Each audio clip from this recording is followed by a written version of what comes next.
Classic Audiobooks presents Journey to the Center of the Earth by Jules Verne. If you enjoy this classic audiobook, please take a moment to hit the like button and subscribe to the channel. Thank you for your support. Chapter 1. My Uncle Makes a Great Discovery. Looking back to all that has occurred to me since that eventful day, I am scarcely able to believe in the reality of my adventures. They were truly so wonderful that even now I am bewildered when I think of them. My uncle was a German, having married my mother's sister, an English woman. Being very much attached to his fatherless nephew, he invited me to study under him in his home in the fatherland.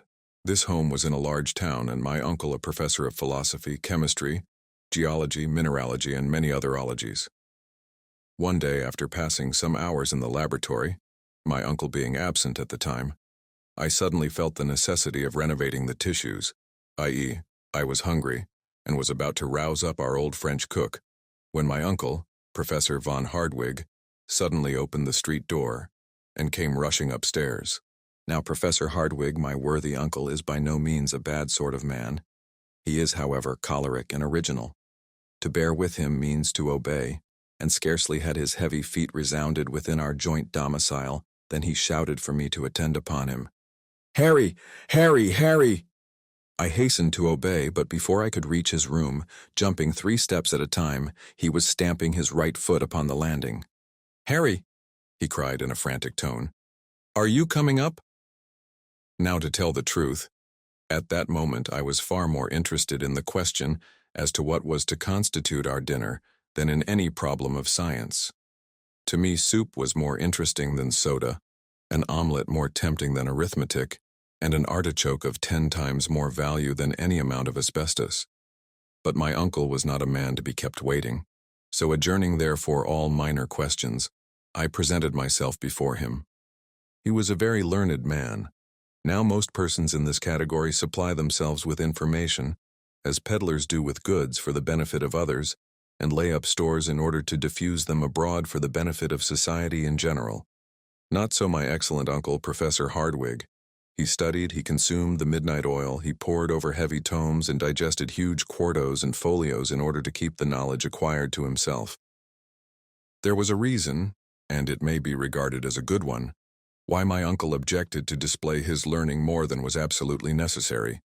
He stammered, and when intent upon explaining the phenomena of the heavens, was apt to find himself at fault, and allude in such a vague way to sun, moon, and stars that few were able to comprehend his meaning. To tell the honest truth, when the right word would not come, it was generally replaced by a very powerful adjective. In connection with the sciences, there are many almost unpronounceable names very much resembling those of Welsh villages, and my uncle being very fond of using them, his habit of stammering was not thereby improved. In fact, there were periods in his discourse when he would finally give up and swallow his discomfiture in a glass of water.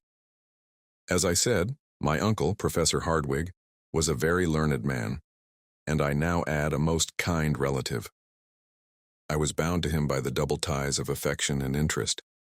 I took deep interest in all his doings and hoped someday to be almost as learned myself. It was a rare thing for me to be absent from his lectures. Like him, I preferred mineralogy to all the other sciences. My anxiety was to gain real knowledge of the earth. Geology and mineralogy were to us the sole objects of life, and in connection with these studies many a fair specimen of stone, chalk, or metal did we break with our hammers. Steel rods, lodestones, glass pipes, and bottles of various acids were oftener before us than our meals. My uncle Hardwigg was once known to classify 600 different geological specimens by their weight, hardness, fusibility, sound, taste, and smell. He corresponded with all the great, learned, and scientific men of the age. I was therefore in constant communication with, at all events, the letters of Sir Humphrey Davy, Captain Franklin, and other great men. But before I state the subject on which my uncle wished to confer with me, I must say a word about his personal appearance. Alas, my readers will see a very different portrait of him at a future time, after he has gone through the fearful adventures yet to be related. My uncle was 50 years old, tall, thin, and wiry. Large spectacles hid to a certain extent his vast, round, and goggle eyes, while his nose was irreverently compared to a thin file.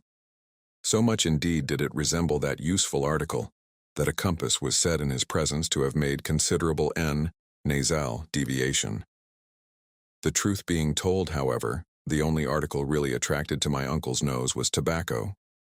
Another peculiarity of his was that he always stepped a yard at a time, clenched his fist as if he were going to hit you, and was, when in one of his peculiar humors, very far from a pleasant companion. It is further necessary to observe that he lived in a very nice house in that very nice street, the Königstrasse at Hamburg. Though lying in the center of a town, it was perfectly rural in its aspect. Half wood, half bricks, with old-fashioned gables, one of the few old houses spared by the Great Fire of 1842. When I say a nice house, I mean a handsome house, old, tottering, and not exactly comfortable to English notions. A house a little off the perpendicular, and inclined to fall into the neighboring canal. Exactly the house for a wandering artist to depict, all the more that you could scarcely see it for ivy and a magnificent old tree which grew over the door. My uncle was rich. His house was his own property, while he had a considerable private income.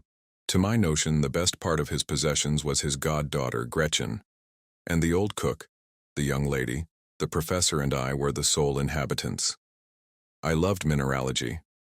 I loved geology. To me, there was nothing like pebbles, and if my uncle had been in a little less of a fury, we should have been the happiest of families. To prove the excellent Hardwig's impatience, I solemnly declare that when the flowers in the drawing-room pots began to grow, he rose every morning at 4 o'clock to make them grow quicker by pulling the leaves. Having described my uncle, I will now give an account of our interview. He received me in his study. A perfect museum containing every natural curiosity that can well be imagined, minerals, however, predominating. Everyone was familiar to me, having been catalogued by my own hand. My uncle, apparently oblivious of the fact that he had summoned me to his presence, was absorbed in a book. He was particularly fond of early editions, tall copies, and unique works. "Wonderful," he cried, tapping his forehead. "Wonderful, wonderful." It was one of those yellow-leaved volumes now rarely found on stalls, and to me it appeared to possess but little value. My uncle, however, was in raptures. He admired its binding, the clearness of its characters, the ease with which it opened in his hand, and repeated aloud, 6 times, that it was very, very old. To my fancy, he was making a great fuss about nothing, but it was not my province to say so. On the contrary, I professed considerable interest in the subject and asked him what it was about. "It is the Heimskringla of Snorre Tarleson," he said, "the celebrated Icelandic author of the 12th century. It is a true and correct account of the Norwegian princes who reigned in Iceland." My next question related to the language in which it was written. I hoped at all events it was translated into German. My uncle was indignant at the very thought, and declared he wouldn't give a penny for a translation. His delight was to have found the original work in the Icelandic tongue, which he declared to be one of the most magnificent and yet simple idioms in the world, while at the same time its grammatical combinations were the most varied known to students. "About as easy as German," was my insidious remark. My uncle shrugged his shoulders. "The letters, at all events," I said, "are rather difficult of comprehension. It is a Runic manuscript, the language of the original population of Iceland, invented by Odin himself," cried my uncle, angry at my ignorance. I was about to venture upon some misplaced joke on the subject when a small scrap of parchment fell out of the leaves. Like a hungry man snatching at a morsel of bread, the professor seized it. It was about 5 inches by 3 and was scrawled over in the most extraordinary fashion. The lines shown here are an exact facsimile of what was written on the venerable piece of parchment, and have wonderful importance, as they induced my uncle to undertake the most wonderful series of adventures which ever fell to the lot of human beings. My uncle looked keenly at the document for some moments and then declared that it was Runic. The letters were similar to those in the book, but then what did they mean? This was exactly what I wanted to know. Now, as I had a strong conviction that the Runic alphabet and dialect were simply an invention to mystify poor human nature, I was delighted to find that my uncle knew as much about the matter as I did, which was nothing. At all events, the tremulous motion of his fingers made me think so. And yet, he muttered to himself, it is old Icelandic, I am sure of it. And my uncle ought to have known, for he was a perfect polyglot dictionary in himself. He did not pretend, like a certain learned pundit, to speak the 2,000 languages and 4,000 idioms made use of in different parts of the globe, but he did know all the more important ones. It is a matter of great doubt to me now, to what violent measures my uncle's impetuosity might have led him, had not the clock struck 2, and our old French cook called out to let us know that dinner was on the table. "Bother the dinner," cried my uncle. But as I was hungry, I sallied forth to the dining room where I took up my usual quarters. Out of politeness, I waited 3 minutes, but no sign of my uncle, the professor. I was surprised. He was not usually so blind to the pleasure of a good dinner.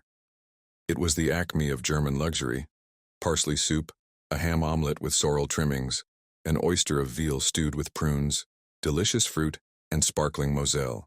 For the sake of poring over this musty old piece of parchment, my uncle forbore to share our meal. To satisfy my conscience, I ate for both. The old cook and housekeeper was nearly out of her mind. After taking so much trouble, to find her master not appear at dinner was to her a sad disappointment, which, as she occasionally watched the havoc I was making on the viands, became also alarm. If my uncle were to come to table after all. Suddenly, just as I had consumed the last apple and drunk the last glass of wine, a terrible voice was heard at no great distance. It was my uncle roaring for me to come to him. I made very nearly one leap of it, so loud, so fierce was his tone. Chapter 2. The Mysterious Parchment.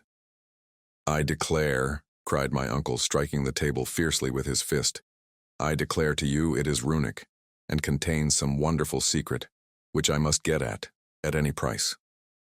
I was about to reply when he stopped me. "Sit down," he said quite fiercely, "and write to my dictation." I obeyed. "I will substitute," he said, "a letter of our alphabet for that of the Runic. We will then see what that will produce. Now, begin and make no mistakes."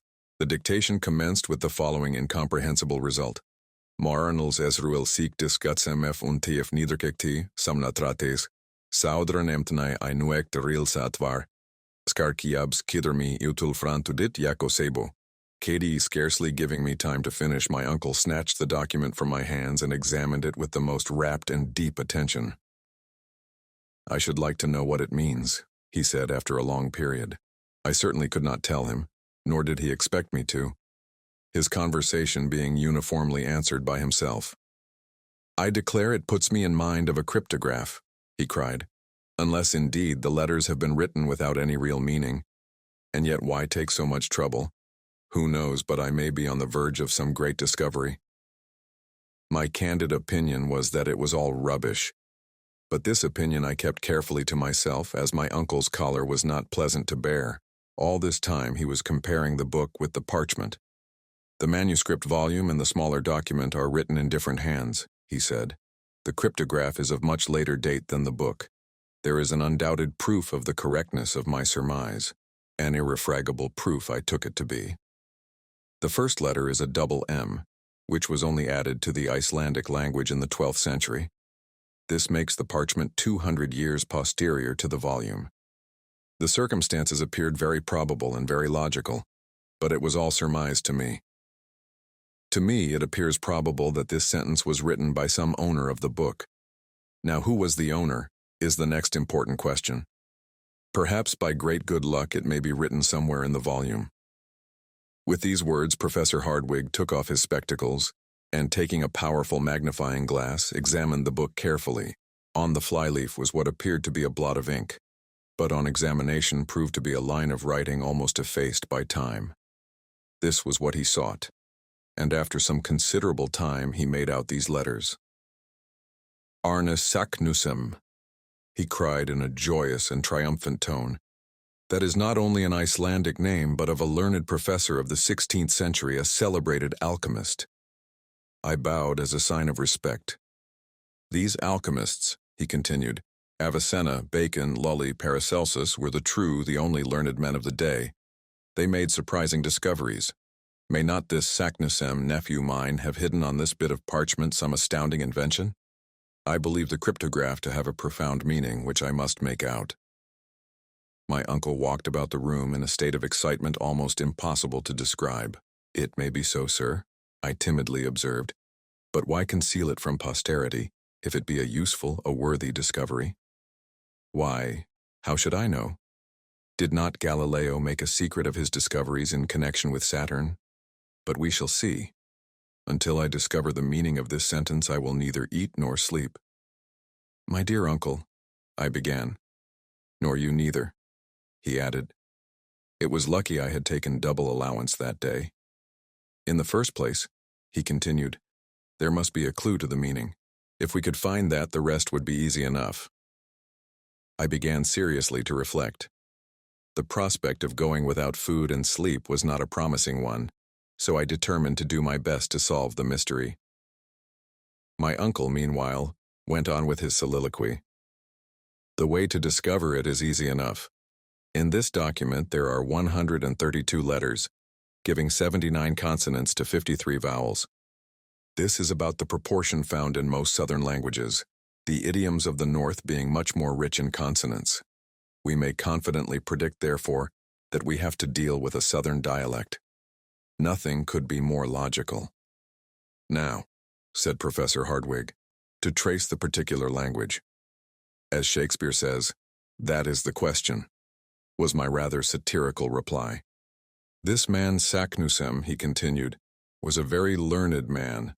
Now, as he did not write in the language of his birthplace, he probably, like most learned men of the 16th century, wrote in Latin. If, however, I prove wrong in this guess, we must try Spanish, French, Italian, Greek, and even Hebrew. My own opinion, though, is decidedly in favor of Latin. This proposition startled me. Latin was my favorite study, and it seemed sacrilege to believe this gibberish to belong to the country of Virgil. Barbarous Latin, in all probability, continued my uncle, but still Latin. Very probably, I replied, not to contradict him. Let us see into the matter, continued my uncle. Here you see we have a series of 132 letters, apparently thrown pell-mell upon paper, without method or organization.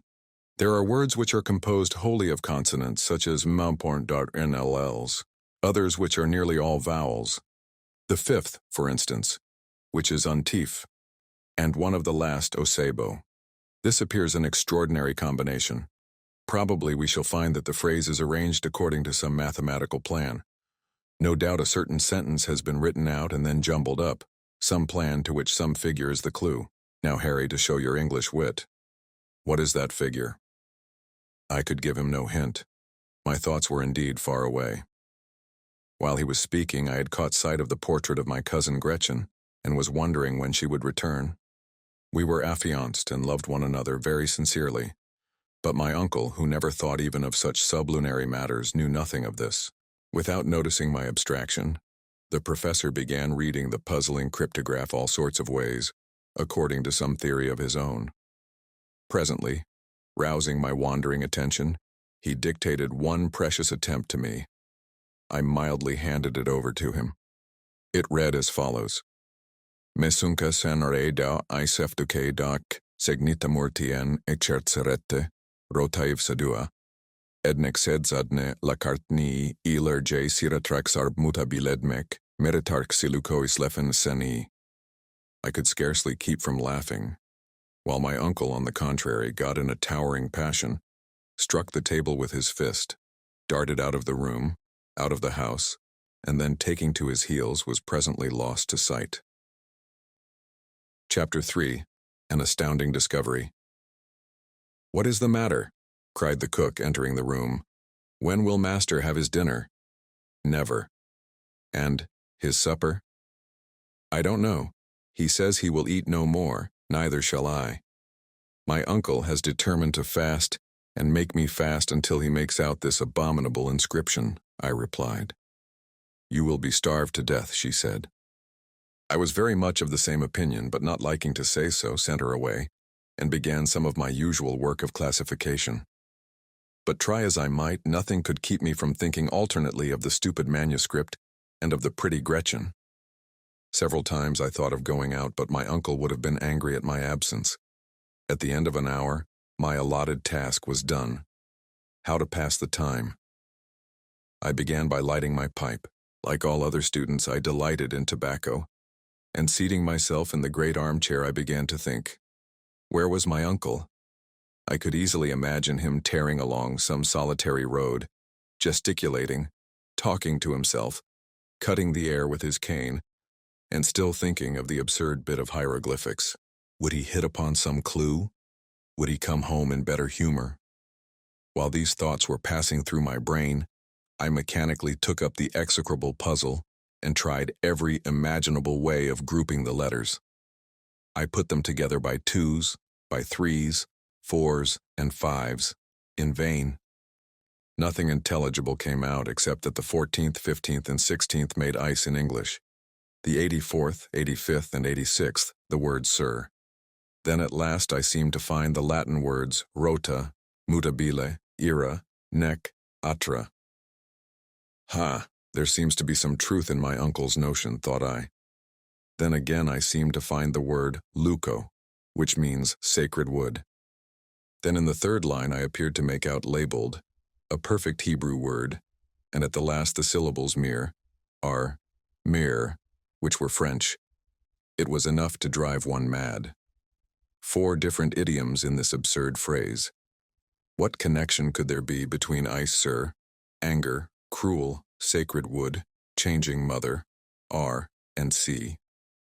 The first and the last might, in a sentence connected with Iceland, mean sea of ice. But what of the rest of this monstrous cryptograph? I was, in fact, fighting against an insurmountable difficulty. My brain was almost on fire. My eyes were strained with staring at the parchment. The whole absurd collection of letters appeared to dance before my vision in a number of black little groups. My mind was possessed with temporary hallucination. I was stifling. I wanted air. Mechanically, I fanned myself with the document, of which now I saw the back and then the front. Imagine my surprise when glancing at the back of the wearisome puzzle, the ink having gone through. I clearly made out Latin words, and among others craterum and terrestre. I had discovered the secret. It came upon me like a flash of lightning. I had got the clue. All you had to do to understand the document was to read it backwards. All the ingenious ideas of the professor were realized. He had dictated it rightly to me. By a mere accident, I had discovered what he so much desired. My delight, my emotion may be imagined. My eyes were dazzled and I trembled so that at first I could make nothing of it.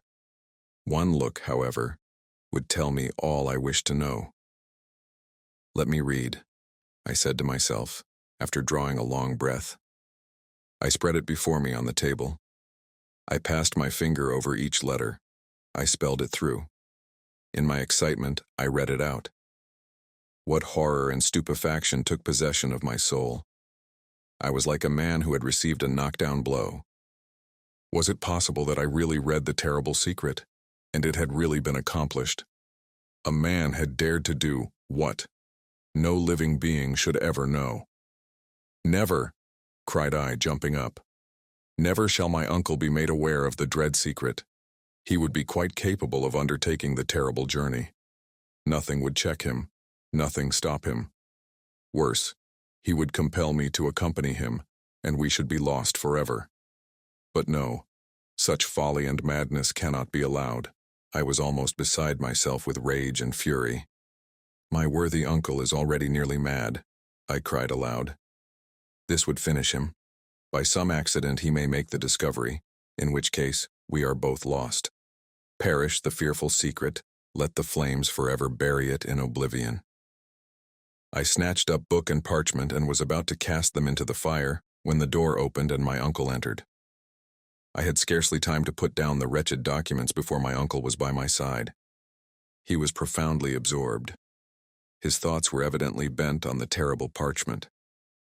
Some new combination had probably struck him while taking his walk. He seated himself in his armchair, and with a pen began to make an algebraical calculation. I watched him with anxious eyes. My flesh crawled as it became probable that he would discover the secret. His combinations I knew now were useless, I having discovered the one only clue. For 3 mortal hours he continued without speaking a word, without raising his head, scratching, rewriting, calculating over and over again. I knew that in time he must hit upon the right phrase. The letters of every alphabet have only a certain number of combinations, but then years might elapse before he would arrive at the correct solution. Still time went on. Night came, the sounds in the street ceased, and still my uncle went on, not even answering our worthy cook when she called us to supper. I did not dare to leave him, so waved her away, and at last fell asleep on the sofa. When I awoke, my uncle was still at work. His red eyes, his pallid countenance, his matted hair, his feverish hands, his hectically flushed cheeks, showed how terrible had been his struggle with the impossible, and what fearful fatigue he had undergone during that long, sleepless night. It made me quite ill to look at him. Though he was rather severe with me, I loved him, and my heart ached at his sufferings. He was so overcome by one idea that he could not even get in a passion. All his energies were focused on one point, and I knew that by speaking one little word all this suffering would cease. I could not speak it. My heart was nevertheless inclining towards him. Why then did I remain silent? In the interest of my uncle himself. "Nothing shall make me speak," I muttered. "He will want to follow in the footsteps of the other. I know him well. His imagination is a perfect volcano, and to make discoveries in the interests of geology, he would sacrifice his life. I will therefore be silent and strictly keep the secret I have discovered. To reveal it would be suicidal. He would not only rush himself to destruction, but drag me with him." I crossed my arms, looked another way, and smoked, resolved never to speak. When our cook wanted to go out to market or on any other errand, she found the front door locked and the key taken away. Was this done purposely or not? Surely Professor Hardwigg did not intend the old woman and myself to become martyrs to his obstinate will. Were we to be starved to death? A frightful recollection came to my mind. Once we had fed on bits and scraps for a week while he sorted some curiosities. It gave me the cramp even to think of it. I wanted my breakfast, and I saw no way of getting it. Still, my resolution held good. I would starve rather than yield. But the cook began to take me seriously to task. What was to be done? She could not go out, and I dared not. My uncle continued counting and writing. His imagination seemed to have translated him to the skies. He neither thought of eating nor drinking. In this way, 12 o'clock came round. I was hungry, and there was nothing in the house. The cook had eaten the last bit of bread. This could not go on. It did, however, until 2, when my sensations were terrible. After all, I began to think the document very absurd. Perhaps it might only be a gigantic hoax. Besides, some means would surely be found to keep my uncle back from attempting any such absurd expedition. On the other hand, if he did attempt anything so quixotic, I should not be compelled to accompany him. Another line of reasoning partially decided me. Very likely he would make the discovery himself when I should have suffered starvation for nothing. Under the influence of hunger, this reasoning appeared admirable. I determined to tell all. The question now arose as to how it was to be done. I was still dwelling on the thought, when he rose and put on his hat. "What? Go out and lock us in? Never." "Uncle," I began. He did not appear even to hear me. "Professor Hardwigg," I cried. "What?" he retorted. "Did you speak?" "How about the key?" "What key? The key of the door?" "No, of these horrible hieroglyphics?" He looked at me from under his spectacles and started at the odd expression of my face. Rushing forward, he clutched me by the arm and keenly examined my countenance. His very look was an interrogation. I simply nodded. With an incredulous shrug of the shoulders, he turned upon his heel. Undoubtedly, he thought I had gone mad. "I have made a very important discovery." His eyes flashed with excitement. His hand was lifted in a menacing attitude. For a moment, neither of us spoke. It is hard to say which was most excited. "You don't mean to say that you have any idea of the meaning of the scrawl?" "I do," was my desperate reply. "Look at the sentence as dictated by you." Well, but it means nothing, was the angry answer. Nothing if you read from left to right, but mark if from right to left. Backwards, cried my uncle in wild amazement. O most cunning Saknussemm, and I to be such a blockhead.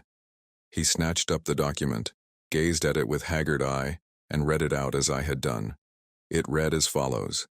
In Sneffels Joculis, craterum chem delibat umbra Scartaris, Julii intracalendas descende, audas viator, et terrestre centrum attinges, codfetch, Arna Saknussemm, which dog Latin being translated reads as follows. Descend into the crater of Jokul of Sneffels, which the shade of Scartaris caresses, before the kalends of July, audacious traveler, and you will reach the center of the earth. I did it. Arna Saknussemm. My uncle leaped 3 feet from the ground with joy. He looked radiant and handsome. He rushed about the room wild with delight and satisfaction.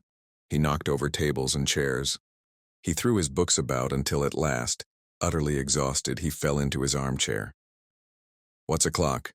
He asked. About 3. My dinner does not seem to have done me much good, he observed. Let me have something to eat. We can then start at once. Get my portmanteau ready. What for? And your own, he continued. We start at once. My horror may be conceived. I resolved, however, to show no fear. Scientific reasons were the only ones likely to influence my uncle. Now there were many against this terrible journey. The very idea of going down to the center of the earth was simply absurd. I determined, therefore, to argue the point after dinner. My uncle's rage was now directed against the cook for having no dinner ready. My explanation, however, satisfied him, and having gotten the key, she soon contrived to get sufficient to satisfy our voracious appetites. During the repast, my uncle was rather gay than otherwise. He made some of those peculiar jokes which belong exclusively to the learned. As soon, however, as dessert was over, he called me to his study. We each took a chair on opposite sides of the table. Henry, he said, in a soft and winning voice, I have always believed you ingenious, and you have rendered me a service never to be forgotten. Without you, this wondrous discovery would never have been made. It is my duty, therefore, to insist on your sharing the glory. He is in a good humor, thought I. I'll soon let him know my opinion of glory. In the first place, he continued, you must keep the whole affair a profound secret. There is no more envious race of men than scientific discoverers. Many would start on the same journey. At all events, we will be the first in the field. I doubt your having many competitors, was my reply. A man of real scientific acquirements would be delighted at the chance. We should find a perfect stream of pilgrims on the traces of Arna Saknussemm, if this document were once made public. But, my dear sir, is not this paper very likely to be a hoax? I urged. The book in which we find it is sufficient proof of its authenticity, he replied. I thoroughly allow that the celebrated professor wrote the lines, but only, I believe, as a kind of mystification, was my answer. Scarcely were the words out of my mouth when I was sorry I had uttered them. My uncle looked at me with a dark and gloomy scowl, and I began to be alarmed for the results of our conversation. His mood soon changed, however, and a smile took the place of a frown. We shall see, he remarked with decisive emphasis. But see, what is all this about Jokul and Sneffels and this Scartaris? I have never heard anything about them. The very point to which I am coming. I lately received from my friend Augustus Petermann of Leipzig a map. Take down the third atlas from the second shelf, Series Z, Plate 4. I rose, went to the shelf, and presently returned with the volume indicated. This, said my uncle, is one of the best maps of Iceland. I believe it will settle all your doubts, difficulties, and objections. With a grim hope to the contrary, I stooped over the map. Chapter 4. We start on the journey. You see, the whole island is composed of volcanoes, said the professor, and remark carefully that they all bear the name of Jokul. The word is Icelandic, and means a glacier. In most of the lofty mountains of that region, the volcanic eruptions come forth from ice-bound caverns. Hence the name applied to every volcano on this extraordinary island. But what does this word Sneffels mean? To this question, I expected no rational answer. I was mistaken. Follow my finger to the western coast of Iceland. There you see Reykjavik, its capital. Follow the direction of one of its innumerable fjords or arms of the sea, and what do you see below the 65th degree of latitude? A peninsula, very like a thigh bone in shape. And in the center of it, a mountain. Well, that's Sneffels. I had nothing to say. That is Sneffels, a mountain about 5,000 feet in height, one of the most remarkable in the whole island, and certainly doomed to be the most celebrated in the world, for through its crater we shall reach the center of the earth. Impossible, cried I, startled and shocked at the thought. Why impossible? Said Professor Hardwigg in his severest tones. Because its crater is choked with lava, by burning rocks, by infinite dangers. But if it be extinct? That would make a difference. Of course it would. There are about 300 volcanoes on the whole surface of the globe, but the greater number are extinct. Of these, Sneffels is one. No eruption has occurred since 1219. In fact, it has ceased to be a volcano at all. After this, what more could I say? Yes, I thought of another objection. But what is all this about Scartaris and the kalends of July? My uncle reflected deeply. Presently he gave forth the result of his reflections in a sententious tone. What appears obscure to you to me is light. This very phrase shows how particular Saknussemm is in his directions. The Sneffels mountain has many craters. He is careful therefore to point the exact one which is the highway into the interior of the earth. He lets us know for this purpose that about the end of the month of June, the shadow of Mount Scartaris falls upon the one crater. There can be no doubt about the matter. My uncle had an answer for everything. I accept all your explanations, I said, and Saknussemm is right. He found out the entrance to the bowels of the earth he has indicated correctly, but that he or anyone else ever followed up the discovery is madness to suppose. Why so, young man? All scientific teaching, theoretical and practical, shows it to be impossible. I care nothing for theories, retorted my uncle, but is it not well known that heat increases 1 degree for every 70 feet you descend into the earth? Which gives a fine idea of the central heat. All the matters which compose the globe are in a state of incandescence. Even gold, platinum, and the hardest rocks are in a state of fusion. What would become of us? Don't be alarmed at the heat, my boy. How so?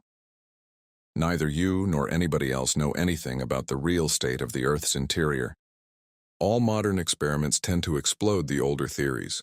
Were any such heat to exist, the upper crust of the Earth would be shattered to atoms, and the world would be at an end.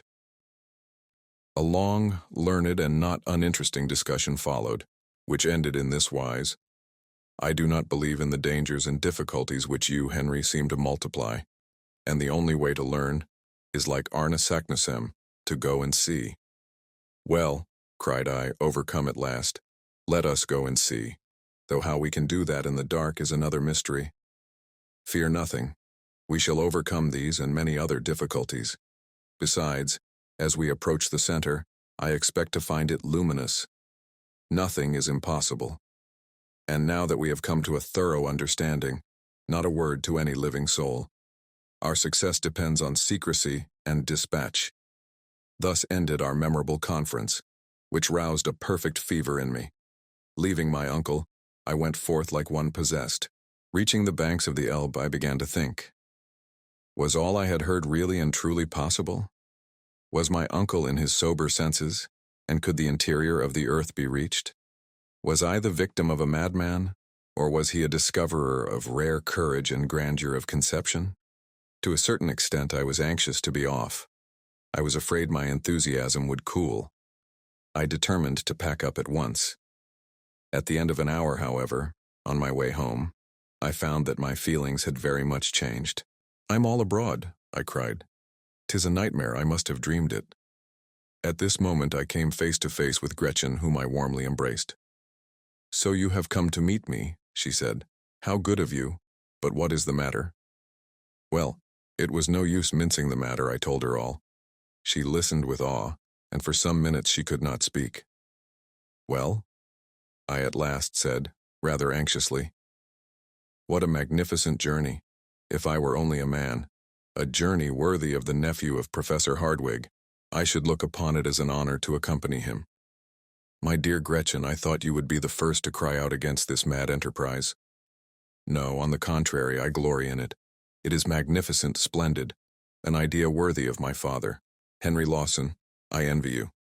This was, as it were, conclusive, the final blow of all. When we entered the house, we found my uncle surrounded by workmen and porters, who were packing up. He was pulling and hauling at a bell. "Where have you been wasting your time? Your portmanteau is not packed, my papers are not in order. The precious tailor has not brought my clothes, nor my gaiters. The key of my carpet bag is gone."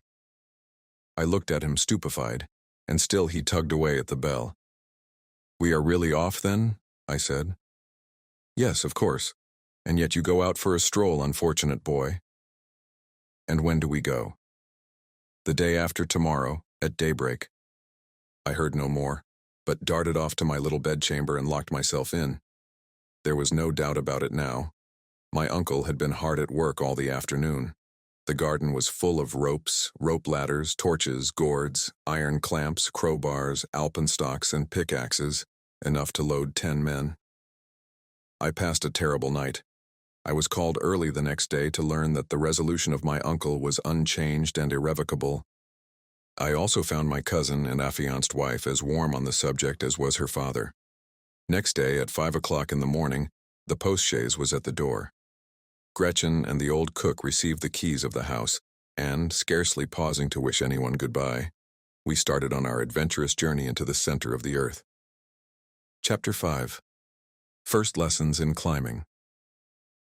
At Altona, a suburb of Hamburg, is the chief station of the Kiel Railway, which was to take us to the shores of the Belt.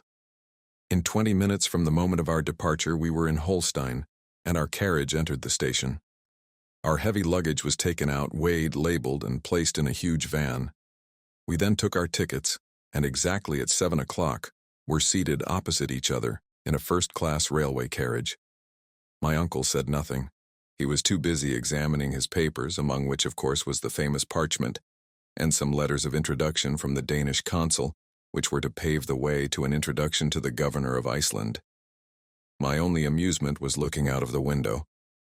But as we passed through a flat though fertile country, this occupation was slightly monotonous. In 3 hours we reached Kiel, and our baggage was at once transferred to the steamer. We had now a day before us, a delay of about 10 hours. Which fact put my uncle in a towering passion.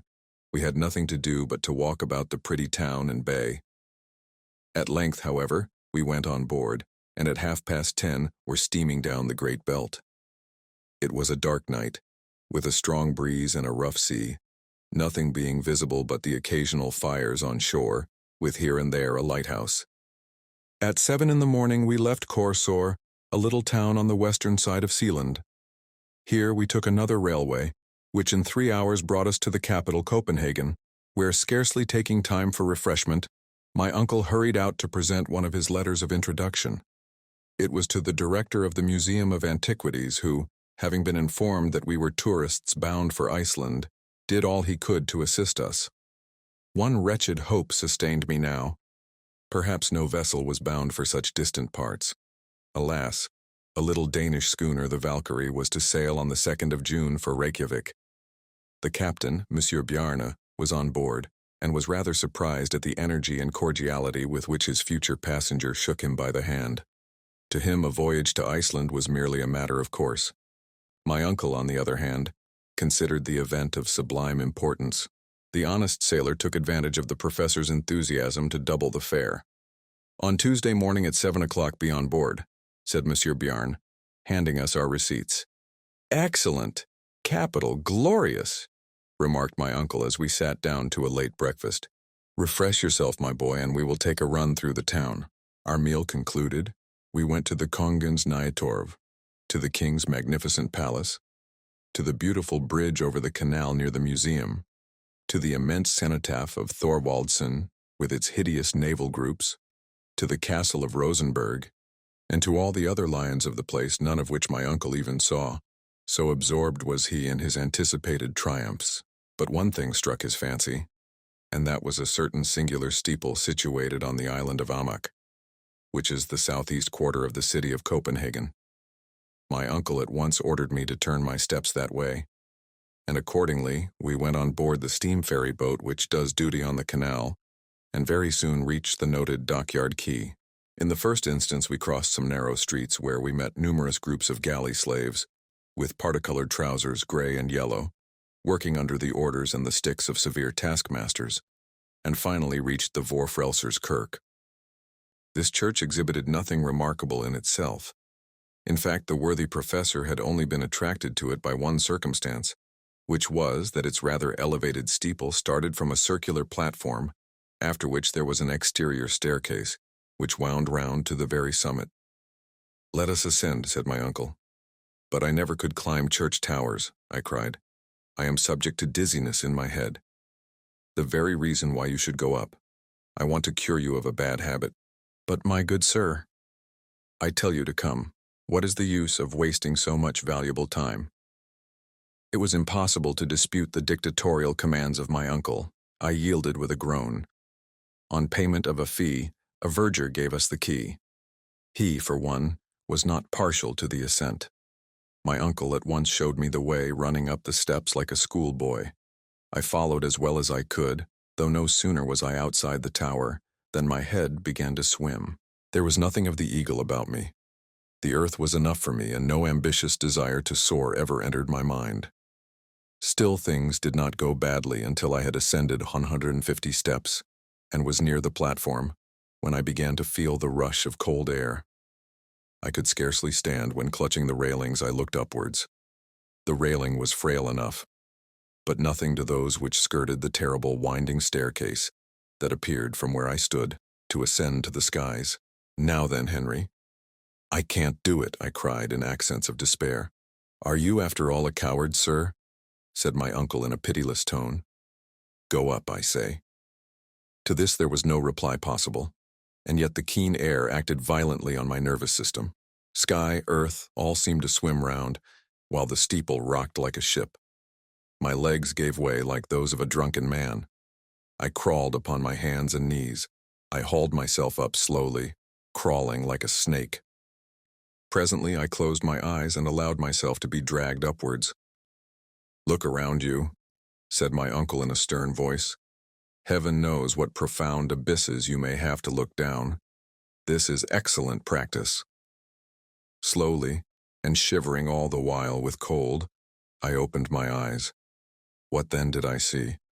My first glance was upwards at the cold, fleecy clouds, which as by some optical delusion appeared to stand still, while the steeple, the weathercock, and our two selves were carried swiftly along. Far away on one side could be seen the grassy plain, while on the other lay the sea bathed in translucent light. The Sund, or Sound as we call it, could be discovered beyond the point of Elsinore, crowded with white sails, which at that distance looked like the wings of seagulls, while to the east could be made out the far-off coast of Sweden. The whole appeared a magic panorama, but faint and bewildered as I was, there was no remedy for it. Rise and stand up I must. Despite my protestations, my first lesson lasted quite an hour. When nearly 2 hours later I reached the bosom of Mother Earth, I was like a rheumatic old man bent double with pain. "Enough for one day," said my uncle, rubbing his hands. "We will begin again tomorrow." There was no remedy. My lessons lasted 5 days, and at the end of that period I ascended blithely enough, and found myself able to look down into the depths below without even winking, and with some degree of pleasure. Chapter 6. Our Voyage to Iceland. The hour of departure came at last. The night before, the worthy Mr. Thompson brought us the most cordial letters of introduction for Baron Tramp, Governor of Iceland, for Monsieur Picterson, coadjutor to the bishop, and for Monsieur Finson, mayor of the town of Reykjavik. In return, my uncle nearly crushed his hands, so warmly did he shake them. On the 2nd of the month, at 2 in the morning, our precious cargo of luggage was taken on board the good ship Valkyrie. We followed and were very politely introduced by the captain to a small cabin with 2 standing bed places. neither very well ventilated nor very comfortable. But in the cause of science men are expected to suffer. "Well, and have we a fair wind?" cried my uncle in his most mellifluous accents. "An excellent wind," replied Captain Bjarne. "We shall leave the Sound, going free with all sails set." A few minutes afterwards the schooner started before the wind, under all the canvas she could carry, and entered the channel. An hour later, the capital of Denmark seemed to sink into the waves, and we were at no great distance from the coast of Elsinore. My uncle was delighted.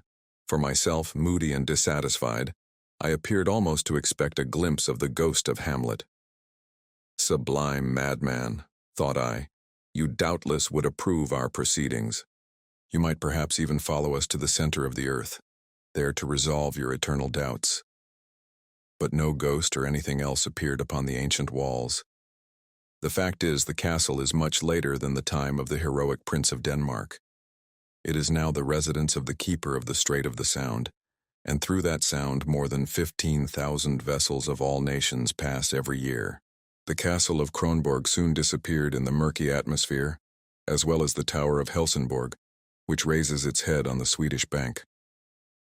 And here the schooner began to feel in earnest the breezes of the Kattegat. The Valkyrie was swift enough, but with all sailing boats there is the same uncertainty. Her cargo was coal, furniture, pottery, woolen clothing, and a load of corn. As usual, the crew was small, 5 Danes doing the whole of the work. "How long will the voyage last?" asked my uncle. "Well, I should think about 10 days, replied the skipper, "unless indeed we meet with some northeast gales among the Faroe Islands." "At all events, there will be no very considerable delay," cried the impatient professor. "No, Mr. Hardwigg," said the captain, "no fear of that. At all events, we shall get there some day." Towards evening, the schooner doubled Cape Skagen, the northernmost part of Denmark, crossed the Skagerrak during the night, skirted the extreme point of Norway through the gut of Cape Lindens, and then reached the northern seas. 2 days later, we were not far from the coast of Scotland, somewhere near what Danish sailors call Peterhead, and then the Valkyrie stretched out direct for the Faroe Islands, between Orkney and Shetland. Our vessel now felt the full force of the ocean waves, and the wind shifting, we with great difficulty made the Faroe Isles. On the 8th day, the captain made out Mygonus, the westernmost of the isles, and from that moment headed direct for Portland, a cape on the southern shores of the singular island for which we were bound. The voyage offered no incident worthy of record. I bore it very well, but my uncle, to his great annoyance and even shame, was remarkably seasick. This mal de mer troubled him the more that it prevented him from questioning Captain Bjarne as to the subject of Sneffels, as to the means of communication, and the facilities of transport. All these explanations he had to adjourn to the period of his arrival. His time, meanwhile, was spent lying in bed groaning and dwelling anxiously on the hoped for termination of the voyage. I didn't pity him. On the 11th day we sighted Cape Portland, over which towered Mount Myrdals Jökull, which, the weather being clear, we made out very readily.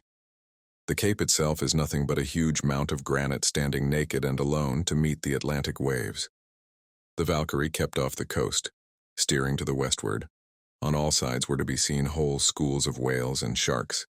After some hours we came in sight of a solitary rock in the ocean, forming a mighty vault, through which the foaming waves poured with intense fury. The islets of Westman appeared to leap from the ocean, being so low in the water as scarcely to be seen until you were right upon them. From that moment the schooner was steered to the westward, in order to round Cape Reykjanus, the western point of Iceland. My uncle, to his great disgust, was unable even to crawl on deck, so heavy a sea was on, and thus lost the first view of the land of promise. 48 hours later, after a storm which drove us far to sea under bare poles, we came once more in sight of land, and were boarded by a pilot, who, after 3 hours of dangerous navigation, brought the schooner safely to an anchor in the bay of Faxa before Reykjavik. My uncle came out of his cabin, pale, haggard, thin, but full of enthusiasm, his eyes dilated with pleasure and satisfaction. Nearly the whole population of the town was on foot to see us land. The fact was that scarcely any one of them but expected some goods by the periodical vessel.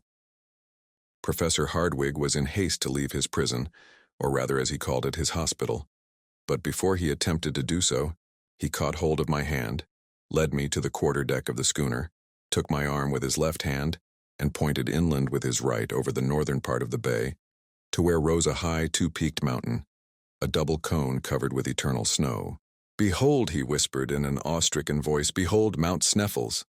Then without further remark, he put his finger to his lips, frowned darkly, and descended into the small boat which awaited us.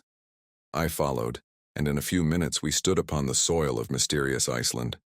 Scarcely were we fairly on shore when there appeared before us a man of excellent appearance, wearing the costume of a military officer. He was, however, but a civil servant, a magistrate, the governor of the island, Baron Tramp. The professor knew whom he had to deal with. He therefore handed him the letters from Copenhagen, and a brief conversation in Danish followed, to which I, of course, was a stranger, and for a very good reason, for I did not know the language in which they conversed. I afterwards heard, however, that Baron Tramp placed himself entirely at the beck and call of Professor Hardwigg. My uncle was most graciously received by Monsieur Finson, the mayor, who, as far as costume went, was quite as military as the governor, but also from character and occupation quite as pacific. As for his coadjutor, Monsieur Picterson, he was absent on an episcopal visit to the northern portion of the diocese. We were therefore compelled to defer the pleasure of being presented to him. His absence was, however, more than compensated by the presence of M. Fridriksson, professor of natural science in the College of Reykjavik, a man of invaluable ability. This modest scholar spoke no languages save Icelandic and Latin. When therefore he addressed himself to me in the language of Horace, we at once came to understand one another. He was, in fact, the only person that I did thoroughly understand during the whole period of my residence in this benighted island. Out of 3 rooms of which his house was composed, 2 were placed at our service, and in a few hours we were installed with all our baggage, the amount of which rather astonished the simple inhabitants of Reykjavik. "Now, Harry," said my uncle, rubbing his hands, "and goes well, the worst difficulty is now over." "How the worst difficulty over?" I cried in fresh amazement. "Doubtless. Here we are in Iceland. Nothing more remains but to descend into the bowels of the earth." "Well, sir, to a certain extent you are right. We have only to go down, but as far as I am concerned, that is not the question. I want to know how we are to get up again. That is the least part of the business, and does not in any way trouble me.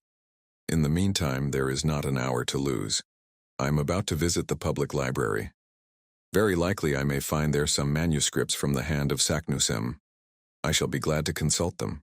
In the meanwhile, I replied, I will take a walk through the town. Will you not likewise do so? "I feel no interest in the subject," said my uncle.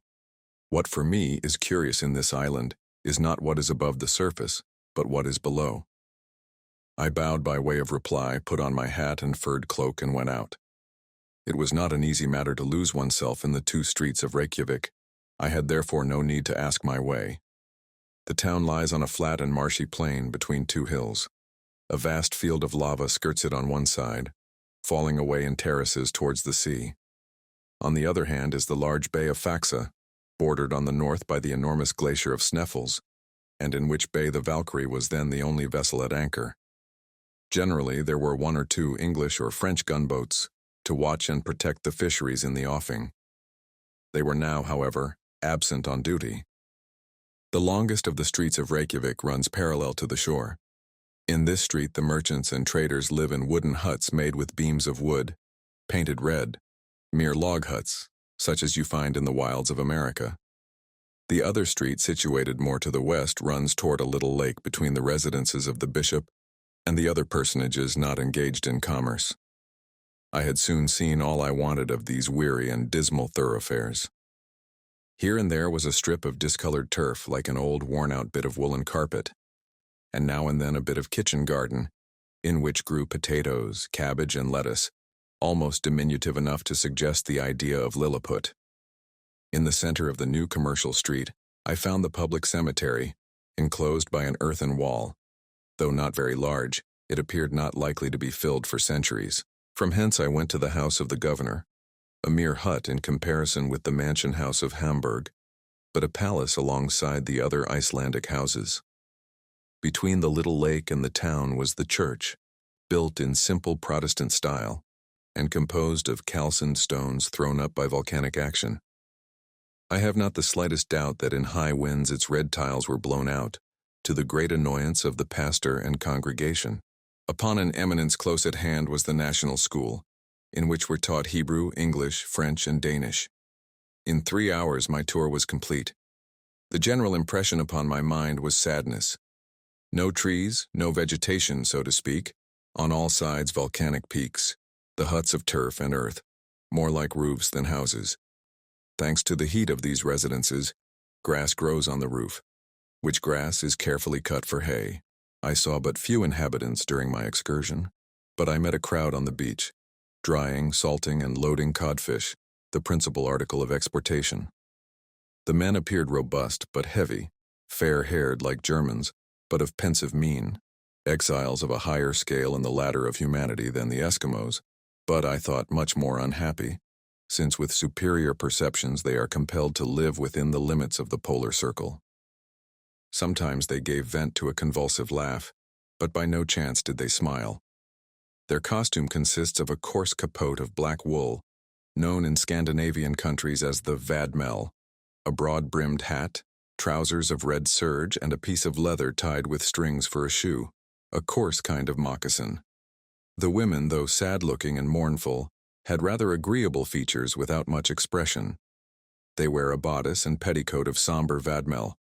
When unmarried, they wear a little brown knitted cap over a crown of plaited hair, but when married, they cover their heads with a colored handkerchief, over which they tie a white scarf.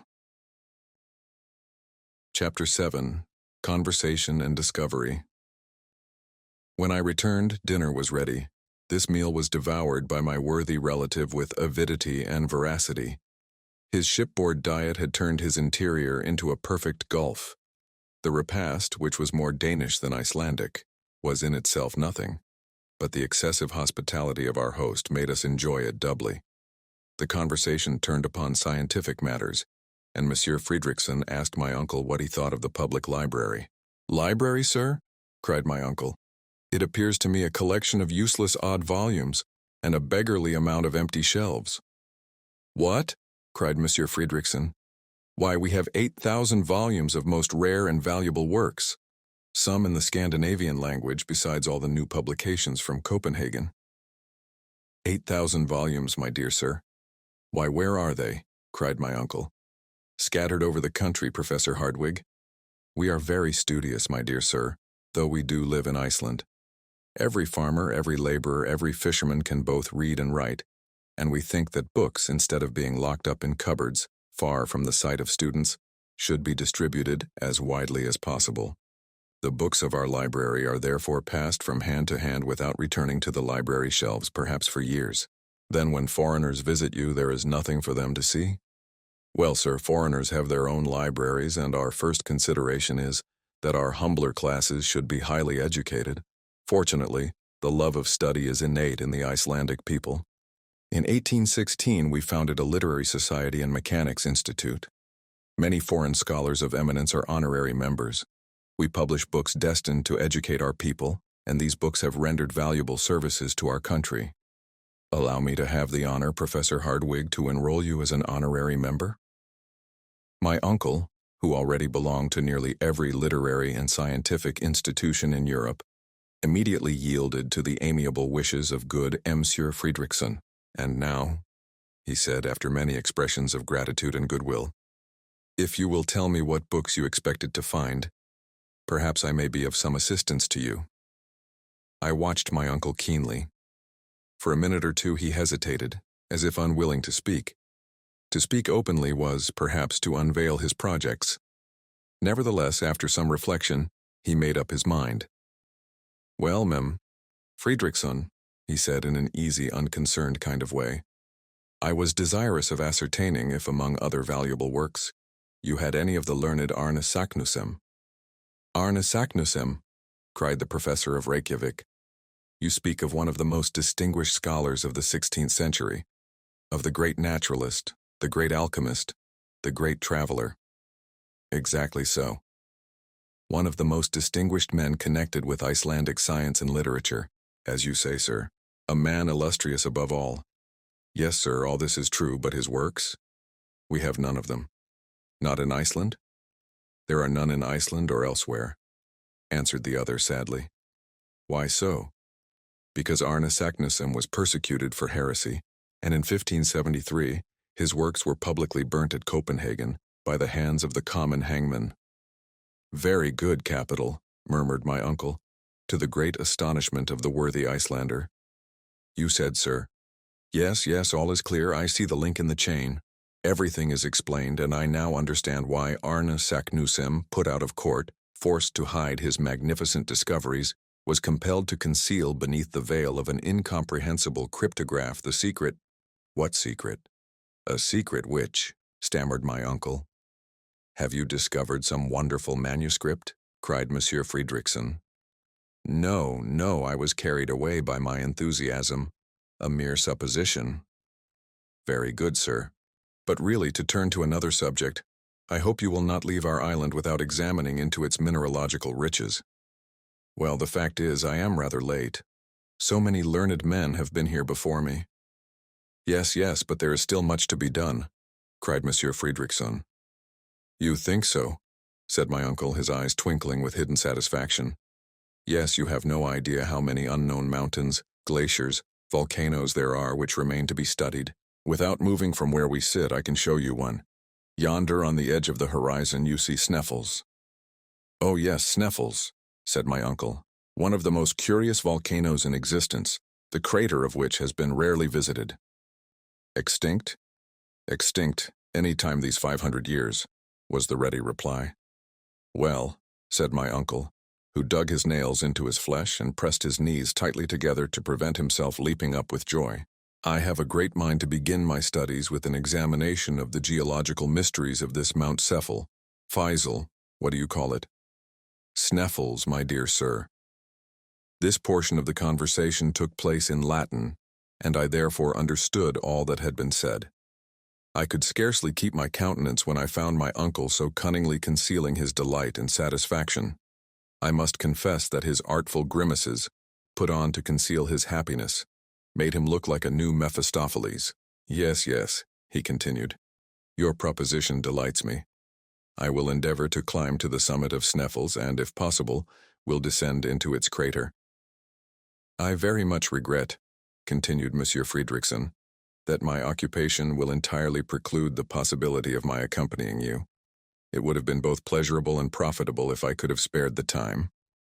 No, no, 1,000 times no, cried my uncle. I do not wish to disturb the serenity of any man. I thank you, however, with all my heart. The presence of one so learned as yourself would no doubt have been most useful, but the duties of your office and profession before everything.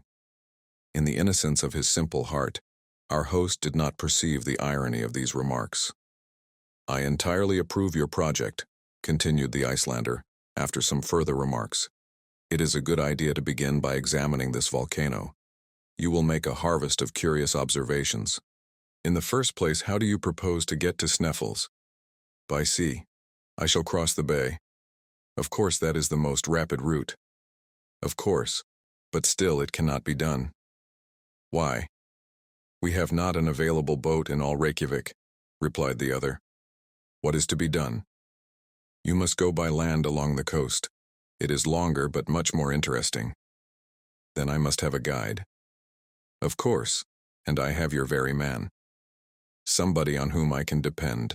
Yes, an inhabitant of the peninsula on which Sneffels is situated. He is a very shrewd and worthy man with whom you will be pleased. He speaks Danish like a Dane. When can I see him today? No, tomorrow. He will not be here before. Tomorrow be it, replied my uncle, with a deep sigh. The conversation ended by compliments on both sides. During the dinner, my uncle had learned much as to the history of Arne Saknussemm, the reasons for his mysterious and hieroglyphical document. He also became aware that his host would not accompany him on his adventurous expedition, and that next day we should have a guide. Chapter 8. The Eider-down Hunter. Off at last.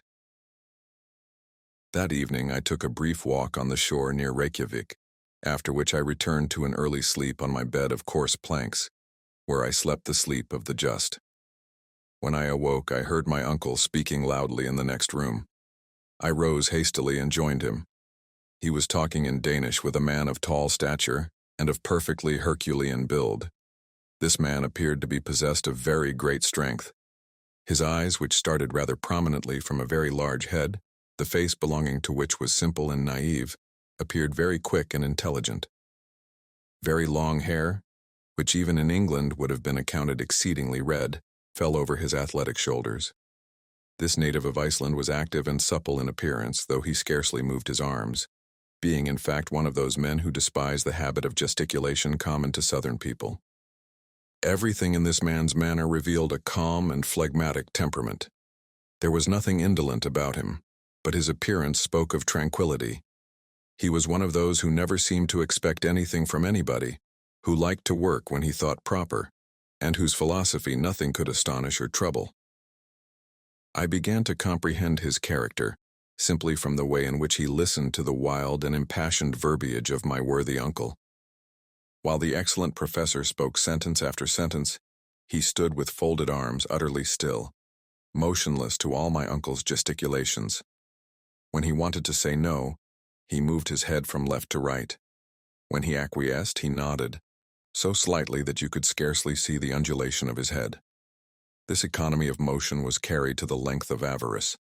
Judging from his appearance, I should have been a long time before I had suspected him to be what he was, a mighty hunter. Certainly his manner was not likely to frighten the game. How then did he contrive to get at his prey? My surprise was slightly modified when I knew that this tranquil and solemn personage was only a hunter of the eider-duck, the down of which is, after all, the greatest source of the Icelander's wealth. In the early days of summer, the female of the eider, a pretty sort of duck, builds its nest amid the rocks of the fjords, the name given to all narrow gulfs in Scandinavian countries, with which every part of the island is indented. No sooner has the eider-duck made her nest than she lines the inside of it with the softest down from her breast. Then comes the hunter or trader, taking away the nest. The poor bereaved female begins her task over again, and this continues as long as any eider-down is to be found. When she can find no more, the male bird sets to work to see what he can do. As, however, his down is not so soft and has therefore no commercial value, the hunter does not take the trouble to rob him of his nest lining. The nest is accordingly finished, the eggs are laid, the little ones are born, and next year the harvest of eider-down is again collected. Now, as the eider-duck never selects steep rocks or aspects to build its nest, but rather sloping and low cliffs near to the sea, the Icelandic hunter can carry on his trade operations without much difficulty. He is like a farmer who has neither to plow, to sow, nor to harrow, only to collect his harvest. This grave, sententious, silent person, as phlegmatic as an Englishman on the French stage, was named Hans Bielke. He had called upon us in consequence of the recommendation of Monsieur Friedrichsson. He was, in fact, our future guide. It struck me that had I sought the world over, I could not have found a greater contradiction to my impulsive uncle. They, however, readily understood one another. Neither of them had any thought about money. One was ready to take all that was offered him, the other ready to offer anything that was asked. It may readily be conceived, then, that an understanding was soon come to between them. Now the understanding was that he was to take us to the village of Stapi, situated on the southern slope of the peninsula of Sneffels, at the very foot of the volcano. Hans, the guide, told us the distance was about 22 miles, a journey which my uncle supposed would take about 2 days. But when my uncle came to understand that they were Danish miles, of 8,000 yards each, he was obliged to be more moderate in his ideas and, considering the horrible roads we had to follow, to allow 8 or 10 days for the journey. 4 horses were prepared for us, 2 to carry the baggage, and 2 to bear the important weight of myself and uncle. Hans declared that nothing ever would make him climb on the back of any animal. He knew every inch of that part of the coast, and promised to take us the very shortest way. His engagement with my uncle was by no means to cease with our arrival at Stapi, He was further to remain in his service during the whole time required for the completion of his scientific investigations at the fixed salary of 3 Rix a week, being exactly 14 shillings and 2 pence minus 1 farthing English currency. One stipulation, however, was made by the guide. The money was to be paid to him every Saturday night, failing which his engagement was at an end. The day of our departure was fixed. My uncle wished to hand the eider-down hunter an advance, but he refused in one emphatic word, "efter," which being translated from Icelandic into plain English means after. The treaty concluded, our worthy guide retired without another word. "A splendid fellow," said my uncle, "only he little suspects the marvelous part he is about to play in the history of the world." "You mean, then," I cried in amazement, "that he should accompany us?" "To the interior of the earth, yes," replied my uncle. "Why not?" There were yet 48 hours to elapse before we made our final start. To my great regret, our whole time was taken up in making preparations for our journey. All our industry and ability were devoted to packing every object in the most advantageous manner, the instruments on one side, the arms on the other, the tools here and the provisions there. There were, in fact, 4 distinct groups. The instruments were, of course, of the best manufacture. 1. A centigrade thermometer of Eigel, counting up to 150 degrees, which to me did not appear half enough, or too much. Too hot by half, if the degree of heat was to ascend so high, in which case we should certainly be cooked. Not enough, if we wanted to ascertain the exact temperature of springs or metal in a state of fusion. 2. A manometer worked by compressed air, an instrument used to ascertain the upper atmospheric pressure on the level of the ocean. Perhaps a common barometer would not have done as well, the atmospheric pressure being likely to increase in proportion as we descended below the surface of the earth. 3. A first-class chronometer made by Boissonnas, of Geneva, set at the meridian of Hamburg, from which Germans calculate, as the English do from Greenwich, and the French from Paris. 4. 2 compasses, one for horizontal guidance, the other to ascertain the dip. 5. A night glass. 6. 2 Ruhmkorff coils, which, by means of a current of electricity, would ensure us a very excellent, easily carried, and certain means of obtaining light. 7. A voltaic battery on the newest principle. Our arms consisted of 2 rifles with 2 revolving 6-shooters. Why these arms were provided, it was impossible for me to say. I had every reason to believe that we had neither wild beasts nor savage natives to fear. My uncle, on the other hand, was quite as devoted to his arsenal as to his collection of instruments, and above all was very careful with his provision of fulminating or gun cotton, warranted to keep in any climate, and of which the expansive force was known to be greater than that of ordinary gunpowder. Our tools consisted of 2 pickaxes, 2 crowbars, a silken ladder, 3 iron-shod alpine poles, a hatchet, a hammer, a dozen wedges, some pointed pieces of iron, and a quantity of strong rope. You may conceive that the whole made a tolerable parcel, especially when I mentioned that the ladder itself was 300 feet long. Then there came the important question of provisions. The hamper was not very large, but tolerably satisfactory, for I knew that in concentrated essence of meat and biscuit, there was enough to last 6 months. The only liquid provided by my uncle was schiedam. Of water, not a drop.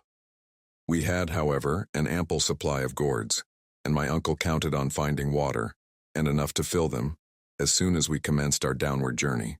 My remarks as to the temperature, the quality, and even as to the possibility of none being found, remained wholly without effect. To make up the exact list of our traveling gear, for the guidance of future travelers, add that we carried a medicine and surgical chest with all apparatus necessary for wounds, fractures, and blows, lint, scissors, lancets, in fact, a perfect collection of horrible-looking instruments, a number of vials containing ammonia, alcohol, ether, Goulard water, aromatic vinegar, in fact every possible and impossible drug. Finally, all the materials for working the Ruhmkorff coil. My uncle had also been careful to lay in a goodly supply of tobacco, several flasks of very fine gunpowder, boxes of tinder, besides a large belt crammed full of notes and gold. Good boots, rendered watertight, were to be found to the number of 6 in the toolbox. "My boy, with such clothing, with such boots and such general equipment," said my uncle in a state of rapturous delight, "we may hope to travel far." It took a whole day to put all these matters in order. In the evening we dined with Baron Tramp, in company with the mayor of Reykjavik and Dr. Heltelin, the great medical man of Iceland. Monsieur Fridriksson was not present, and I was afterwards sorry to hear that he and the governor did not agree on some matters connected with the administration of the island. Unfortunately, the consequence was that I did not understand a word that was said at dinner, a kind of semi-official reception. One thing I can say, my uncle never left off speaking. The next day our labor came to an end. Our worthy host delighted my uncle, Professor Hardwig, by giving him a good map of Iceland, a most important and precious document for a mineralogist. Our last evening was spent in a long conversation with Monsieur Fridriksson, whom I liked very much, the more that I never expected to see him or anyone else again. After this agreeable way of spending an hour or so, I tried to sleep. In vain. With the exception of a few dozes, my night was miserable. At 5 o'clock in the morning I was awakened from the only real half-hour's sleep of the night by the loud neighing of horses under my window. I hastily dressed myself and went down into the street. Hans was engaged in putting the finishing stroke to our baggage, which he did in a silent, quiet way that won my admiration, and yet he did it admirably well.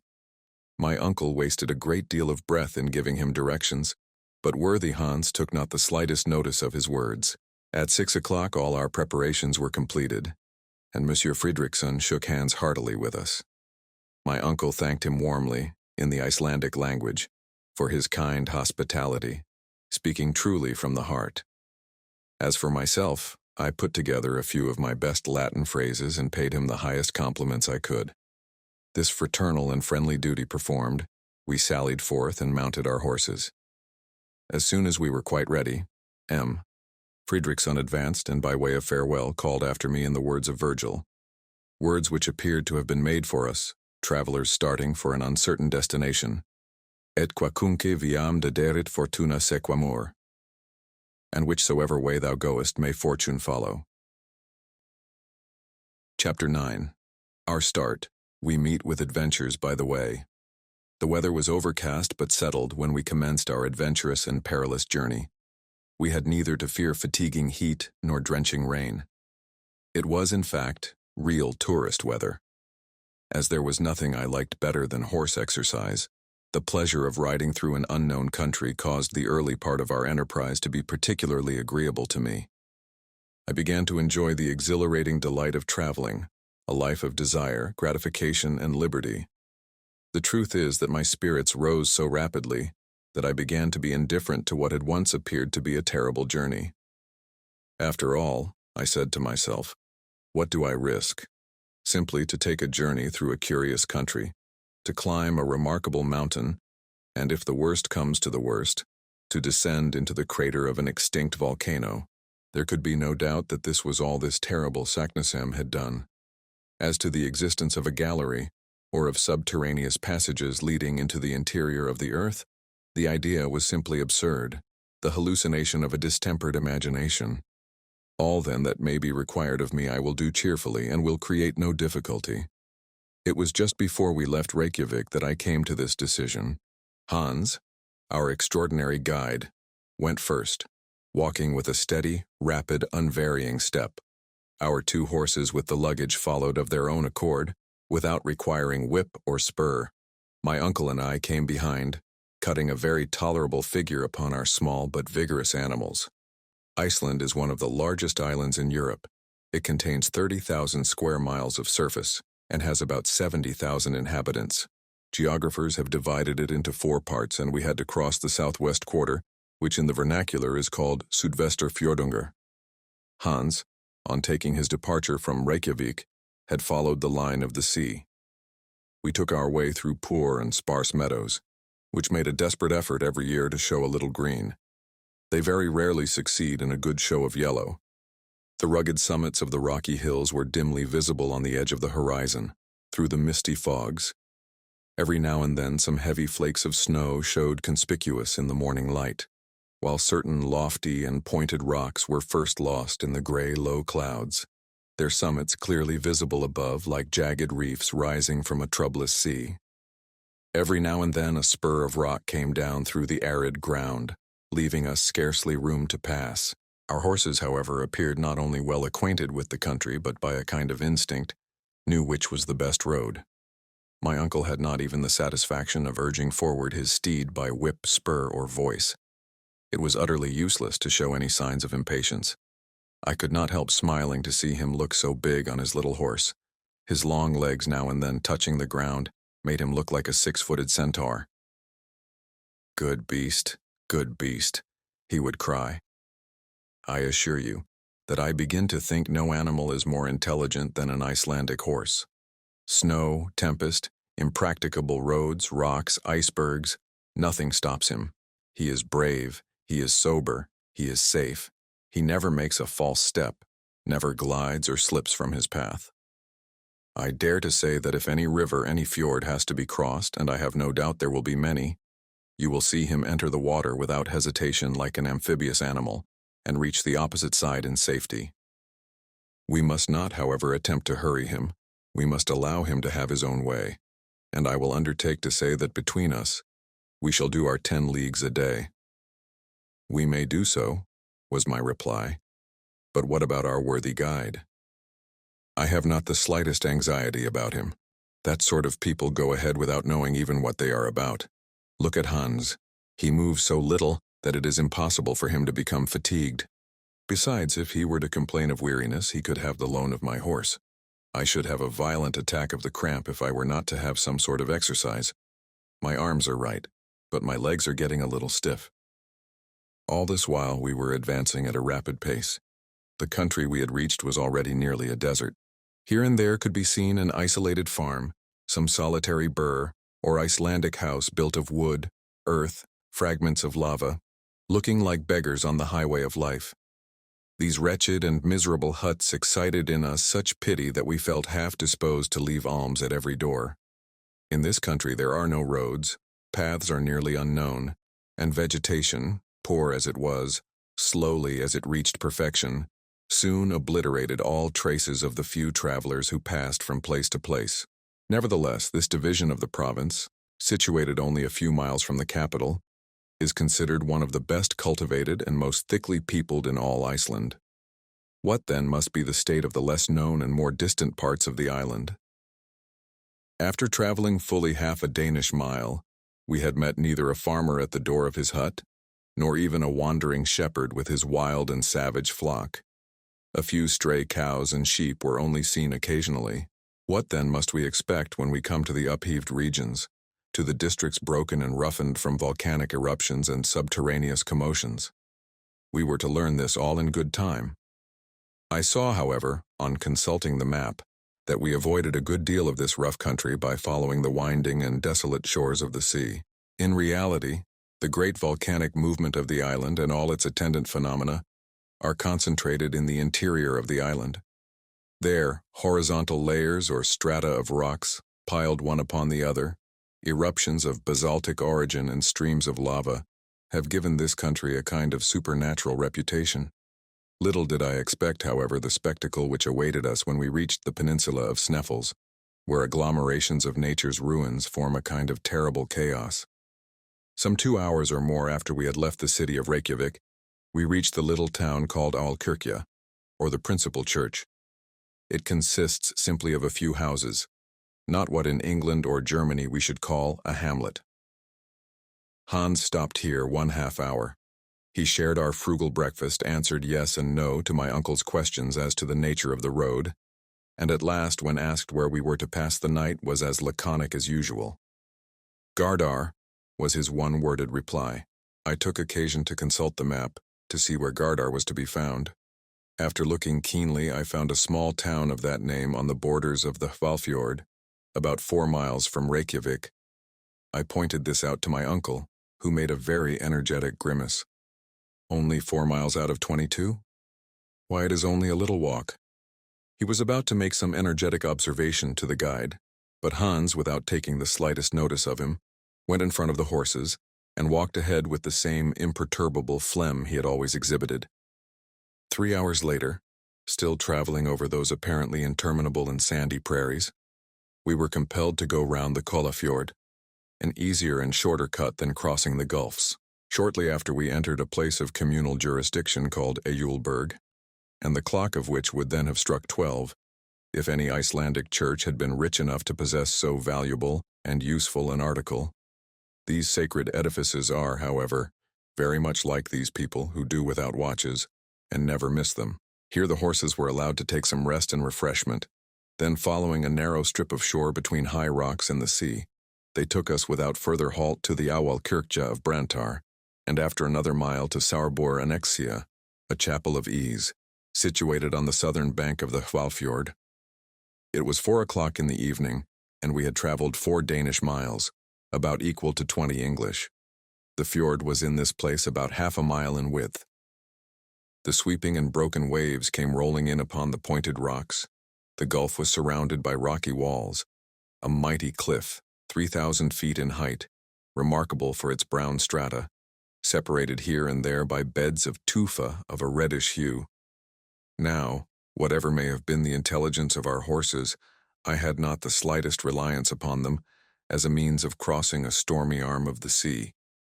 To ride over salt water upon the back of a little horse seemed to me absurd. If they are really intelligent, I said to myself, they will certainly not make the attempt. In any case, I shall trust rather to my own intelligence than theirs. But my uncle was in no humor to wait.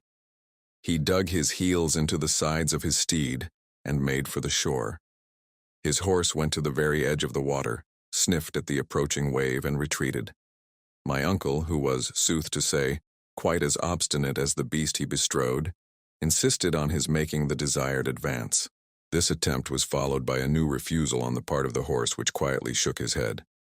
This demonstration of rebellion was followed by a volley of words and a stout application of whipcord, also followed by kicks on the part of the horse, which threw its head and heels upwards and tried to throw his rider.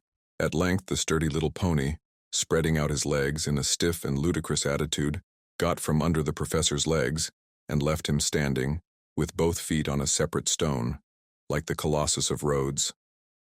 "Wretched animal," cried my uncle, suddenly transformed into a foot passenger, and as angry and ashamed as a dismounted cavalry officer on the field of battle. "Farja," said the guide, tapping him familiarly on the shoulder. "What, a ferry boat?" "There," answered Hans, pointing to where lay the boat in question. "There." "Well," I cried, quite delighted with the information. "So it is." "Why did you not say so before?" cried my uncle. "Why not start at once?" "Tidvatten," said the guide. "What does he say?" I asked, considerably puzzled by the delay in the dialogue. "He says tide," replied my uncle, translating the Danish word for my information. "Of course I understand. We must wait till the tide serves." "Forbida?" asked my uncle. "Ja," replied Hans. My uncle frowned, stamped his feet, and then followed the horses to where the boat lay. I thoroughly understood and appreciated the necessity for waiting before crossing the fjord, for that moment when the sea at its highest point is in a state of slack water. As neither the ebb nor flow can then be felt, the ferry boat was in no danger of being carried out to sea or dashed upon the rocky coast. The favorable moment did not come until 6 o'clock in the evening. Then my uncle, myself, and guide, 2 boatmen, and the 4 horses got into a very awkward flat-bottom boat. Accustomed as I had been to the steam ferry boats of the Elbe, I found the long oars of the boatmen but sorry means of locomotion. We were more than an hour in crossing the fjord, but at length the passage was concluded without accident. Half an hour later, we reached Gardar. Chapter 10. Traveling in Iceland. It ought, one would have thought, to have been night, even in the 65th parallel of latitude, but still the nocturnal illumination did not surprise me, for in Iceland, during the months of June and July, the sun never sets. The temperature, however, was very much lower than I expected. I was cold, but even that did not affect me so much as ravenous hunger. Welcome indeed, therefore, was the hut which hospitably opened its doors to us. It was merely the house of a peasant, but in the matter of hospitality it was worthy of being the palace of a king. As we alighted at the door, the master of the house came forward, held out his hand, and without any further ceremony, signaled to us to follow him. We followed him, for to accompany him was impossible. A long, narrow, gloomy passage led into the interior of this habitation, made from beams roughly squared by the axe. This passage gave ingress to every room. The chambers were 4 in number: the kitchen, the workshop, where the weaving was carried on, the general sleeping chamber of the family, and the best room, to which strangers were especially invited. My uncle, whose lofty stature had not been taken into consideration when the house was built, contrived to knock his head against the beams of the roof. We were introduced into our chamber, a kind of large room with a hard earthen floor and lighted by a window, the panes of which were made of a sort of parchment from the intestines of sheep, very far from transparent. The bedding was composed of dry hay thrown into 2 long red wooden boxes, ornamented with sentences painted in Icelandic. I really had no idea that we should be made so comfortable. There was one objection to the house, and that was the very powerful odor of dried fish, of macerated meat, and of sour milk, which 3 fragrances combined did not at all suit my olfactory nerves. As soon as we had freed ourselves from our heavy traveling costume, the voice of our host was heard calling to us to come into the kitchen, the only room in which the Icelanders ever make any fire, no matter how cold it may be. My uncle, nothing loath, hastened to obey this hospitable and friendly invitation. I followed. The kitchen chimney was made on an antique model. A large stone standing in the middle of the room was the fireplace. Above, in the roof, was a hole for the smoke to pass through. This apartment was kitchen, parlor, and dining room all in one. On our entrance, our worthy host, as if he had not seen us before, advanced ceremoniously, uttered a word which means, "Be happy," and then kissed both of us on the cheek. His wife followed, pronounced the same word, with the same ceremonial. Then the husband and wife, placing their right hands upon their hearts, bowed profoundly. This excellent Icelandic woman was the mother of 19 children, who, little and big, rolled, crawled, and walked about in the midst of volumes of smoke arising from the angular fireplace in the middle of the room. Every now and then I could see a fresh white head and a slightly melancholy expression of countenance, peering at me through the vapor. Both my uncle and myself, however, were very friendly with the whole party, and before we were aware of it, there were 3 or 4 of these little ones on our shoulders, as many on our boxes, and the rest hanging about our legs. Those who could speak kept crying out Selvertu in every possible and impossible key. Those who did not speak only made all the more noise. This concert was interrupted by the announcement of supper. At this moment our worthy guide, the eider-duck hunter, came in after seeing to the feeding and stabling of the horses, which consisted in letting them loose to browse on the stunted green of the Icelandic prairies. There was little for them to eat, but moss and some very dry and innutritious grass. Next day they were ready before the door, some time before we were. "Welcome," said Hans. Then tranquilly, with the air of an automaton, without any more expression in one kiss than another, he embraced the host and hostess and their 19 children. This ceremony concluded to the satisfaction of all parties. We all sat down to table, that is 24 of us, somewhat crowded. Those who were best off had only 2 juveniles on their knees. As soon, however, as the inevitable soup was placed on the table, the natural taciturnity, common even to Icelandic babies, prevailed over all else. Our host filled our plates with a portion of lichen soup of Iceland moss, of by no means disagreeable flavor, an enormous lump of fish floating in sour butter. After that there came some skyr, a kind of curds and whey, served with biscuits and juniper berry juice. To drink, we had blanda, skimmed milk with water. I was hungry, so hungry, that by way of dessert I finished up with a basin of thick oaten porridge. As soon as the meal was over, the children disappeared, whilst the grown people sat around the fireplace, on which was placed turf, heather, cow dung, and dried fish bones. As soon as everybody was sufficiently warm, a general dispersion took place, all retiring to their respective couches. Our hostess offered to pull off our stockings and trousers according to the custom of the country, but as we graciously declined to be so honored, she left us to our bed of dry fodder. Next day at 5 in the morning, we took our leave of these hospitable peasants. My uncle had great difficulty in making them accept a sufficient and proper remuneration. Hans then gave the signal to start. We had scarcely got 100 yards from Gardar when the character of the country changed. The soil began to be marshy and boggy, and less favorable to progress. To the right, the range of mountains was prolonged indefinitely like a great system of natural fortifications, of which we skirted the glacis. We met with numerous streams and rivulets which it was necessary to ford, and that without wetting our baggage. As we advanced, the deserted appearance increased, and yet now and then we could see human shadows flitting in the distance. When a sudden turn of the track brought us within easy reach of one of these specters, I felt a sudden impulse of disgust at the sight of a swollen head, with shining skin, utterly without hair, and whose repulsive and revolting wounds could be seen through his rags. The unhappy wretches never came forward to beg. On the contrary, they ran away. Not so quick, however, but that Hans was able to salute them with the universal salvertu. "Spetelsk," said he. "A leper," explained my uncle. The very sound of such a word caused a feeling of repulsion. The horrible affliction known as leprosy, which has almost vanished before the effects of modern science, is common in Iceland. It is not contagious, but hereditary, so that marriage is strictly prohibited to these unfortunate creatures. These poor lepers did not tend to enliven our journey, the scene of which was inexpressibly sad and lonely. The very last tufts of grassy vegetation appeared to die at our feet. Not a tree was to be seen, except a few stunted willows about as big as blackberry bushes. Now and then, we watched a falcon soaring in the gray and misty air, taking his flight towards warmer and sunnier regions. I could not help feeling a sense of melancholy come over me.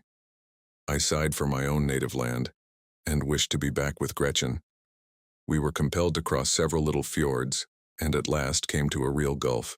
The tide was at its height, and we were able to go over at once and reach the hamlet of Alftanes about a mile farther. That evening, after fording the Alpha and the Hedda, 2 rivers rich in trout and pike, we were compelled to pass the night in a deserted house, worthy of being haunted by all the fays of Scandinavian mythology. The King of Cold had taken up his residence there, and made us feel his presence all night. The following day was remarkable by its lack of any particular incidents. Always the same damp and swampy soil, the same dreary uniformity, the same sad and monotonous aspect of scenery. In the evening, having accomplished the half of our projected journey, we slept at the annexia of Krosalpt. For a whole mile we had under our feet nothing but lava. This disposition of the soil is called hran. The crumbled lava on the surface was in some instances like ship cables stretched out horizontally, in others coiled up in heaps. An immense field of lava came from the neighboring mountains, all extinct volcanoes, but whose remains showed what once they had been. Here and there could be made out the steam from hot water springs. There was no time, however, for us to take more than a cursory view of these phenomena. We had to go forward with what speed we might. Soon the soft and swampy soil again appeared under the feet of our horses, while at every 100 yards we came upon 1 or more small lakes. Our journey was now in a westerly direction. We had, in fact, swept round the great bay of Faxa, and the twin white summits of Sneffels rose to the clouds at a distance of less than 5 miles. The horses now advanced rapidly. The accidents and difficulties of the soil no longer checked them. I confess that fatigue began to tell severely upon me, but my uncle was as firm and as hard as he had been on the first day. I could not help admiring both the excellent professor and the worthy guide, for they appeared to regard this rugged expedition as a mere walk. On Saturday, the 20th June, at 6 o'clock in the evening, we reached Budir, a small town picturesquely situated on the shore of the ocean, and here the guide asked for his money. My uncle settled with him immediately. It was now the family of Hans himself, that is to say, his uncles, his cousins, German, who offered us hospitality. We were exceedingly well received, and without taking too much advantage of the goodness of these worthy people, I should have liked very much to have rested with them after the fatigues of the journey. But my uncle, who did not require rest, had no idea of anything of the kind, and despite the fact that next day was Sunday, I was compelled once more to mount my steed. The soil was again affected by the neighborhood of the mountains, whose granite peered out of the ground like tops of an old oak. We were skirting the enormous base of the mighty volcano. My uncle never took his eyes from off it. He could not keep from gesticulating and looking at it with a kind of sullen defiance, as much as to say, "That is the giant I have made up my mind to conquer." After 4 hours of steady traveling, the horses stopped of themselves before the door of the presbytery of Stapi. Chapter 11. We reach Mount Sneffels, the Reykir. Stapi is a town consisting of 30 huts, built on a large plain of lava, exposed to the rays of the sun, reflected from the volcano. It stretches its humble tenements along the end of a little fjord, surrounded by a basaltic wall of the most singular character. Basalt is a brown rock of igneous origin. It assumes regular forms, which astonish by their singular appearance. Here we found nature proceeding geometrically and working quite after a human fashion, as if she had employed the plummet line, the compass, and the rule. If elsewhere she produces grand artistic effects by piling up huge masses without order or connection, if elsewhere we see truncated cones, imperfect pyramids, with an odd succession of lines, here, as if wishing to give a lesson in regularity, and preceding the architects of the early ages, she has erected a severe order of architecture, which neither the splendors of Babylon nor the marvels of Greece ever surpassed. I had often heard of the Giant's Causeway in Ireland, and of Fingal's Cave in one of the Hebrides, but the grand spectacle of a real basaltic formation had never yet come before my eyes. This at Stapi gave us an idea of one in all its wonderful beauty and grace. The wall of the fjord, like nearly the whole of the peninsula, consisted of a series of vertical columns, in height about 30 feet. These upright pillars of stone of the finest proportions supported an archivolt of horizontal columns which formed a kind of half-vaulted roof above the sea. At certain intervals and below this natural basin, the eye was pleased and surprised by the sight of oval openings through which the outward waves came thundering in volleys of foam. Some banks of basalt, torn from their fastenings by the fury of the waves, lay scattered on the ground like the ruins of an ancient temple, ruins eternally young, over which the storms of ages swept without producing any perceptible effect. This was the last stage of our journey. Hans had brought us along with fidelity and intelligence, and I began to feel somewhat more comfortable when I reflected that he was to accompany us still farther on our way.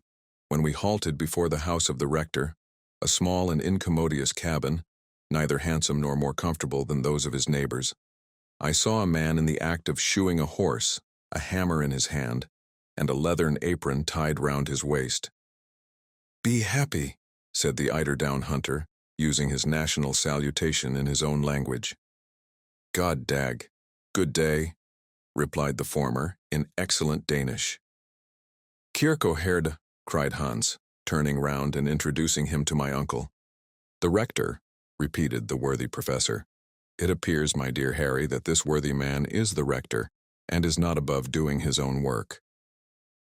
During the speaking of these words, the guide intimated to the Kirkoherde what was the true state of the case. The good man, ceasing from his occupation, gave a kind of halloo, upon which a tall woman, almost a giantess, came out of the hut.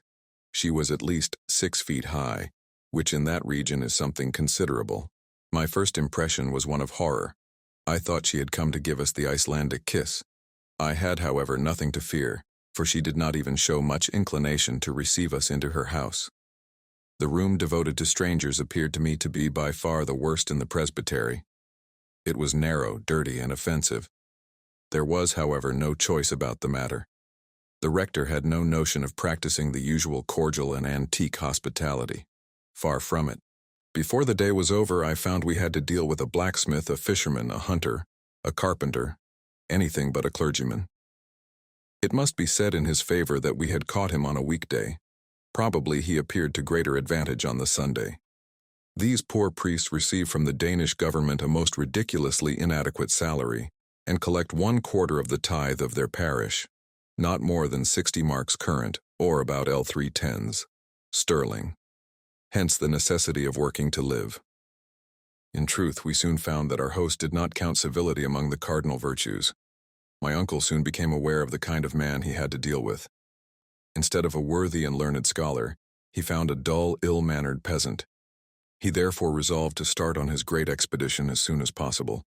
He did not care about fatigue, and resolved to spend a few days in the mountains. The preparations for our departure were made the very next day after our arrival at Stapi. Hans now hired 3 Icelanders to take the place of the horses, which could no longer carry our luggage. When, however, these worthy islanders had reached the bottom of the crater, they were to go back and leave us to ourselves. This point was settled before they would agree to start. On this occasion, my uncle partly confided in Hans, the eider-duck hunter, and gave him to understand that it was his intention to continue his exploration of the volcano to the last possible limits. Hans listened calmly, and then nodded his head. To go there or elsewhere, to bury himself in the bowels of the earth or to travel over its summits was all the same to him. As for me, amused and occupied by the incidents of travel, I had begun to forget the inevitable future. But now I was once more destined to realize the actual state of affairs. What was to be done? Run away? But if I really had intended to leave Professor Hardwigg to his fate, it should have been at Hamburg, and not at the foot of Sneffels. One idea, above all others, began to trouble me. A very terrible idea, and one calculated to shake the nerves of a man even less sensitive than myself. Let us consider the matter, I said to myself. We are going to ascend the Sneffels mountain. Well and good. We are about to pay a visit to the very bottom of the crater. Good, still. Others have done it and did not perish from that course. That, however, is not the whole matter to be considered. If a road does really present itself by which to descend into the dark and subterraneous bowels of Mother Earth, if this thrice unhappy Saknussemm has really told the truth, we shall be most certainly lost in the midst of the labyrinth of subterraneous galleries of the volcano. Now we have no evidence to prove that Sneffels is really extinct. What proof have we that an eruption is not shortly about to take place? Because the monster has slept soundly since 1219, does it follow that he is never to wake? If he does wake, what is to become of us? These were questions worth thinking about, and upon them I reflected long and deeply. I could not lie down in search of sleep without dreaming of eruptions. The more I thought, the more I objected to be reduced to the state of dross and ashes. I could stand it no longer, so I determined at last to submit the whole case to my uncle, in the most adroit manner possible, and under the form of some totally irreconcilable hypothesis. I sought him. I laid before him my fears, and then drew back in order to let him get his passion over at his ease. I have been thinking about the matter, he said, in the quietest tone in the world. What did he mean? Was he at last about to listen to the voice of reason? Did he think of suspending his projects? It was almost too much happiness to be true. I, however, made no remark. In fact, I was only too anxious not to interrupt him, and allowed him to reflect at his leisure. After some moments he spoke out. I have been thinking about the matter, he resumed. Ever since we have been at Stapi, my mind has been almost solely occupied with the grave question which has been submitted to me by yourself. For nothing would be unwiser and more inconsistent than to act with imprudence. I heartily agree with you, my dear uncle, was my somewhat hopeful rejoinder. It is now 600 years since Sneffels has spoken, but though now reduced to a state of utter silence, he may speak again. New volcanic eruptions are always preceded by perfectly well-known phenomena. I have closely examined the inhabitants of this region. I have carefully studied the soil, and I beg to tell you emphatically, my dear Harry, there will be no eruption at present. As I listened to his positive affirmations, I was stupefied and could say nothing. I see you doubt my word, said my uncle. Follow me. I obeyed mechanically. Leaving the presbytery, the professor took a road through an opening in the basaltic rock, which led far away from the sea. We were soon in open country, if we could give such a name to a place all covered with volcanic deposits. The whole land seemed crushed under the weight of enormous stones, of trap, of basalt, of granite, of lava, and of all other volcanic substances. I could see many spouts of steam rising in the air. These white vapors, called in the Icelandic language Reykir, come from hot water fountains and indicate by their violence the volcanic activity of the soil. Now the sight of these appeared to justify my apprehension. I was therefore all the more surprised and mortified when my uncle thus addressed me. "You see all this smoke, Harry, my boy?" "Yes, sir." "Well, as long as you see them thus, you have nothing to fear from the volcano. How can that be?" "Be careful to remember this," continued the professor. "At the approach of an eruption, these spouts of vapor redouble their activity, to disappear altogether during the period of volcanic eruption. For the elastic fluids, no longer having the necessary tension, seek refuge in the interior of the crater, instead of escaping through the fissures of the earth. If then the steam remains in its normal or habitual state, if their energy does not increase, and if you add to this the remark that the wind is not replaced by heavy atmospheric pressure and dead calm, you may be quite sure that there is no fear of any immediate eruption. But enough, my boy. When science has sent forth her fiat, it is only to hear and obey."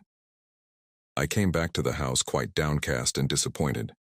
My uncle had completely defeated me with his scientific arguments.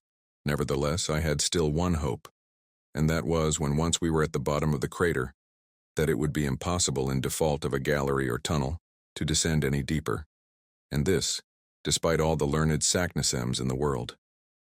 I passed the whole of the following night with a nightmare on my chest, and after unheard-of miseries and tortures, found myself in the very depths of the earth, from which I was suddenly launched into planetary space, under the form of an eruptive rock. Next day, June 23rd, Hans calmly awaited us outside the presbytery with his 3 companions loaded with provisions, tools, and instruments. 2 iron-shod poles, 2 guns, and 2 large game bags were reserved for my uncle and myself. Hans, who was a man who never forgot even the minutest precautions, had added to our baggage a large skinful of water, as an addition to our gourds. This assured us water for 8 days. It was 9 o'clock in the morning when we were quite ready. The rector and his huge wife, or servant, I never knew which, stood at the door to see us off. They appeared to be about to inflict on us the usual final kiss of the Icelanders. To our supreme astonishment, their adieu took the shape of a formidable bill, in which they even counted the use of the pastoral house, really and truly the most abominable and dirty place I ever was in. The worthy couple cheated and robbed us like a Swiss innkeeper, and made us feel by the sum we had to pay the splendors of their hospitality. My uncle, however, paid without bargaining. A man who had made up his mind to undertake a voyage into the interior of the earth is not the man to haggle over a few miserable riksdollars. This important matter settled, Hans gave the signal for departure, and some few moments later, we had left Stapi. Chapter 12. The Ascent of Mount Sneffels. The huge volcano, which was the first stage of our daring experiment, is above 5,000 feet high. Sneffels is the termination of a long range of volcanic mountains, of a different character to the system of the island itself. One of its peculiarities is its 2 huge pointed summits. From whence we started, it was impossible to make out the real outlines of the peak against the gray field of sky. All we could distinguish was a vast dome of white which fell downwards from the head of the giant. The commencement of the great undertaking filled me with awe. Now that we had actually started, I began to believe in the reality of the undertaking. Our party formed quite a procession. We walked in single file, preceded by Hans, the imperturbable eider-duck hunter. He calmly led us by narrow paths where 2 persons could by no possibility walk abreast. Conversation was wholly impossible. We had all the more opportunity to reflect and admire the awful grandeur of the scene around. Beyond the extraordinary basaltic wall of the fjord of Stapi, we found ourselves making our way through fibrous turf, over which grew a scanty vegetation of grass, the residuum of the ancient vegetation of the swampy peninsula. The vast mass of this combustible, the field of which as yet is utterly unexplored, would suffice to warm Iceland for a whole century. This mighty turf pit, measured from the bottom of certain ravines, is often not less than 70 feet deep, and presents to the eye the view of successive layers of black, burned-up rocky detritus, separated by thin streaks of porous sandstone. The grandeur of the spectacle was undoubted, as well as its arid and deserted air. As a true nephew of the great Professor Hardwigg, and despite my preoccupation and doleful fears of what was to come, I observed with great interest the vast collection of mineralogical curiosities spread out before me in this vast museum of natural history. Looking back to my recent studies, I went over in thought the whole geological history of Iceland. This extraordinary and curious island must have made its appearance from out of the great world of waters at a comparatively recent date. Like the coral islands of the Pacific, it may, for aught we know, be still rising by slow and imperceptible degrees. If this really be the case, its origin can be attributed to only one cause, that of the continued action of subterranean fires. This was a happy thought. If so, if this were true, away with the theories of Sir Humphrey Davy, away with the authority of the parchment of Arne Saknussemm, the wonderful pretensions to discovery on the part of my uncle, and to our journey. All must end in smoke. Charmed with the idea, I began more carefully to look about me. A serious study of the soil was necessary to negative or confirm my hypothesis. I took in every item of what I saw, and I began to comprehend the succession of phenomena which had preceded its formation. Iceland, being absolutely without sedimentary soil, is composed exclusively of volcanic tufa, that is to say, of an agglomeration of stones and of rocks of a porous texture. Long before the existence of volcanoes, it was composed of a solid body of massive trap rock, lifted bodily and slowly out of the sea by the action of the centrifugal force at work in the earth. The internal fires, however, had not as yet burst their bounds and flooded the exterior cake of Mother Earth with hot and raging lava. My readers must excuse this brief and somewhat pedantic geological lecture, but it is necessary to the complete understanding of what follows. At a later period in the world's history, a huge and mighty fissure must, reasoning by analogy, have been dug diagonally from the southwest to the northeast of the island, through which by degrees flowed the volcanic crust. The great and wondrous phenomenon then went on without violence. The outpouring was enormous, and the seething fused matter, ejected from the bowels of the earth, spread slowly and peacefully in the form of vast level plains, or what are called mamelons, or mounds. It was at this epoch that the rocks called feldspars, syenites, and porphyries appeared. But as a natural consequence of this overflow, the depth of the island increased. It can readily be believed what an enormous quantity of elastic fluids were piled up within its center, when at last it afforded no other openings after the process of cooling the crust had taken place. At length a time came when, despite the enormous thickness and weight of the upper crust, the mechanical forces of the combustible gases below became so great that they actually upheaved the weighty back and made for themselves huge and gigantic shafts. Hence the volcanoes which suddenly arose through the upper crust, and next the craters, which burst forth at the summit of these new creations. It will be seen that the first phenomena in connection with the formation of the island were simply eruptive. To these, however, shortly succeeded the volcanic phenomena. Through the newly formed openings escaped the marvelous mass of basaltic stones with which the plain we were now crossing was covered. We were trampling our way over heavy rocks of dark gray color, which, while cooling, had been molded into six-sided prisms. In the back distance we could see a number of flattened cones which formerly were so many fire-vomiting mouths. After the basaltic eruption was appeased and set at rest, the volcano, the force of which increased with that of the extinct craters, gave free passage to the fiery overflow of lava, and to the mass of cinders and pumice stone, now scattered over the sides of the mountain, like disheveled hair on the shoulders of a bacchante. Here, in a nutshell, I had the whole history of the phenomena from which Iceland arose.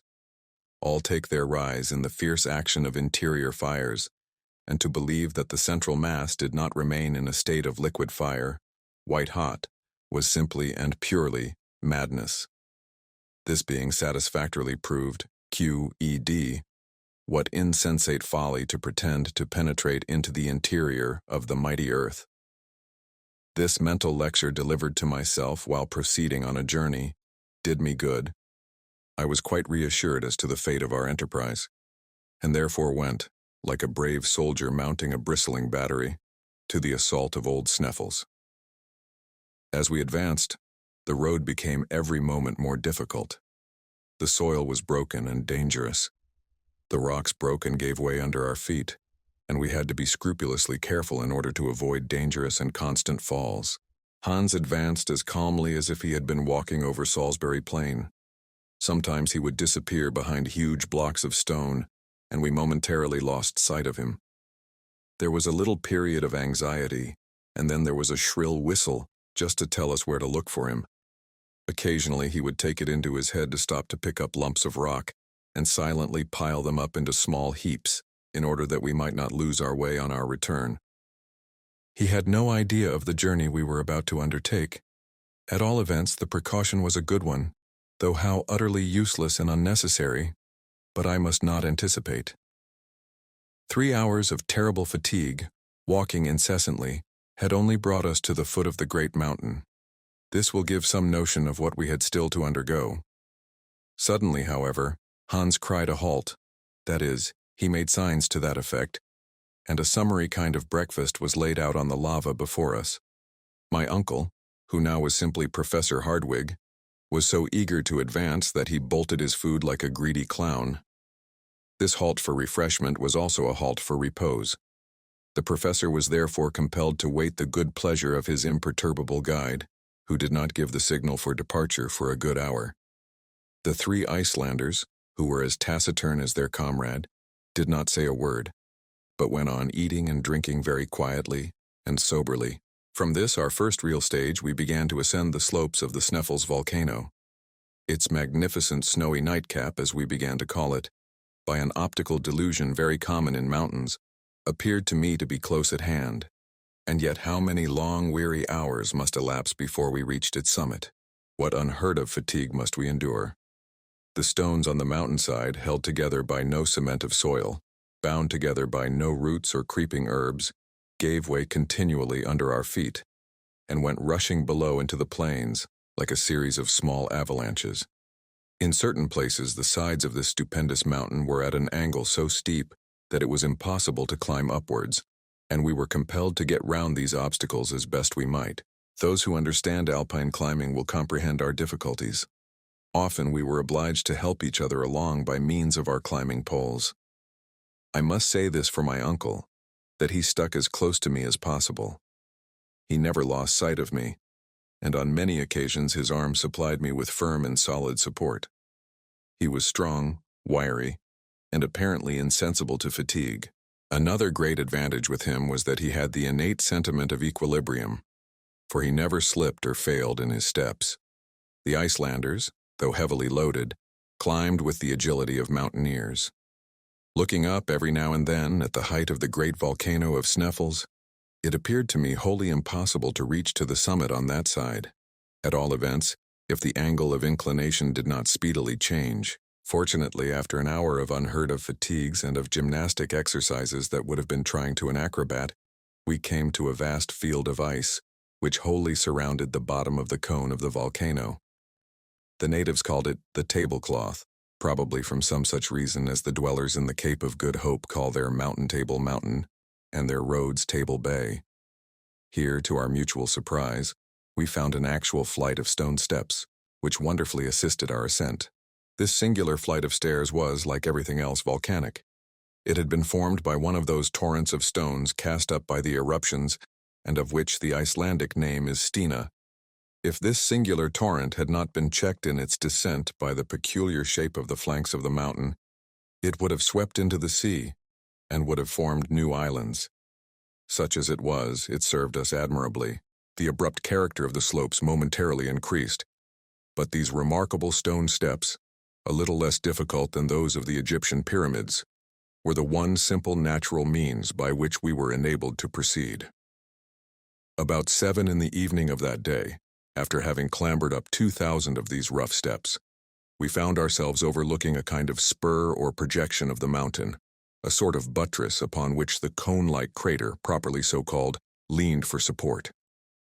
The ocean lay beneath us at a depth of more than 3,200 feet, a grand and mighty spectacle. We had reached the region of eternal snows. The cold was keen, searching, and intense. The wind blew with extraordinary violence. I was utterly exhausted. My worthy uncle, the professor, saw clearly that my legs refused further service, and that, in fact, I was utterly exhausted. Despite his hot and feverish impatience, he decided, with a sigh, upon a halt. He called the eider-duck hunter to his side. That worthy, however, shook his head. "Oven for," was his sole-spoken reply. "It appears," says my uncle with a woebegone look, "that we must go higher." He then turned to Hans and asked him to give some reason for this decisive response. "Mistour," replied the guide. "Ja, Mistour, yes, the Mistour," cried one of the Icelandic guides in a terrified tone. It was the first time he had spoken. "What does this mysterious word signify?" I anxiously inquired. "Look," said my uncle. I looked down upon the plain below, and I saw a prodigious volume of pulverized pumice stone, of sand, of dust, rising to the heavens in the form of a mighty waterspout. It resembled the fearful phenomenon of a similar character known to the travelers in the desert of the Great Sahara. The wind was driving it directly towards that side of Sneffels on which we were perched. This opaque veil standing up between us and the sun projected a deep shadow on the flanks of the mountain. If this sandspout broke over us, we must all be infallibly destroyed, crushed in its fearful embraces. This extraordinary phenomenon, very common when the wind shakes the glaciers and sweeps over the arid plains, is in the Icelandic tongue called mistour. "Hastigt, hastigt," cried our guide.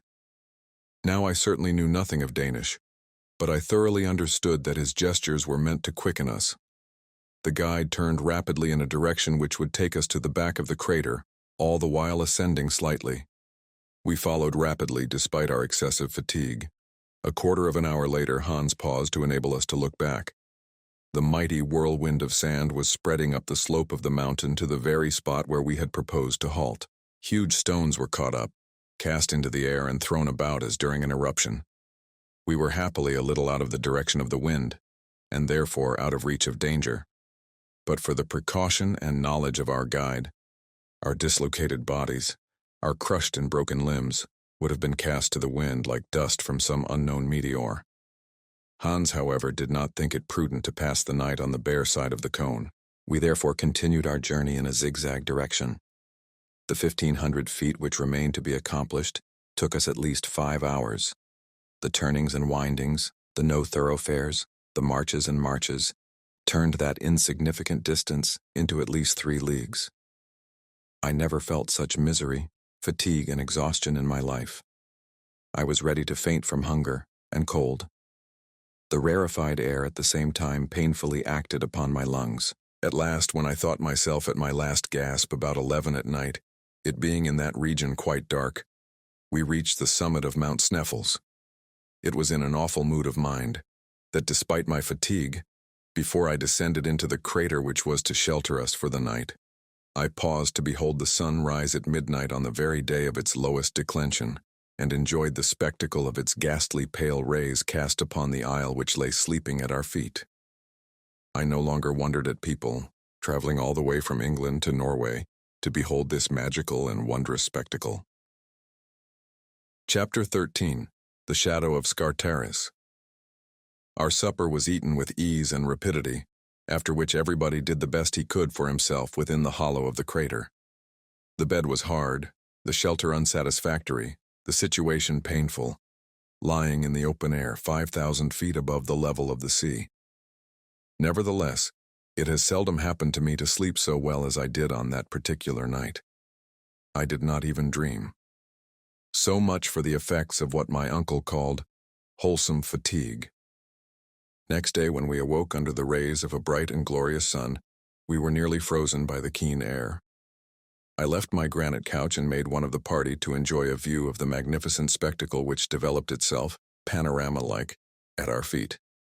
I stood upon the lofty summit of Mount Sneffels' southern peak. Thence I was able to obtain a view of the greater part of the island. The optical delusion, common to all lofty heights, raised the shores of the island, while the central portions appeared depressed. It was by no means too great a flight of fancy to believe that a giant picture was stretched out before me. I could see the deep valleys that crossed each other in every direction. I could see precipices looking like sides of wells, lakes that seemed to be changed into ponds, ponds that looked like puddles, and rivers that were transformed into petty brooks. To my right were glaciers upon glaciers and multiplied peaks, topped with light clouds of smoke. The undulation of these infinite numbers of mountains, whose snowy summits make them look as if covered by foam, recalled to my remembrance the surface of a storm-beaten ocean. If I looked towards the west, the ocean lay before me in all its majestic grandeur, a continuation, as it were, of these fleecy hilltops. Where the earth ended and the sea began, it was impossible for the eye to distinguish. I soon felt that strange and mysterious sensation which is awakened in the mind when looking down from lofty hilltops, and now I was able to do so without any feeling of nervousness, having fortunately hardened myself to that kind of sublime contemplation. I wholly forgot who I was and where I was. I became intoxicated with a sense of lofty sublimity, without thought of the abysses into which my daring was soon about to plunge me. I was presently, however, brought back to the realities of life by the arrival of the professor and Hans, who joined me upon the lofty summit of the peak. My uncle, turning in a westerly direction, pointed out to me a light cloud of vapor, a kind of haze, with a faint outline of land rising out of the waters. "Greenland," said he. "Greenland," cried I in reply. "Yes," continued my uncle, who always, when explaining anything, spoke as if he were in a professor's chair. "We are not more than 35 leagues distant from that wonderful land. When the great annual breakup of the ice takes place, white bears come over to Iceland carried by the floating masses of ice from the north. This, however, is a matter of little consequence. We are now on the summit of the transcendent Sneffels, and here are its two peaks, north and south. Hans will tell you the name by which the people of Iceland call that on which we stand." My uncle turned to the imperturbable guide, who nodded and spoke as usual. One word: "Scartaris." My uncle looked at me with a proud and triumphant glance. "A crater," he said. "You hear?"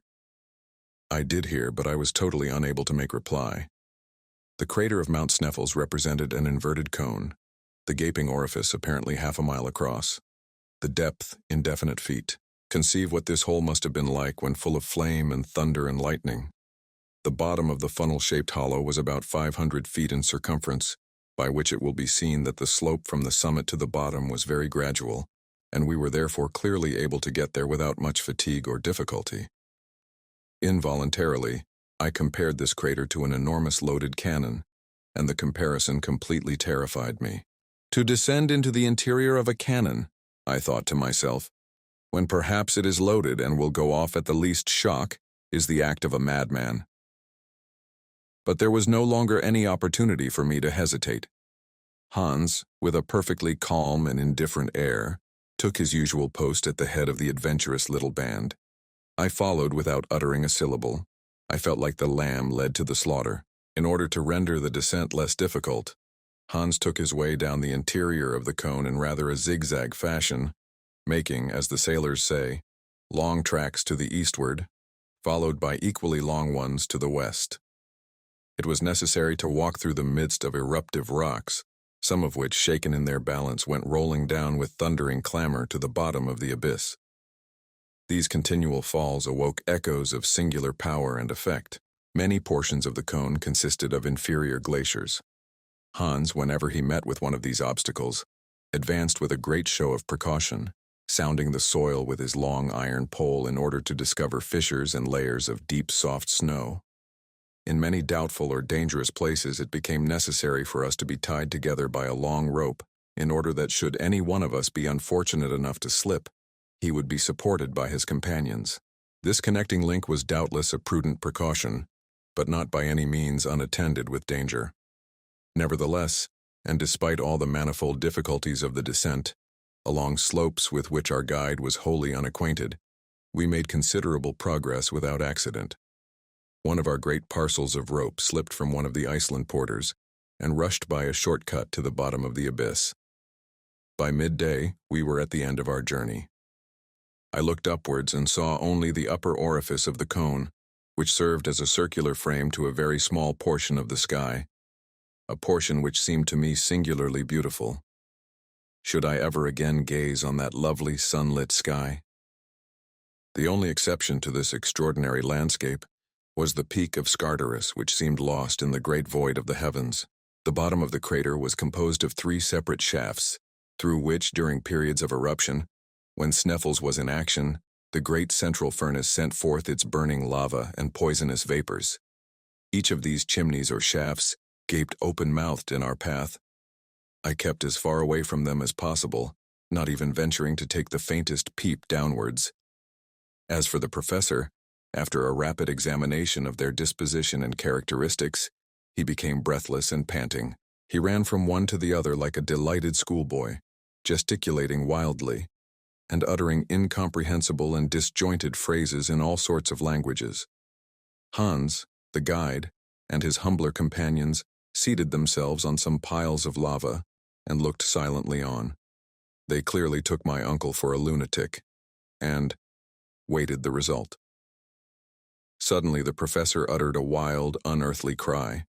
At first I imagined he had lost his footing and was falling headlong into one of the yawning gulfs. Nothing of the kind. I saw him, his arms spread out to their widest extent, his legs stretched apart, standing upright before an enormous pedestal, high enough and black enough to bear a gigantic statue of Pluto. His attitude and mien were that of a man utterly stupefied. But his stupefaction was speedily changed to the wildest joy. "Harry, Harry, come here," he cried. "Make haste. Wonderful, wonderful." Unable to understand what he meant, I turned to obey his commands. Neither Hans nor the other Icelanders moved a step. "Look," said the professor in something of the manner of the French general, pointing out the pyramids to his army. And fully partaking his stupefaction, if not his joy, I read on the eastern side of the huge block of stone the same characters, half eaten away by the corrosive action of time, the name, to me 1,000 times accursed. "Arne Saknussemm," cried my uncle. "Now, unbeliever, do you begin to have faith?" It was totally impossible for me to answer a single word. I went back to my pile of lava, in a state of silent awe. The evidence was unanswerable, overwhelming. In a few moments, however, my thoughts were far away, back in my German home with Gretchen and the old cook. What would I have given for one of my cousin's smiles, for one of the ancient domestics' omelets, and for my own feather bed? How long I remained in this state I know not. All I can say is that when at last I raised my head from between my hands, there remained at the bottom of the crater only myself, my uncle and Hans. The Icelandic porters had been dismissed and were now descending the exterior slopes of Mount Sneffels, on their way to Stapi. How heartily did I wish myself with them. Hans slept tranquilly at the foot of a rock in a kind of rill of lava, where he had made himself a rough and ready bed. My uncle was walking about the bottom of the crater like a wild beast in a cage. I had no desire, neither had I the strength, to move from my recumbent position. Taking example by the guide, I gave way to a kind of painful somnolency, during which I seemed both to hear and feel continued heavings and shudderings in the mountain. In this way we passed our first night in the interior of a crater. Next morning, a gray, cloudy, heavy sky hung like a funereal pall over the summit of the volcanic cone. I did not notice it so much from the obscurity that reigned around us, as from the rage with which my uncle was devoured. I fully understood the reason, and again a glimpse of hope made my heart leap with joy. I will briefly explain the cause. Of the 3 openings which yawned beneath our steps, only one could have been followed by the adventurous Saknussemm. According to the words of the learned Icelander, it was only to be known by that one particular mentioned in the cryptograph, that the shadow of Scartaris fell upon it, just touching its mouth in the last days of the month of June. We were in fact to consider the pointed peak as the stylus of an immense sundial, the shadow of which pointed on one given day, like the inexorable finger of fate, to the yawning chasm which led into the interior of the earth. Now, as often happens in these regions, Should the sun fail to burst through the clouds, no shadow. Consequently, no chance of discovering the right aperture.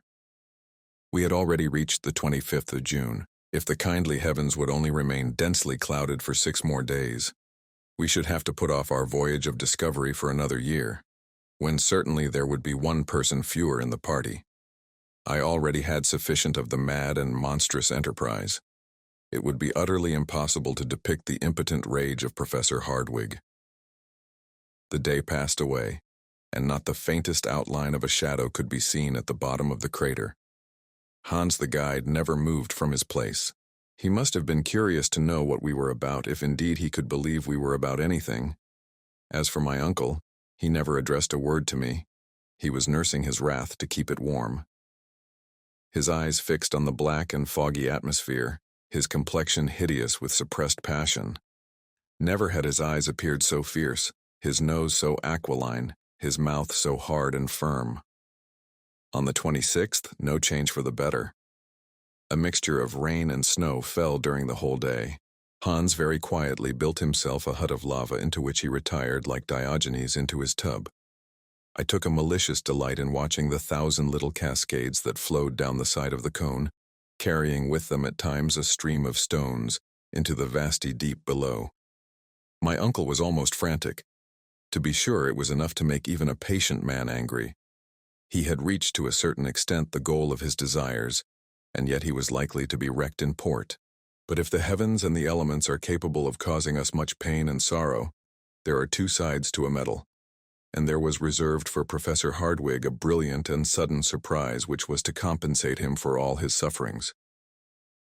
Next day the sky was still overcast, but on Sunday, the 28th, the last day but 2 of the month, with a sudden change of wind and a new moon, there came a change of weather. The sun poured its beaming rays to the very bottom of the crater. Each hillock, every rock, every stone, every asperity of the soil had its share of the luminous effulgence, and its shadow fell heavily on the soil. Among others, to his insane delight, the shadow of Scartaris was marked and clear, and moved slowly with the radiant start of day. My uncle moved with it in a state of mental ecstasy. At 12 o'clock exactly, when the sun had attained its highest altitude for the day, the shadow fell upon the edge of the central pit. "Here it is," gasped the professor in an agony of joy. "Here it is. We have found it. Forward, my friends, into the interior of the earth." I looked curiously at Hans to see what reply he would make to this terrific announcement. "Forut," said the guide tranquilly. "Forward it is," answered my uncle, who was now in the 7th heaven of delight. When we were quite ready, our watches indicated 13 minutes past 1. Chapter 14. The real journey commences.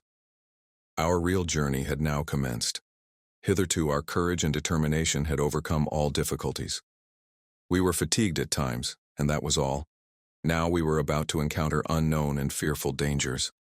I had not as yet ventured to take a glimpse down the horrible abyss into which in a few minutes more I was about to plunge.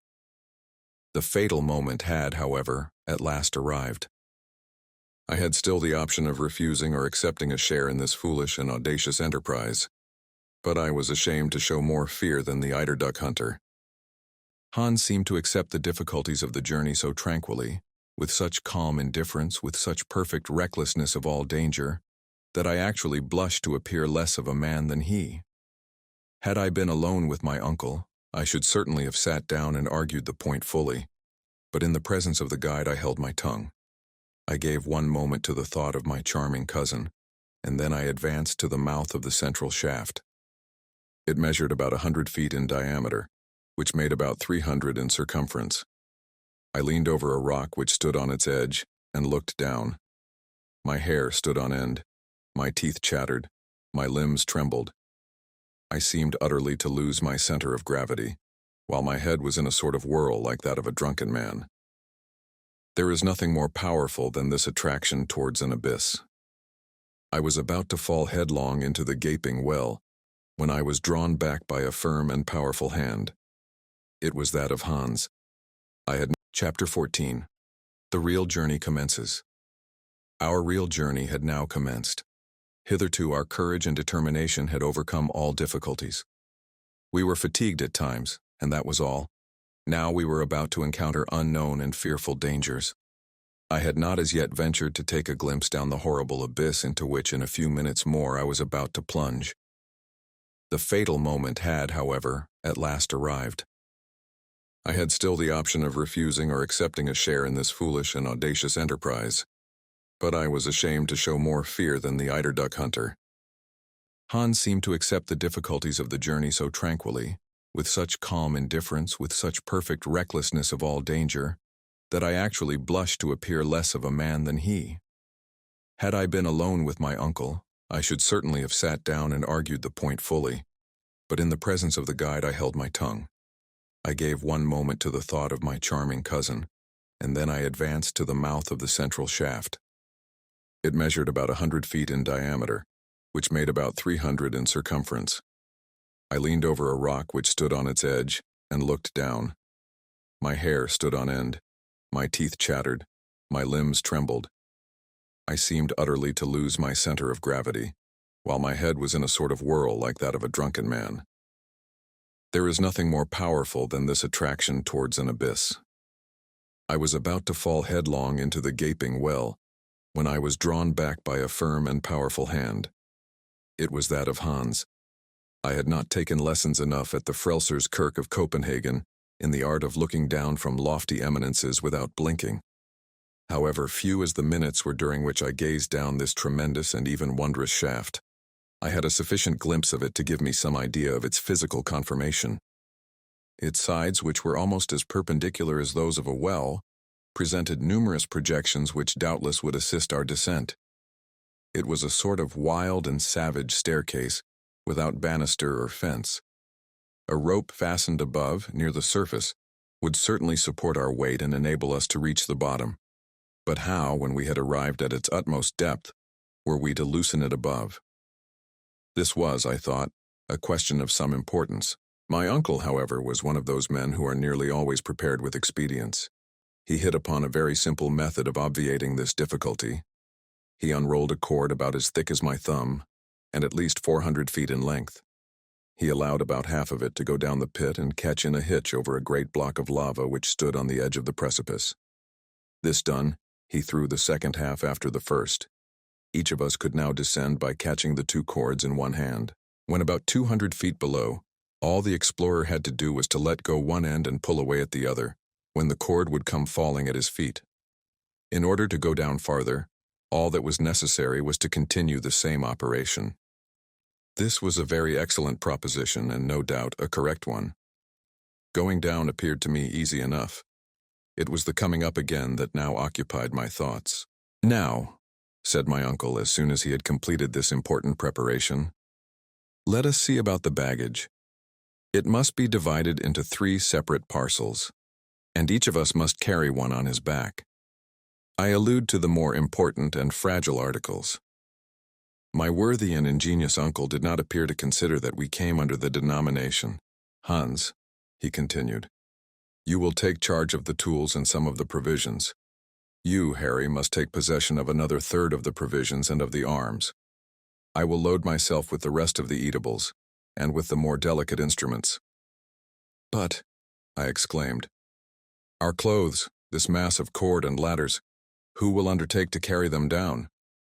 "They will go down of themselves." "And how so?" I asked. "You shall see." My uncle was not fond of half measures, nor did he like anything in the way of hesitation. Giving his orders to Hans, he had the whole of the non-fragile articles made up into one bundle, and the packet, firmly and solidly fastened, was simply pitched over the edge of the gulf. I heard the moaning of the suddenly displaced air and the noise of falling stones. My uncle, leaning over the abyss, followed the descent of his luggage with a perfectly self-satisfied air, and did not rise until it had completely disappeared from sight. "Now then," he cried, "it is our turn." I put it in good faith to any man of common sense. Was it possible to hear this energetic cry without a shudder? The professor fastened his case of instruments on his back. Hans took charge of the tools, I of the arms. The descent then commenced in the following order. Hans went first, my uncle followed, and I went last. Our progress was made in profound silence, a silence only troubled by the fall of pieces of rock, which, breaking from the jagged sides, fell with a roar into the depths below. I allowed myself to slide, so to speak, holding frantically on the double cord with one hand and with the other keeping myself off the rocks by the assistance of my iron-shod pole. One idea was all the time impressed upon my brain. I feared that the upper support would fail me. The cord appeared to me far too fragile to bear the weight of 3 such persons as we were, with our luggage. I made as little use of it as possible, trusting to my own agility and doing miracles in the way of feats of dexterity and strength upon the projecting shelves and spurs of lava, which my feet seemed to clutch as strongly as my hands. The guide went first, I have said, and when one of the slippery and frail supports broke from under his feet, he had recourse to his usual monosyllabic way of speaking. "Gifacht? Attention, look out," repeated my uncle. In about half an hour we reached a kind of small terrace formed by a fragment of rock, projecting some distance from the sides of the shaft. Hans now began to haul upon the cord on one side only, the other going as quietly upward as the other came down. It fell at last, bringing with it a shower of small stones, lava, and dust, a disagreeable kind of rain or hail. While we were seated on this extraordinary bench, I ventured once more to look downwards. With a sigh, I discovered that the bottom was still wholly invisible. Were we then going direct to the interior of the earth? The performance with the cord recommenced, and a quarter of an hour later, we had reached to the depth of another 200 feet. I have very strong doubts if the most determined geologist would, during that descent, have studied the nature of the different layers of earth around him. I did not trouble my head much about the matter, whether we were among the combustible carbon, Silurians, or primitive soil. I neither knew nor cared to know. Not so the inveterate professor. He must have taken notes all the way down, for at one of our halts, he began a brief lecture. "The farther we advance," said he, "the greater is my confidence in the result. The disposition of these volcanic strata absolutely confirms the theories of Sir Humphrey Davy. We are still within the region of the primordial soil, the soil in which took place the chemical operation of metals becoming inflamed by coming in contact with the air and water. I at once regret the old, and now forever exploded theory of a central fire. At all events, we shall soon know the truth." Such was the everlasting conclusion to which he came. I, however, was very far from being in humor to discuss the matter. I had something else to think of. My silence was taken for consent, and still we continued to go down. At the expiration of 3 hours, we were, to all appearance, as far off as ever from the bottom of the well. When I looked upwards, however, I could see that the upper orifice was every minute decreasing in size. The sides of the shaft were getting closer and closer together. We were approaching the regions of eternal night, and still we continued to descend. At length I noticed that when pieces of stone were detached from the sides of this stupendous precipice, they were swallowed up with less noise than before. The final sound was sooner heard. We were approaching the bottom of the abyss. As I had been very careful to keep account of all the changes of cord which took place, I was able to tell exactly what was the depth we had reached, as well as the time it had taken. We had shifted the rope 28 times, each operation taking a quarter of an hour, which in all made 7 hours. To this had to be added 28 pauses, in all 10 hours and a half. We started at 1, it was now, therefore, about 11 o'clock at night. It does not require great knowledge of arithmetic to know that 28 times 200 feet makes 5,600 feet in all, more than an English mile. While I was making this mental calculation, a voice broke the silence. It was the voice of Hans. "Halt!" he cried. I checked myself very suddenly, just at the moment when I was about to kick my uncle on the Chapter 15. We continue our descent. At 8 o'clock the next morning, a faint kind of dawn of day awoke us. The 1,001 prisms of the lava collected the light as it passed and brought it to us like a shower of sparks. We were able with ease to see objects around us. "Well, Harry, my boy," cried the delighted professor, rubbing his hands together, "what say you now? Did you ever pass a more tranquil night in our house in the Königstrasse? No deafening sounds of cartwheels, no cries of hawkers, no bad language from boatmen or watermen. Well, uncle, we are quite at the bottom of this well, but to me there is something terrible in this calm. Why? Said the professor hotly. One would say you were already beginning to be afraid. How will you get on presently? Do you know that as yet we have not penetrated 1 inch into the bowels of the earth? What can you mean, sir? Was my bewildered and astonished reply. I mean to say that we have only just reached the soil of the island itself. This long vertical tube, which ends at the bottom of the crater of Sneffels, ceases here, just about on a level with the sea. Are you sure, sir? Quite sure. Consult the barometer. It was quite true that the mercury, after rising gradually in the instrument, as long as our descent was taking place, had stopped precisely at 29 degrees. You perceive, said the professor, we have as yet only to endure the pressure of air. I am curious to replace the barometer by the manometer. The barometer, in fact, was about to become useless, as soon as the weight of the air was greater than what was calculated as above the level of the ocean. But, said I, is it not very much to be feared that this ever-increasing pressure may not in the end turn out very painful and inconvenient? No, said he. We shall descend very slowly, and our lungs will be gradually accustomed to breathe compressed air. It is well known that aeronauts have gone so high as to be nearly without air at all. Why then, should we not accustom ourselves to breathe when we have, say, a little too much of it? For myself, I am certain I shall prefer it. Let us not lose a moment. Where is the packet which preceded us in our descent? I smilingly pointed it out to my uncle. Hans had not seen it, and believed it caught somewhere above us. Hoopa, as he phrased it. Now, said my uncle, let us breakfast, and break fast like people who have a long day's work before them.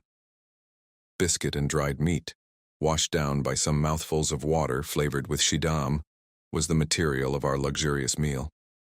As soon as it was finished, my uncle took from his pocket a notebook destined to be filled by memoranda of our travels. He had already placed his instruments in order, and this is what he wrote. Monday, June 29th, chronometer, 8h, 17 menor, morning. Barometer 29.6 inches. Thermometer, 6 degrees, 43 degrees far. Direction, ESE. This last observation referred to the obscure gallery, and was indicated to us by the compass. Now, Harry, cried the professor in an enthusiastic tone of voice, we are truly about to take our first step into the interior of the earth, never before visited by man since the first creation of the world. You may consider, therefore, that at this precise moment our travels really commence. As my uncle made this remark, he took in one hand the Ruhmkorff coil apparatus which hung round his neck, and with the other he put the electric current into communication with the worm of the lantern, and a bright light at once illumined that dark and gloomy tunnel. The effect was magical. Hans, who carried the second apparatus, had it also put into operation. This ingenious application of electricity to practical purposes enabled us to move along by the light of an artificial day amid even the flow of the most inflammable and combustible gases.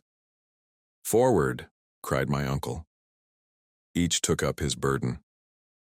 Hans went first, my uncle followed, and I going third, we entered the somber gallery. Just as we were about to engulf ourselves in this dismal passage, I lifted up my head, and through the tube-like shaft saw that Iceland sky I was never to see again. Was it the last I should ever see of any sky? The stream of lava flowing from the bowels of the earth in 1219 had forced itself a passage through the tunnel. It lined the whole of the inside with its thick and brilliant coating. The electric light added very greatly to the brilliancy of the effect. The great difficulty of our journey now began. How were we to prevent ourselves from slipping down the steeply inclined plane? Happily, some cracks, abrasures of the soil, and other irregularities served the place of steps, and we descended slowly, allowing our heavy luggage to slip on before at the end of a long cord. But that which served as steps under our feet became in other places stalactites. The lava, very porous in certain places, took the form of little round blisters. Crystals of opaque quartz, adorned with limpid drops of natural glass suspended to the roof like lustres, seemed to take fire as we passed beneath them. One would have fancied that the genii of romance were illuminating their underground palaces to receive the sons of men. Magnificent, glorious, I cried in a moment of involuntary enthusiasm. What a spectacle, uncle! Do you not admire these variegated shades of lava, which run through a whole series of colors, from reddish-brown to pale yellow, by the most insensible degrees? And these crystals, they appear like luminous globes. You are beginning to see the charms of travel, Master Harry, cried my uncle. Wait a bit, until we advance farther. What we have as yet discovered is nothing. Onwards, my boy, onwards. It would have been a far more correct and appropriate expression had he said, let us slide, for we were going down an inclined plane with perfect ease. The compass indicated that we were moving in a southeasterly direction. The flow of lava had never turned to the right or the left. It had the inflexibility of a straight line. Nevertheless, to my surprise, we found no perceptible increase in heat. This proved the theories of Humphrey Davy to be founded on truth. And more than once I found myself examining the thermometer in silent astonishment. 2 hours after our departure, it only marked 54 degrees Fahrenheit. I had every reason to believe from this that our descent was far more horizontal than vertical. As for discovering the exact depth to which we had attained, nothing could be easier. The professor, as he advanced, measured the angles of deviation and inclination, but he kept the result of his observations to himself. About 8 o'clock in the evening, my uncle gave the signal for halting. Hans seated himself on the ground. The lamps were hung to fissures in the lava rock. We were now in a large cavern where air was not wanting. On the contrary, it abounded. What could be the cause of this? To what atmospheric agitation could be ascribed this draught? But this was a question which I did not care to discuss just then. Fatigue and hunger made me incapable of reasoning. An unceasing march of 7 hours had not been kept up without great exhaustion. I was really and truly worn out, and delighted enough I was to hear the word halt. Hans laid out some provisions on a lump of lava, and we each supped with keen relish. One thing, however, caused us great uneasiness. Our water reserve was already half exhausted. My uncle had full confidence in finding subterranean resources, but hitherto we had completely failed in so doing. I could not help calling my uncle's attention to the circumstance. "And you are surprised at this total absence of springs?" he said. "Doubtless. I am very uneasy on the point. We have certainly not enough water to last us 5 days. Be quite easy on that matter," continued my uncle. "I answer for it we shall find plenty of water, in fact far more than we shall want. But when? When we once get through this crust of lava, how can you expect springs to force their way through these solid stone walls? But what is there to prove that this concrete mass of lava does not extend to the center of the earth? I don't think we have as yet done much in a vertical way." "What puts that into your head, my boy?" asked my uncle mildly. "Well, it appears to me that if we had descended very far below the level of the sea, we should find it rather hotter than we have." "According to your system," said my uncle. "But what does the thermometer say?" "Scarcely 15 degrees by Reykir, which is only an increase of 9 since our departure." "Well, and what conclusion does that bring you to?" inquired the professor. "The deduction I draw from this is very simple. According to the most exact observations, the augmentation of the temperature of the interior of the earth is 1 degree for every 100 feet. But certain local causes may considerably modify this figure. Thus, at Yakutsk in Siberia, it has been remarked that the heat increases a degree every 36 feet. The difference evidently depends on the conductibility of certain rocks. In the neighborhood of an extinct volcano, it has been remarked that the elevation of temperature was only 1 degree in every 25 feet. Let us, then, go upon this calculation, which is the most favorable, and calculate." "Calculate away, my boy." "Nothing easier," said I, pulling out my notebook and pencil. 9 times 125 feet make a depth of 1,125 feet. Archimedes could not have spoken more geometrically. Well, according to my observations, we are at least 10,000 feet below the level of the sea. Can it be possible? Either my calculation is correct, or there is no truth in figures. The calculations of the professor were perfectly correct. We were already 6,000 feet deeper down in the bowels of the earth than anyone had ever been before. The lowest known depth to which man had hitherto penetrated was in the mines of Kitzbühel, in the Tyrol, and those of Württemberg. The temperature, which should have been 81, was in this place only 15. This was a matter for serious consideration. Chapter 16. The Eastern Tunnel. The next day was Tuesday, the 30th of June, and at 6 o'clock in the morning we resumed our journey. We still continued to follow the gallery of lava, a perfect natural pathway, as easy of descent as some of those inclined planes which in very old German houses serve the purpose of staircases. This went on until 17 minutes past 12, the precise instant at which we rejoined Hans, who, having been somewhat in advance, had suddenly stopped. "At last," cried my uncle. "We have reached the end of the shaft." I looked wonderingly about me. We were in the center of 4 cross paths, somber and narrow tunnels. The question now arose as to which it was wise to take, and this of itself was no small difficulty. My uncle, who did not wish to appear to have any hesitation about the matter before myself or the guide, at once made up his mind. He pointed quietly to the eastern tunnel, and, without delay, we entered within its gloomy recesses. Besides, had he entertained any feeling of hesitation, it might have been prolonged indefinitely, for there was no indication by which to determine on a choice. It was absolutely necessary to trust to chance and good fortune. The descent of this obscure and narrow gallery was very gradual and winding. Sometimes we gazed through a succession of arches, its course very like the aisles of a Gothic cathedral. The great artistic sculptors and builders of the Middle Ages might have here completed their studies with advantage. Many most beautiful and suggestive ideas of architectural beauty would have been discovered by them. After passing through this phase of the cavernous way, we suddenly came, about a mile farther on, upon a square system of arch, adopted by the early Romans, projecting from the solid rock and keeping up the weight of the roof. Suddenly we would come upon a series of low subterranean tunnels which looked like beaver holes or the work of foxes, through whose narrow and winding ways we had literally to crawl. The heat still remained at quite a supportable degree. With an involuntary shudder, I reflected on what the heat must have been when the volcano of Sneffels was pouring its smoke, flames, and streams of boiling lava, all of which must have come up by the road we were now following. I could imagine the torrents of hot, seething stone darting on, bubbling up with accompaniments of smoke, steam, and sulphurous stench.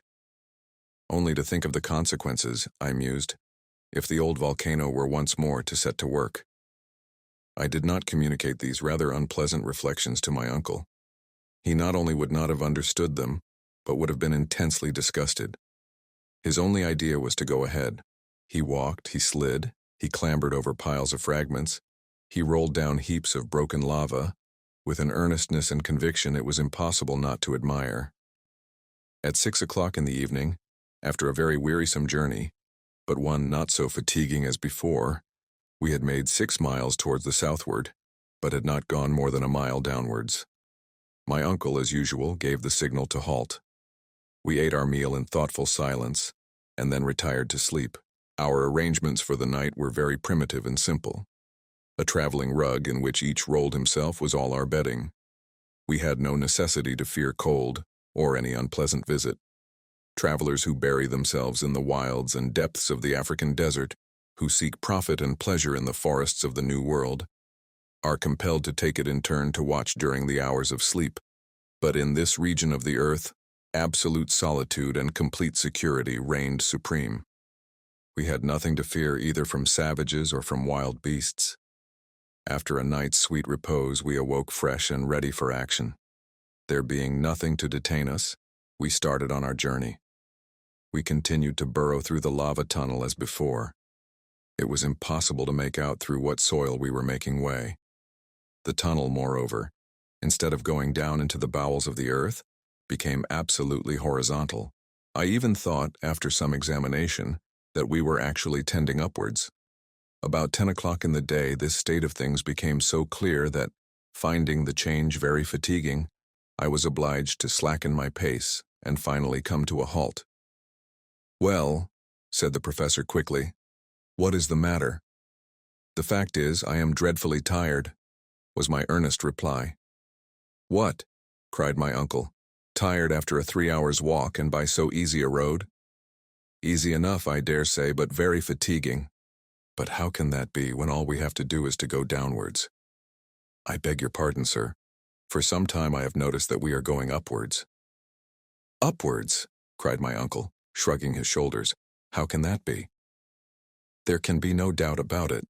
For the last half hour the slopes have been upward, and if we go on in this way much longer we shall find ourselves back in Iceland." My uncle shook his head with the air of a man who does not want to be convinced.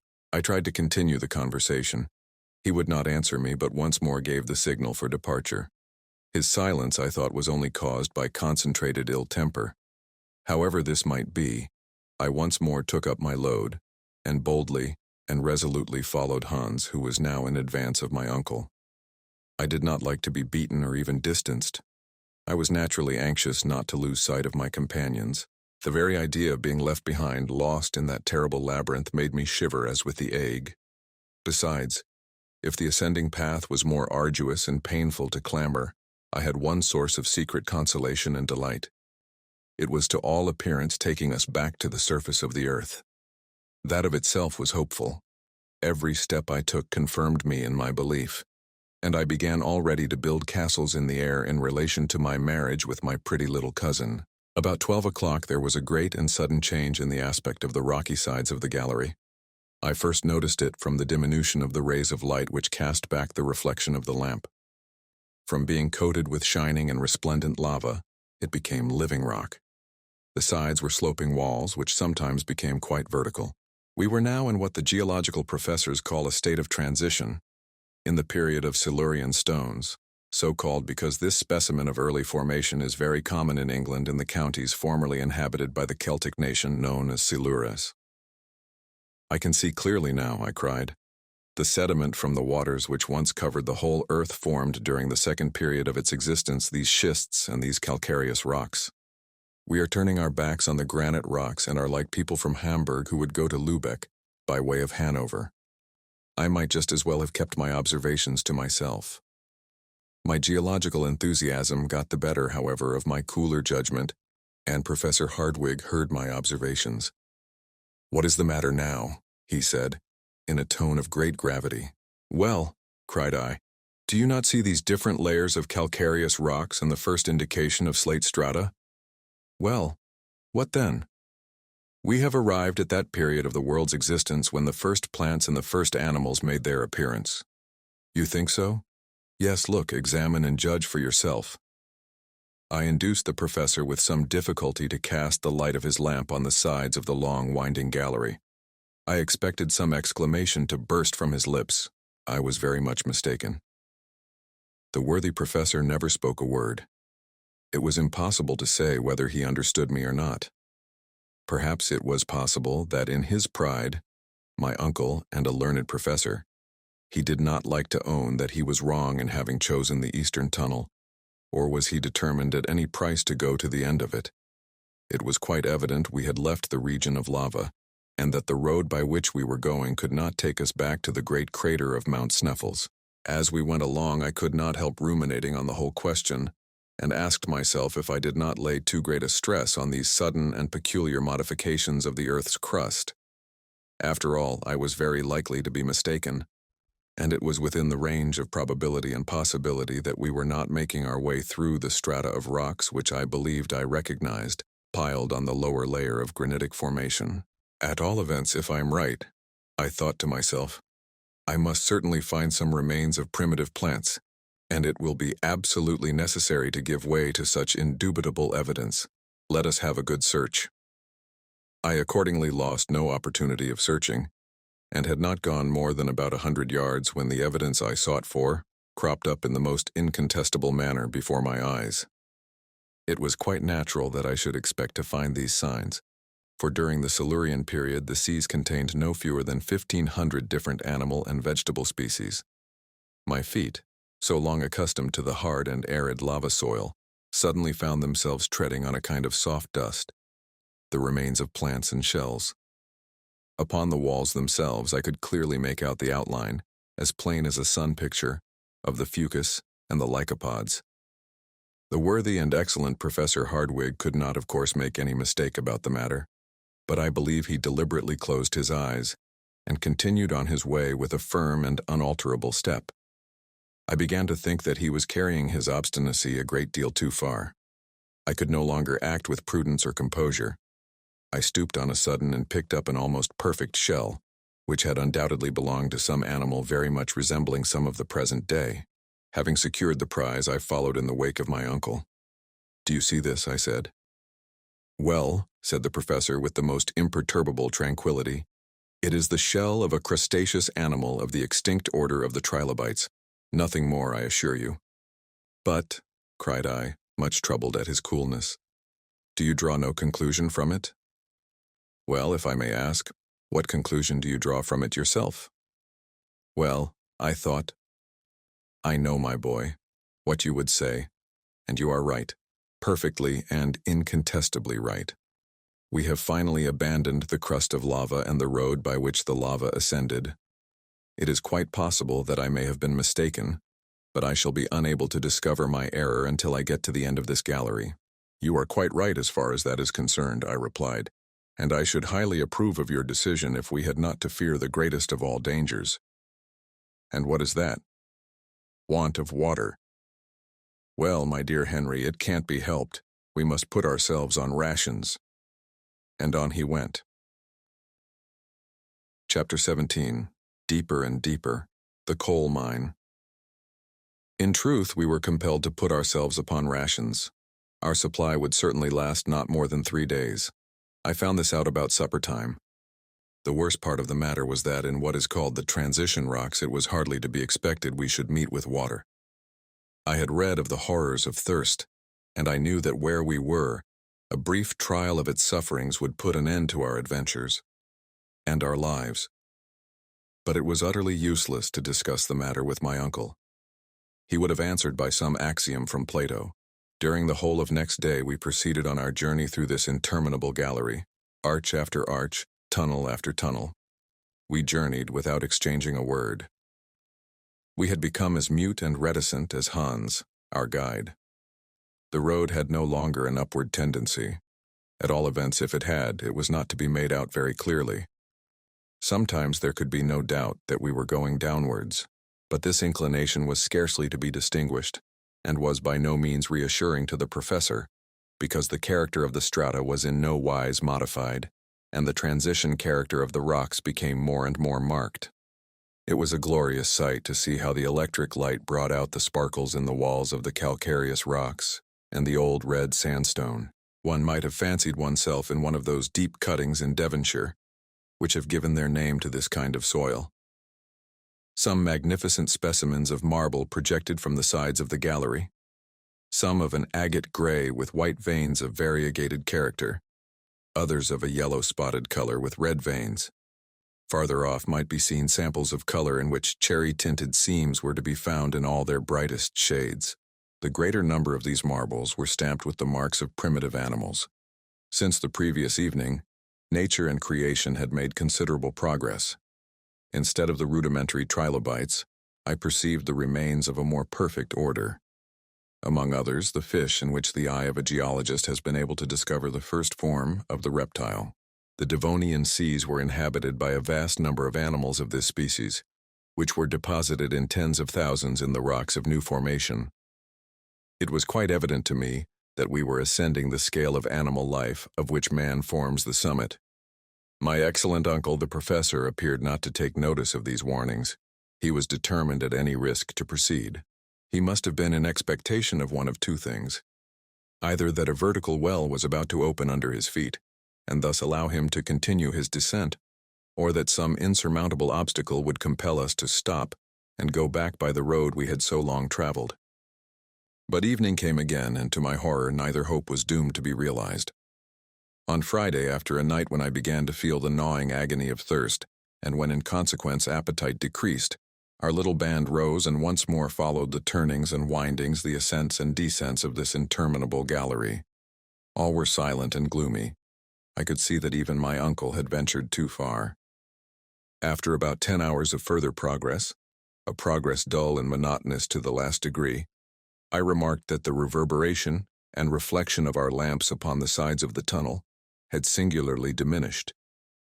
The marble, the schist, the calcareous rocks, the red sandstone had disappeared, leaving in their places a dark and gloomy wall, somber and without brightness. When we reached a remarkably narrow part of the tunnel, I leaned my left hand against the rock. When I took my hand away and happened to glance at it, it was quite black. We had reached the coal strata of the central earth. "A coal mine," I cried. "A coal mine without miners," responded my uncle a little severely. "How can we tell?" "I can tell," replied my uncle in a sharp and doctorial tone. "I am perfectly certain that this gallery through successive layers of coal was not cut by the hand of man. But whether it is the work of nature or not is of little concern to us. The hour for our evening meal has come. Let us sup." Hans, the guide, occupied himself in preparing food. I had come to that point when I could no longer eat. All I cared about were the few drops of water which fell to my share. What I suffered it is useless to record. The guide's gourd, not quite half full, was all that was left for us three. Having finished their repast, my two companions laid themselves down upon their rugs, and found in sleep a remedy for their fatigue and sufferings. As for me, I could not sleep. I lay counting the hours until morning. The next morning, Saturday, at 6 o'clock, we started again. 20 minutes later, we suddenly came upon a vast excavation. From its mighty extent, I saw at once that the hand of man could have had nothing to do with this coal mine. The vault above would have fallen in. As it was only held together by some miracle of nature. This mighty natural cavern was about 100 feet wide, by about 150 high. The earth had evidently been cast apart by some violent subterranean commotion. The mass, giving way to some prodigious upheaving of nature, had split in two, leaving the vast gap into which we inhabitants of the earth had penetrated for the first time. The whole singular history of the coal period was written on those dark and gloomy walls. A geologist would have been able easily to follow the different phases of its formation.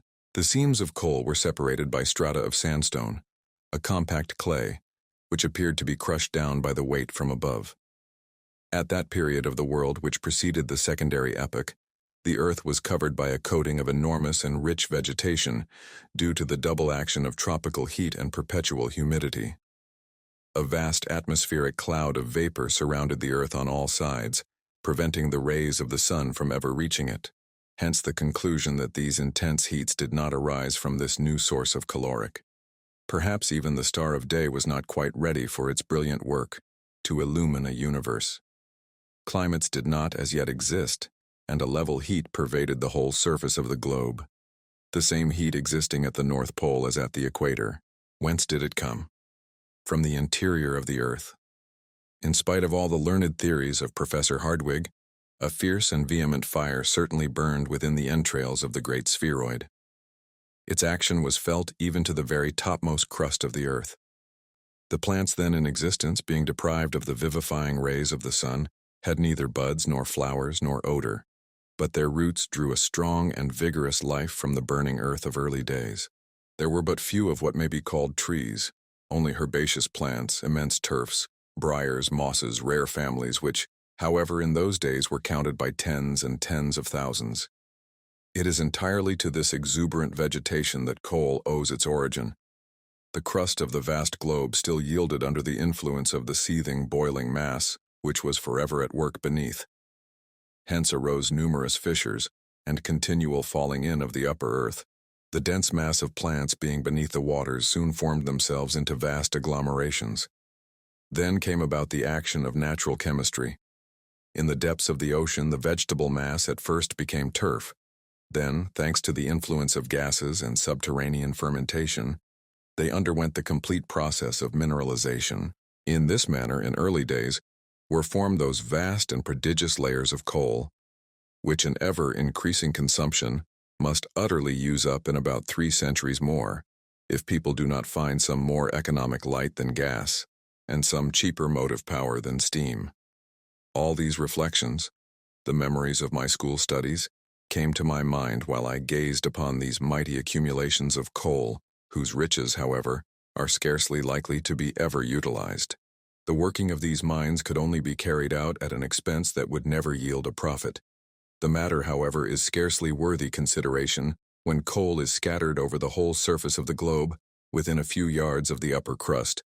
As I looked at these untouched strata, therefore, I knew they would remain as long as the world lasts. While we still continued our journey, I alone forgot the length of the road by giving myself up wholly to these geological considerations. The temperature continued to be very much the same as while we were traveling amid the lava and the schists. On the other hand, my sense of smell was much affected by a very powerful odor.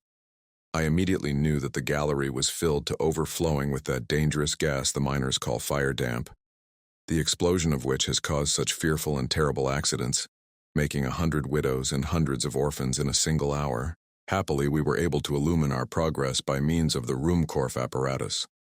If we had been so rash and imprudent as to explore this gallery, torch in hand, a terrible explosion would have put an end to our travels, simply because no travelers would be left. Our excursion through this wondrous coal mine in the very bowels of the earth lasted until evening. My uncle was scarcely able to conceal his impatience and dissatisfaction at the road, continuing still to advance in a horizontal direction. The darkness, dense and opaque a few yards in advance and in the rear, rendered it impossible to make out what was the length of the gallery. For myself, I began to believe that it was simply interminable, and would go on in the same manner for months. Suddenly, at 6 o'clock, we stood in front of a wall. To the right, to the left, above, below, nowhere was there any passage. We had reached a spot where the rock said in unmistakable accents, "No thoroughfare." I stood stupefied. The guide simply folded his arms. My uncle was silent. "Well, well, so much the better," cried my uncle at last. "I now know what we are about.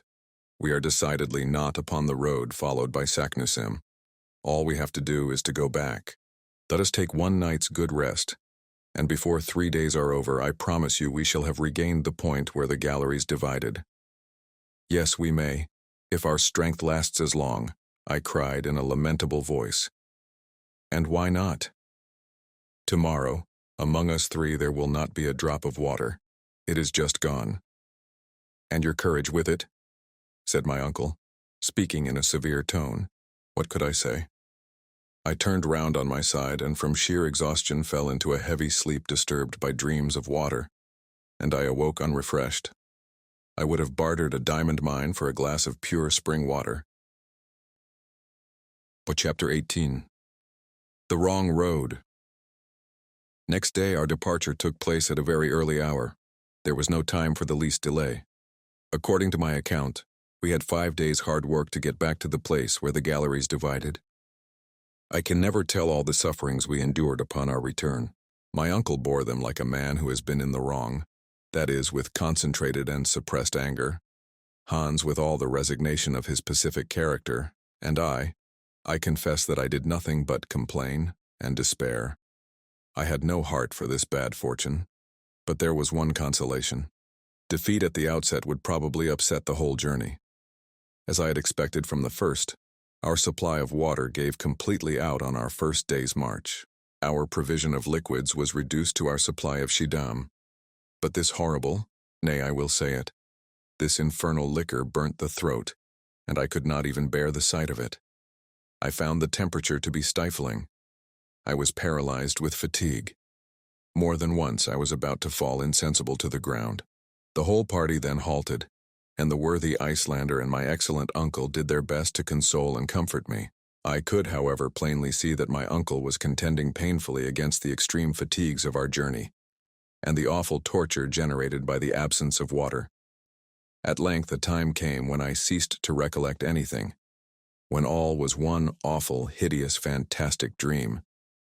At last, on Tuesday, the 7th of the month of July, after crawling on our hands and knees for many hours, more dead than alive, we reached the point of junction between the galleries. I lay like a log, an inert mass of human flesh on the arid lava soil. It was then 10 in the morning.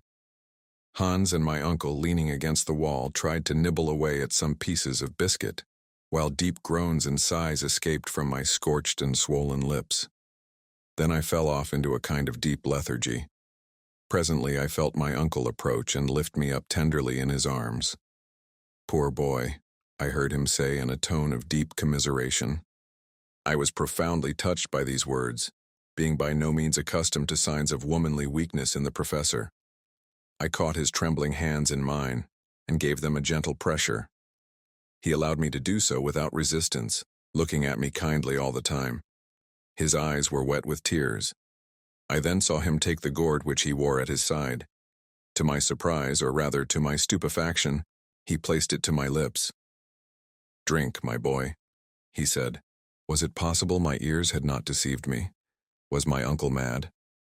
I looked at him with, I am sure, quite an idiotic expression. I could not believe him. I too much feared the counteraction of disappointment. "Drink," he said again. Had I heard aright? Before, however, I could ask myself the question a second time. A mouthful of water cooled my parched lips and throat, one mouthful, but I do believe it brought me back to life. I thanked my uncle by clasping my hands. My heart was too full to speak. "Yes," said he, "one mouthful of water, the very last. Do you hear, my boy? The very last. I have taken care of it at the bottom of my bottle as the apple of my eye. 20 times, 100 times I have resisted the fearful desire to drink it. But, no, Harry, I saved it for you." "My dear uncle," I exclaimed, and the big tears rolled down my hot and feverish cheeks. "Yes, my poor boy, I knew that when you reached this place, this crossroad in the earth, you would fall down half dead, and I saved my last drop of water in order to restore you." "Thanks," I cried. "Thanks from my heart." As little as my thirst was really quenched, I had nevertheless partially recovered my strength. The contracted muscles of my throat relaxed, and the inflammation of my lips in some measure subsided. At all events, I was able to speak. "Well," I said, "there can be no doubt now as to what we have to do. Water has utterly failed us. Our journey is therefore at an end. Let us return." While I spoke thus, my uncle evidently avoided my face. He held down his head. His eyes were turned in every possible direction but the right one. "Yes," I continued, getting excited by my own words, "we must go back to Sneffels. May heaven give us strength to enable us once more to revisit the light of day. Would that we now stood on the summit of the crater." "Go back," said my uncle, speaking to himself. "And must it be so?" "Go back, yes, and without losing a single moment," I vehemently cried. For some moments there was silence under that dark and gloomy vault. "So, my dear Harry," said the professor in a very singular tone of voice, "those few drops of water have not sufficed to restore your energy and courage." "Courage?" I cried. "I see that you are quite as downcast as before, and still give way to discouragement and despair. What then was the man made of, and what other projects were entering his fertile and audacious brain? You are not discouraged, sir? What? Give up just as we are on the verge of success?" he cried. "Never, never shall it be said that Professor Hardwigg retreated."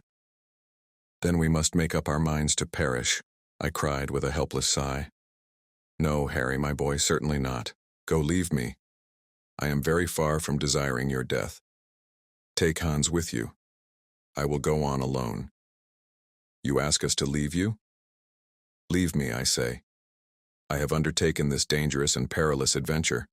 I will carry it to the end, or I will never return to the surface of Mother Earth. Go, Harry. Once more I say to you, go." My uncle, as he spoke, was terribly excited. His voice, which before had been tender, almost womanly, became harsh and menacing. He appeared to be struggling with desperate energy against the impossible. I did not wish to abandon him at the bottom of that abyss, while, on the other hand, the instinct of preservation told me to fly. Meanwhile, our guide was looking on with profound calmness and indifference. He appeared to be an unconcerned party, and yet he perfectly well knew what was going on between us. Our gestures sufficiently indicated the different roads each wished to follow, and which each tried to influence the other to undertake. But Hans appeared not to take the slightest interest in what was really a question of life and death for us all, but waited quite ready to obey the signal which should say go aloft, or to resume his desperate journey into the interior of the earth. How then I wished with all my heart and soul that I could make him understand my words, my representations, my sighs and groans. The earnest accents in which I should have spoken would have convinced that cold, hard nature. Those fearful dangers and perils of which the stolid guide had no idea, I would have pointed them out to him. I would have, as it were, made him see and feel. Between us, we might have convinced the obstinate professor. If the worst had come to the worst, we could have compelled him to return to the summit of Sneffels. I quietly approached Hans. I caught his hand in mine. He never moved a muscle. I indicated to him the road to the top of the crater. He remained motionless. My panting form, my haggard countenance, must have indicated the extent of my sufferings. The Icelander gently shook his head and pointed to my uncle. "Master," he said. The word is Icelandic as well as English. "The master!" I cried beside myself with fury. "Madman! No, I tell you he is not the master of our lives. We must fly. We must drag him with us. Do you hear me?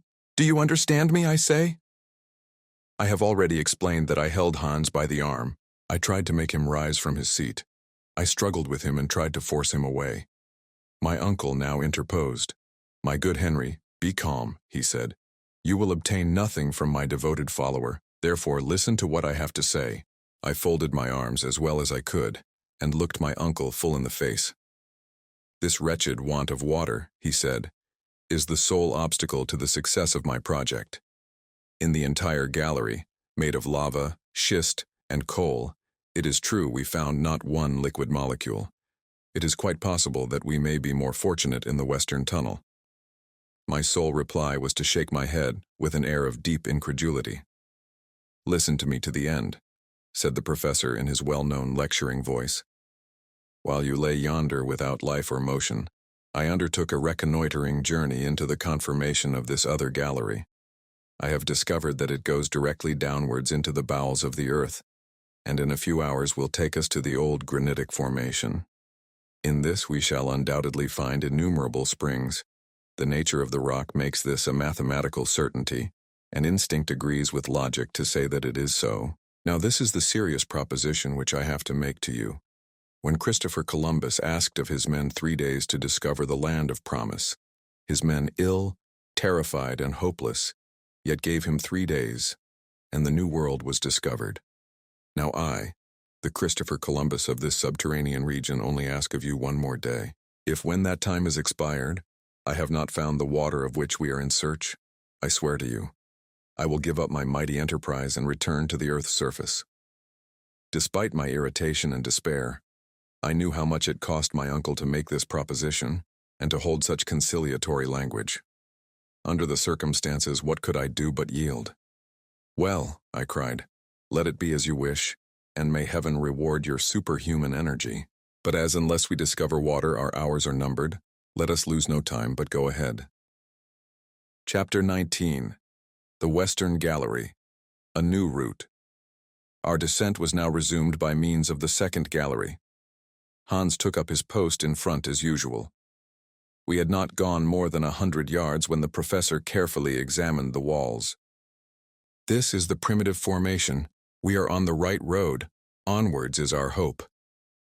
When the whole earth got cool in the first hours of the world's morning, the diminution of the volume of the earth produced a state of dislocation in its upper crust, followed by ruptures, crevasses, and fissures. The passage was a fissure of this kind, through which ages ago had flowed the eruptive granite. The 1,000 windings and turnings formed an inextricable labyrinth through the ancient soil. As we descended, successions of layers composing the primitive soil appeared with the utmost fidelity of detail. Geological science considers this primitive soil as the base of the mineral crust, and it has recognized that it is composed of 3 different strata or layers, all resting on the immovable rock known as granite. No mineralogist had even found themselves placed in such a marvelous position to study nature in all her real and naked beauty. The sounding rod, a mere machine, could not bring to the surface of the earth the objects of value for the study of its internal structure, which we were about to see with our own eyes, to touch with our own hands. Remember that I am writing this after the journey. Across the streak of the rocks, colored by beautiful green tints, wound metallic threads of copper, of manganese, with traces of platinum and gold, I could not help gazing at these riches buried in the entrails of Mother Earth, and of which no man would have the enjoyment to the end of time. These treasures, mighty and inexhaustible, were buried in the morning of the Earth's history, at such awful depths that no crowbar or pickaxe will ever drag them from their tomb. The light of our Ruhmkorff's coil, increased tenfold by the myriad of prismatic masses of rock, sent its jets of fire in every direction, and I could fancy myself traveling through a huge hollow diamond, the rays of which produced myriads of extraordinary effects. Towards 6 o'clock, this festival of light began sensibly and visibly to decrease, and soon almost ceased. The sides of the gallery assumed a crystallized tint with a somber hue. White mica began to commingle more freely with feldspar and quartz, to form what may be called the true rock, the stone which is hard above all, that supports, without being crushed, the 4 stories of the earth's soil. We were walled by an immense prison of granite. It was now 8 o'clock, and still there was no sign of water. The sufferings I endured were horrible. My uncle now kept at the head of our little column. Nothing could induce him to stop. I, meanwhile, had but one real thought. My ear was keenly on the watch to catch the sound of a spring, but no pleasant sound of falling water fell upon my listening ear. But at last the time came when my limbs refused to carry me longer. I contended heroically against the terrible tortures I endured, because I did not wish to compel my uncle to halt. To him I knew this would be the last fatal stroke. Suddenly I felt a deadly faintness come over me. My eyes could no longer see. My knees shook. I gave one despairing cry and fell. "Help! Help! I am dying!" My uncle turned and slowly retraced his steps. He looked at me with folded arms, and then allowed one sentence to escape in hollow accents from his lips. "All is over." The last thing I saw was a face fearfully distorted with pain and sorrow, and then my eyes closed. When I again opened them, I saw my companions lying near me, motionless, wrapped in their huge traveling rugs. Were they asleep or dead? For myself, sleep was wholly out of the question. My fainting fit over, I was wakeful as the lark. I suffered too much for sleep to visit my eyelids, the more that I thought myself sick unto death, dying. The last words spoken by my uncle seemed to be buzzing in my ears. "All is over," and it was probable that he was right. In the state of prostration to which I was reduced, it was madness to think of ever again seeing the light of day. Above were miles upon miles of the earth's crust. As I thought of it, I could fancy the whole weight resting on my shoulders. I was crushed, annihilated, and exhausted myself in vain attempts to turn in my granite bed. Hours upon hours passed away. A profound and terrible silence reigned around us. A silence of the tomb. Nothing could make itself heard through these gigantic walls of granite. The very thought was stupendous. Presently, despite my apathy, despite the kind of deadly calm into which I was cast, something aroused me. It was a slight but peculiar noise. While I was watching intently, I observed that the tunnel was becoming dark. Then, gazing through the dim light that remained, I thought I saw the Icelander taking his departure, lamp in hand. Why had he acted thus? Did Hans the guide mean to abandon us? My uncle lay fast asleep, or dead. I tried to cry out and arouse him. My voice, feebly issuing from my parched and fevered lips, found no echo in that fearful place. My throat was dry. My tongue stuck to the roof of my mouth. The obscurity had by this time become intense, and at last even the faint sound of the guide's footsteps was lost in the blank distance. My soul seemed filled with anguish, and death appeared welcome, only let it come quickly. "Hans is leaving us," I cried. Hans, if you are a man, come back." These words were spoken to myself. They could not be heard aloud. Nevertheless, after the first few moments of terror were over, I was ashamed of my suspicions against a man who hitherto had behaved so admirably. Nothing in his conduct or character justified suspicion. Moreover, a moment's reflection reassured me. His departure could not be a flight. Instead of ascending the gallery, he was going deeper down into the gulf. Had he had any bad design, his way would have been upwards. This reasoning calmed me a little, and I began to hope. The good and peaceful and imperturbable Hans would certainly not have arisen from his sleep without some serious and grave motive. Was he bent on a voyage of discovery? During the deep, still silence of the night had he at last heard that sweet murmur about which we were all so anxious. Chapter 20. Water. Where is it? A bitter disappointment. During a long, weary hour, there crossed my wildly delirious brain all sorts of reasons as to what could have aroused our quiet and faithful guide. The most absurd and ridiculous ideas passed through my head, each more impossible than the other.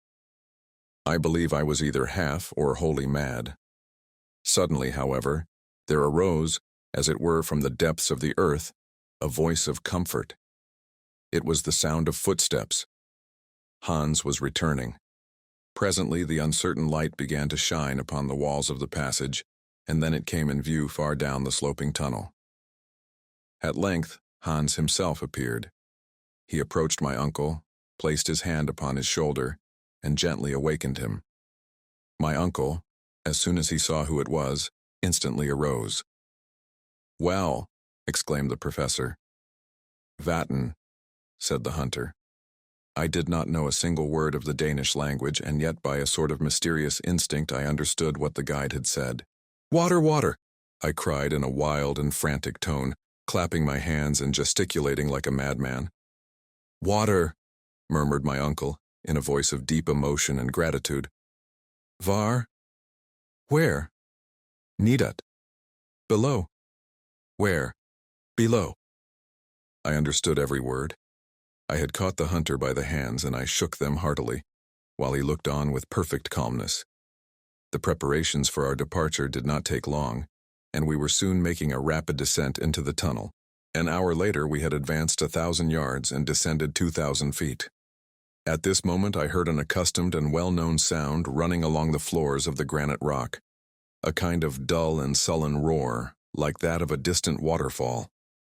During the first half hour of our advance, not finding the discovered spring, my feelings of intense suffering appeared to return. Once more I began to lose all hope. My uncle, however, observing how downhearted I was again becoming, took up the conversation. "Hans was right," he exclaimed enthusiastically. "That is the dull roaring of a torrent." "A torrent!" I cried, delighted at even hearing the welcome words. "There's not the slightest doubt about it," he replied. "A subterranean river is flowing beside us." I made no reply, but hastened on, once more animated by hope.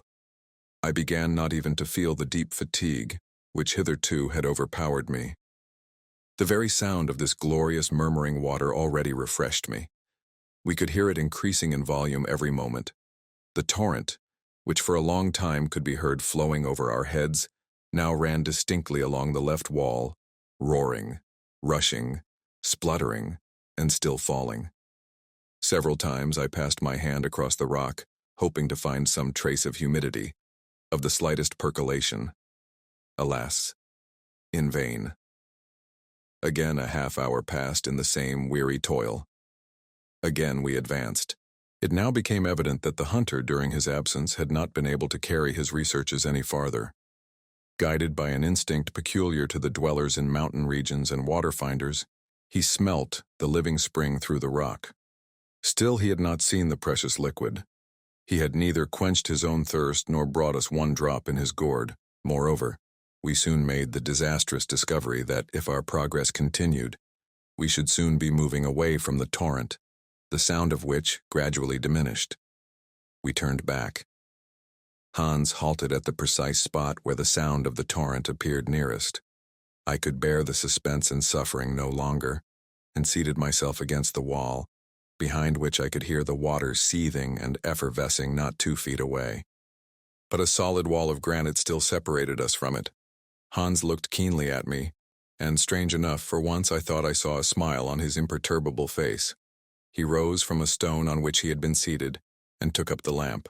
I could not help rising and following. He moved slowly along the firm and solid granite wall. I watched him with mingled curiosity and eagerness. Presently he halted and placed his ear against the dry stone, moving slowly along and listening with the most extreme care and attention. I understood at once that he was searching for the exact spot where the torrent's roar was most plainly heard. This point he soon found in the lateral wall on the left side, about 3 feet above the level of the tunnel floor. I was in a state of intense excitement. I scarcely dared believe what the eider-duck hunter was about to do.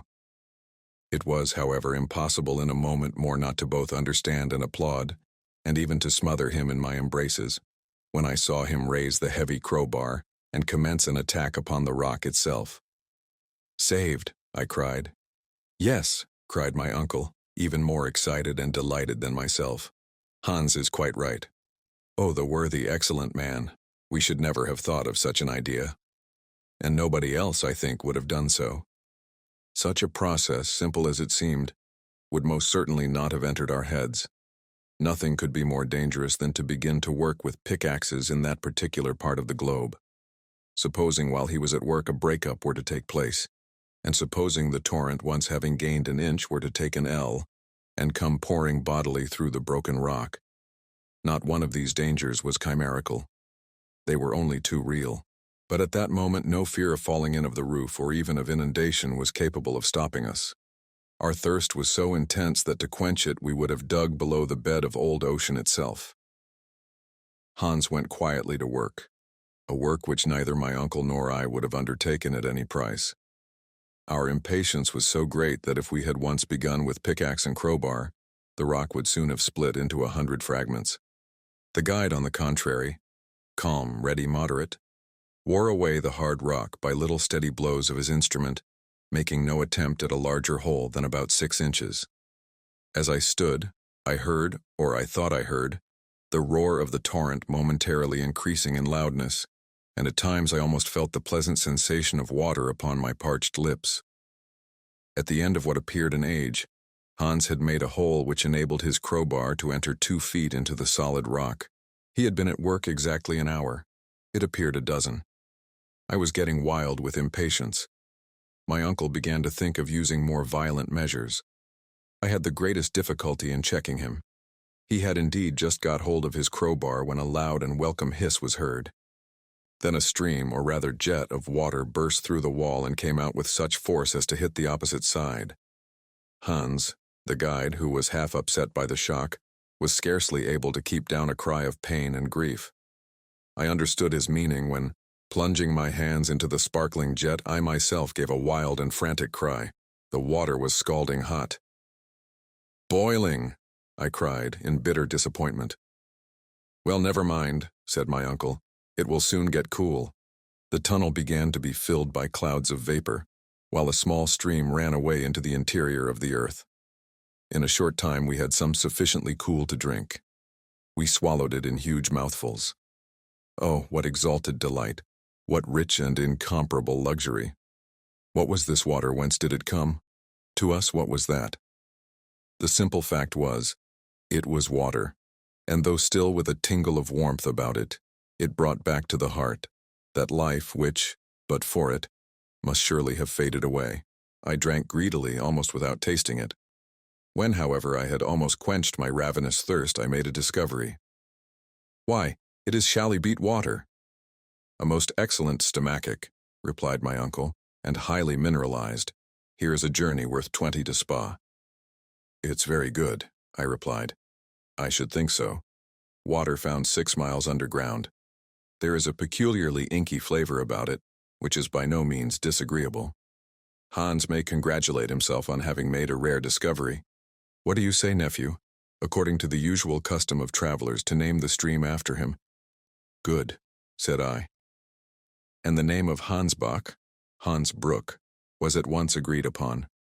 Hans was not a bit more proud after hearing our determination than he was before.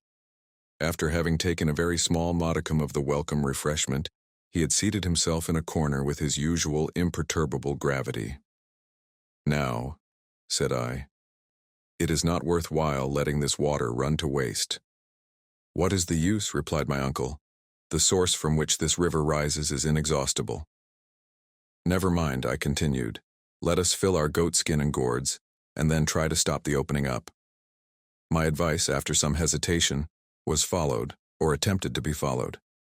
Hans picked up all the broken pieces of granite he had knocked out, and using some tow he happened to have about him, tried to shut up the fissure he had made in the wall.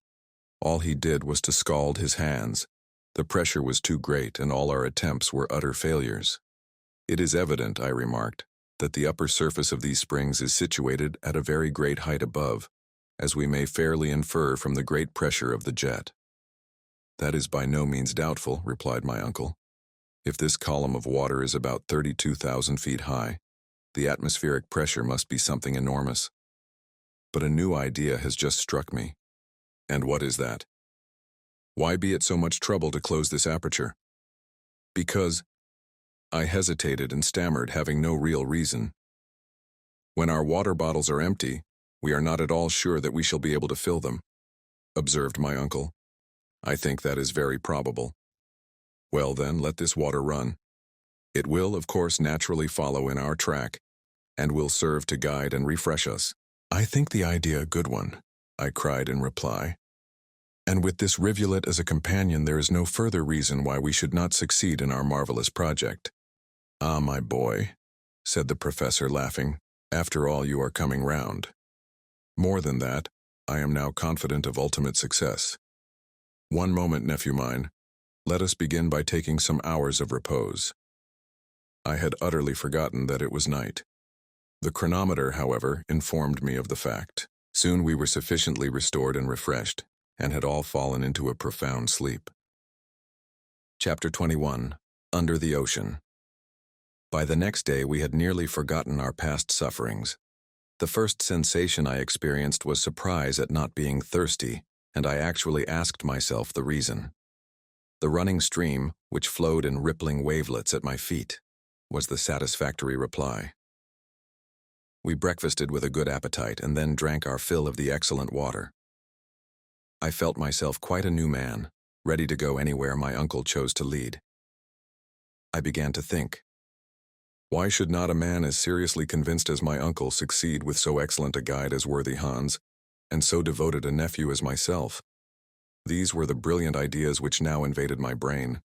Had the proposition now been made to go back to the summit of Mount Sneffels, I should have declined the offer in a most indignant manner.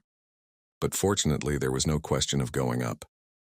We were about to descend farther into the interior of the earth. Let us be moving, I cried, awakening the echoes of the old world. We resumed our march on Thursday at 8 o'clock in the morning. The great granite tunnel, as it went round by sinuous and winding ways, presented every now and then sharp turns, and in fact all the appearance of a labyrinth.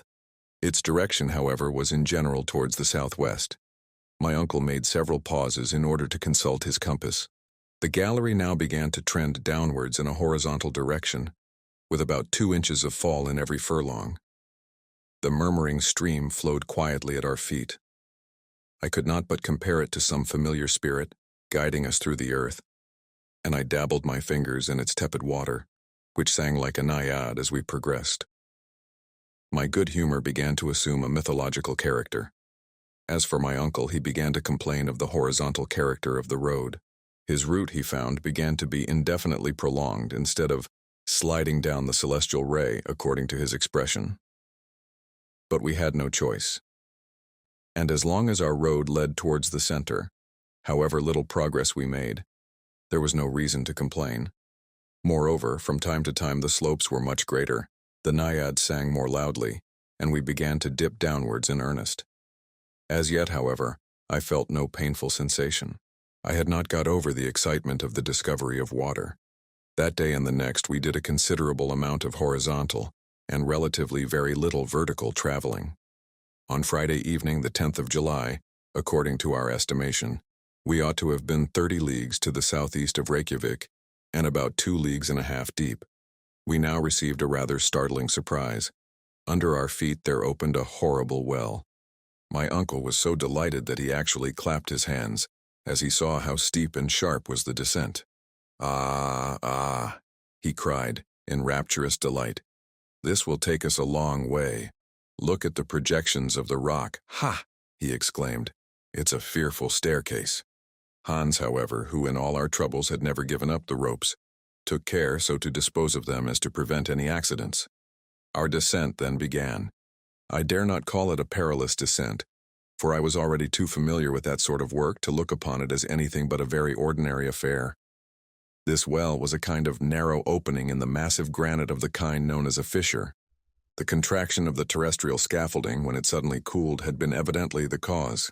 If it had ever served in former times as a kind of funnel through which passed the eruptive masses vomited by Sneffels, I was at a loss to explain how it had left no mark. We were, in fact, descending a spiral, something like those winding staircases in use in modern houses. We were compelled every quarter of an hour or thereabouts to sit down in order to rest our legs. Our calves ached. We then seated ourselves on some projecting rock with our legs hanging over, and gossiped while we ate a mouthful, drinking still from the pleasantly warm running stream which had not deserted us. It is scarcely necessary to say that in this curiously shaped fissure the Hansbach had become a cascade to the detriment of its size. It was still, however, sufficient and more for our wants. Besides, we knew that as soon as the declivity ceased to be so abrupt, the stream must resume its peaceful course. At this moment it reminded me of my uncle, his impatience and rage, while when it flowed more peacefully, I pictured to myself the placidity of the Icelandic guide. During the whole of 2 days, the 6th and 7th of July, we followed the extraordinary spiral staircase of the fissure, penetrating 2 leagues farther into the crust of the earth, which put us 5 leagues below the level of the sea. On the 8th, however, at 12 o'clock in the day, the fissure suddenly assumed a much more gentle slope, still trending in a southeast direction. The road now became comparatively easy, and at the same time dreadfully monotonous. It would have been difficult for matters to have turned out otherwise. Our peculiar journey had no chance of being diversified by landscape and scenery. At all events, such was my idea. At length, on Wednesday the 15th, we were actually 7 leagues, 21 miles below the surface of the earth, and 50 leagues distant from the mountain of Sneffels. Though, if the truth be told, we were very tired, our health had resisted all suffering, and was in a most satisfactory state. Our traveler's box of medicaments had not even been opened. My uncle was careful to note every hour the indications of the compass, of the manometer, and of the thermometer, all which he afterwards published in his elaborate philosophical and scientific account of our remarkable voyage. He was therefore able to give an exact relation of the situation. When therefore he informed me that we were 50 leagues in a horizontal direction distant from our starting point, I could not suppress a loud exclamation. "What is the matter now?" cried my uncle. "Nothing very important, only an idea has entered my head," was my reply. "Well, out with it, my boy." "It is my opinion that if your calculations are correct, we are no longer under Iceland." "Do you think so?" "We can very easily find out," I replied, pulling out a map and compasses. "You see," I said after careful measurement, "that I am not mistaken.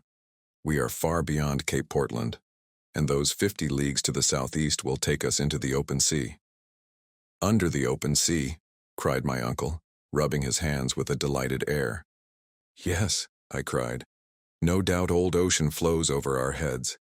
Well, my dear boy, what can be more natural?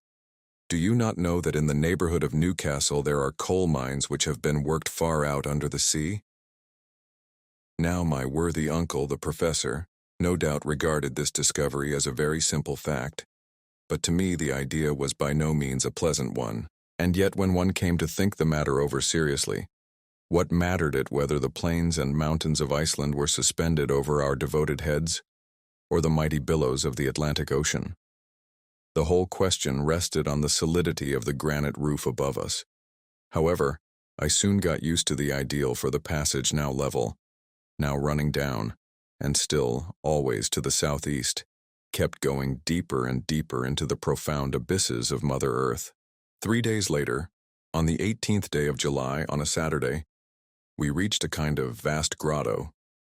My uncle here paid Hans his usual riksdollars, and it was decided that the next day should be a day of rest. Chapter 22. Sunday Below Ground.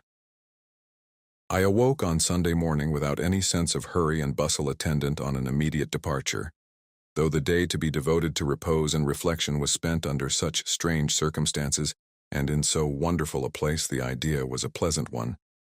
Besides, we all began to get used to this kind of existence. I had almost ceased to think of the sun, of the moon, of the stars, of the trees, houses and towns, in fact, about any terrestrial necessities. In our peculiar position, we were far above such reflections. The grotto was a vast and magnificent hall. Along its granitic soil, the stream flowed placidly and pleasantly. So great a distance was it now from its fiery source that its water was scarcely lukewarm and could be drunk without delay or difficulty. After a frugal breakfast, the professor made up his mind to devote some hours to putting his notes and calculations in order. In the first place, he said, I have a good many to verify and prove, in order that we may know our exact position. I wish to be able on our return to the upper regions to make a map of our journey, a kind of vertical section of the globe, which will be, as it were, the profile of the expedition. That would indeed be a curious work, uncle, but can you make your observations with anything like certainty and precision? I can. I have never on any occasion failed to note with great care the angles and slopes. I am certain as to having made no mistake. Take the compass and examine how she points. I looked at the instrument with care. East 1/4 southeast. Very good, resumed the professor, noting the observation and going through some rapid calculations. I make out that we have journeyed 250 miles from the point of our departure. Then the mighty waves of the Atlantic are rolling over our heads? Certainly. And at this very moment it is possible that fierce tempests are raging above, and that men and ships are battling against the angry blasts just over our heads? It is quite within the range of possibility, rejoined my uncle, smiling, and that whales are playing in shoals, thrashing the bottom of the sea, the roof of our adamantine prison? Be quite at rest on that point. There is no danger of their breaking through. But to return to our calculations. We are to the southeast, 250 miles from the base of Sneffels, and, according to my preceding notes, I think we have gone 16 leagues in a downward direction. 16 leagues, 50 miles, I cried. I am sure of it, but that is the extreme limit allowed by science for the thickness of the Earth's crust, I replied, referring to my geological studies. I do not contravene that assertion, was his quiet answer. And at this stage of our journey, according to all known laws on the increase of heat, there should be here a temperature of 1500 degrees of Reykir. There should be, you say, my boy. In which case this granite would not exist, but be in a state of fusion. But you perceive, my boy, that it is not so, and that facts as usual are very stubborn things, overruling all theories. I am forced to yield to the evidence of my senses, but I am nevertheless very much surprised. What heat does the thermometer really indicate? Continued the philosopher. 27/6. So that science is wrong by 1474 degrees and 4/10, according to which it is demonstrated that the proportional increase in temperature is an exploded error. Humphrey Davy here shines forth in all his glory. He is right, and I have acted wisely to believe him. Have you any answer to make to this statement? Had I chosen to have spoken, I might have said a great deal. I in no way admitted the theory of Humphrey Davy. I still held out for the theory of proportional increase of heat, though I did not feel it. I was far more willing to allow that this chimney of an extinct volcano was covered by lava, of a kind refractory to heat, in fact a bad conductor, which did not allow the great increase of temperature to percolate through its sides. The hot water jet supported my view of the matter, but without entering on a long and useless discussion, or seeking for new arguments to controvert my uncle, I contented myself with taking up facts as they were. Well, sir, I take for granted that all your calculations are correct, but allow me to draw from them a rigorous and definite conclusion. Go on, my boy. Have your say, cried my uncle good-humoredly. At the place where we now are, under the latitude of Iceland, the terrestrial depth is about 1583 leagues. 1583 1/4. Well, suppose we say 1600 in round numbers. Now, out of a voyage of 1600 leagues, we have completed 16. As you say, what then? at the expense of a diagonal journey of no less than 85 leagues. Exactly. We have been 20 days about it. Exactly 20 days. Now 16 is the 100th part of our contemplated expedition. If we go on in this way, we shall be 2,000 days. That is about 5 years and a half going down. The professor folded his arms, listened, but did not speak. Without counting that if a vertical descent of 16 leagues costs us a horizontal of 85, we shall have to go about 8,000 leagues to the southeast, and we must therefore come out somewhere in the circumference long before we can hope to reach the center. "Bother your calculations," cried my uncle in one of his old rages. "On what basis do they rest? How do you know that this passage does not take us direct to the end we require? Moreover, I have in my favor, fortunately, a precedent. What I have undertaken to do, another has done, and he having succeeded, why should I not be equally successful?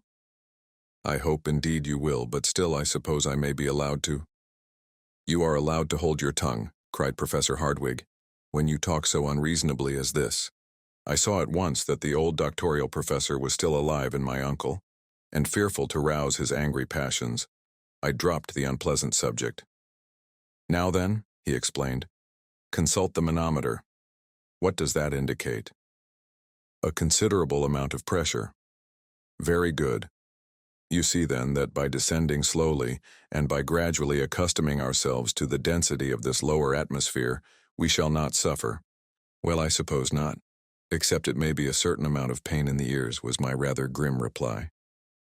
"That, my dear boy, is nothing, and you will easily get rid of that source of discomfort by bringing the exterior air in communication with the air contained in your lungs."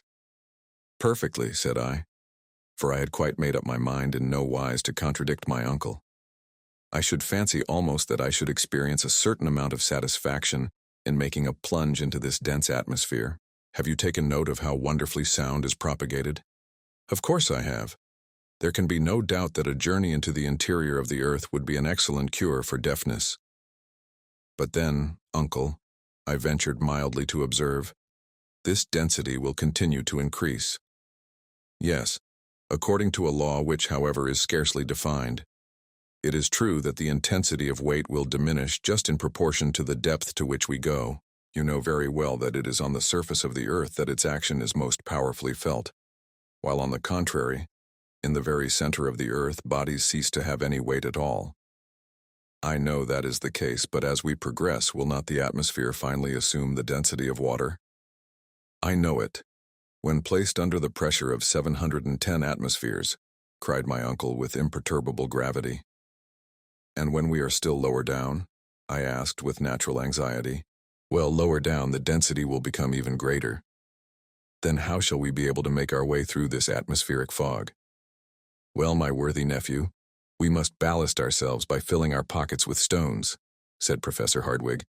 Faith, uncle, you have an answer for everything, was my only reply. I began to feel that it was unwise of me to go any farther into the wide field of hypotheses, for I should certainly have revived some difficulty, or rather impossibility, that would have enraged the professor. It was evident, nevertheless, that the air under a pressure which might be multiplied by thousands of atmospheres would end by becoming perfectly solid, and that then, admitting our bodies resisted the pressure, we should have to stop, in spite of all the reasonings in the world. Facts overcome all arguments. But I thought it best not to urge this argument. My uncle would simply have quoted the example of Saknussemm. Supposing the learned Icelander's journey ever really to have taken place, there was one simple answer to be made. In the 16th century, neither the barometer nor the manometer had been invented. How then could Saknussemm have been able to discover when he did reach the center of the earth?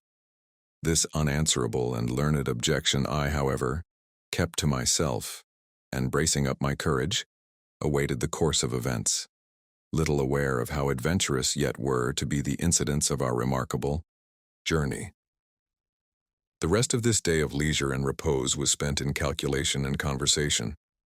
I made it a point to agree with the professor in everything, but I envied the perfect indifference of Hans, who, without taking any such trouble about the cause and effect, went blindly onwards wherever destiny chose to lead him. Chapter 23. Alone. It must in all truth be confessed things as yet had gone on well, and I should have acted in bad taste to have complained.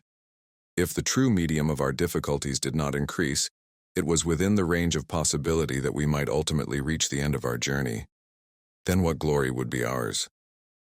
I began in the newly aroused ardor of my soul to speak enthusiastically to the professor.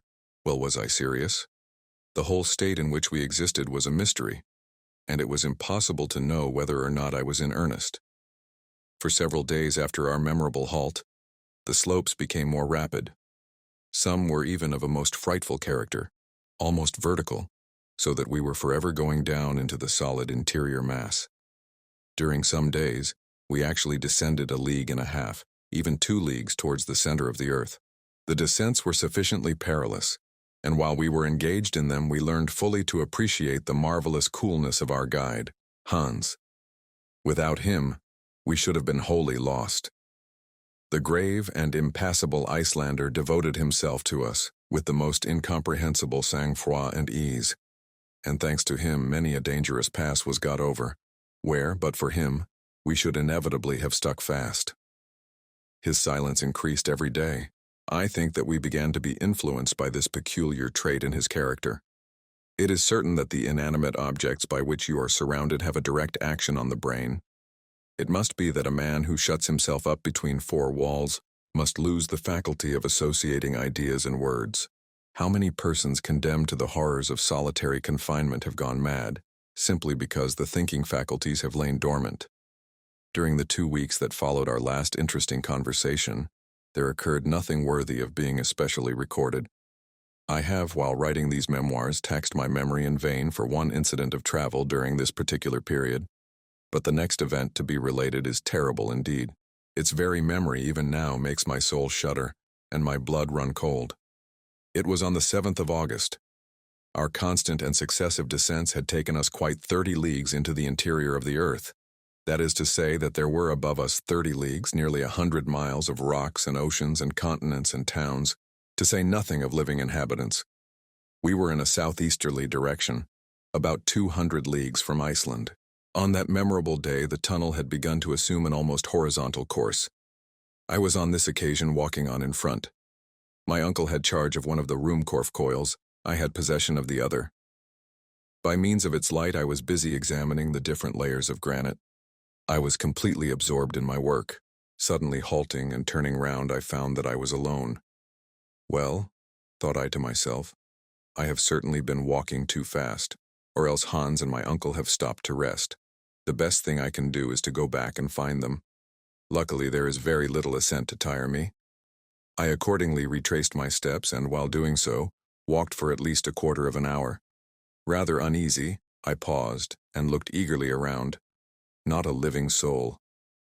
I called aloud. No reply. My voice was lost amid the myriad cavernous echoes it aroused. I began for the first time to feel seriously uneasy. A cold shiver shook my whole body, and perspiration, chill and terrible, burst upon my skin. I must be calm, I said, speaking aloud, as boys whistle to drive away fear. There can be no doubt that I shall find my companions. There cannot be 2 roads. It is certain that I was considerably ahead. All I have to do is to go back. Having come to this determination, I ascended the tunnel for at least half an hour, unable to decide if I had ever seen certain landmarks before.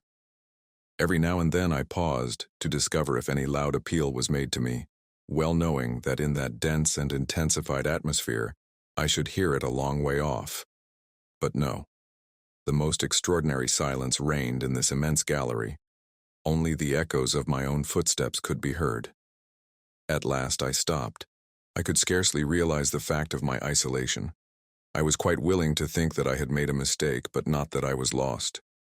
If I had made a mistake, I might find my way. If lost, I shuddered to think of it. Come, come, said I to myself. Since there is only one road and they must come by it, we shall at last meet. All I have to do is still to go upwards. Perhaps, however, not seeing me and forgetting I was ahead, they may have gone back in search of me. Still, even in this case, if I make haste, I shall get up to them. There can be no doubt about the matter. But as I spoke these last words aloud, It would have been quite clear to any listener, had there been one, that I was by no means convinced of the fact. Moreover, in order to associate together these simple ideas and to reunite them under the form of reasoning, required some time. I could not all at once bring my brain to think. Then another dread doubt fell upon my soul. After all, was I ahead? Of course I was. Hans was no doubt following behind, preceded by my uncle. I perfectly recollected his having stopped for a moment to strap his baggage on his shoulder. I now remembered this trifling detail. It was, I believe, just at that very moment that I had determined to continue my route. Again, thought I, reasoning as calmly as was possible, there is another sure means of not losing my way, a thread to guide me through the labyrinthine subterraneous retreat, one which I had forgotten, my faithful river. This course of reasoning roused my drooping spirits, and I resolved to resume my journey without further delay. No time was to be lost. It was at this moment that I had reason to bless the thoughtfulness of my uncle, when he refused to allow the eider hunter to close the orifices of the hot spring, that small fissure in the great mass of granite.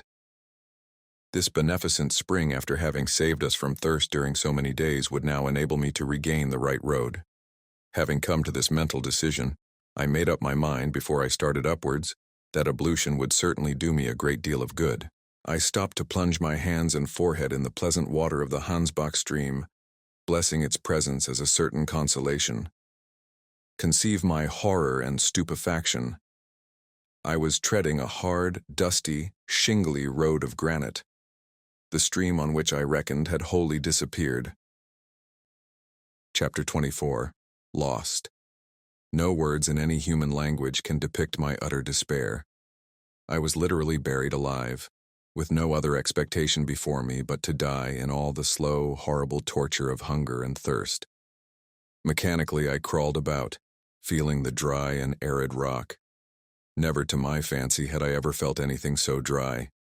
But I frantically asked myself, how had I lost the course of the flowing stream? There could be no doubt it had ceased to flow in the gallery in which I now was. Now I began to understand the cause of the strange silence which prevailed when last I tried, if any appeal from my companions might perchance reach my ear. It so happened that when I first took an imprudent step in the wrong direction, I did not perceive the absence of the all-important stream. It was now quite evident that when we halted, another tunnel must have received the waters of the little torrent, and that I had unconsciously entered a different gallery. To what unknown depths had my companions gone? Where was I? How to get back? Clue or landmark there was absolutely none. My feet left no signs on the granite and shingle. My brain throbbed with agony as I tried to discover the solution of this terrible problem. My situation, after all sophistry and reflection, had finally to be summed up in 3 awful words. Lost. Lost. Lost. Lost at a depth which, to my finite understanding, appeared to be immeasurable. These 30 leagues of the crust of the earth weighed upon my shoulders like the globe on the shoulders of Atlas. I felt myself crushed by the awful weight. It was indeed a position to drive the sanest man to madness. I tried to bring my thoughts back to the things of the world so long forgotten. It was with the greatest difficulty that I succeeded in doing so. Hamburg, the house on the Königstrasse, my dear cousin Gretchen. All that world which had before vanished like a shadow floated before my now vivid imagination. There they were before me, but how unreal. Under the influence of a terrible hallucination, I saw all the incidents of our journey pass before me like the scenes of a panorama. The ship and its inmates, Iceland, Fredriksson, and the great summit of Mount Sneffels. I said to myself that if in my position I retained the most faint and shadowy outline of a hope, it would be a sure sign of approaching delirium. It were better to give way wholly to despair. In fact, did I but reason with calmness and philosophy, what human power was there in existence able to take me back to the surface of the earth, and ready too to split asunder, to rend in twain those huge and mighty vaults which stand above my head? Who could enable me to find my road and regain my companions? Insensate folly and madness to entertain even a shadow of hope. "Oh, uncle," was my despairing cry. This was the only word of reproach which came to my lips. for I thoroughly understood how deeply and sorrowfully the worthy professor would regret my loss, and how in his turn he would patiently seek for me. When I at last began to resign myself to the fact that no further aid was to be expected from man, and knowing that I was utterly powerless to do anything for my own salvation, I kneeled with earnest fervor and asked assistance from heaven. The remembrance of my innocent childhood, the memory of my mother, known only in my infancy, came welling forth from my heart. I had recourse to prayer, and little as I had a right to be remembered by him whom I had forgotten in the hour of prosperity, and whom I so tardily invoked, I prayed earnestly and sincerely. This renewal of my youthful faith brought about a much greater amount of calm, and I was enabled to concentrate all my strength and intelligence on the terrible realities of my unprecedented situation. I had about me that which I had at first wholly forgotten, 3 days' provisions. Moreover, my water bottle was quite full. Nevertheless, the one thing which it was impossible to do was to remain alone. Try to find my companions I must at any price. But which course should I take? Should I go upwards, or again descend? Doubtless it was right to retrace my steps in an upward direction. By doing this with care and coolness, I must reach the point where I had turned away from the rippling stream. I must find the fatal bifurcation or fork. Once at this spot, once the river at my feet, I could, at all events, regain the awful crater of Mount Sneffels. Why had I not thought of this before? This, at last, was a reasonable hope of safety. The most important thing then to be done was to discover the bed of the Hansbach. After a slight meal and a draught of water, I rose like a giant refreshed. Leaning heavily on my pole, I began the ascent of the gallery. The slope was very rapid and rather difficult, but I advanced hopefully and carefully like a man who at last is making his way out of a forest and knows there is only one road to follow. During 1 whole hour, nothing happened to check my progress. As I advanced, I tried to recollect the shape of the tunnel, to recall to my memory certain projections of rocks, to persuade myself that I had followed certain winding routes before. But no one particular sign could I bring to mind, and I was soon forced to allow that this gallery would never take me back to the point at which I had separated myself from my companions. It was absolutely without issue, a mere blind alley in the earth. The moment at length came when, facing the solid rock, I knew my fate, and fell inanimate on the arid floor. To describe the horrible state of despair and fear into which I then fell would now be vain and impossible. My last hope, the courage which had sustained me, drooped before the sight of this pitiless granite rock. Lost in a vast labyrinth, the sinuosities of which spread in every direction, without guide, clue, or compass, I knew it was a vain and useless task to attempt flight. All that remained to me was to lie down and die. To lie down and die the most cruel and horrible of deaths. In my state of mind, the idea came into my head that one day, perhaps, when my fossil bones were found, their discovery so far below the level of the earth might give rise to solemn and interesting scientific discussions. I tried to cry aloud, but hoarse, hollow, and inarticulate sounds alone could make themselves heard through my parched lips. I literally panted for breath. In the midst of all these horrible sources of anguish and despair, a new horror took possession of my soul. My lamp, by falling down, had got out of order. I had no means of repairing it. Its light was already becoming paler and paler, and soon would expire. With a strange sense of resignation and despair, I watched the luminous current in the coil getting less and less.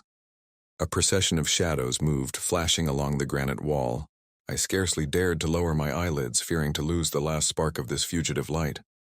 Every instant it seemed to me that it was about to vanish and to leave me forever, in utter darkness. At last, one final trembling flame remained in the lamp. I followed it with all my power of vision. I gasped for breath. I concentrated upon it all the power of my soul, as upon the last scintillation of light I was ever destined to see. And then I was to be lost forever in Cimmerian and tenebrous shades. A wild and plaintive cry escaped my lips. On earth, during the most profound and comparatively complete darkness, light never allows a complete destruction and extinction of its power.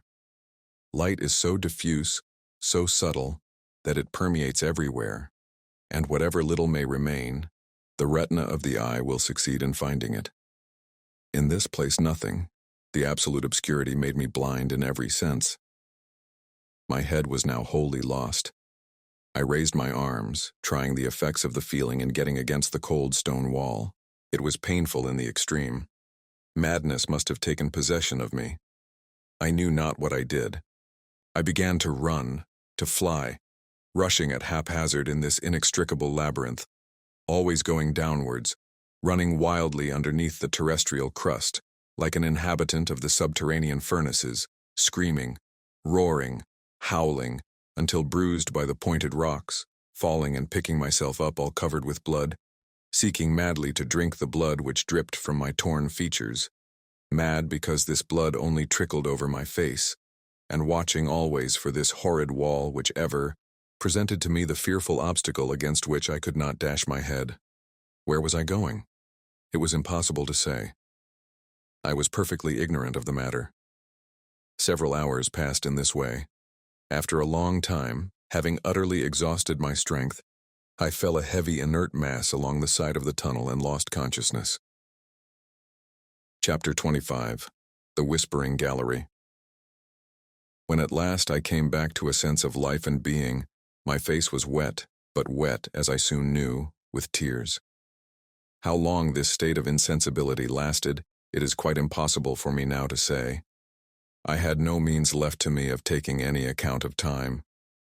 Never since the creation of the world had such a solitude as mine existed. I was completely abandoned. After my fall, I lost much blood. I felt myself flooded with the life-giving liquid. My first sensation was perhaps a natural one. Why was I not dead? Because I was alive. There was something left to do. I tried to make up my mind to think no longer. As far as I was able, I drove away all ideas, and utterly overcome by pain and grief, I crouched against the granite wall. I just commenced to feel the fainting coming on again, and the sensation that this was the last struggle before complete annihilation, when on a sudden a violent uproar reached my ears. It had some resemblance to the prolonged rumbling voice of thunder, and I clearly distinguished sonorous voices, lost one after the other, in the distant depths of the gulf. Whence came this noise? Naturally, it was to be supposed from new phenomena which were taking place in the bosom of the solid mass of Mother Earth. The explosion of some gaseous vapors, or the fall of some solid, of the granitic or other rock. Again I listened with deep attention. I was extremely anxious to hear if this strange and inexplicable sound was likely to be renewed. A whole quarter of an hour elapsed in painful expectation. Deep and solemn silence reigned in the tunnel, so still that I could hear the beatings of my own heart. I waited with a strange kind of hopefulness. Suddenly my ear, which leaned accidentally against the wall, appeared to catch, as it were, the faintest echo of a sound. I thought that I heard vague, incoherent, and distant voices. I quivered all over with excitement and hope. "It must be hallucination," I cried. "It cannot be, it is not true." But no. By listening more attentively, I really did convince myself that what I heard was truly the sound of human voices. To make any meaning out of the sound, however, was beyond my power.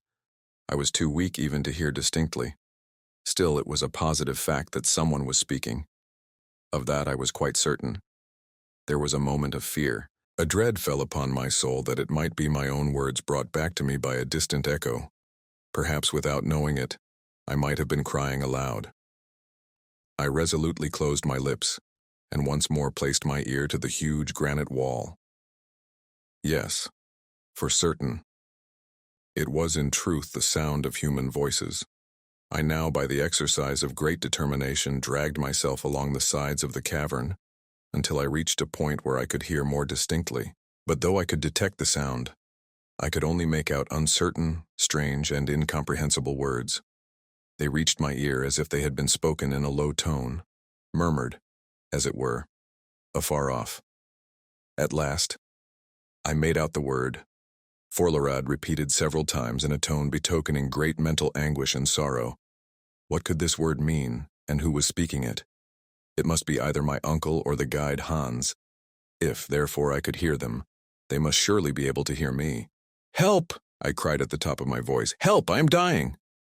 I then listened with scarcely a breath.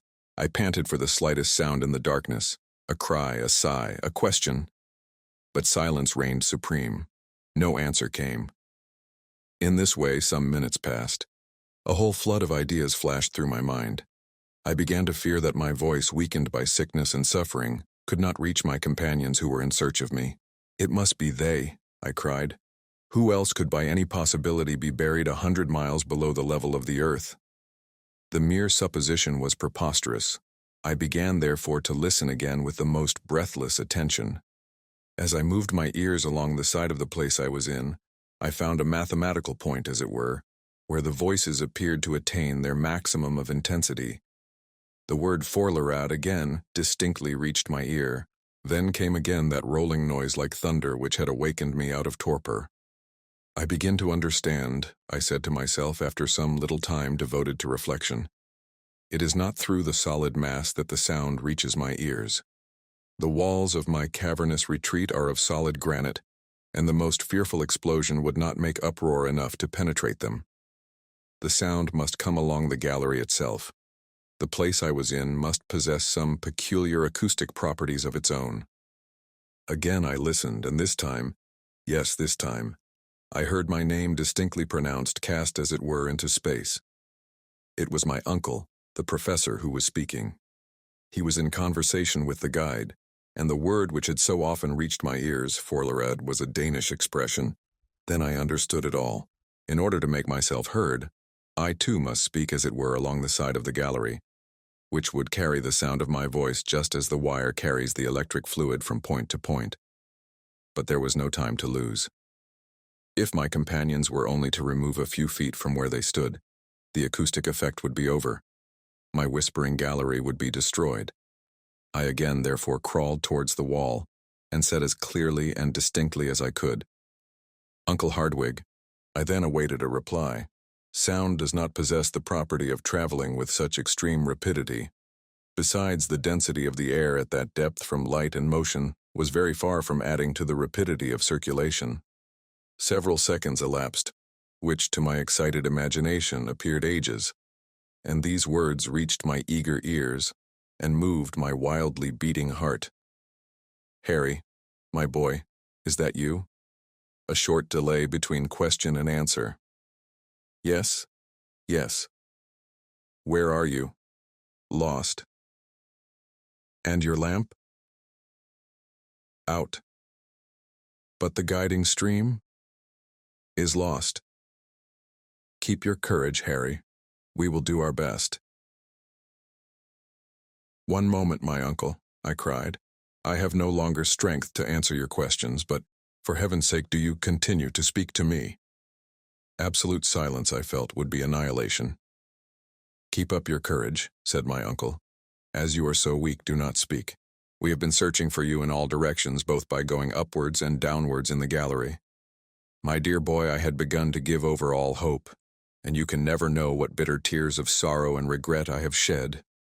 At last, supposing you to be still on the road beside the Hansbach, we again descended, firing off guns as signals.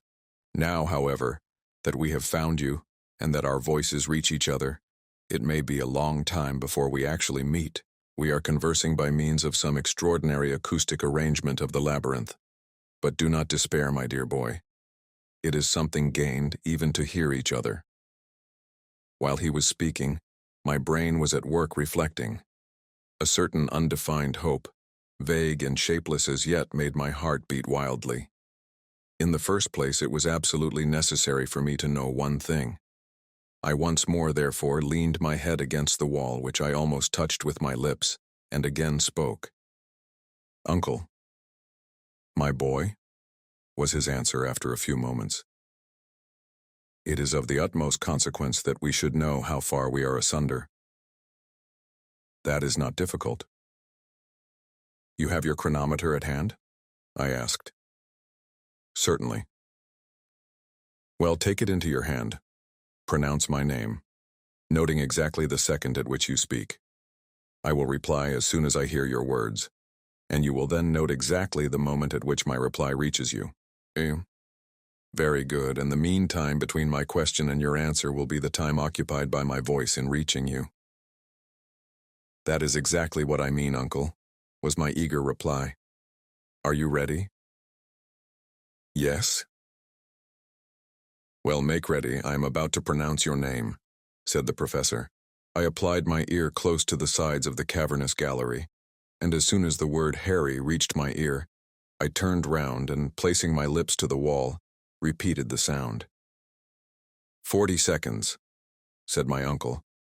There has elapsed 40 seconds between the two words.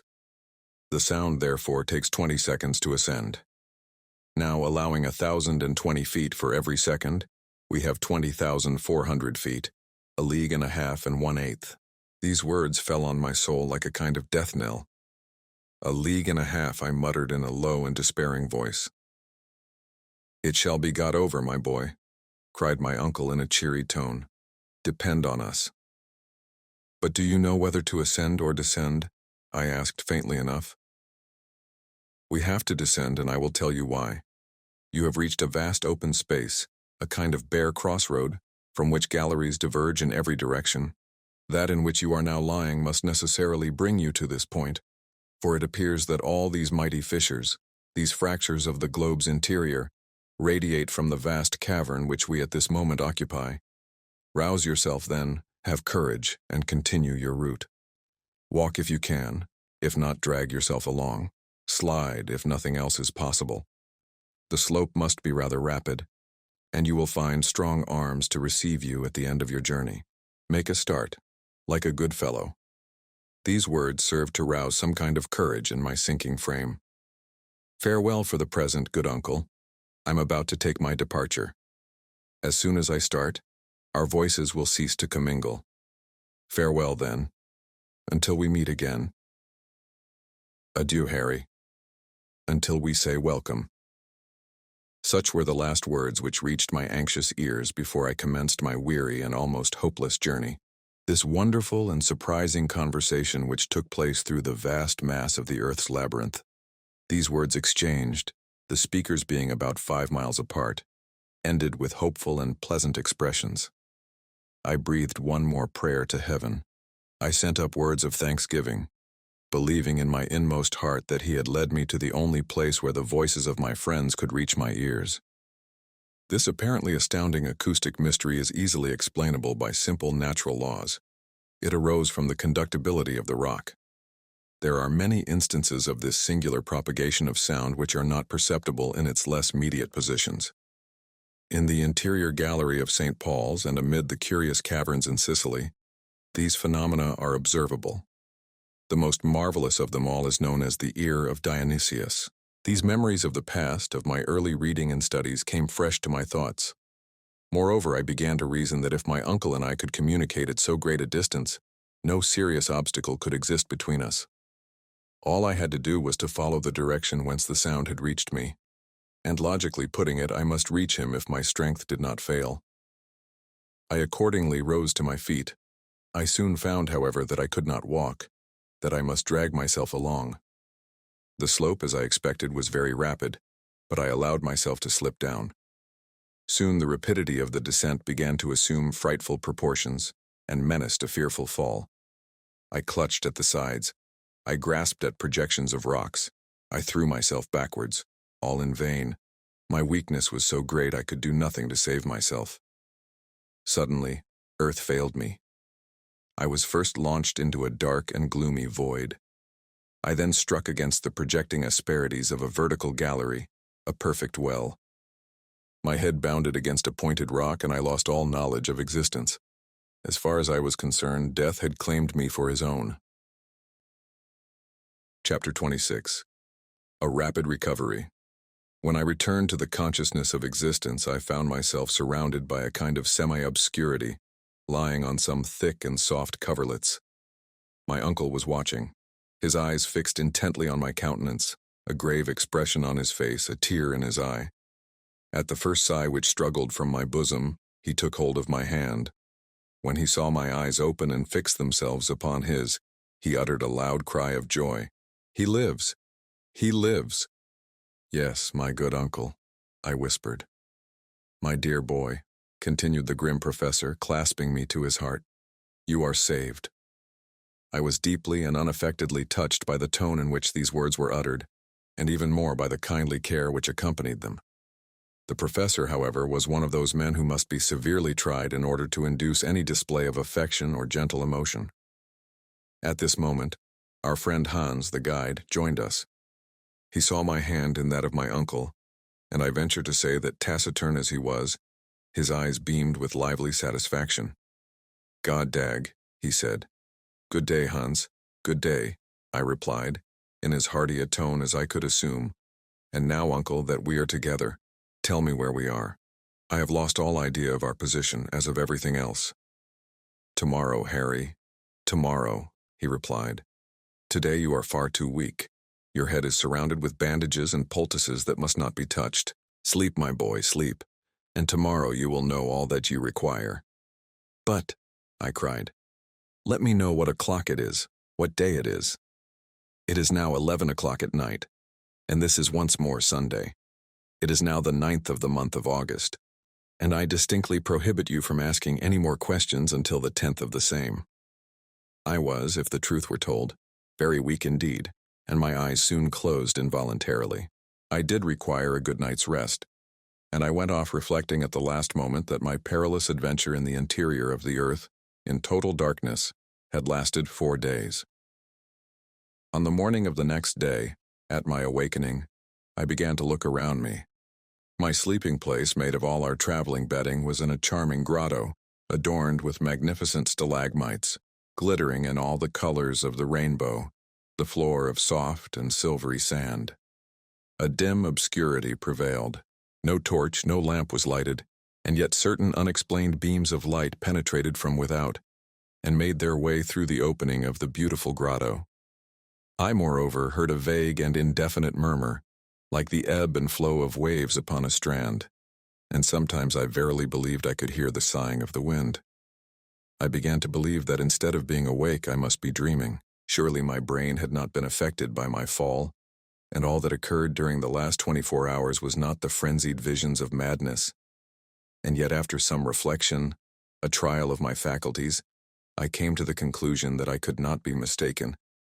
Eyes and ears could not surely both deceive me.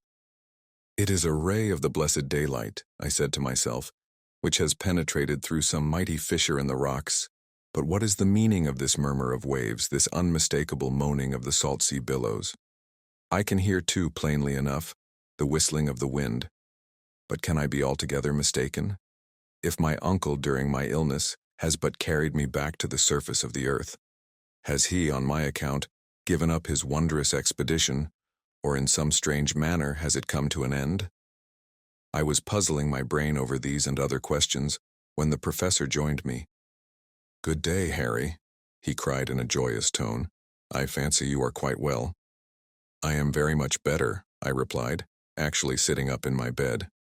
"I knew that would be the end of it, as you slept both soundly and tranquilly. Hans and I have each taken turn to watch, and every hour we have seen visible signs of amelioration." "You must be right, uncle," was my reply, "for I feel as if I could do justice to any meal you could put before me." "You shall eat, my boy, you shall eat. The fever has left you. Our excellent friend Hans has rubbed your wounds and bruises with I know not what ointment, of which the Icelanders alone possess the secret, and they have healed your bruises in the most marvelous manner. Ah, he's a wise fellow, is Master Hans." While he was speaking, my uncle was placing before me several articles of food, which, despite his earnest injunctions, I readily devoured. As soon as the first rage of hunger was appeased, I overwhelmed him with questions, to which he now no longer hesitated to give answers. I then learned, for the first time, that my providential fall had brought me to the bottom of an almost perpendicular gallery. As I came down amidst a perfect shower of stones, the least of which falling on me would have crushed me to death, they came to the conclusion that I had carried with me an entire dislocated rock. Riding, as it were, on this terrible chariot, I was cast headlong into my uncle's arms, and into them I fell, insensible and covered with blood. "It is indeed a miracle," was the professor's final remark, "that you were not killed 1,000 times over. But let us take care never to separate, for surely we should risk never meeting again. Let us take care never again to separate. These words fell with a sort of chill upon my heart. The journey, then, was not over. I looked at my uncle with surprise and astonishment. My uncle, after an instant's examination of my countenance, said, "What is the matter, Harry? I want to ask you a very serious question. You say that I am all right in health?" "Certainly you are. And all my limbs are sound and capable of new exertion?" I asked. "Most undoubtedly." "But what about my head?" was my next anxious question. "Well, your head, except that you have 1 or 2 contusions, is exactly where it ought to be. On your shoulders," said my uncle, laughing. "Well, my own opinion is that my head is not exactly right. In fact, I believe myself slightly delirious." "What makes you think so?" "I will explain why I fancy I have lost my senses," I cried. "Have we not returned to the surface of Mother Earth?" "Certainly not." "Then truly I must be mad, for do I not see the light of day? Do I not hear the whistling of the wind? And can I not distinguish the wash of a great sea?" "And that is all that makes you uneasy?" said my uncle with a smile. "Can you explain?" "I will not make any attempt to explain, for the whole matter is utterly inexplicable. But you shall see and judge for yourself. You will then find that geological science is as yet in its infancy, and that we are doomed to enlighten the world." "Let us advance, then," I cried eagerly, no longer able to restrain my curiosity. "Wait a moment, my dear Harry," he responded.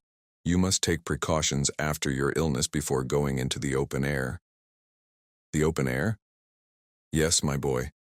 I have to warn you that the wind is rather violent, and I have no wish for you to expose yourself without necessary precautions. But I beg to assure you that I am perfectly recovered from my illness. Have just a little patience, my boy. A relapse would be inconvenient to all parties. We have no time to lose, as our approaching sea voyage may be of long duration." "Sea voyage?" I cried, more bewildered than ever. "Yes, you must take another day's rest, and we shall be ready to go on board by tomorrow," replied my uncle with a peculiar smile. "Go on board?" The words utterly astonished me. Go on board? What and how? Had we come upon a river, a lake? Had we discovered some inland sea? Was a vessel lying at anchor in some part of the interior of the earth?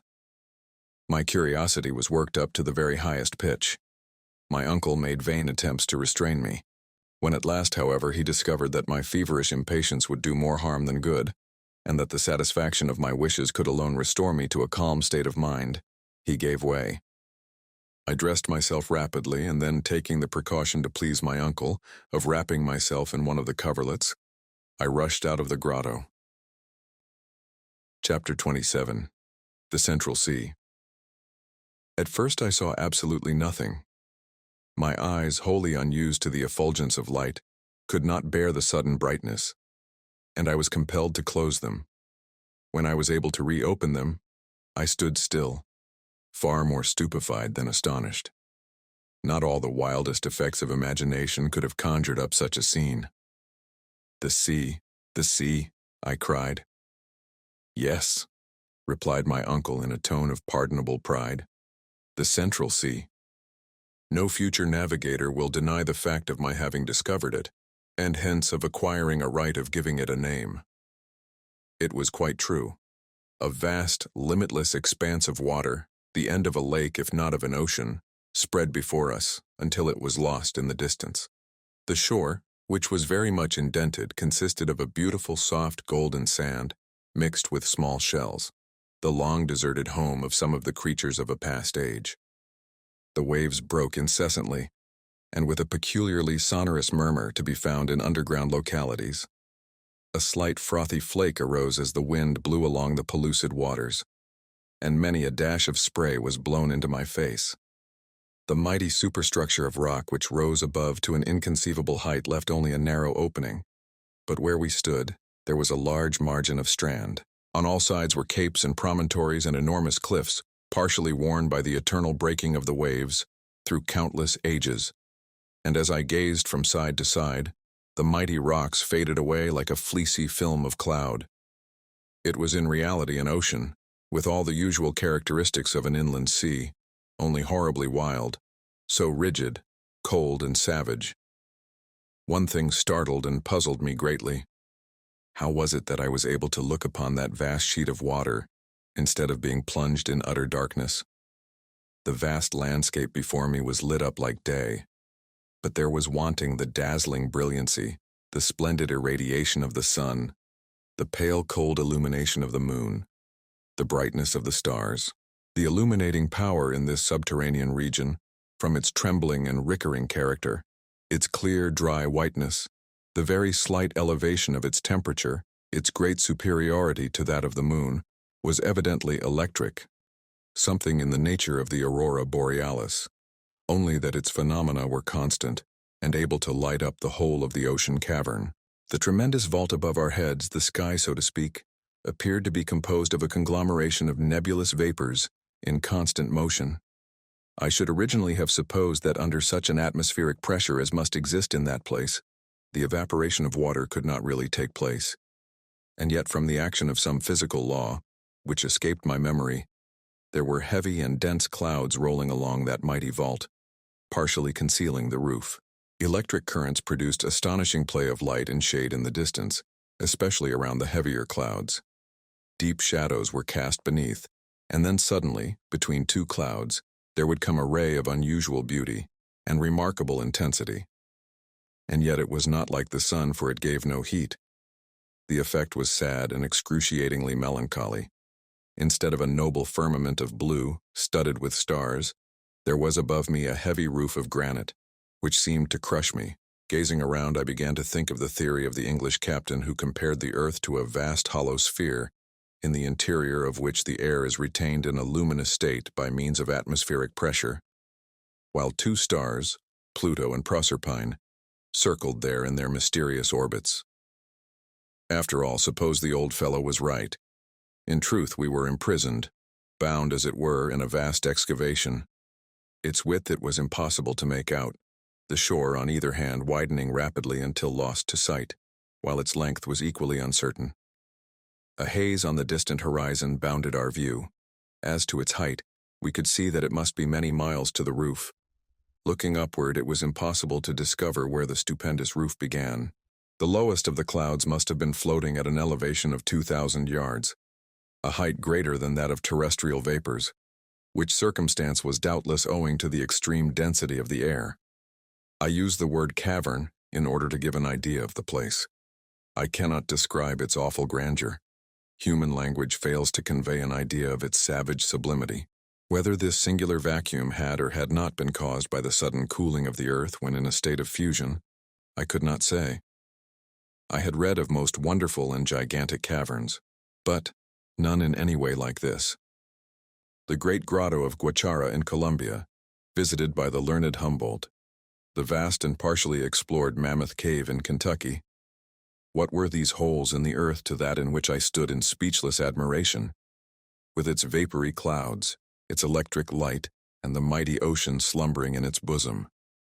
Imagination, not description, can alone give an idea of the splendor and vastness of the cave. I gazed at these marvels in profound silence. Words were utterly wanting to indicate the sensations of wonder I experienced. I seemed, as I stood upon that mysterious shore, as if I were some wandering inhabitant of a distant planet, present for the first time at the spectacle of some terrestrial phenomena belonging to another existence. To give body and existence to such new sensations would have required the coinage of new words, and here my feeble brain found itself wholly at fault.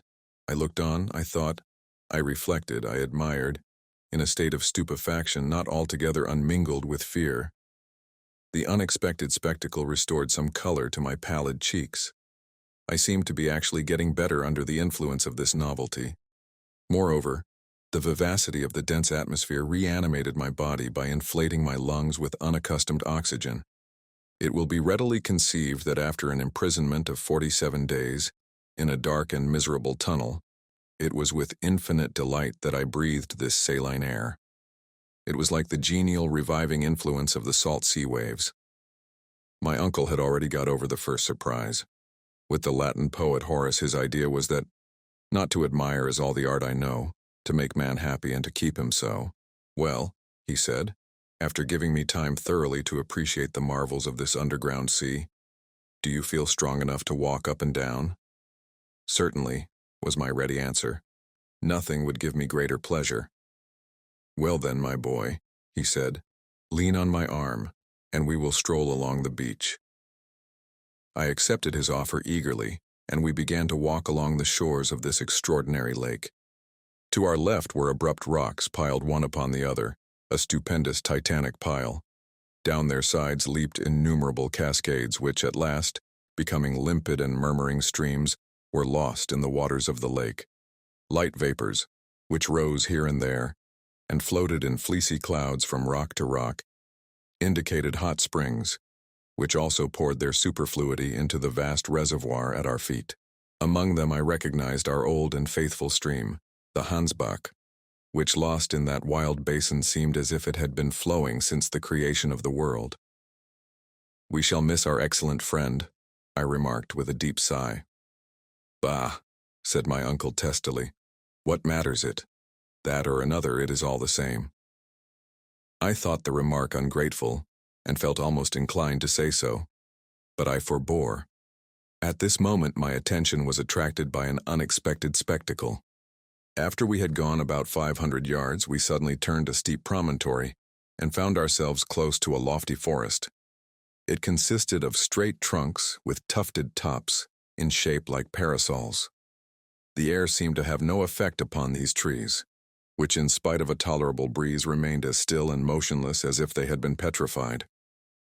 I hastened forward. I could find no name for these singular formations. Did they not belong to the 2,000 and more known trees? Or were we to make the discovery of a new growth? By no means. When we at last reached the forest, and stood beneath the trees, my surprise gave way to admiration. In truth, I was simply in the presence of a very ordinary product of the earth, of singular and gigantic proportions. My uncle unhesitatingly called them by their real names. It is only, he said in his coolest manner, a forest of mushrooms. On close examination I found that he was not mistaken. Judge of the development attained by this product of damp hot soils. I had heard that the Lycoperdon giganteum reaches 9 feet in circumference, but here were white mushrooms, nearly 40 feet high and with tops of equal dimensions. They grew in countless thousands. The light could not make its way through their massive substance, and beneath them reigned a gloomy and mystic darkness. Still, I wished to go forward. The cold in the shades of this singular forest was intense. For nearly an hour we wandered about in this visible darkness. At length I left the spot, and once more returned to the shores of the lake, to light and comparative warmth. But the amazing vegetation of subterraneous land was not confined to gigantic mushrooms. New wonders awaited us at every step. We had not gone many hundred yards when we came upon a mighty group of other trees with discolored leaves, the common humble trees of Mother Earth, of an exorbitant and phenomenal size. Lycopods 100 feet high, flowering ferns as tall as pines, gigantic grasses. Astonishing, magnificent, splendid, cried my uncle. Here we have before us the whole flora of the second period of the world, that of transition. Behold the humble plants of our gardens, which in the first ages of the world were mighty trees. Look around you, my dear Harry. No botanist ever before gazed on such a sight. My uncle's enthusiasm, always a little more than was required, was now excusable. You are right, uncle, I remarked. Providence appears to have designed the preservation in this vast and mysterious hothouse of antediluvian plants, to prove the sagacity of learned men in figuring them so marvelously on paper. Well said, my boy. Very well said. It is indeed a mighty hothouse, but you would also be within the bounds of reason and common sense if you added that it is also a vast menagerie. I looked rather anxiously around. If the animals were as exaggerated as the plants, the matter would certainly be serious. A menagerie? Doubtless. Look at the dust we are treading underfoot. Behold the bones with which the whole soil of the seashore is covered. Bones, I replied. Yes, certainly, the bones of antediluvian animals. I stooped down as I spoke, and picked up one or two singular remains, relics of a bygone age. It was easy to give a name to these gigantic bones, in some instances as big as trunks of trees. "Here is clearly the lower jawbone of a mastodon," I cried, almost as warmly and enthusiastically as my uncle. "Here are the molars of the Dinotherium. Here is a leg bone which belonged to the Megatherium. You are right, uncle. It is indeed a menagerie, for the mighty animals to which these bones once belonged have lived and died on the shores of this subterranean sea, under the shadow of these plants. Look, yonder are whole skeletons, and yet, nephew," said my uncle, noticing that I suddenly came to a full stop. "I do not understand the presence of such beasts in granite caverns, however vast and prodigious," was my reply. "Why not?" said my uncle, with very much of his old professional impatience. "Because it is well known that animal life only existed on Earth during the secondary period, when the sedimentary soil was formed by the alluviums, and thus replaced the hot and burning rocks of the primitive age. I have listened to you earnestly and with patience, Harry, and I have a simple and clear answer to your objections, and that is that this itself is a sedimentary soil. How can that be at such enormous depth from the surface of the earth? The fact can be explained both simply and geologically. At a certain period, the earth consisted only of an elastic crust, liable to alternative upward and downward movements in virtue of the law of attraction. It is very probable that many a landslip took place in those days, and that large portions of sedimentary soil were cast into huge and mighty chasms. "Quite possible," I dryly remarked. "But, uncle, if these antediluvian animals formerly lived in these subterranean regions, what more likely than that one of these monsters may at this moment be concealed behind one of yonder mighty rocks?" As I spoke, I looked keenly around, examining with care every point of the horizon, but nothing alive appeared to exist on these deserted shores. I now felt rather fatigued, and told my uncle so. The walk and excitement were too much for me in my weak state. I therefore seated myself at the end of a promontory, at the foot of which the waves broke in incessant rolls. I looked round a bay formed by projections of vast granitic rocks. At the extreme end was a little port protected by huge pyramids of stones.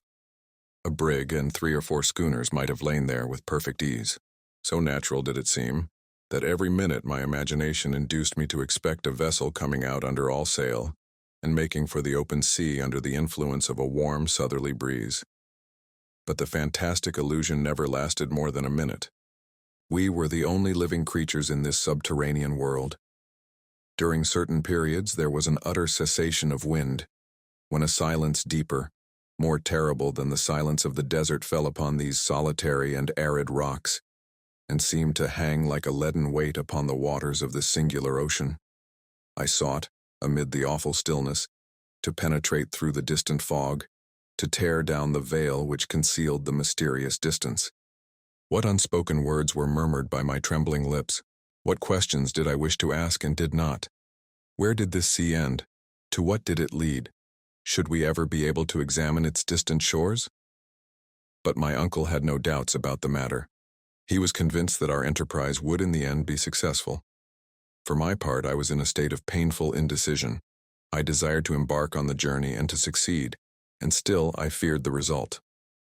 After we had passed an hour or more in silent contemplation of the wondrous spectacle, we rose and went down towards the bank on our way to the grotto, which I was not sorry to gain. After a slight repast, I sought refuge in slumber, and at length, after many and tedious struggles, sleep came over my weary eyes. Chapter 28. Launching the Raft.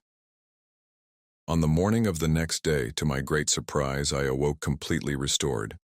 I thought a bath would be delightful after my long illness and sufferings. So, soon after rising, I went and plunged into the waters of this new Mediterranean. The bath was cool, fresh, and invigorating. I came back to breakfast with an excellent appetite. Hans, our worthy guide, thoroughly understood how to cook such eatables as we were able to provide. He had both fire and water at discretion, so that he was enabled slightly to vary the weary monotony of our ordinary repast. Our morning meal was like a capital English breakfast with coffee by way of a wind-up, and never had this delicious beverage been so welcome and refreshing. My uncle had sufficient regard for my state of health not to interrupt me in the enjoyment of the meal, but he was evidently delighted when I had finished. "Now then," said he, "come with me. It is the height of the tide, and I am anxious to study its curious phenomena." "What?" I cried, rising in astonishment.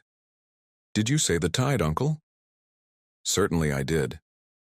"You do not mean to say," I replied, in a tone of respectful doubt, "that the influence of the sun and moon is felt here below, and pray why not? Are not all bodies influenced by the law of universal attraction? Why should this vast underground sea be exempt from the general law, the rule of the universe? Besides, there is nothing like that which is proved and demonstrated. Despite the great atmospheric pressure down here, you will notice that this inland sea rises and falls with as much regularity as the Atlantic itself." As my uncle spoke, we reached the sandy shore and saw and heard the waves breaking monotonously on the beach. They were evidently rising. "This is truly the flood," I cried, looking at the water at my feet. "Yes, my excellent nephew," replied my uncle, rubbing his hands with the gusto of a philosopher. "And you see by these several streaks of foam that the tide rises at least 10 or 12 feet. It is indeed marvelous." "By no means," he responded. "On the contrary, it is quite natural." "It may appear so in your eyes, my dear uncle," was my reply, "but all the phenomena of the place appear to me to partake of the marvelous. It is almost impossible to believe that which I see. Who in his wildest dreams could have imagined that, beneath the crust of our earth, there could exist a real ocean, with ebbing and flowing tides, with its changes of winds, and even its storms? I, for one, should have laughed the suggestion to scorn. "But Harry, my boy, why not?" inquired my uncle with a pitying smile. "Is there any physical reason in opposition to it? Well, if we give up the great theory of the central heat of the earth, I certainly can offer no reasons why anything should be looked upon as impossible." "Then you will own," he added, "that the system of Sir Humphrey Davy is wholly justified by what we have seen?" "I allow that it is, and that point once granted, I certainly can see no reason for doubting the existence of seas and other wonders, even countries, in the interior of the globe." "That is so, but of course these varied countries are uninhabited?" "Well, I grant that it is more likely than not. Still, I do not see why this sea should not have given shelter to some species of unknown fish. Hitherto we have not discovered any, and the probabilities are rather against our ever doing so," observed the professor. I was losing my skepticism in the presence of these wonders. "Well, I am determined to solve the question. It is my intention to try my luck with my fishing line and hook." "Certainly. Make the experiment," said my uncle, pleased with my enthusiasm. "While we are about it, it will certainly be only proper to discover all the secrets of this extraordinary region." "But after all, where are we now?" I asked. "All this time I have quite forgotten to ask you a question, which doubtless your philosophical instruments have long since answered." "Well," replied the professor, "examining the situation from only one point of view, we are now distant 350 leagues from Iceland." "So much?" was my exclamation. "I have gone over the matter several times, and am sure not to have made a mistake of 500 yards, replied my uncle positively. "And as to the direction, are we still going to the southeast?" "Yes, with a western declination of 19 degrees, 42 minutes, just as it is above. As for the inclination, I have discovered a very curious fact." "What may that be, uncle? Your information interests me." "Why, that the needle, instead of dipping towards the pole as it does on Earth in the northern hemisphere, has an upward tendency." "This proves," I cried, "that the great point of magnetic attraction lies somewhere between the surface of the Earth and the spot we have succeeded in reaching." "Exactly, my observant nephew," exclaimed my uncle, elated and delighted. "And it is quite probable that if we succeed in getting toward the polar regions, somewhere near the 73rd degree of latitude, where Sir James Ross discovered the magnetic pole, we shall behold the needle point directly upward. We have therefore discovered by analogy that this great center of attraction is not situated at a very great depth." "Well," said I, rather surprised, "this discovery will astonish experimental philosophers. It was never suspected." "Science great, mighty, and in the end unerring," replied my uncle dogmatically. Science has fallen into many errors, errors which have been fortunate and useful rather than otherwise, for they have been the stepping stones to truth. After some further discussion, I turned to another matter. Have you any idea of the depth we have reached? We are now, continued the professor, exactly 35 leagues, above 100 miles, down into the interior of the earth.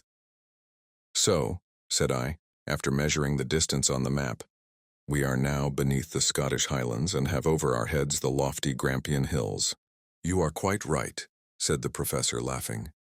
It sounds very alarming, the weight being heavy, but the vault which supports this vast mass of earth and rock is solid and safe.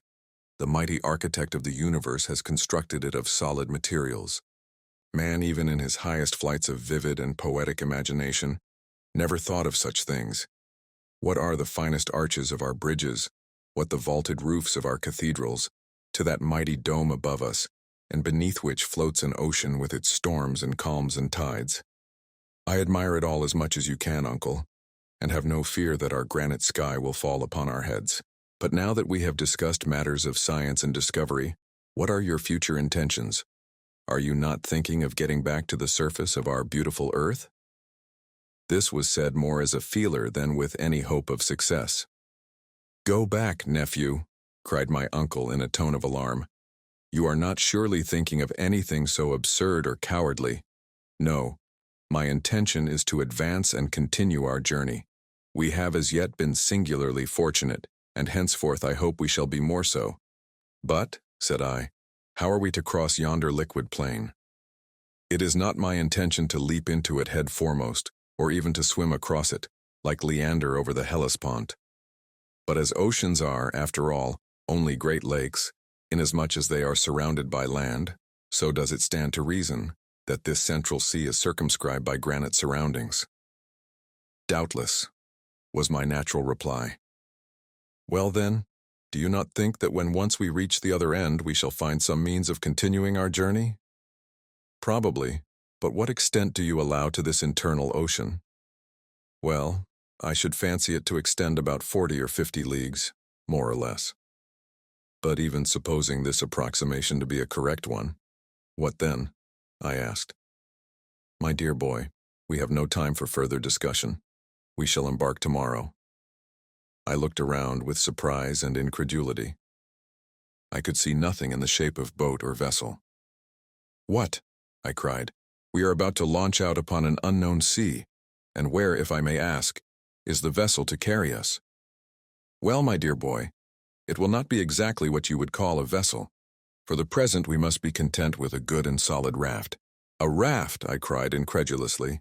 But down here a raft is as impossible of construction as a vessel, and I am at a loss to imagine. My good Harry, if you were to listen instead of talking so much you would hear, said my uncle, waxing a little impatient. I should hear? Yes. Certain knocks with the hammer which Hans is now employing to make the raft. He has been at work for many hours. Making a raft? Yes. But where has he found trees suitable for such a construction? He found the trees all ready to his hand. Come, and you shall see our excellent guide at work. More and more amazed at what I heard and saw, I followed my uncle like one in a dream. After a walk of about a quarter of an hour, I saw Hans at work on the other side of the promontory which formed our natural port. A few minutes more and I was beside him. To my great surprise, on the sandy shore lay a half-finished raft.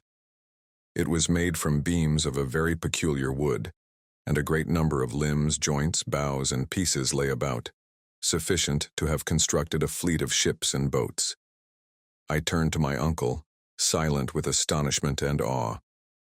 Where did all this wood come from? I cried. What wood is it? Well, there is pinewood fir and the palms of the northern regions, mineralized by the action of the sea, he replied sententiously. Can it be possible? Yes, said the learned professor. What you see is called fossil wood. But then, cried I, after reflecting for a moment, like the lignites, it must be as hard and as heavy as iron, and therefore will certainly not float. Sometimes that is the case. Many of these woods have become true anthracites, but others again, like those you see before you, have only undergone one phase of fossil transformation. But there is no proof like demonstration, added my uncle, picking one or two of these precious waifs and casting them into the sea. The piece of wood, after having disappeared for a moment, came to the surface and floated about with the oscillation produced by wind and tide. "Are you convinced?" said my uncle with a self-satisfied smile. "I am convinced," I cried, "that what I see is incredible." The fact was that my journey into the interior of the earth was rapidly changing all preconceived notions, and day by day preparing me for the marvelous. I should not have been surprised to have seen a fleet of native canoes afloat upon that silent sea. The very next evening, thanks to the industry and ability of Hans, the raft was finished. It was about 10 feet long and 5 feet wide. The beams, bound together with stout ropes, were solid and firm, and once launched by our united efforts, the improvised vessel floated tranquilly upon the waters of what the professor had well named the Central Sea. Chapter 29. On the Waters. A Raft Voyage. On the 13th of August we were up betimes. There was no time to be lost. We now had to inaugurate a new kind of locomotion, which would have the advantage of being rapid and not fatiguing. A mast, made of 2 pieces of wood fastened together to give additional strength, a yard made from another one, the sail a linen sheet from our bed. We were fortunately in no want of cordage, and the whole on trial appeared solid and seaworthy.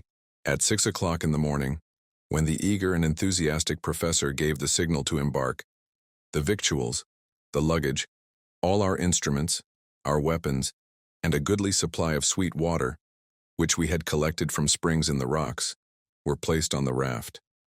Hans had, with considerable ingenuity, contrived a rudder, which enabled him to guide the floating apparatus with ease. He took the tiller, as a matter of course. The worthy man was as good a sailor as he was a guide and duck hunter. I then let go the painter which held us to the shore, the sail was brought to the wind, and we made a rapid offing. Our sea voyage had at length commenced, and once more we were making for distant and unknown regions. Just as we were about to leave the little port where the raft had been constructed, my uncle, who was very strong as to geographic nomenclature, wanted to give it a name, and among others, suggested mine. "Well," said I, "before you decide, I have another to propose." "Well, out with it." "I should like to call it Gretchen. Port Gretchen will sound very well on our future map." "Well then, Port Gretchen let it be," said the professor. And thus it was that the memory of my dear girl was attached to our adventurous and memorable expedition. When we left the shore, the wind was blowing from the northward and eastward. We went directly before the wind at a much greater speed than might have been expected from a raft. The dense layers of atmosphere at that depth had great propelling power and acted upon the sail with considerable force. At the end of an hour, my uncle, who had been taking careful observations, was enabled to judge of the rapidity with which we moved. It was far beyond anything seen in the upper world. "If," he said, "we continue to advance at our present rate, we shall have traveled at least 30 leagues in 24 hours. With a mere raft, this is an almost incredible velocity." I certainly was surprised, and without making any reply went forward upon the raft. Already the northern shore was fading away on the edge of the horizon. The 2 shores appeared to separate more and more, leaving a wide and open space for our departure. Before me I could see nothing but the vast and apparently limitless sea, upon which we floated, the only living objects in sight. Huge and dark clouds cast their gray shadows below, shadows which seemed to crush that colorless and sullen water by their weight. Anything more suggestive of gloom and of regions of nether darkness I never beheld. Silvery rays of electric light, reflected here and there upon some small spots of water, brought up luminous sparkles in the long wake of our cumbrous bark. Presently we were wholly out of sight of land. Not a vestige could be seen, nor any indication of where we were going. So still and motionless did we seem without any distant point to fix our eyes on that. But for the phosphoric light at the wake of the raft, I should have fancied that we were still and motionless. But I knew that we were advancing at a very rapid rate. About 12 o'clock in the day, vast collections of seaweed were discovered surrounding us on all sides. I was aware of the extraordinary vegetative power of these plants, which have been known to creep along the bottom of the great ocean and stop the advance of large ships. But never were seaweeds ever seen, so gigantic and wonderful as those of the Central Sea. I could well imagine how, seen at a distance, tossing and heaving on the summit of the billows, the long lines of algae have been taken for living things, and thus have been fertile sources of the belief in sea serpents. Our raft swept past great specimens of fucus or sea wrack, from 3,000 to 4,000 feet in length, immense, incredibly long, looking like snakes that stretched out far beyond our horizon. It afforded me great amusement to gaze on their variegated ribbon-like endless lengths. Hour after hour passed without our coming to the termination of these floating weeds. If my astonishment increased, my patience was well nigh exhausted. What natural force could possibly have produced such abnormal and extraordinary plants? What must have been the aspect of the globe, during the first centuries of its formation, when under the combined action of heat and humidity, the vegetable kingdom occupied its vast surface to the exclusion of everything else? These were considerations of never-ending interest for the geologist and the philosopher. All this while we were advancing on our journey, and at length night came. But as I had remarked the evening before, the luminous state of the atmosphere was in nothing diminished. Whatever was the cause, it was a phenomenon upon the duration of which we could calculate with certainty. As soon as our supper had been disposed of, and some little speculative conversation indulged in, I stretched myself at the foot of the mast, and presently went to sleep. Hans remained motionless at the tiller, allowing the raft to rise and fall on the waves. The wind being aft and the sail square, all he had to do was to keep his oar in the center. Ever since we had taken our departure from the newly named Port Gretchen, my worthy uncle had directed me to keep a regular log of our day's navigation, with instructions to put down even the most minute particulars, every interesting and curious phenomenon, the direction of the wind, our rate of sailing, the distance we went. In a word, every incident of our extraordinary voyage. From our log, therefore, I tell the story of our voyage on the Central Sea. Friday, August 14th. A steady breeze from the northwest. Raft progressing with extreme rapidity and going perfectly straight. Coast still dimly visible about 30 leagues to leeward. Nothing to be seen beyond the horizon in front. The extraordinary intensity of the light neither increases nor diminishes. It is singularly stationary. The weather remarkably fine. That is to say, the clouds have ascended very high, and are light and fleecy, and surrounded by an atmosphere resembling silver infusion. Thermometer, +32 degrees centigrade. About 12 o'clock in the day, our guide Hans, having prepared and baited a hook, cast his line into the subterranean waters. The bait he used was a small piece of meat, by means of which he concealed his hook. Anxious as I was for a long time doomed to disappointment. Were these waters supplied with fish or not? That was the important question. No, was my decided answer. Then there came a sudden and rather hard tug. Hans coolly drew it in, and with it a fish which struggled violently to escape. "A fish," cried my uncle. "It is a sturgeon," I cried. "Certainly a small sturgeon." The professor examined the fish carefully, noting every characteristic, and he did not coincide in my opinion. The fish had a flat head, round body, and the lower extremities covered with bony scales. Its mouth was wholly without teeth. The pectoral fins, which were highly developed, sprouted direct from the body, which properly speaking had no tail. The animal certainly belonged to the order in which naturalists class the sturgeon, but it differed from that fish in many essential particulars. My uncle, after all, was not mistaken.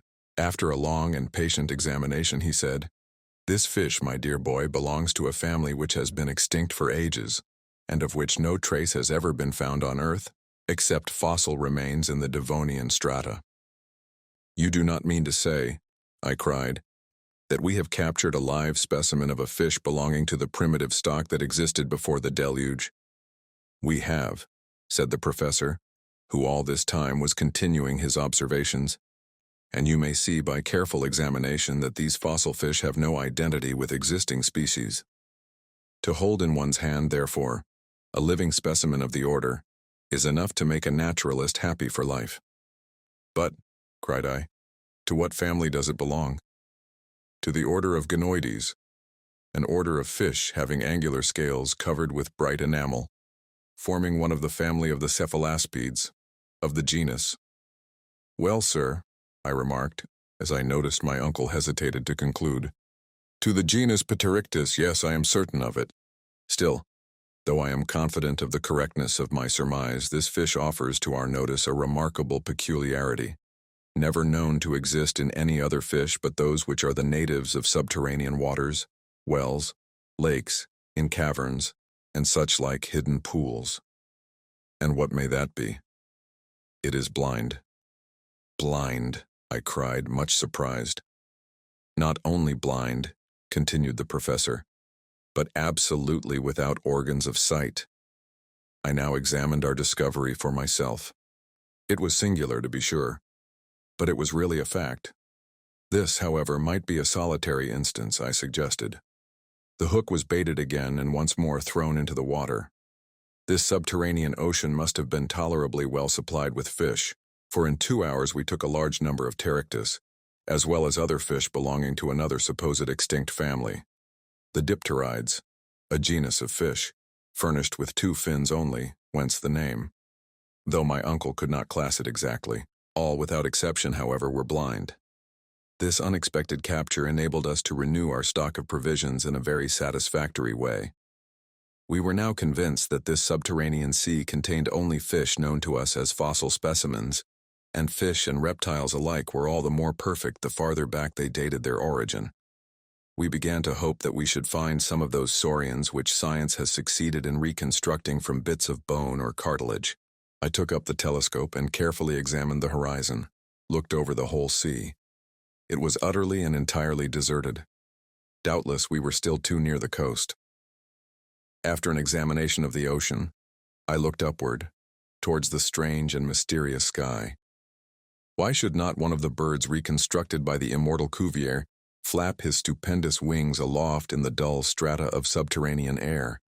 It would, of course, find quite sufficient food from the fish in the sea. I gazed for some time upon the void above. It was as silent and as deserted as the shores we had but lately left. Nevertheless, though I could neither see nor discover anything, my imagination carried me away into wild hypotheses. I was in a kind of waking dream. I thought I saw on the surface of the water those enormous antediluvian turtles as big as floating islands. Upon those dull and somber shores passed a spectral row of the mammifers of early days, the great Leptotherium found in the cavernous hollow of the Brazilian hills, the Mesocotherium, a native of the glacial regions of Siberia. Farther on, the Pachydermatous Lophrodon, that gigantic tapir, which concealed itself behind rocks, ready to do battle for its prey with the Anoplotherium, a singular animal partaking of the nature of the rhinoceros, the horse, the hippopotamus, and the camel. There was the giant mastodon, twisting and turning his horrid trunk with which he crushed the rocks of the shore to powder, while the Megatherium, his back raised like a cat in a passion, his enormous claws stretched out, dug into the earth for food, at the same time that he awoke the sonorous echoes of the whole place with his terrible roar. Higher up still, the first monkey ever seen on the face of the globe clambered, gambolling and playing up the granite hills. Still farther away ran the pterodactyl, with the winged hand, gliding or rather sailing through the dense and compressed air like a huge bat. Above all, near the leaden granitic sky, were immense birds, more powerful than the cassowary and the ostrich, which spread their mighty wings and fluttered against the huge stone vault of the inland sea. I thought, such was the effect of my imagination, that I saw this whole tribe of antediluvian creatures. I carried myself back to far ages, long before man existed, when in fact the earth was in too imperfect a state for him to live upon it. My dream was of countless ages before the existence of man. The mammifers first disappeared, then the mighty birds, then the reptiles of the secondary period, presently the fish, the crustacea, the mollusks, and finally, the vertebrata. The zoophytes of the period of transition in their turn sank into annihilation. The whole panorama of the world's life before the historic period seemed to be born over again, and mine was the only human heart that beat in this unpeopled world. There were no more seasons. There were no more climates. The natural heat of the world increased unceasingly and neutralized that of the great radiant sun. Vegetation was exaggerated in an extraordinary manner. I passed like a shadow in the midst of brushwood as lofty as the giant trees of California, and trod underfoot the moist and humid soil, reeking with a rank and varied vegetation. I leaned against the huge, column-like trunks of giant trees, to which those of Canada were as ferns. Whole ages past, hundreds upon hundreds of years, were concentrated into a single day. Next, unrolled before me like a panorama, came the great and wondrous series of terrestrial transformations. Plants disappeared. The granitic rocks lost all trace of solidity. The liquid state was suddenly substituted for that which had before existed. This was caused by intense heat acting on the organic matter of the earth. The waters flowed over the whole surface of the globe. They boiled. They were volatilized or turned into vapor. A kind of steam cloud wrapped the whole earth, the globe itself becoming at last nothing but one huge sphere of gas, indescribable in color, between white heat and red, as big and as brilliant as the sun. In the very center of this prodigious mass, 1,400,000 times as large as our globe, I was whirled round in space and brought into close conjunction with the planets.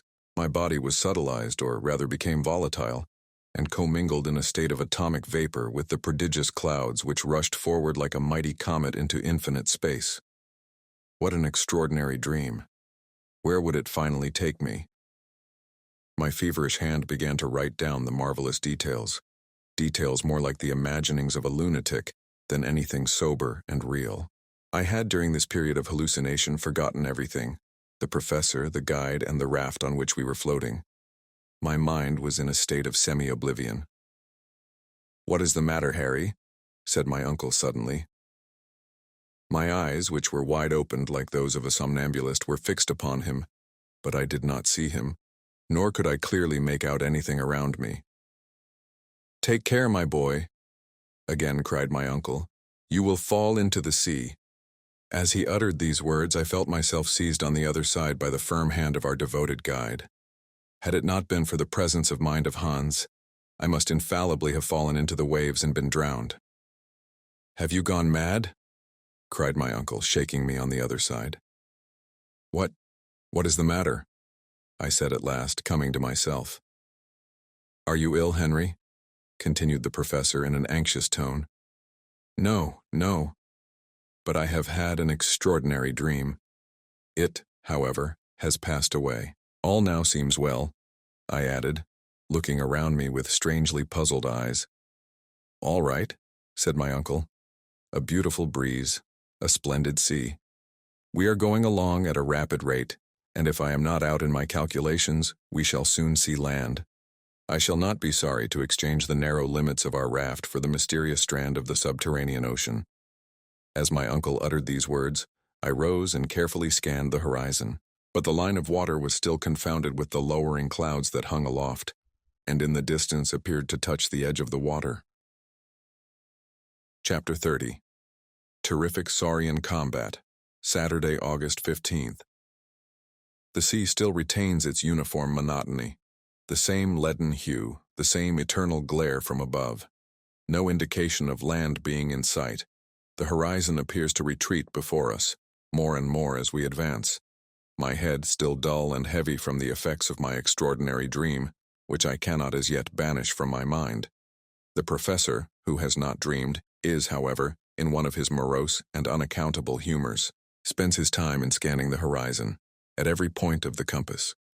His telescope is raised every moment to his eyes, and when he finds nothing to give any clue to our whereabouts, he assumes a Napoleonic attitude and walks anxiously.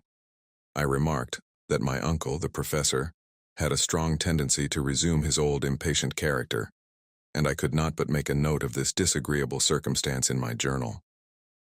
I saw clearly that it had required all the influence of my danger and suffering to extract from him one scintillation of humane feeling.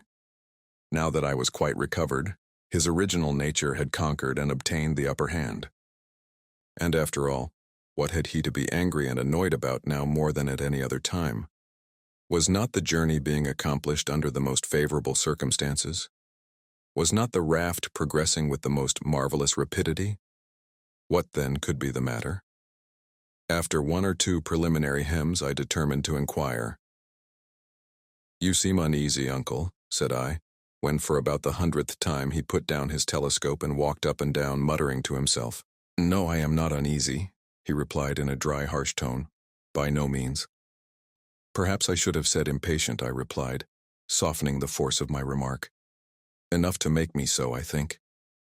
"And yet we are advancing at a rate seldom attained by a raft," I remarked. "What matters that?" cried my uncle.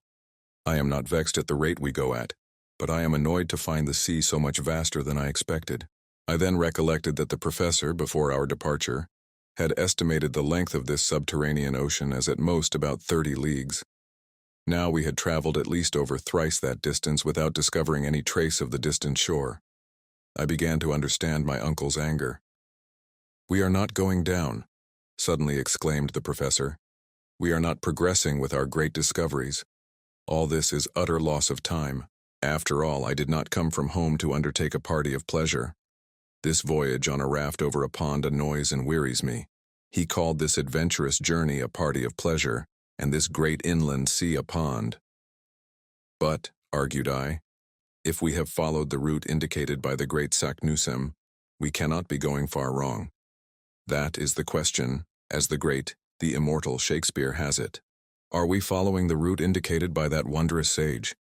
Did Saknussemm ever fall in with this great sheet of water? If he did he cross it? I begin to fear that the rivulet we adopted for a guide has led us wrong. In any case, we can never regret having come thus far. It is worth the whole journey to have enjoyed this magnificent spectacle. It is something to have seen.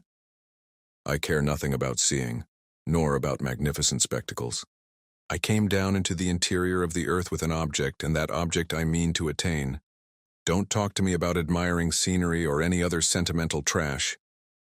After this, I thought it well to hold my tongue and allow the professor to bite his lips until the blood came without further remark. At 6 o'clock in the evening, our matter-of-fact guide, Hans, asked for his week's salary, and receiving his 3 Rix-dollars, put them carefully in his pocket.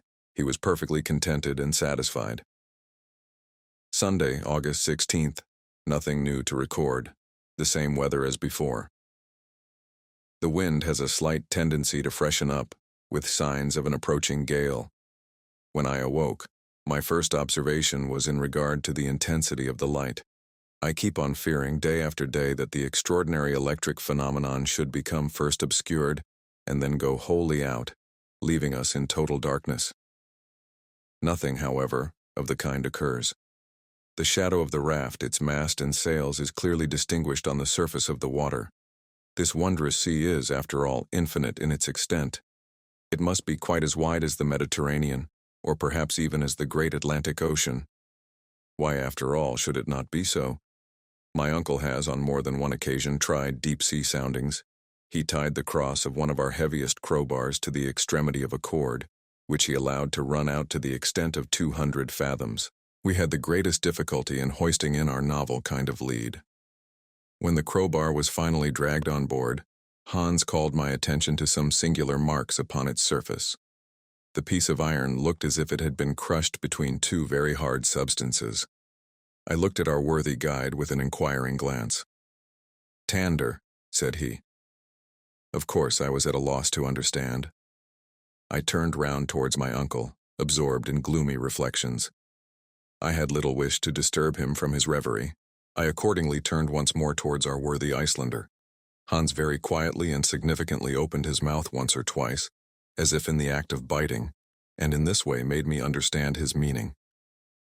"Teeth!" cried I with stupefaction, as I examined the bar of iron with more attention. Yes, there can be no doubt about the matter. The indentations on the bar of iron are the marks of teeth. What jaws must the owner of such molars be possessed of? Have we, then, come upon a monster of unknown species, which still exists within the vast waste of waters? A monster more voracious than a shark, more terrible and bulky than the whale?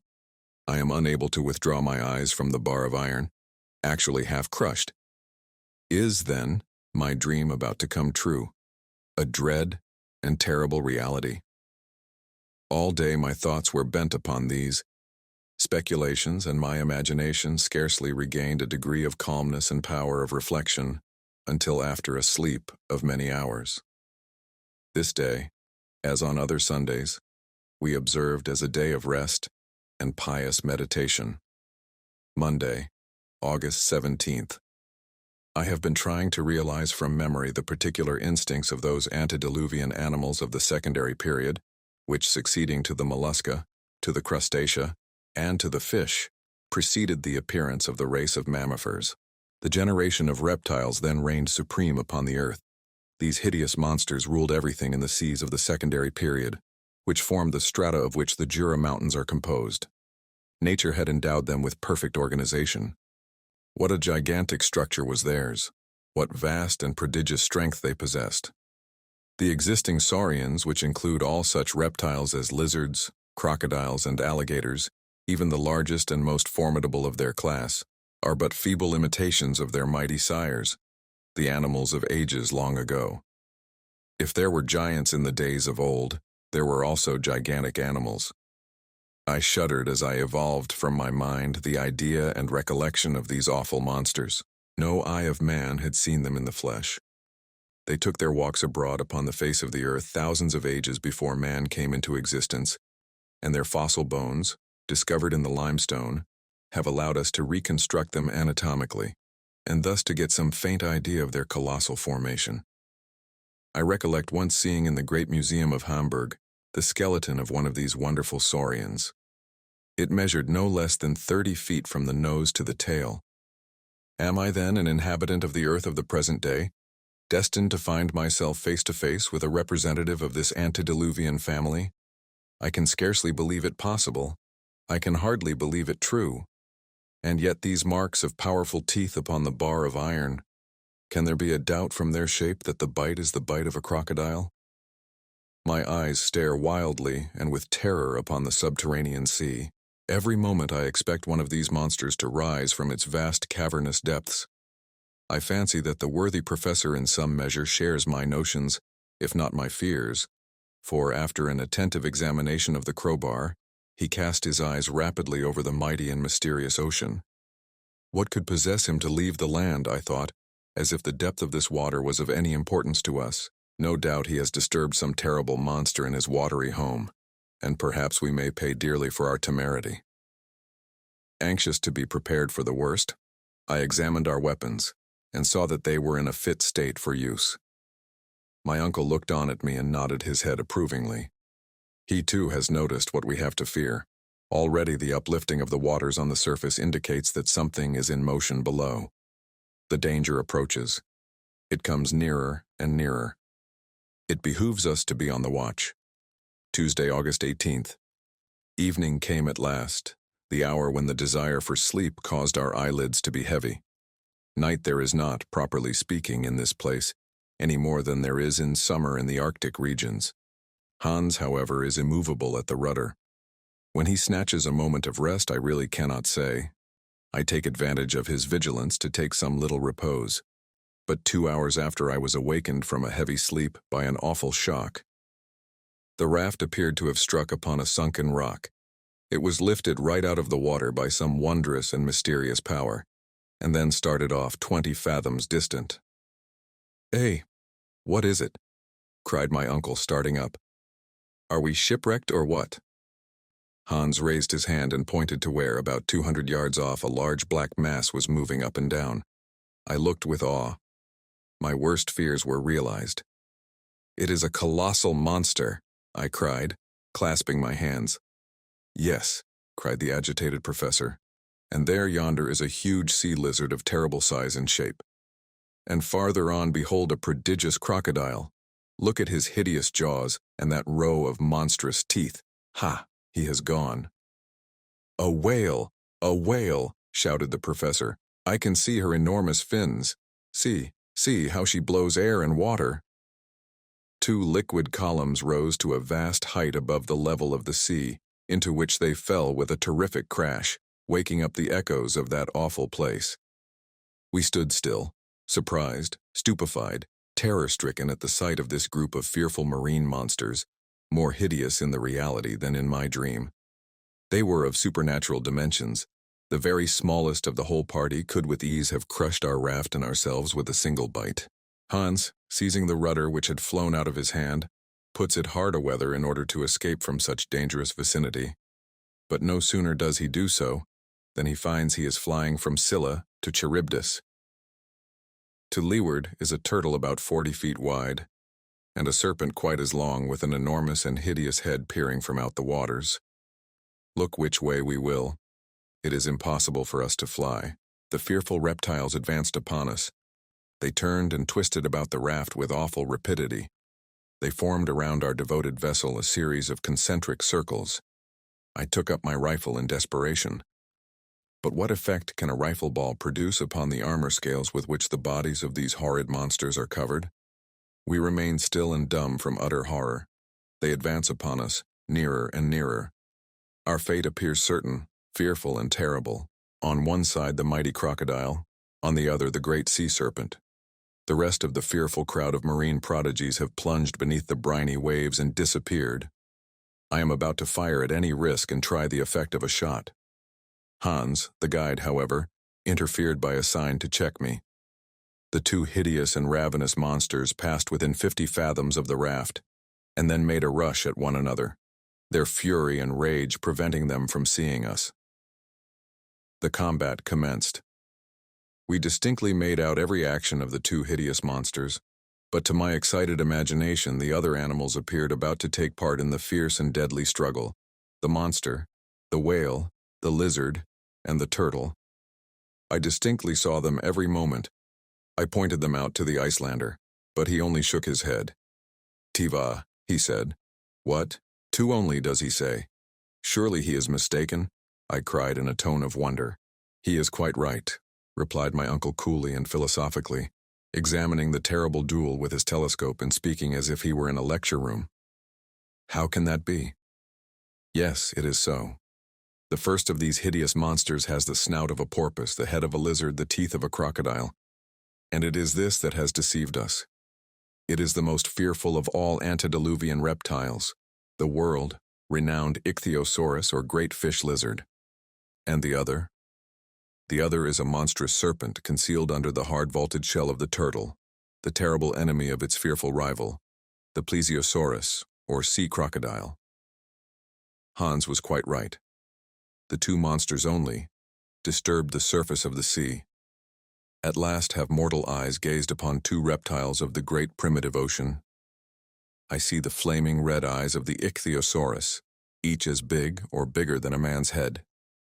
Nature, in its infinite wisdom, had gifted this wondrous marine animal with an optical apparatus of extreme power, capable of resisting the pressure of the heavy layers of water which rolled over him in the depths of the ocean where he usually fed.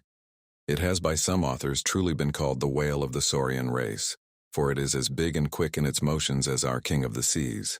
This one measures not less than 100 feet in length, and I can form some idea of his girth when I see him lift his prodigious tail out of the waters. His jaw is of awful size and strength, and according to the best informed naturalists, it does not contain less than 182 teeth. The other was the mighty plesiosaurus, a serpent with a cylindrical trunk, with a short stumpy tail, with fins like a bank of oars in a Roman galley. Its whole body covered by a carapace or shell, and its neck as flexible as that of a swan, rose more than 30 feet above the waves, a tower of animated flesh. These animals attacked one another with inconceivable fury.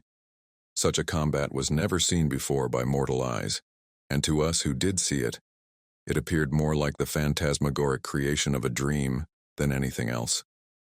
They raised mountains of water, which dashed in spray over the raft, already tossed to and fro by the waves. 20 times we seemed on the point of being upset and hurled headlong into the waves. Hideous hisses appeared to shake the gloomy granite roof of that mighty cavern, hisses which carried terror to our hearts. The awful combatants held each other in a tight embrace. I could not make out one from the other.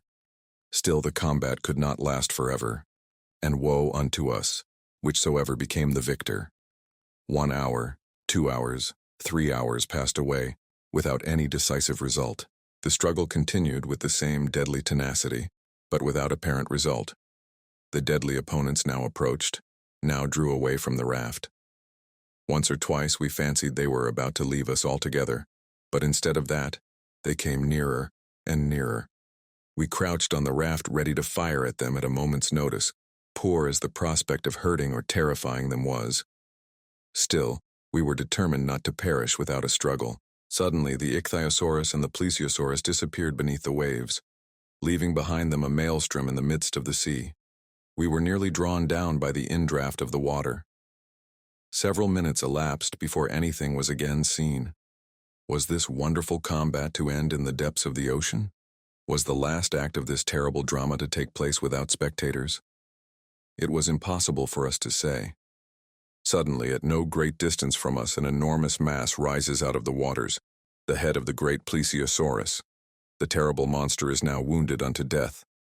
I can see nothing now of his enormous body. All that could be distinguished was his serpent-like neck, which he twisted and curled in all the agonies of death. Now he struck the waters with it as if it had been a gigantic whip, and then again wriggled like a worm cut in two. The water was spurted up to a great distance in all directions. A great portion of it swept over our raft and nearly blinded us. But soon the end of the beast approached nearer and nearer. His movements slackened visibly, his contortions almost ceased, and at last the body of the mighty snake lay an inert dead mass on the surface of the now calm and placid waters. As for the ichthyosaurus, has he gone down to his mighty cavern under the sea to rest, or will he reappear to destroy us? This question remained unanswered, and we had breathing time. Chapter 31. The Sea Monster. Wednesday, August 19th. Fortunately, the wind, which for the present blows with some violence, has allowed us to escape from the scene of the unparalleled and extraordinary struggle. Hans, with his usual imperturbable calm, remained at the helm. My uncle, who for a short time had been withdrawn from his absorbing reveries by the novel incidents of this sea fight, fell back again apparently into a brown study. His eyes were fixed impatiently on the widespread ocean. Our voyage now became monotonous and uniform.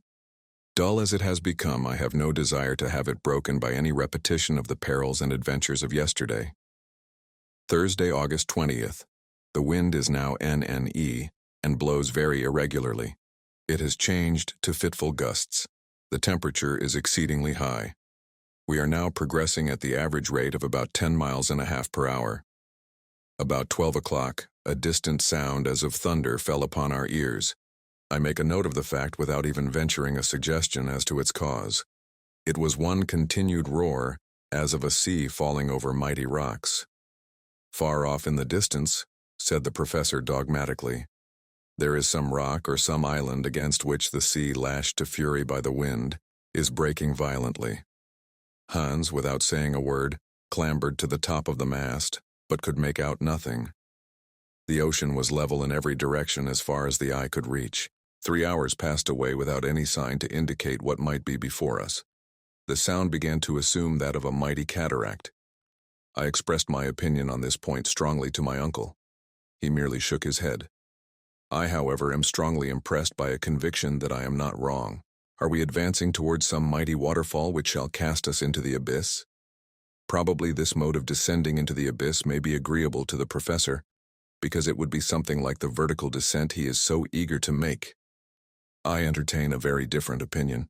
Whatever be the truth, it is certain that not many leagues distant there must be some very extraordinary phenomenon, for as we advance the roar becomes something mighty and stupendous. Is it in the water or in the air? I cast hasty glances aloft at the suspended vapors, and I seek to penetrate their mighty depths. But the vault above is tranquil. The clouds, which are now elevated to the very summit, appear utterly still and motionless, and completely lost in the irradiation of electric light.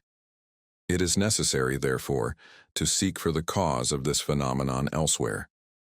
I examine the horizon, now perfectly calm, pure, and free from all haze. Its aspect still remains unchanged. But if this awful noise proceeds from a cataract, if, so to speak in plain English, this vast interior ocean is precipitated into a lower basin, if these tremendous roars are produced by the noise of falling waters, the current would increase in activity, and its increasing swiftness would give me some idea of the extent of the peril with which we are menaced. I consult the current. It simply does not exist. There is no such thing. An empty bottle cast into the water lies to leeward without motion. About 4 o'clock Hans rises, clambers up the mast, and reaches the truck itself. From this elevated position his looks are cast around. They take in a vast circumference of the ocean. At last his eyes remain fixed. His face expresses no astonishment, but his eyes slightly dilate. "He has seen something at last," cried my uncle. "I think so," I replied. Hans came down, stood beside us, and pointed with his right hand to the south. "Der Nere," he said. "There," replied my uncle, and seizing his telescope, he looked at it with great attention for about a minute, which to me appeared an age. I knew not what to think or expect. "Yes, yes," he cried in a tone of considerable surprise. "There it is." "What?" I asked. "A tremendous spurt of water rising out of the waves." "Some other marine monster," I cried, already alarmed. "Perhaps. Then let us steer more to the westward, for we know what we have to expect from antediluvian animals," was my eager reply. "Go ahead," said my uncle. I turned towards Hans. Hans was at the tiller, steering with his usual imperturbable calm.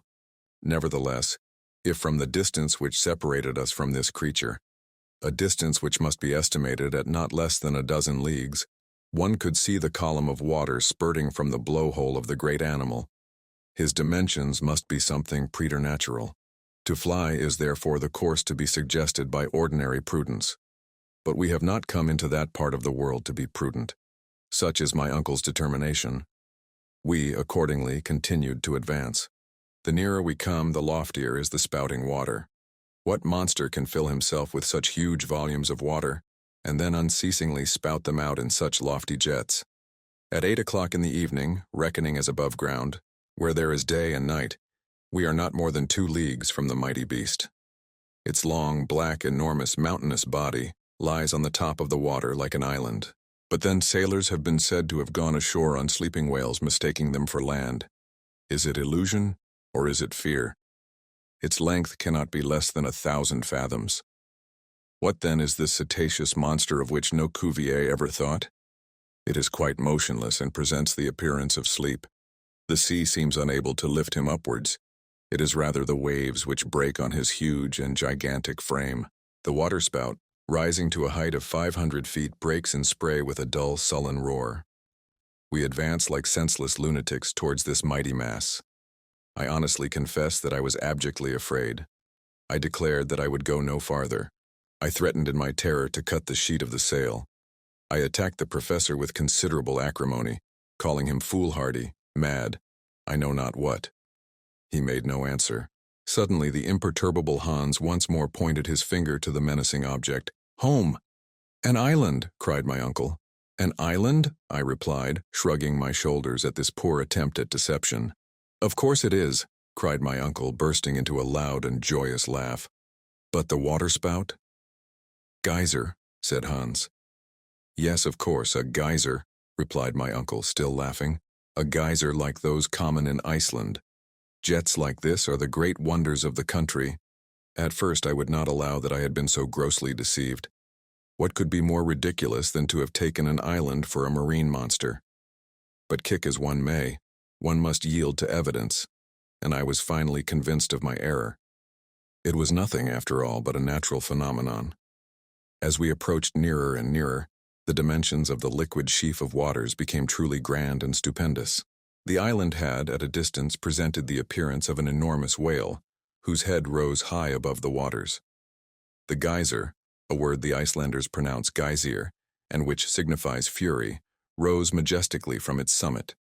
Dull detonations are heard every now and then, and the enormous jet, taken as it were with sudden fury, shakes its plume of vapor, and bounds into the first layer of the clouds. It is alone. Neither spurts of vapor nor hot springs surround it, and the whole volcanic power of that region is concentrated in one sublime column. The rays of electric light mix with this dazzling sheaf, every drop as it falls assuming the prismatic colors of the rainbow. "Let us go on shore," said the professor after some minutes of silence. "It is necessary, however, to take great precaution in order to avoid the weight of falling waters, which would cause the raft to founder in an instant. Hans, however, steers admirably and brings us to the other extremity of the island. I was the first to leap on the rock. My uncle followed, while the eider-duck hunter remained still, like a man above any childish sources of astonishment. We were now walking on granite mixed with silicious sandstone. The soil shivered under our feet like the sides of boilers in which overheated steam is forcibly confined. It is burning. We soon came in sight of the little central basin from which rose the geyser. I plunged a thermometer into the water which ran bubbling from the center, and it marked a heat of 163 degrees.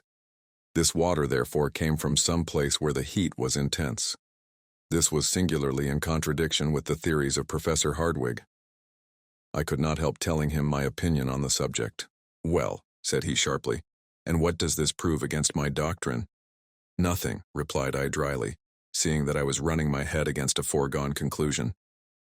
"Nevertheless, I am compelled to confess that until now we have been most remarkably fortunate, and that this voyage is being accomplished in most favorable conditions of temperature. But it appears evident, in fact certain, that we shall sooner or later arrive at one of those regions where the central heat will reach its utmost limits, and will go far beyond all the possible gradations of thermometers. Visions of the Hades of the ancients, believed to be in the center of the earth, floated through my imagination. We shall, however, see what we shall see. That is the professor's favorite phrase now. Having christened the volcanic island by the name of his nephew, the leader of the expedition turned away and gave the signal for embarkation. I stood still, however, for some minutes, gazing upon the magnificent geyser. I soon was able to perceive that the upward tendency of the water was irregular. Now it diminished in intensity, and then, suddenly, it regained new vigor, which I attributed to the variation of the pressure of the accumulated vapors in its reservoir. At last we took our departure, going carefully round the projecting and rather dangerous rocks of the southern side. Hans had taken advantage of this brief halt to repair the raft. Before we took our final departure from the island, however, I made some observations to calculate the distance we had gone over, and I put them down in my journal. Since we left Port Gretchen, we had traveled 270 leagues, more than 800 miles on this great inland sea. We were therefore 620 leagues from Iceland and exactly under England. Chapter 32. The Battle of the Elements. Friday, August 21st. This morning the magnificent geyser had wholly disappeared. The wind had freshened up, and we were fast leaving the neighborhood of Henry's Island. Even the roaring sound of the mighty column was lost to the ear. The weather, if, under the circumstances we may use such an expression, is about to change very suddenly. The atmosphere is being gradually loaded with vapors, which carry with them the electricity formed by the constant evaporation of the saline waters. The clouds are slowly but sensibly falling towards the sea, and are assuming a dark olive texture. The electric rays can scarcely pierce through the opaque curtain which has fallen like a drop scene before this wondrous theater, on the stage of which another and terrible drama is soon to be enacted. This time it is no fight of animals. It is the fearful battle of the elements. I feel that I am very peculiarly influenced, as all creatures are on land when a deluge is about to take place. The cumuli, a perfectly oval kind of cloud, piled upon the south, presented a most awful and sinister appearance, with the pitiless aspect often seen before a storm. The air is extremely heavy. The sea is comparatively calm. In the distance the clouds have assumed the appearance of enormous balls of cotton, or rather pods, piled one above the other in picturesque confusion. By degrees they appear to swell out, break, and gain in number what they lose in grandeur. Their heaviness is so great that they are unable to lift themselves from the horizon. But under the influence of the upper currents of air, they are gradually broken up, become much darker, and then present the appearance of one single layer of a formidable character. Now and then, a lighter cloud, still lit up from above, rebounds upon this gray carpet, and is lost in the opaque mass. There can be no doubt that the entire atmosphere is saturated with electric fluid. I am myself wholly impregnated. My hairs literally stand on end as if under the influence of a galvanic battery. If one of my companions ventured to touch me, I think he would receive rather a violent and unpleasant shock. About 10 o'clock in the morning, the symptoms of the storm became more thorough and decisive. The wind appeared to soften down as if to take breath for a renewed attack. The vast funereal pall above us looked like a huge bag, like the cave of Aeolus in which the storm was collecting its forces for the attack. I tried all I could not to believe in the menacing signs of the sky, and yet I could not avoid saying, as it were involuntarily, "I believe we are going to have bad weather." The professor made me no answer. He was in a detestable humor, to see the ocean stretching interminably before his eyes. On hearing my words, he simply shrugged his shoulders. "We shall have a tremendous storm," I said again, pointing to the horizon. "These clouds are falling lower and lower upon the sea as if to crush it." A great silence prevailed. The wind wholly ceased. Nature assumed a dead calm and ceased to breathe. Upon the mast, where I noticed a sort of slight ignis fatuus, the sail hangs in loose, heavy folds. The raft is motionless in the midst of a dark, heavy sea, without undulation, without motion. It is as still as glass. But as we are making no progress, what is the use of keeping up the sail, which may be the cause of our perdition if the tempest should suddenly strike us without warning? "Let us lower the sail," I said. "It is only an act of common prudence." "No, no," cried my uncle in an exasperated tone, 100 times no. "Let the wind strike us and do its worst. Let the storm sweep us away where it will. Only let me see the glimmer of some coast, of some rocky cliffs, even if they dash our raft into 1,000 pieces. No, keep up the sail, no matter what happens." These words were scarcely uttered when the southern horizon underwent a sudden and violent change. The long accumulated vapors were resolved into water, and the air required to fill up the void produced became a wild and raging tempest. It came from the most distant corners of the mighty cavern. It raged from every point of the compass. It roared, it yelled, it shrieked with glee as of demons let loose. The darkness increased and became indeed darkness visible. The raft rose and fell with the storm and bounded over the waves. My uncle was cast headlong upon the deck. I, with great difficulty, dragged myself towards him. He was holding on with might and main to the end of a cable, and appeared to gaze with pleasure and delight at the spectacle of the unchained elements. Hans never moved a muscle. His long hair, driven hither and thither by the tempest and scattered wildly over his motionless face, gave him a most extraordinary appearance, for every single hair was illuminated by little sparkling sprigs. His countenance presents the extraordinary appearance of an antediluvian man, a true contemporary of the megatherium. Still the mast holds good against the storm. The sail spreads out and fills like a soap bubble about to burst. The raft rushes on at a pace impossible to estimate, but still less swiftly than the body of water displaced beneath it, the rapidity of which may be seen by the lines which fly right and left in the wake. The sail, I cried, making a trumpet of my hands and then endeavoring to lower it. "Let it alone," said my uncle, more exasperated than ever. "Neige," said Hans, gently shaking his head. Nevertheless, the rain formed a roaring cataract before this horizon of which we were in search, and to which we were rushing like madmen. But before this wilderness of waters reached us, the mighty veil of cloud was torn in twain. The sea began to foam wildly, and the electricity, produced by some vast and extraordinary chemical action in the upper layer of cloud, is brought into play. To the fearful claps of thunder are added dazzling flashes of lightning such as I had never seen. The flashes crossed one another, hurled from every side, while the thunder came pealing like an echo. The mass of vapor becomes incandescent. The hailstones which strike the metal of our boots and our weapons are actually luminous. The waves as they rise appear to be fire-eating monsters. beneath which seethes an intense fire, their crests surmounted by combs of flame. My eyes are dazzled, blinded by the intensity of light. My ears are deafened by the awful roar of the elements. I am compelled to hold on to the mast, which bends like a reed beneath the violence of the storm, to which none ever before seen by mariners bore any resemblance.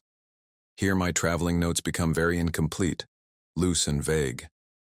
I have only been able to make out one or two fugitive observations, jotted down in a mere mechanical way. But even their brevity, even their obscurity, show the emotions which overcame me. Sunday, August 23rd. Where have we got to? In what region are we wandering? We are still carried forward with inconceivable rapidity. The night has been fearful, something not to be described. The storm shows no signs of cessation. We exist in the midst of an uproar, which has no name. The detonations as of artillery are incessant. Our ears literally bleed. We are unable to exchange a word, or hear each other speak. The lightning never ceases to flash for a single instant. I can see the zigzags after a rapid dart strike the arched roof of this mightiest of mighty vaults, if it were to give way and fall upon us. Other lightnings plunge their forked streaks in every direction and take the form of globes of fire, which explode like bombshells over a beleaguered city. The general crash and roar do not apparently increase. It has already gone far beyond what human ear can appreciate. If all the powder magazines in the world were to explode together, it would be impossible for us to hear worse noise. There is a constant emission of light from the storm clouds. The electric matter is incessantly released. Evidently, the gaseous principles of the air are out of order. Innumerable columns of water rush up like waterspouts and fall back upon the surface of the ocean in foam. Whither are we going? My uncle still lies at full length upon the raft without speaking, without taking any note of time. The heat increases. I look at the thermometer. To my surprise, it indicates the exact figure is here rubbed out in my manuscript. Monday, August 24th. This terrible storm will never end. Why should not this state of the atmosphere, so dense and murky, once modified, again remain definitive? We are utterly broken and harassed by fatigue. Hans remains just as usual. The raft runs to the southeast invariably. We have now already run 200 leagues from the newly discovered island. About 12 o'clock, the storm became worse than ever. We are obliged now to fasten every bit of cargo tightly on the deck of the raft, or everything would be swept away. We make ourselves fast, too, each man lashing the other. The waves drive over us, so that several times we are actually under water. We had been under the painful necessity of abstaining from speech for 3 days and 3 nights. We opened our mouths, we moved our lips, but no sound came. Even when we placed our mouths to each other's ears, it was the same. The wind carried the voice away.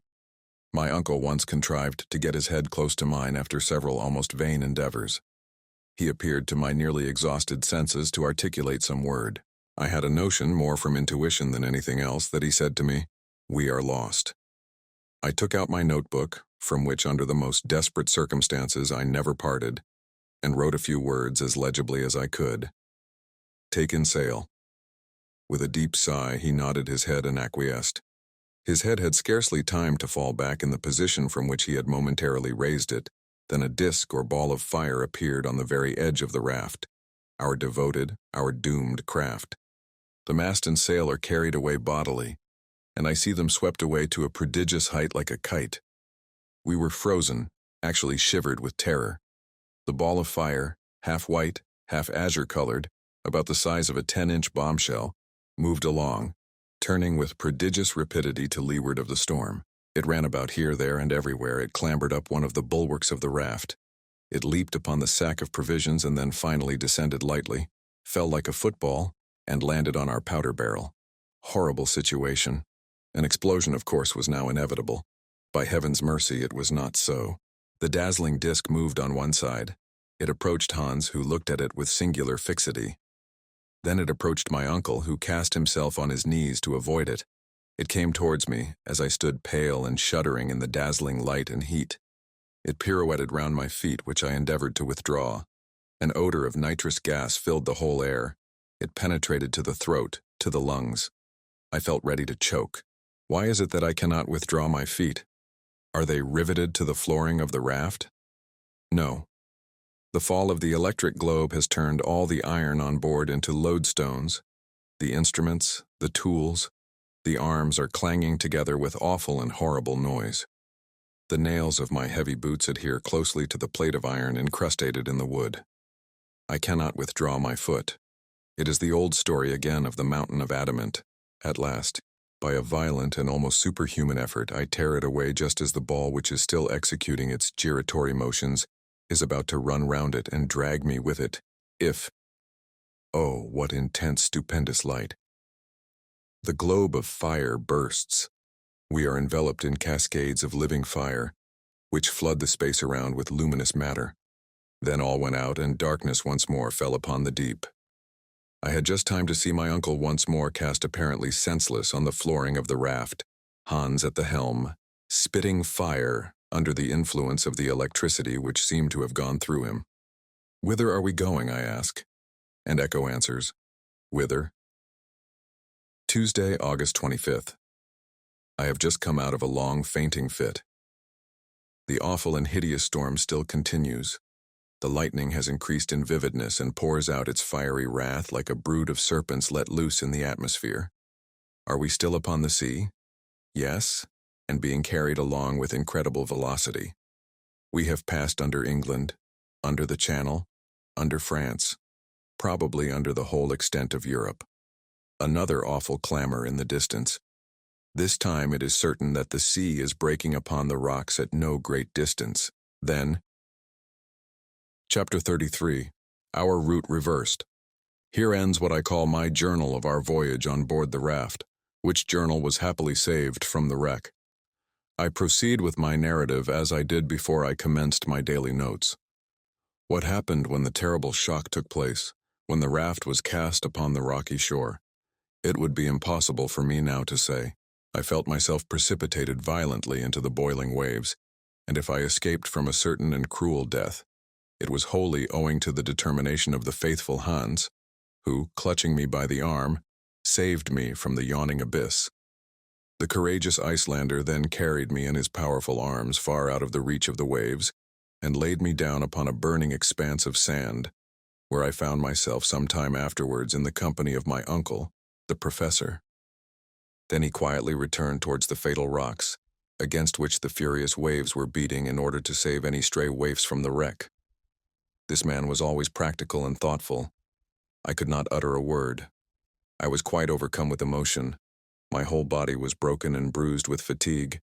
It took hours before I was anything like myself.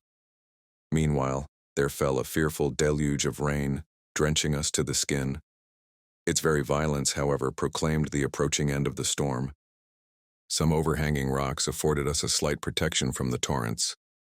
Under this shelter, Hans prepared some food, which, however, I was unable to touch, and exhausted by the 3 weary days and nights of watching, we fell into a deep and painful sleep. My dreams were fearful, but at last exhausted nature asserted her supremacy, and I slumbered. Next day, when I awoke, the change was magical. The weather was magnificent. Air and sea, as if by mutual consent, had regained their serenity. Every trace of the storm, even the faintest, had disappeared. I was saluted on my awakening by the first joyous tones I had heard from the professor for many a day. His gaiety, indeed, was something terrible. "Well, my lad," he cried, rubbing his hands together, "have you slept soundly?" Might it not have been supposed that we were in the old house on the Königstrasse, that I had just come down quietly to my breakfast, and that my marriage with Gretchen was to take place that very day? My uncle's coolness was exasperating. Alas, considering how the tempest had driven us in an easterly direction, we had passed under the whole of Germany, under the city of Hamburg, where I had been so happy, under the very street which contained all I loved and cared for in the world.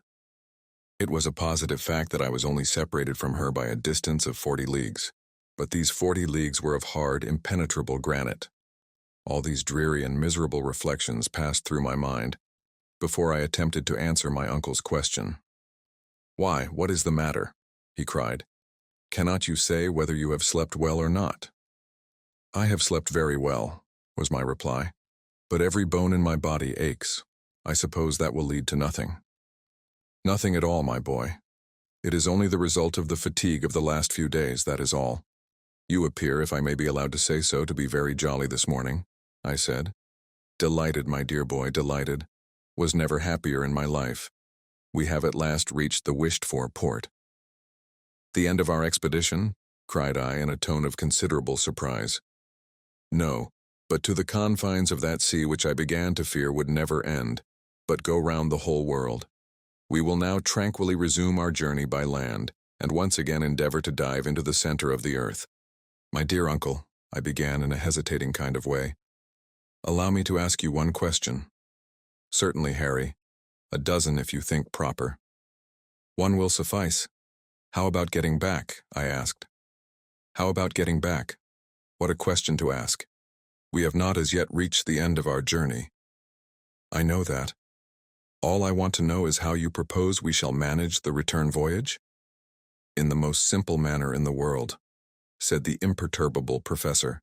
"Once we reach the exact center of this sphere, either we shall find a new road by which to ascend to the surface, or we shall simply turn round and go back by the way we came. I have every reason to believe that while we are traveling forward, it will not close behind us." "Then one of the first matters to see to will be to repair the raft," was my rather melancholy response. "Of course. We must attend to that above all things," continued the professor. "Then comes the all-important question of provisions," I urged. "Have we anything like enough left to enable us to accomplish such great, such amazing designs as you contemplate carrying out?" I have seen into the matter, and my answer is in the affirmative. Hans is a very clever fellow, and I have reason to believe that he has saved the greater part of the cargo. But the best way to satisfy your scruples is to come and judge for yourself." Saying which, he led the way out of the kind of open grotto in which we had taken shelter. I had almost begun to hope that which I should rather have feared, and this was the impossibility of such a shipwreck leaving even the slightest signs of what it had carried as freight. I was, however, thoroughly mistaken. As soon as I reached the shores of this inland sea, I found Hans standing gravely in the midst of a large number of things laid out in complete order. My uncle wrung his hands with deep and silent gratitude. His heart was too full for speech. This man, whose superhuman devotion to his employers I not only never saw surpassed, nor even equaled, had been hard at work all the time we slept, and at the risk of his life had succeeded in saving the most precious articles of our cargo.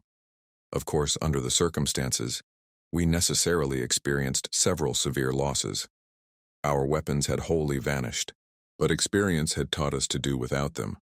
The provision of powder had, however, remained intact, after having narrowly escaped blowing us all to atoms in the storm. "Well," said the professor, who was now ready to make the best of everything, "as we have no guns, all we have to do is to give up all idea of hunting." "Yes, my dear sir, we can do without them. But what about all our instruments? Here is the manometer, the most useful of all, and which I gladly accept in lieu of the rest. With it alone I can calculate the depth as we proceed. By its means alone I shall be able to decide when we have reached the center of the earth." Ha ha, ha. But for this little instrument we might make a mistake, and run the risk of coming out at the antipodes. All this was said amid bursts of unnatural laughter. "But the compass," I cried. "Without that, what can we do?" "Here it is, safe and sound," he cried with real joy. And here we have the chronometer and the thermometers. Hans the Hunter is indeed an invaluable man." It was impossible to deny this fact. As far as the nautical and other instruments were concerned, nothing was wanting. Then on further examination, I found ladders, cords, pickaxes, crowbars, and shovels, all scattered about on the shore. There was, however, finally the most important question of all, and that was provisions. "But what are we to do for food?" I asked. "Let us see to the commissariat department," replied my uncle gravely. The boxes which contained our supply of food for the voyage were placed in a row along the strand, and were in a capital state of preservation. The sea had in every case respected their contents, And to sum up in one sentence, taking into consideration biscuits, salt meat, schiedam and dried fish, we could still calculate on having about 4 months' supply, if used with prudence and caution. 4 months, cried the sanguine professor in high glee.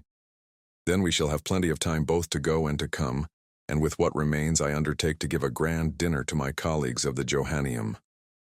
I sighed. I should by this time have become used to the temperament of my uncle, and yet this man astonished me more and more every day. He was the greatest human enigma I ever had known. Now, before we do anything else, we must lay in a stock of fresh water. The rain has fallen in abundance and filled the hollows of the granite. There is a rich supply of water, and we have no fear of suffering from thirst, which in our circumstances is of the last importance. As for the raft, I shall recommend Hans to repair it to the best of his abilities, though I have every reason to believe we shall not require it again. How is that? I cried, more amazed than ever at my uncle's style of reasoning. I have an idea, my dear boy. It is none other than this simple fact. We shall not come out by the same opening as that by which we entered. I began to look at my uncle with vague suspicion. An idea had more than once taken possession of me, and this was that he was going mad. And yet little did I think how true and prophetic his words were doomed to be.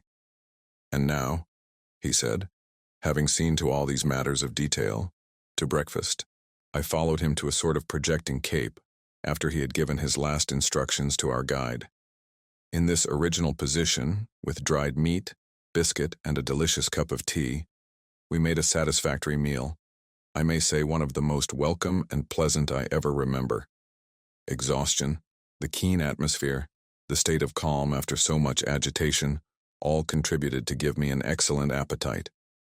Indeed, it contributed very much to producing a pleasant and cheerful state of mind. While breakfast was in hand and between the sips of warm tea, I asked my uncle if he had any idea of how we now stood in relation to the world above. For my part, I added, I think it will be rather difficult to determine. Well, if we were compelled to fix the exact spot, said my uncle, it might be difficult, since during the 3 days of that awful tempest I could keep no account either of the quickness of our pace or of the direction in which the raft was going. Still, we will endeavor to approximate to the truth. We shall not, I believe, be so very far out. Well, if I recollect rightly, I replied, our last observation was made at the Geyser Island. Harry's Island, my boy, Harry's Island. Do not decline the honor of having named it. Given your name to an island discovered by us, the first human beings who trod it since the creation of the world. Let it be so then. At Harry's Island we had already gone over 270 leagues of sea, and we were, I believe, about 600 leagues, more or less, from Iceland. Good. I am glad to see that you remember so well. Let us start from that point, and let us count 4 days of storm, during which our rate of traveling must have been very great. I should say that our velocity must have been about 80 leagues to the 24 hours. I agreed that I thought this a fair calculation. There were then 300 leagues to be added to the grand total. Yes, and the Central Sea must extend at least 600 leagues from side to side. Do you know, my boy Harry, that we have discovered an inland lake larger than the Mediterranean? Certainly, and we only know of its extent in one way. It may be hundreds of miles in length. Very likely. Then, said I, after calculating for some minutes, if your previsions are right, we are at this moment exactly under the Mediterranean itself. Do you think so? Yes, I am almost certain of it. Are we not 900 leagues distant from Reykjavik?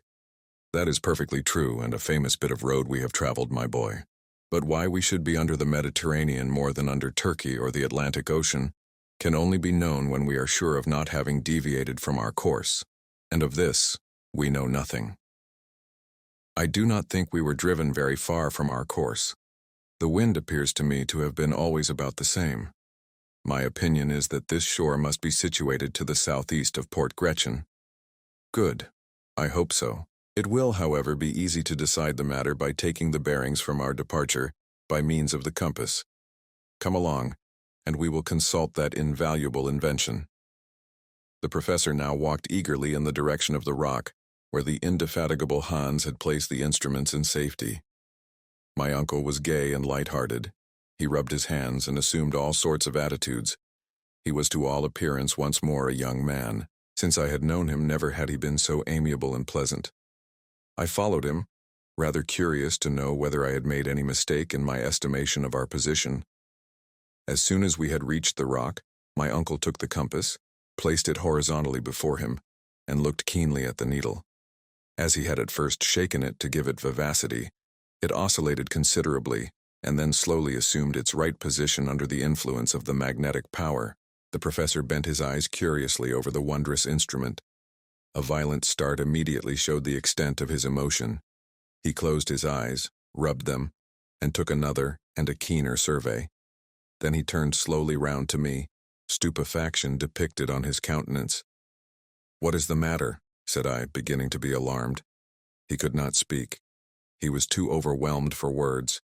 He simply pointed to the instrument. I examined it eagerly according to his mute directions, and a loud cry of surprise escaped my lips. The needle of the compass pointed due north. In the direction we expected was the south. It pointed to the shore instead of to the high seas. I shook the compass.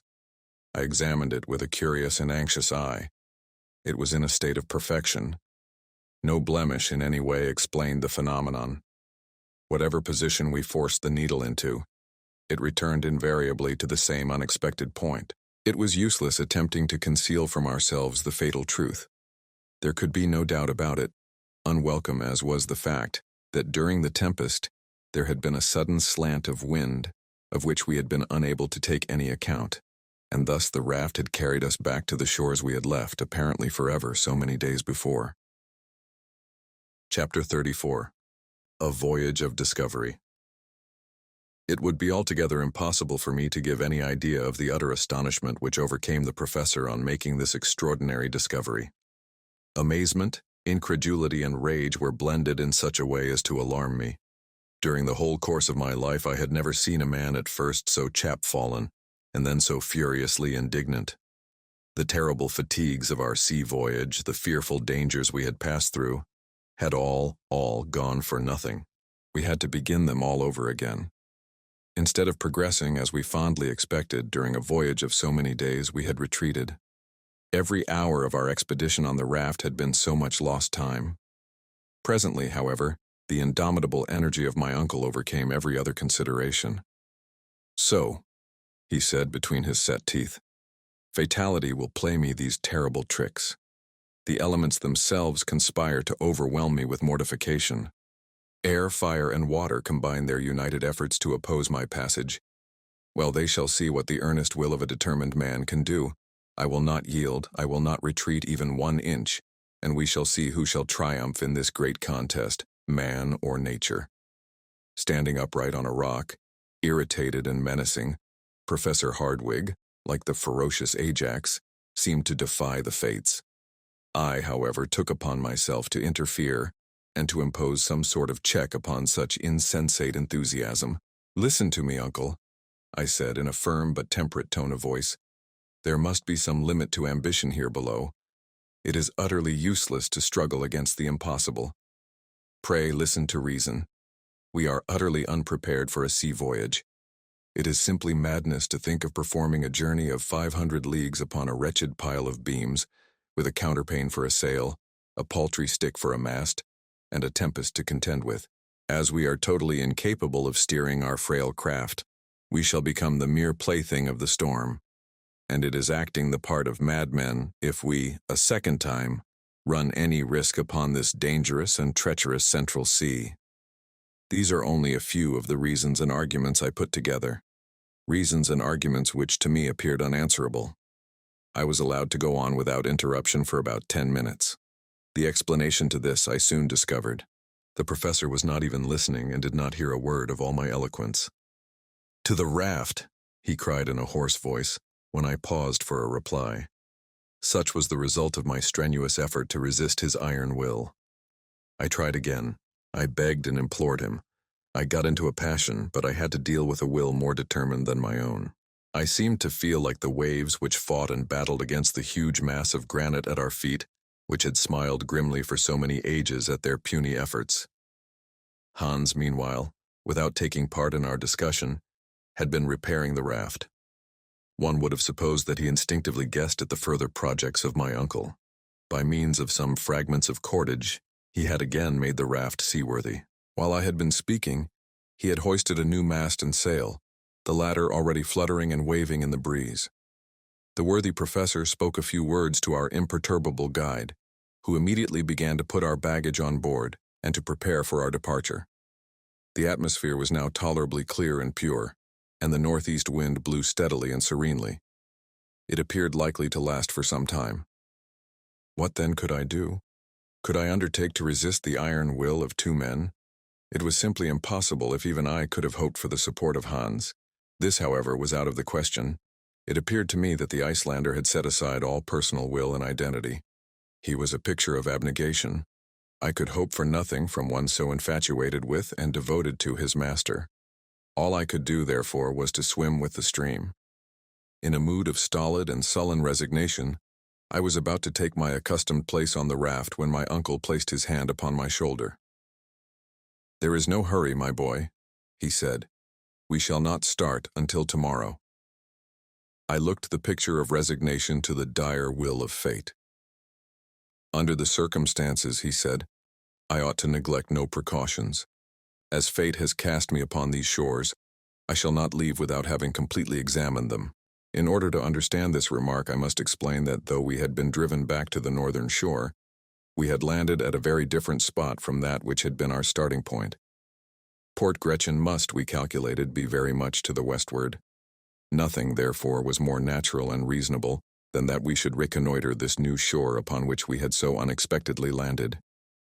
"Let us go on a journey of discovery," I cried, and leaving Hans to his important operation, we started on our expedition. The distance between the foreshore at high water and the foot of the rocks was considerable. It would take about half an hour's walking to get from one to the other. As we trudged along, our feet crushed innumerable shells of every shape and size, once the dwelling place of animals of every period of creation. I particularly noticed some enormous shells, carapaces, turtle and tortoise species, the diameter of which exceeded 15 feet. They had in past ages belonged to those gigantic glyptodons of the Pliocene period, of which the modern turtle is but a minute specimen. In addition, the whole soil was covered by a vast quantity of stony relics, having the appearance of flints worn by the action of the waves, and lying in successive layers one above the other. I came to the conclusion that in past ages the sea must have covered the whole district. Upon the scattered rocks, now lying far beyond its reach, the mighty waves of ages had left evident marks of their passage. On reflection, this appeared to me partially to explain the existence of this remarkable ocean, 40 leagues below the surface of the earth's crust. According to my new and perhaps fanciful theory, this liquid mass must be gradually lost in the deep bowels of the earth. I had also no doubt that this mysterious sea was fed by infiltration of the ocean above through imperceptible fissures. Nevertheless, it was impossible not to admit that these fissures must now be nearly choked up, for if not, the cavern, or rather the immense and stupendous reservoir, would have been completely filled in a short space of time. Perhaps even this water, having to contend against the accumulated subterraneous fires of the interior of the earth, had become partially vaporized. Hence the explanation of those heavy clouds suspended over our heads, and the superabundant display of that electricity which occasioned such terrible storms in this deep and cavernous sea. This lucid explanation of the phenomena we had witnessed appeared to me quite satisfactory. However great and mighty the marvels of nature may seem to us, they are always to be explained by physical reasons. Everything is subordinate to some great law of nature. It now appeared clear that we were walking upon a kind of sedimentary soil, formed like all the soils of that period, so frequent on the surface of the globe, by the subsidence of the waters. The professor, who was now in his element, carefully examined every rocky fissure. Let him only find an opening, and it directly became important to him to examine its depth. For a whole mile we followed the windings of the central sea, when suddenly an important change took place in the aspect of the soil. It seemed to have been rudely cast up, convulsionized as it were by a violent upheaving of the lower strata. In many places, Hollows here and hillocks there attested great dislocations at some other period of the terrestrial mass. We advanced with great difficulty over the broken masses of granite mixed with flint, quartz, and alluvial deposits, when a large field, more even than a field, a plain of bones, appeared suddenly before our eyes. It looked like an immense cemetery, where generation after generation had mingled their mortal dust. Lofty barrows of early remains rose at intervals.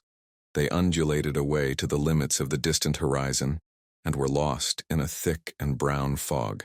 On that spot, some 3 square miles in extent, was accumulated the whole history of animal life. Scarcely one creature upon the comparatively modern soil of the upper and inhabited world had not there existed. Nevertheless, we were drawn forward by an all-absorbing and impatient curiosity.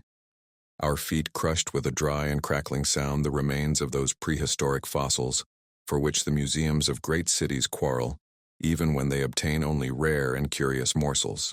1,000 such naturalists as Cuvier would not have sufficed to recompose the skeletons of the organic beings which lay in this magnificent osseous collection. I was utterly confounded. My uncle stood for some minutes with his arms raised on high towards the thick granite vault which served us for a sky. His mouth was wide open, his eyes sparkled wildly behind his spectacles, which he had fortunately saved. His head bobbed up and down, and from side to side, while his whole attitude and mien expressed unbounded astonishment. He stood in the presence of an endless, wondrous, and inexhaustibly rich collection of antediluvian monsters, piled up for his own private and peculiar satisfaction. Fancy an enthusiastic lover of books carried suddenly into the very midst of the famous library of Alexandria, burned by the sacrilegious Omar, and which some miracle had restored to its pristine splendor. Such was something of the state of mind in which Uncle Hardwigg was now placed.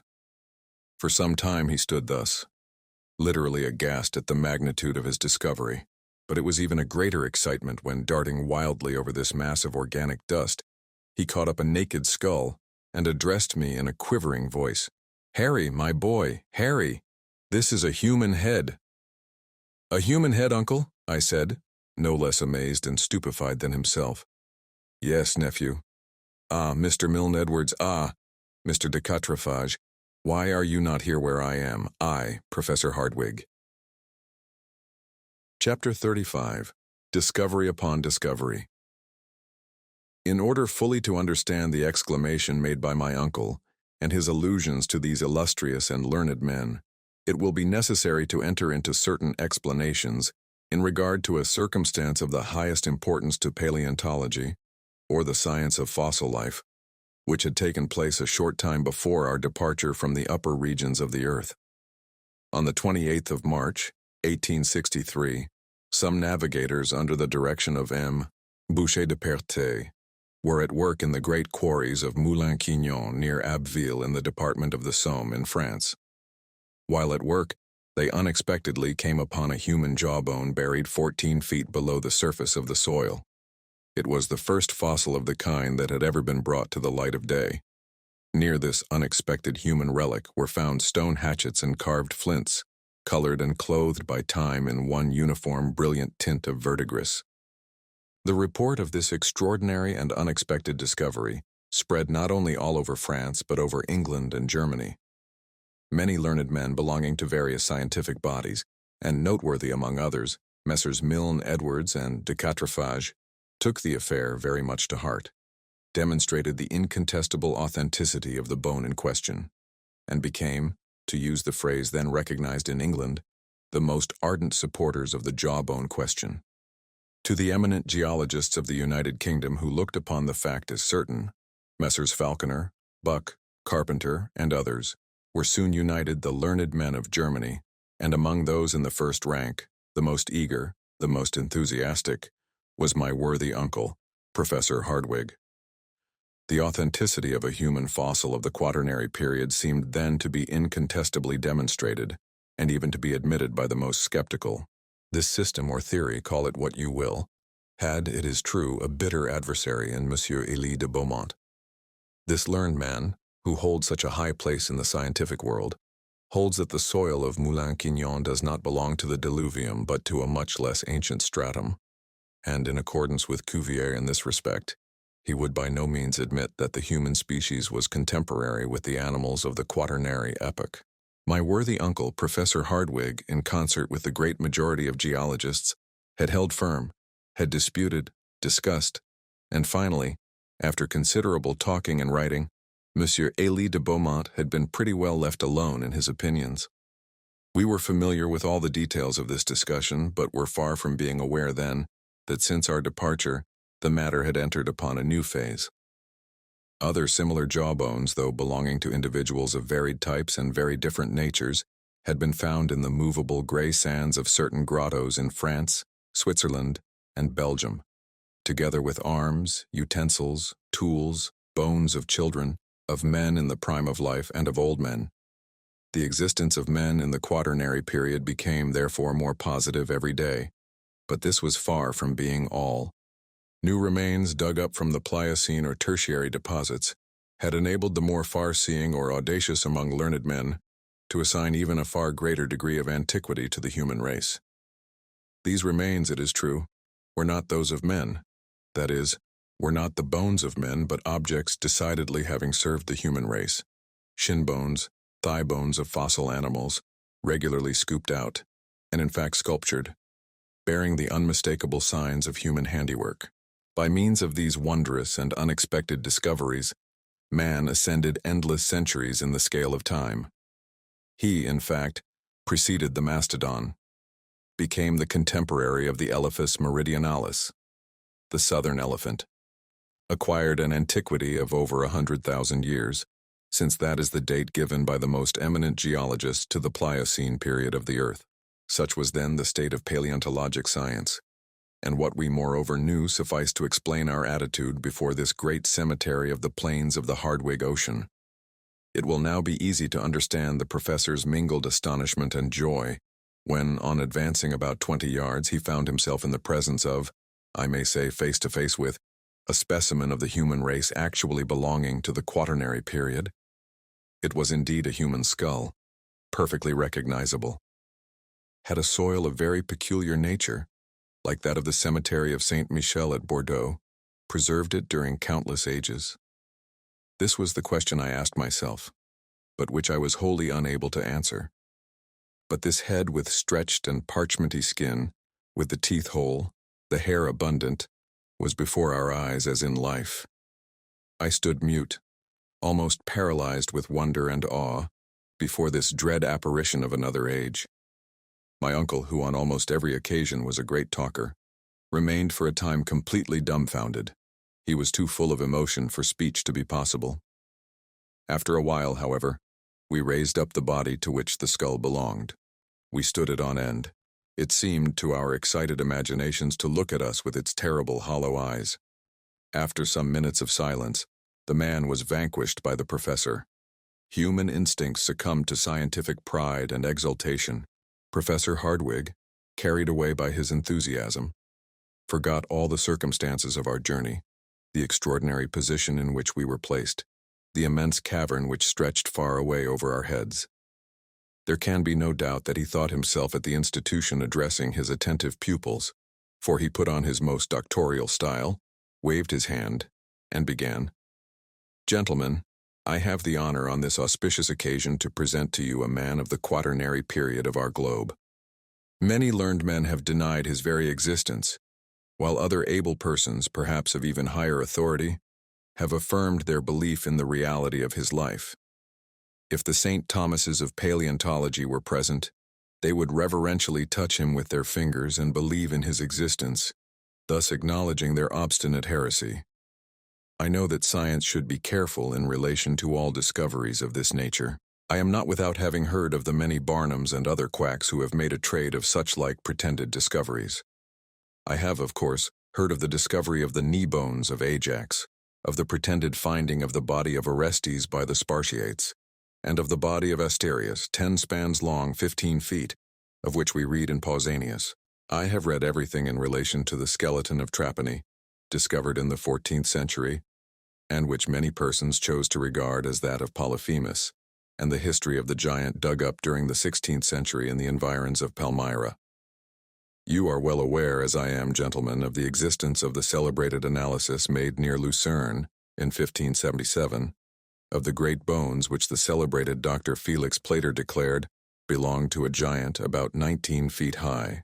I have devoured all the treatises of Cassanian, and all those memoirs, pamphlets, speeches, and replies published in reference to the skeleton of Tutabochus, king of the Cimbri, the invader of Gaul, dug out of a gravel pit in Dauphine in 1613.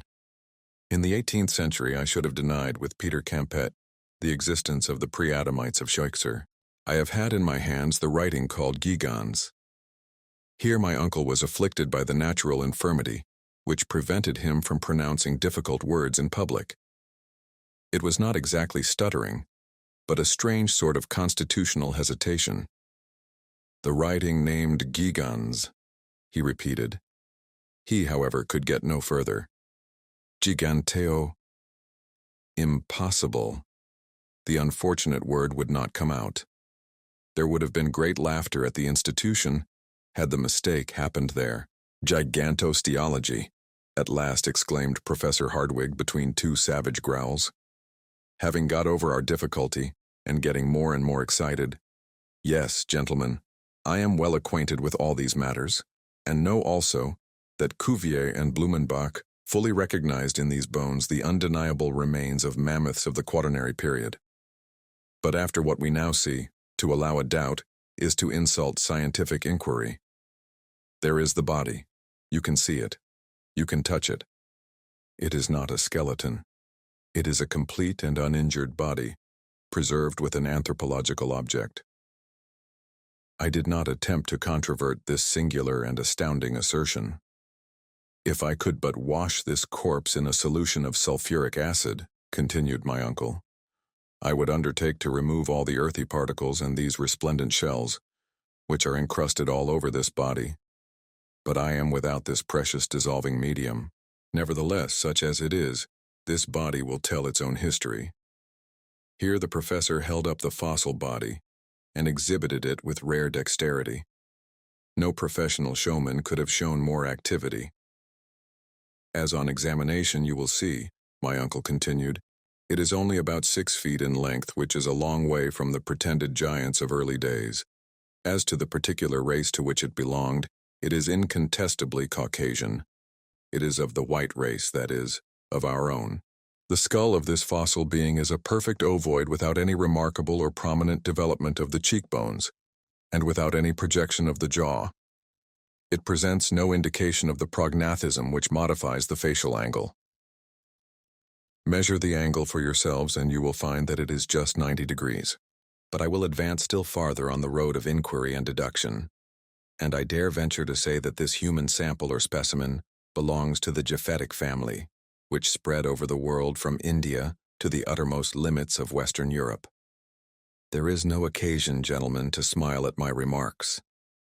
Of course, nobody smiled, but the excellent professor was so accustomed to beaming countenances at his lectures that he believed he saw all his audience laughing during the delivery of his learned dissertation.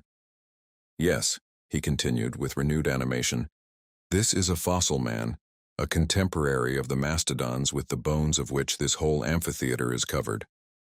But if I am called on to explain how he came to this place, how these various strata by which he is covered have fallen into this vast cavity, I can undertake to give you no explanation. Doubtless, if we carry ourselves back to the Quaternary epoch, we shall find that great and mighty convulsions took place in the crust of the earth. The continually cooling operation through which the earth had to pass produced fissures, landslips, and chasms, through which a large portion of the earth made its way. I come to no absolute conclusion, but there is the man, surrounded by the works of his hands, his hatchets, and his carved flints, which belong to the stony period, and the only rational supposition is that, like myself, he visited the center of the earth as a traveling tourist, a pioneer of science. At all events, there can be no doubt of his great age, and of his being one of the oldest race of human beings. The professor with these words ceased his oration, and I burst forth into loud and unanimous applause. Besides, after all, my uncle was right. Much more learned men than his nephew would have found it rather hard to refute his facts and arguments. Another circumstance soon presented itself. This fossilized body was not the only one in this vast plain of bones, the cemetery of an extinct world. Other bodies were found as we trod the dusty plain, and my uncle was able to choose the most marvelous of these specimens in order to convince the most incredulous. In truth, it was a surprising spectacle. The successive remains of generations and generations of men and animals confounded together in one vast cemetery. But a great question now presented itself to our notice, and one we were actually afraid to contemplate in all its bearings. Had these once animated beings been buried so far beneath the soil by some tremendous convulsion of nature, after they had been earth to earth and ashes to ashes?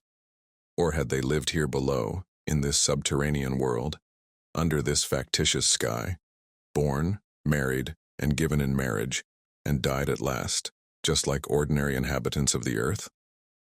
Up to the present moment, marine monsters, fish, and such-like animals had alone been seen alive. The question which rendered us rather uneasy was a pertinent one. Were any of these men of the abyss wandering about the deserted shores of this wondrous sea of the center of the earth? This was a question which rendered me very uneasy and uncomfortable. How should they really be in existence would they receive us men from above? Chapter 36. What is it? For a long and weary hour we tramped over this great bed of bones. We advanced regardless of everything, drawn on by ardent curiosity. What other marvels did this great cavern contain? What other wondrous treasures for the scientific man? My eyes were quite prepared for any number of surprises. My imagination lived in expectation of something new and wonderful. The borders of the great central ocean had for some time disappeared behind the hills that were scattered over the ground, occupied by the plain of bones. The imprudent and enthusiastic professor, who did not care whether he lost himself or not, hurried me forward. We advanced silently, bathed in waves of electric fluid. By reason of a phenomenon which I cannot explain, and thanks to its extreme diffusion, now complete, the light illumined equally the sides of every hill and rock. Its seat appeared to be nowhere, in no determined force, and produced no shade whatever. The appearance presented was that of a tropical country at midday in summer, in the midst of the equatorial regions and under the vertical rays of the sun. All signs of vapor had disappeared. The rocks, the distant mountains, some confused masses of far-off forests, assumed a weird and mysterious aspect under this equal distribution of the luminous fluid. We resembled, to a certain extent, the mysterious personage in one of Hoffmann's fantastic tales, the man who lost his shadow. After we had walked about a mile farther, we came to the edge of a vast forest, not, however, one of the vast mushroom forests we had discovered near Port Gretchen. It was the glorious and wild vegetation of the tertiary period, in all its superb magnificence. Huge palms, of a species now unknown, superb palmacites, a genus of fossil palms from the coal formation, pines, yews, cypress, and conifers, or cone-bearing trees, the whole bound together by an inextricable and complicated mass of creeping plants. A beautiful carpet of mosses and ferns grew beneath the trees. Pleasant brooks murmured beneath umbrageous boughs little worthy of this name, for no shade did they give. Upon their borders grew small, tree-like shrubs, such as are seen in the hot countries on our own inhabited globe. The one thing wanting in these plants, these shrubs, these trees, was color. Forever deprived of the vivifying warmth of the sun, they were vapid and colorless. All shade was lost in one uniform tint, of a brown and faded character. The leaves were wholly devoid of verdure, and the flowers, so numerous during the tertiary period which gave them birth, were without color and without perfume, something like paper discolored by long exposure to the atmosphere. My uncle ventured beneath the gigantic groves. I followed him, though not without a certain amount of apprehension. Since nature had shown herself capable of producing such stupendous vegetable supplies, why might we not meet with mammals just as large, and therefore dangerous? I particularly remarked, in the clearings left by trees that had fallen and been partially consumed by time, many leguminous, bean-like shrubs, such as the maple and other eatable trees, dear to ruminating animals. Then there appeared confounded together and intermixed the trees of such varied lands, specimens of the vegetation of every part of the globe. There was the oak near the palm tree, the Australian eucalyptus, an interesting class of the order Myrtaceae, leaning against the tall Norwegian pine, the poplar of the north, mixing its branches with those of the New Zealand kauris. It was enough to drive the most ingenious classifier of the upper regions out of his mind, and to upset all his received ideas about botany. Suddenly I stopped short and restrained my uncle. The extreme diffuseness of the light enabled me to see the smallest objects in the distant copses. I thought I saw, no, I really did see with my own eyes, immense, gigantic animals moving about under the mighty trees. Yes, they were truly gigantic animals, a whole herd of mastodons, not fossils, but living, and exactly like those discovered in 1801 on the marshy banks of the Great Ohio in North America. Yes, I could see these enormous elephants, whose trunks were tearing down large boughs and working in and out the trees like a legion of serpents. I could hear the sounds of the mighty tusks uprooting huge trees.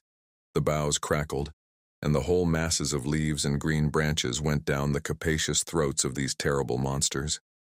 That wondrous dream, when I saw the ante-historical times revivified when the tertiary and quaternary periods passed before me, was now realized. And there we were alone, far down in the bowels of the earth, at the mercy of its ferocious inhabitants. My uncle paused, full of wonder and astonishment. "Come," he said at last when his first surprise was over. "Come along, my boy, and let us see them nearer." "No," replied I, restraining his efforts to drag me forward. "We are wholly without arms. What should we do in the midst of that flock of gigantic quadrupeds? Come away, uncle, I implore you. No human creature can with impunity brave the ferocious anger of these monsters." "No human creature," said my uncle, suddenly lowering his voice to a mysterious whisper. "You are mistaken, my dear Henry. Look yonder. It seems to me that I behold a human being, a being like ourselves, a man." I looked, shrugging my shoulders, decided to push incredulity to its very last limits. But whatever might have been my wish, I was compelled to yield to the weight of ocular demonstration. Yes, not more than a quarter of a mile off, leaning against the trunk of an enormous tree, was a human being, a Proteus of these subterranean regions, a new son of Neptune, keeping this innumerable herd of mastodons. Immanis pecoris custos, immanior ips. Yes, it was no longer a fossil whose corpse we had raised from the ground in the great cemetery, but a giant capable of guiding and driving these prodigious monsters. His height was above 12 feet. His head, as big as the head of a buffalo, was lost in a mane of matted hair. It was indeed a huge mane, like those which belonged to the elephants of the earlier ages of the world. In his hand was a branch of a tree, which served as a crook for this antediluvian shepherd. We remained profoundly still, speechless with surprise, but we might at any moment be seen by him. Nothing remained for us but instant flight. "Come, come," I cried, dragging my uncle along, and for the first time he made no resistance to my wishes. A quarter of an hour later we were far away from that terrible monster. Now that I think of the matter calmly, and that I reflect upon it dispassionately, now that months, years have passed since this strange and unnatural adventure befell us, what am I to think, what am I to believe? No, it is utterly impossible. Our ears must have deceived us and our eyes have cheated us. We have not seen what we believed we had seen. No human being could by any possibility have existed in that subterranean world. No generation of men could inhabit the lower caverns of the globe without taking note of those who peopled the surface, without communication with them. It was folly, folly, folly, nothing else.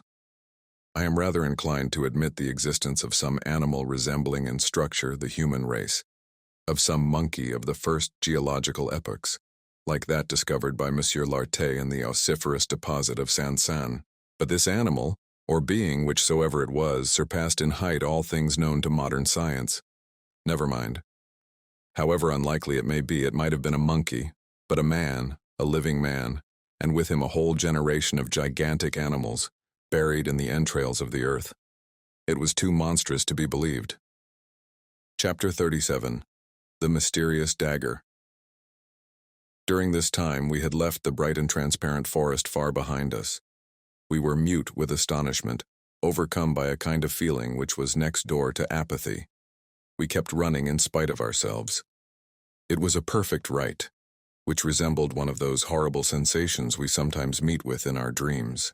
Instinctively we made our way towards the central sea, and I cannot now tell what wild thoughts passed through my mind, nor of what follies I might have been guilty, but for a very serious preoccupation which brought me back to practical life. Though I was aware that we were treading on a soil quite new to us, I, however, every now and then noticed certain aggregations of rock, the shape of which forcibly reminded me of those near Port Gretchen. This confirmed, moreover, the indications of the compass and our extraordinary and unlooked for, as well as involuntary return to the north of this great central sea. It was so like our starting point that I could scarcely doubt the reality of our position. Streams and cascades fell in hundreds over the numerous projections of the rocks. I actually thought I could see our faithful and monotonous Hans and the wonderful grotto in which I had come back to life after my tremendous fall. Then, as we advanced still farther, the position of the cliffs, the appearance of a stream, the unexpected profile of a rock, threw me again into a state of bewildering doubt. After some time, I explained my state of mental indecision to my uncle. He confessed to a similar feeling of hesitation. He was totally unable to make up his mind in the midst of this extraordinary but uniform panorama. There can be no doubt, I insisted, that we have not landed exactly at the place whence we first took our departure, but the tempest has brought us above our starting point. I think, therefore, that if we follow the coast we shall once more find Port Gretchen.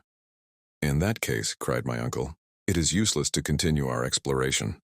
The very best thing we can do is to make our way back to the raft. Are you quite sure, Harry, that you are not mistaken? It is difficult, was my reply, to come to any decision, for all these rocks are exactly alike. There is no marked difference between them. At the same time, the impression on my mind is that I recognize the promontory at the foot of which our worthy Hans constructed the raft. We are, I am nearly convinced, near the little port. If this be not it, I added, carefully examining a creek which appeared singularly familiar to my mind.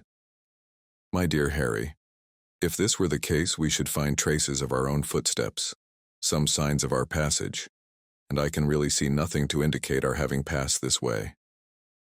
But I see something, I cried, in an impetuous tone of voice, as I rushed forward and eagerly picked up something which shone in the sand under my feet. What is it? Cried the astonished and bewildered professor. This, was my reply, and I handed to my startled relative a rusty dagger of singular shape. What made you bring with you so useless a weapon? He exclaimed. It was needlessly hampering yourself. I bring it? It is quite new to me. I never saw it before. Are you sure it is not out of your collection? Not that I know of, said the professor, puzzled. I have no recollection of the circumstance. It was never my property. This is very extraordinary, I said, musing over the novel and singular incident. Not at all. There is a very simple explanation, Harry. The Icelanders are known to keep up the use of these antiquated weapons, and this must have belonged to Hans, who has let it fall without knowing it. I shook my head. That dagger had never been in the possession of the pacific and taciturn Hans. I knew him and his habits too well. Then what can it be? Unless it be the weapon of some antediluvian warrior, I continued, of some living man, a contemporary of that mighty shepherd from whom we have just escaped. But no, mystery upon mystery, this is no weapon of the stony epoch, nor even of the bronze period. It is made of excellent steel. Ere I could finish my sentence, my uncle stopped me short from entering upon a whole train of theories and spoke in his most cold and decided tone of voice. Calm yourself, my dear boy, and endeavor to use your reason. This weapon, upon which we have fallen so unexpectedly, is a true dag, one of those worn by gentlemen in their belts during the 16th century. Its use was to give the coup de grace, the final blow, to the foe who would not surrender. It is clearly of Spanish workmanship. It belongs neither to you, nor to me, nor the eider-down hunter, nor to any of the living beings who may still exist so marvelously in the interior of the earth. What can you mean, uncle? I said, now lost in a host of surmises. Look closely at it, he continued. These jagged edges were never made by the resistance of human blood and bone. The blade is covered with a regular coating of iron mold and rust, which is not a day old, not a year old, not a century old, but much more. The professor began to get quite excited according to custom, and was allowing himself to be carried away by his fertile imagination. I could have said something. He stopped me. "Harry," he cried, "we are now on the verge of a great discovery. This blade of a dagger you have so marvelously discovered, after being abandoned upon the sand for more than 100, 200, even 300 years, has been indented by someone endeavoring to carve an inscription on these rocks." "But this poniard never got here of itself," I exclaimed. "It could not have twisted itself. Someone, therefore, must have preceded us upon the shores of this extraordinary sea." "Yes, a man. But what man has been sufficiently desperate to do such a thing?" "A man who has somewhere written his name with this very dagger. A man who has endeavored once more to indicate the right road to the interior of the earth. Let us look around, my boy. You know not the importance of your singular and happy discovery." Prodigiously interested, we walked along the wall of rock, examining the smallest fissures, which might finally expand into the much-wished for gully or shaft. We at last reached a spot where the shore became extremely narrow. The sea almost bathed the foot of the rocks, which were here very lofty and steep. There was scarcely a path wider than 2 yards at any point. At last, under a huge overhanging rock, we discovered the entrance of a dark and gloomy tunnel. There, on a square tablet of granite, which had been smoothed by rubbing it with another stone, we could see 2 mysterious and much worn letters, the 2 initials of the bold and extraordinary traveler who had preceded us on our adventurous journey. "A.S.," cried my uncle. "You see I was right. Arne Saknussemm, always Arne Saknussemm." Chapter 38. No Outlet, Blasting the Rock. Ever since the commencement of our marvelous journey, I had experienced many surprises, had suffered from many illusions. I thought that I was case-hardened against all surprises and could neither see nor hear anything to amaze me again. I was like a many who, having been round the world, finds himself wholly blasé and proof against the marvelous. When, however, I saw these 2 letters, which had been engraven 300 years before, I stood fixed in an attitude of mute surprise. Not only was there the signature of the learned and enterprising alchemist written in the rock, but I held in my hand the very identical instrument with which he had laboriously engraved it. It was impossible, without showing an amount of incredulity scarcely becoming a sane man, to deny the existence of the traveler and the reality of that voyage which I believed all along to have been a myth, the mystification of some fertile brain. While these reflections were passing through my mind, my uncle, the professor, gave way to an access of feverish and poetical excitement. "Wonderful and glorious genius, great Saknussemm," he cried. "You have left no stone unturned, no resource omitted, to show to other mortals the way into the interior of our mighty globe, and your fellow creatures can find the trail left by your illustrious footsteps 300 years ago, at the bottom of these obscure subterranean abodes. You have been careful to secure for others the contemplation of these wonders and marvels of creation. Your name engraved at every important stage of your glorious journey leads the hopeful traveler direct to the great and mighty discovery to which you devoted such energy and courage. The audacious traveler, who shall follow your footsteps to the last, will doubtless find your initials engraved with your own hand upon the center of the earth. I will be that audacious traveler. I, too, will sign my name upon the very same spot, upon the central granite stone of this wondrous work of the Creator. But in justice to your devotion, to your courage, and to your being the first to indicate the road, let this cape, seen by you upon the shores of this sea discovered by you, be called, of all time, Cape Saknussemm." This is what I heard, and I began to be roused to the pitch of enthusiasm indicated by those words. A fierce excitement roused me. I forgot everything. The dangers of the voyage and the perils of the return journey were now as nothing. What another man had done in ages past could, I felt, be done again. I was determined to do it myself, and now nothing that man had accomplished appeared to me impossible. "Forward, forward," I cried in a burst of genuine and hearty enthusiasm. I had already started in the direction of the somber and gloomy gallery, when the professor stopped me. He, the man so rash and hasty, he, the man so easily roused to the highest pitch of enthusiasm, checked me and asked me to be patient and show more calm. "Let us return to our good friend Hans," he said. "We will then bring the raft down to this place." I must say that though I at once yielded to my uncle's request, it was not without dissatisfaction, and I hastened along the rocks of that wonderful coast.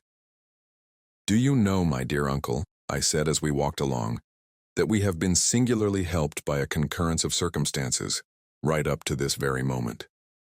"So you begin to see it, do you, Harry?" said the professor with a smile.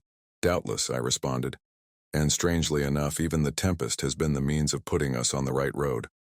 Blessings on the tempest. It brought us safely back to the very spot from which fine weather would have driven us forever.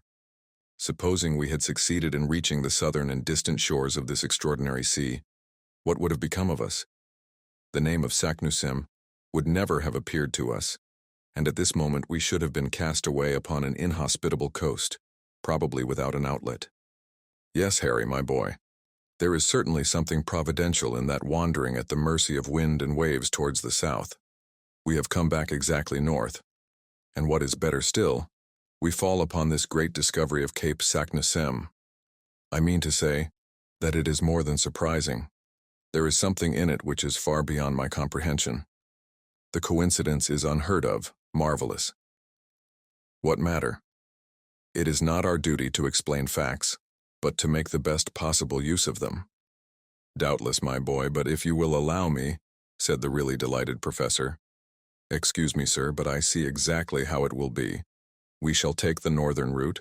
We shall pass under the northern regions of Europe, under Sweden, under Russia, under Siberia, and who knows where, instead of burying ourselves under the burning plains and deserts of Africa, or beneath the mighty waves of the ocean. And that is all, at this stage of our journey, that I care to know. Let us advance, and heaven will be our guide. Yes, Harry, you are right, quite right. All is for the best. Let us abandon this horizontal sea, which could never have led to anything satisfactory. We shall descend, descend, and everlastingly descend. Do you know, my dear boy, that to reach the interior of the earth we have only 5,000 miles to travel? Bah! I cried, carried away by a burst of enthusiasm. The distance is scarcely worth speaking about. The thing is to make a start. My wild, mad, and incoherent speeches continued until we rejoined our patient and phlegmatic guide. All was, we found, prepared for an immediate departure. There was not a single parcel but what was in its proper place. We all took up our posts on the raft, and the sail being hoisted, Hans received his directions and guided the frail bark towards Cape Saknussemm, as we had definitely named it. The wind was very unfavorable to a craft that was unable to sail close to the wind. It was constructed to go before the blast. We were continually reduced to pushing ourselves forward by means of poles. On several occasions the rocks ran far out into deep water, and we were compelled to make a long round. At last, after 3 long and weary hours of navigation, that is to say about 6 o'clock in the evening, we found a place at which we could land. I jumped on shore first. In my present state of excitement and enthusiasm, I was always first. My uncle and the Icelander followed. The voyage from the port to this point of the sea had by no means calmed me. It had rather produced the opposite effect. I even proposed to burn our vessel, that is, to destroy our raft, in order to completely cut off our retreat. But my uncle sternly opposed this wild project. I began to think him particularly lukewarm and unenthusiastic. At any rate, my dear uncle, I said, let us start without delay. Yes, my boy, I am quite as eager to do so as you can be. But in the first place, let us examine this mysterious gallery, in order to find if we shall need to prepare and mend our ladders. My uncle now began to see to the efficiency of our Ruhmkorff coil, which would doubtless soon be needed. The raft, securely fastened to a rock, was left alone. Moreover, the opening into the new gallery was not 20 paces distant from the spot. Our little troop, with myself at the head, advanced. The orifice, which was almost circular, presented a diameter of about 5 feet. The somber tunnel was cut in the living rock and coated on the inside by the different material which had once passed through it in a state of fusion. The lower part was about level with the water, so that we were able to penetrate to the interior without difficulty. We followed an almost horizontal direction, when at the end of about a dozen paces our further advance was checked by the interposition of an enormous block of granite rock. "Accursed stone!" I cried furiously, on perceiving that we were stopped by what seemed an insurmountable obstacle. In vain we looked to the right. In vain we looked to the left. In vain examined it above and below. There existed no passage, no sign of any other tunnel. I experienced the most bitter and painful disappointment. So enraged was I that I would not admit the reality of any obstacle. I stooped to my knees. I looked under the mass of stone. No hole, no interstice. I then looked above. The same barrier of granite. Hans, with the lamp, examined the sides of the tunnel in every direction. But all in vain. It was necessary to renounce all hope of passing through. I had seated myself upon the ground. My uncle walked angrily and hopelessly up and down. He was evidently desperate. "But," I cried after some moments' thought, "what about Arne Saknussemm?" "You are right," replied my uncle. "He can never have been checked by a lump of rock." "No, 10,000 times no," I cried with extreme vivacity. "This huge lump of rock, in consequence of some singular concussion or process, one of those magnetic phenomena which have so often shaken the terrestrial crust, has in some unexpected way closed up the passage. Many and many years have passed away since the return of Saknussemm and the fall of this huge block of granite. Is it not quite evident that this gallery was formerly the outlet for the pent-up lava in the interior of the earth, and that these eruptive matters then circulated freely? Look at these recent fissures in the granite roof. It is evidently formed of pieces of enormous stone, placed here as if by the hand of a giant who had worked to make a strong and substantial arch. One day, after an unusually strong shock, the vast rock which stands in our way and which was doubtless the key of a kind of arch, fell through to a level with the soil and has barred our further progress. We are right, then, in thinking that this is an unexpected obstacle, with which Saknussemm did not meet, and if we do not upset it in some way, we are unworthy of following in the footsteps of the great discoverer, and incapable of finding our way to the center of the earth. In this wild way I addressed my uncle. The zeal of the professor, his earnest longing for success, had become part and parcel of my being. I wholly forgot the past. I utterly despised the future. Nothing existed for me upon the surface of this spheroid in the bosom of which I was engulfed. No towns, no country, no Hamburg, no Königstrasse, not even my poor Gretchen, who by this time would believe me utterly lost in the interior of the earth. "Well," cried my uncle, roused to enthusiasm by my words, "let us go to work with pickaxes, with crowbars, with anything that comes to hand, but down with these terrible walls." "It is far too tough and too big to be destroyed by a pickaxe or crowbar," I replied. "What then?" "As I said, it is useless to think of overcoming such a difficulty by means of ordinary tools." "What then?" "What else but gunpowder? A subterranean mine? Let us blow up the obstacle that stands in our way." "Gunpowder?" "Yes. All we have to do is to get rid of this paltry obstacle." "To work, Hans, to work," cried the professor. The Icelander went back to the raft and soon returned with a huge crowbar, with which he began to dig a hole in the rock, which was to serve as a mine. It was by no means a slight task. It was necessary for our purpose to make a cavity large enough to hold 50 pounds of fulminating gun cotton, the expansive power of which is 4 times as great as that of ordinary gunpowder. I had now roused myself to an almost miraculous state of excitement. While Hans was at work, I actively assisted my uncle to prepare a long wick, made from damp gunpowder, the mass of which we finally enclosed in a bag of linen. "We are bound to go through," I cried enthusiastically. "We are bound to go through," responded the professor, tapping me on the back. At midnight our work as miners was completely finished. The charge of fulminating cotton was thrust into the hollow, and the match, which we had made of considerable length, was ready. A spark was now sufficient to ignite this formidable engine and to blow the rock to atoms. We will now rest until tomorrow. It was absolutely necessary to resign myself to my fate. and to consent to wait for the explosion for 6 weary hours. Chapter 39. The Explosion and Its Results. The next day, which was the 27th of August, was a date celebrated in our wondrous subterranean journey. I never think of it even now, but I shudder with horror. My heart beats wildly at the very memory of that awful day. From this time forward, our reason, our judgment, our human ingenuity, have nothing to do with the course of events. We are about to become the plaything of the great phenomena of the earth. At 6 o'clock, we were all up and ready. The dreaded moment was arriving when we were about to seek an opening into the interior of the earth by means of gunpowder. What would be the consequences of breaking through the crust of the earth? I begged that it might be my duty to set fire to the mine. I looked upon it as an honor. This task once performed, I could rejoin my friends upon the raft, which had not been unloaded. As soon as we were all ready, we were to sail away to some distance to avoid the consequences of the explosion, the effects of which would certainly not be concentrated in the interior of the earth. The slow match we calculated to burn for about 10 minutes more or less before it reached the chamber, in which the great body of powder was confined. I should therefore have plenty of time to reach the raft and put off to a safe distance. I prepared to execute my self-allotted task, not, it must be confessed, without considerable emotion. After a hearty repast, my uncle and the hunter guide embarked on board the raft, while I remained alone upon the desolate shore. I was provided with a lantern which was to enable me to set fire to the wick of the infernal machine.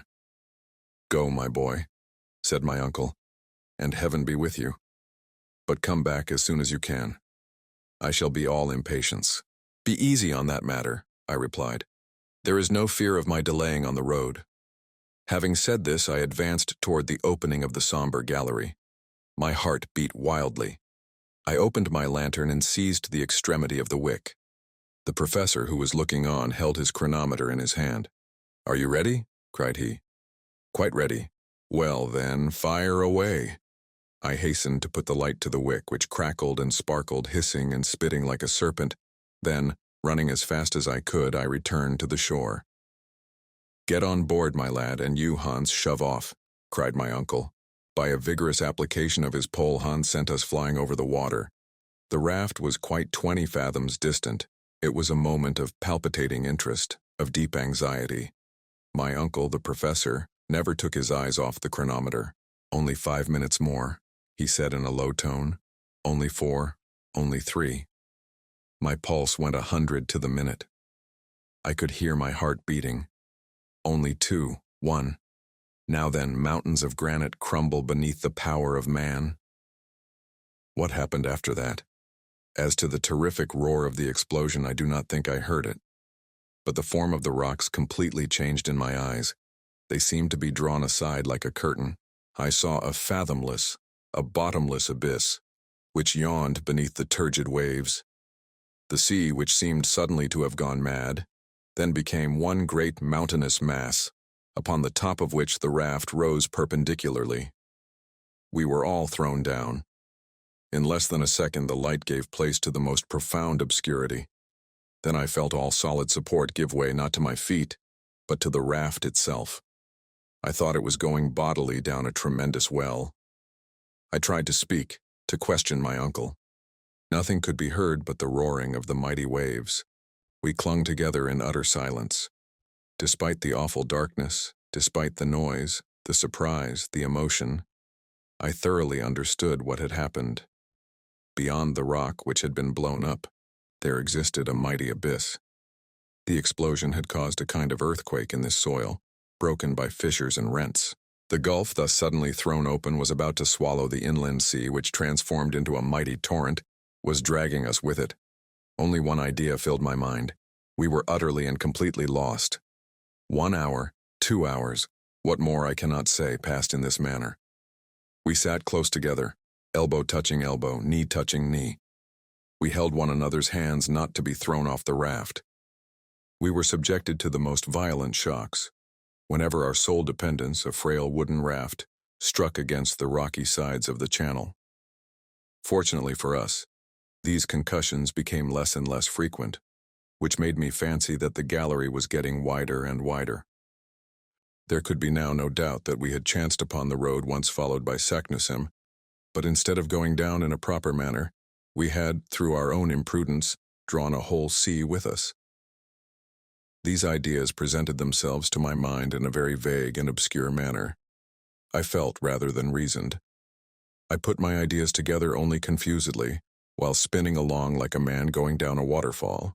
To judge by the air which, as it were, whipped my face, we must have been rushing at a perfectly lightning rate.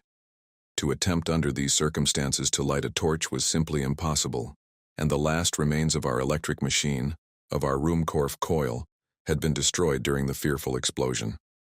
I was therefore very much confused to see at last a bright light shining close to me. The calm countenance of the guide seemed to gleam upon me. The clever and patient hunter had succeeded in lighting the lantern, and though in the keen and thorough draught the flame flickered and vacillated and was nearly put out, it served partially to dissipate the awful obscurity. The gallery into which we had entered was very wide. I was therefore quite right in that part of my conjecture. The insufficient light did not allow us to see both of the walls at the same time. The slope of waters which was carrying us away was far greater than that of the most rapid river of America. The whole surface of the stream seemed to be composed of liquid arrows, darted forward with extreme violence and power. I can give no idea of the impression it made upon me. The raft at times caught in certain whirlpools and rushed forward, yet turned on itself all the time. How it did not upset I shall never be able to understand. When it approached the sides of the gallery, I took care to throw upon them the light of the lantern, and I was able to judge of the rapidity of motion by looking at the projecting masses of rock, which as soon as seen were again invisible. So rapid was our progress that points of rock at a considerable distance one from the other appeared like portions of transverse lines, which enclosed us in a kind of net, like that of a line of telegraphic wires. I believe we were now going at a rate of not less than 100 miles an hour. My uncle and I looked at one another with wild and haggard eyes. We clung convulsively to the stump of the mast, which, at the moment when the catastrophe took place, had snapped short off. We turned our backs as much as possible to the wind in order not to be stifled by a rapidity of motion which nothing human could face and live. And still the long, monotonous hours went on. The situation did not change in the least, though a discovery I suddenly made seemed to complicate it very much. When we had slightly recovered our equilibrium, I proceeded to examine our cargo. I then made the unsatisfactory discovery that the greater part of it had utterly disappeared. I became alarmed and determined to discover what were our resources. My heart beat at the idea, but it was absolutely necessary to know on what we had to depend. With this view, I took the lantern and looked around. Of all our former collection of nautical and philosophical instruments, there remained only the chronometer and the compass. The ladders and ropes were reduced to a small piece of rope fastened to the stump of the mast. Not a pickaxe, not a crowbar, not a hammer, and, far worse than all, no food, not enough for one day. This discovery was a prelude to a certain and horrible death. Seated gloomily on the raft, clasping the stump of the mast mechanically, I thought of all I had read as to sufferings from starvation. I remembered everything that history had taught me on the subject, and I shuddered at the remembrance of the agonies to be endured. Maddened at the prospects of enduring the miseries of starvation, I persuaded myself that I must be mistaken. I examined the cracks in the raft. I poked between the joints and beams. I examined every possible hole and corner. The result was simply nothing. Our stock of provisions consisted of nothing but a piece of dry meat and some soaked and half-moldy biscuits. I gazed around me, scared and frightened. I could not understand the awful truth. And yet of what consequence was it in regard to any new danger? Supposing that we had had provisions for months and even for years, how could we ever get out of the awful abyss into which we were being hurled by the irresistible torrent we had let loose? Why should we trouble ourselves about the sufferings and tortures to be endured from hunger, when death stared us in the face under so many other swifter, and perhaps even more horrid forms? It was very doubtful, under the circumstances in which we were placed, if we should have time to die of inanition. But the human frame is singularly constituted. I know not how it was, but from some singular hallucination of the mind, I forgot the real, serious, and immediate danger to which we were exposed. To think of the menaces of the future which appeared before us in all their naked terror, besides, after all, suggested hope. Perhaps we might finally escape the fury of the raging torrent, and once more revisit the glimpses of the moon on the surface of our beautiful Mother Earth.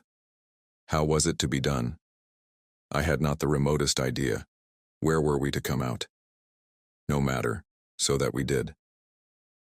One chance in 1,000 is always a chance. While death from hunger gave us not even the faintest glimpse of hope, it left to the imagination nothing but blank horror, without the faintest chance of escape. I had the greatest mind to reveal all to my uncle, to explain to him the extraordinary and wretched position to which we were reduced, in order that, between the two, we might make a calculation as to the exact space of time which remained for us to live.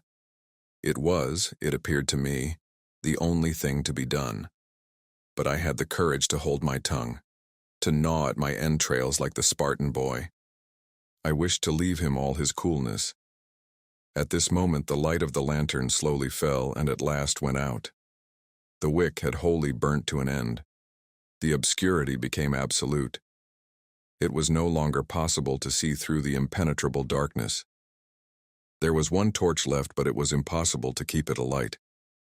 Then, like a child, I shut my eyes, that I might not see the darkness. After a great lapse of time, the rapidity of our journey increased. I could feel it by the rush of air upon my face. The slope of the waters was excessive. I began to feel that we were no longer going down a slope. We were falling. I felt as one does in a dream, going down bodily, falling, falling, falling. I felt that the hands of my uncle and Hans were vigorously clasping my arms. Suddenly, after a lapse of time scarcely appreciable, I felt something like a shock. The raft had not struck a hard body, but had suddenly been checked in its course. A waterspout, a liquid column of water, fell upon us. I felt suffocating. I was being drowned. Still, the sudden inundation did not last. In a few seconds, I felt myself once more able to breathe. My uncle and Hans pressed my arms, and the raft carried us all three away. Chapter 40. The Ape Gigans. It is difficult for me to determine what was the real time, but I should suppose, by after calculation, that it must have been 10 at night. I lay in a stupor, a half-dream, during which I saw visions of astounding character. Monsters of the deep were side by side with the mighty elephantine shepherd. Gigantic fish and animals seemed to form strange conjunctions. The raft took a sudden turn, whirled round, entered another tunnel, this time illumined in a most singular manner. The roof was formed of porous stalactite, through which a moonlit vapor appeared to pass, casting its brilliant light upon our gaunt and haggard figures.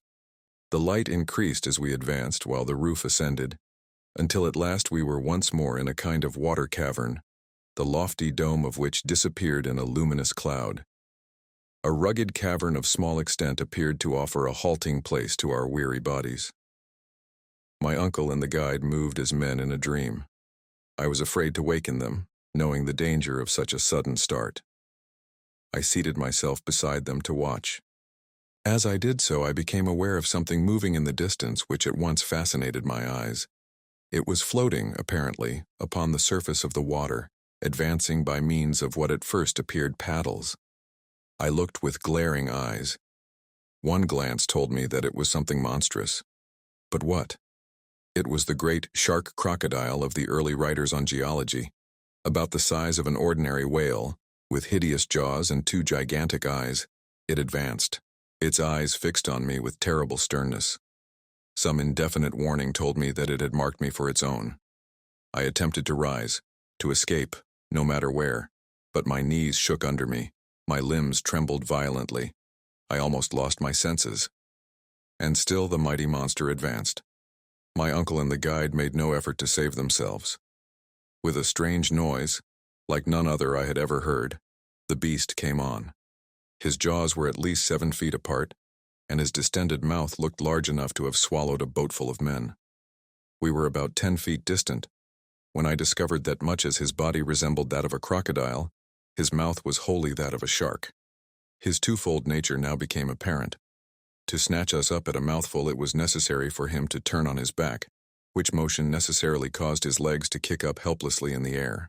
I actually laughed even in the very jaws of death. But next minute, with a wild cry, I darted away into the interior of the cave, leaving my unhappy comrades to their fate. This cavern was deep and dreary. After about 100 yards, I paused and looked around. The whole floor, composed of sand and malachite, was strewn with bones, freshly gnawed bones of reptiles and fish, with a mixture of mammalia. My very soul grew sick as my body shuddered with horror.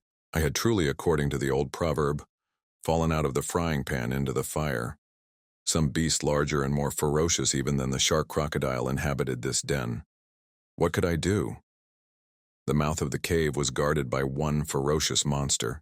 The interior was inhabited by something too hideous to contemplate. Flight was impossible. Only one resource remained, and that was to find some small hiding place to which the fearful denizens of the cavern could not penetrate. I gazed wildly around and at last discovered a fissure in the rock, to which I rushed in the hope of recovering my scattered senses.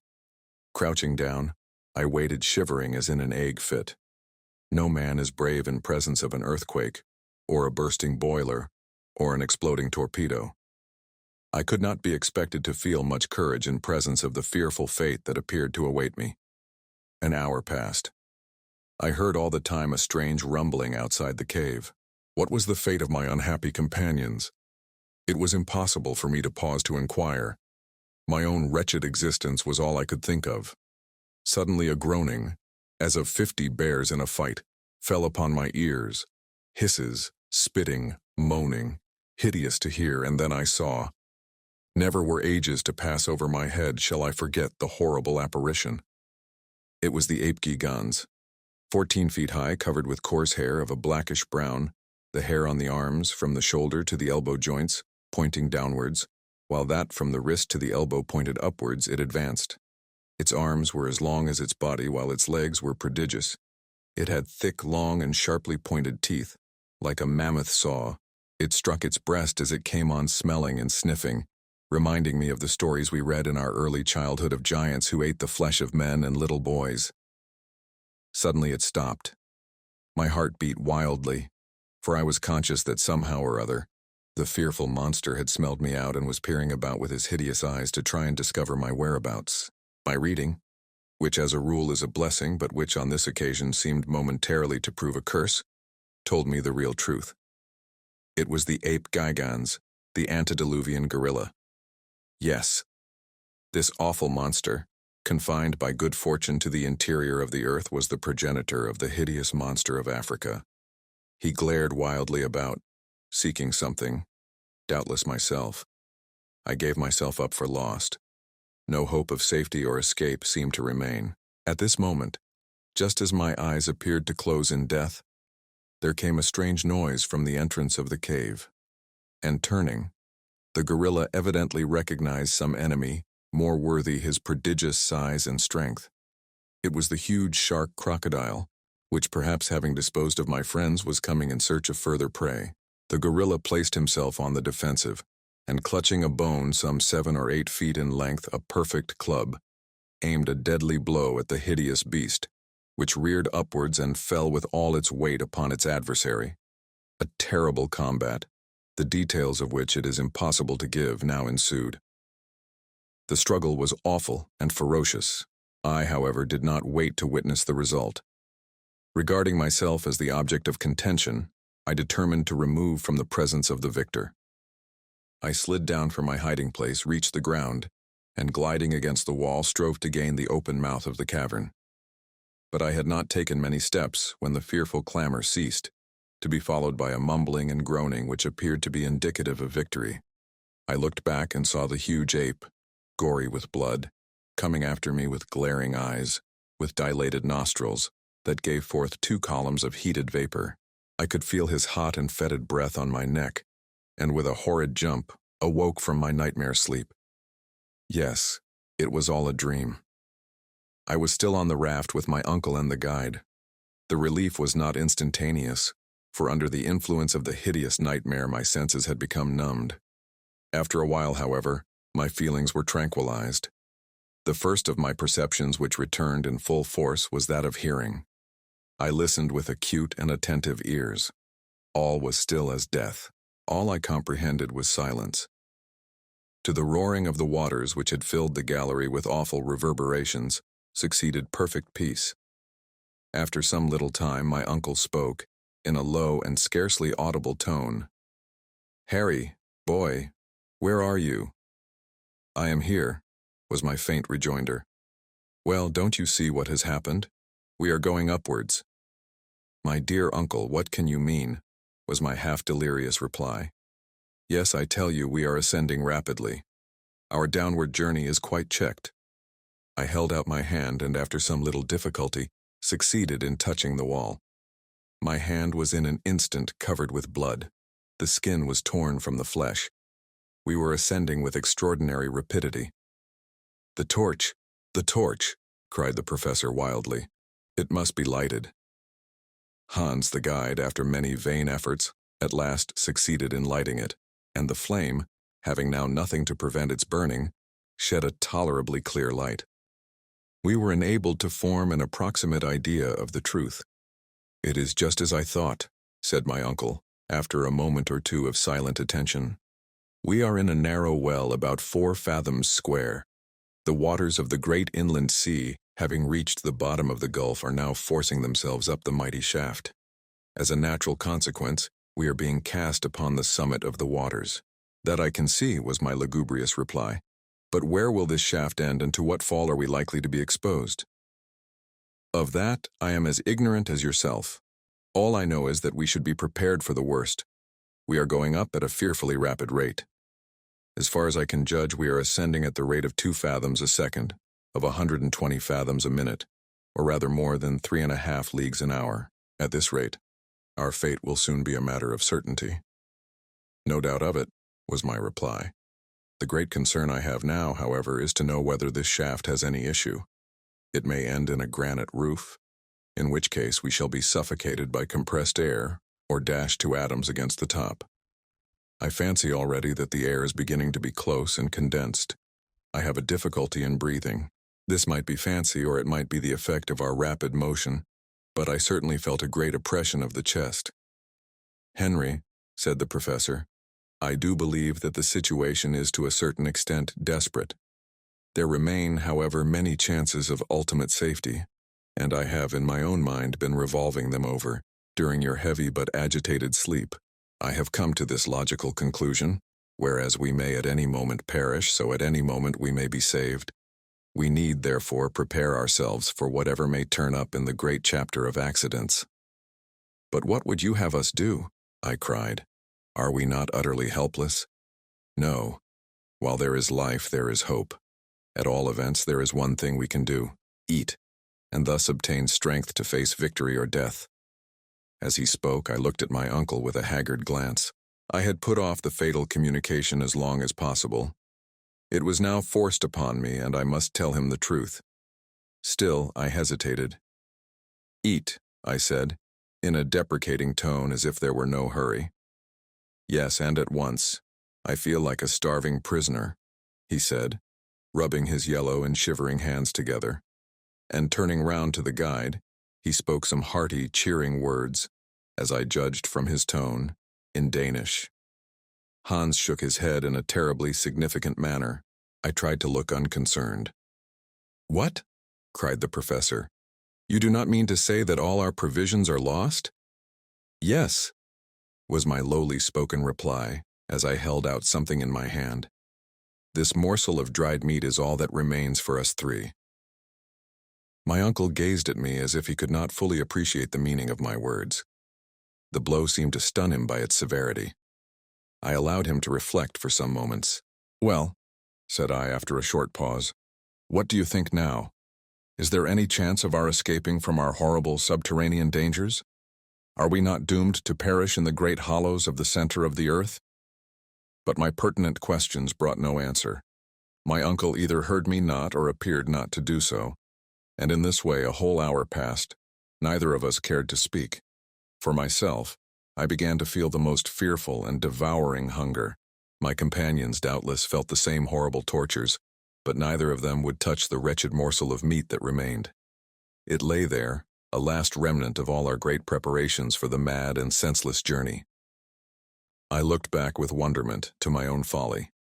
Fully was I aware that despite his enthusiasm and the ever-to-be-hated scroll of Saknussemm, my uncle should never have started on his perilous voyage. What memories of the happy past, what previsions of the horrible future now filled my brain.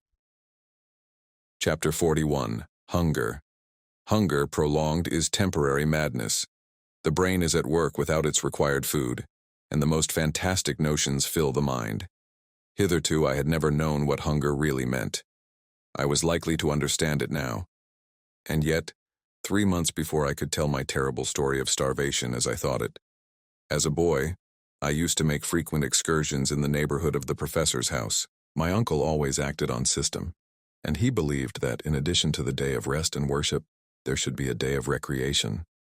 In consequence, I was always free to do as I liked on a Wednesday. Now, as I had a notion to combine the useful and the agreeable, my favorite pastime was bird's nesting. I had one of the best collections of eggs in all the town. They were classified and under glass cases. There was a certain wood, which by rising at early morn and taking the cheap train I could reach at 11 in the morning. Here I would botanize or geologize at my will. My uncle was always glad of specimens for his herbarium and stones to examine. When I had filled my wallet, I proceeded to search for nests. After about 2 hours of hard work, I, one day, sat down by a stream to eat my humble but copious lunch. How the remembrance of the spiced sausage, the wheaten loaf, and the beer made my mouth water now. I would have given every prospect of worldly wealth for such a meal. But to my story. While seated thus at my leisure, I looked up at the ruins of an old castle at no great distance. It was the remains of an historical dwelling, ivy-clad, and now falling to pieces. While looking, I saw 2 eagles circling about the summit of a lofty tower. I soon became satisfied that there was a nest. Now in all my collection I lacked eggs of the native eagle and the large owl. My mind was made up. I would reach the summit of that tower, or perish in the attempt. I went nearer and surveyed the ruins. The old staircase, years before, had fallen in. The outer walls were, however, intact. There was no chance that way, unless I looked to the ivy solely for support. This was, as I soon found out, futile. There remained the chimney which still went up to the top, and had once served to carry off the smoke from every story of the tower. Up this I determined to venture. It was narrow, rough, and therefore the more easily climbed. I took off my coat and crept into the chimney. Looking up, I saw a small light opening, proclaiming the summit of the chimney.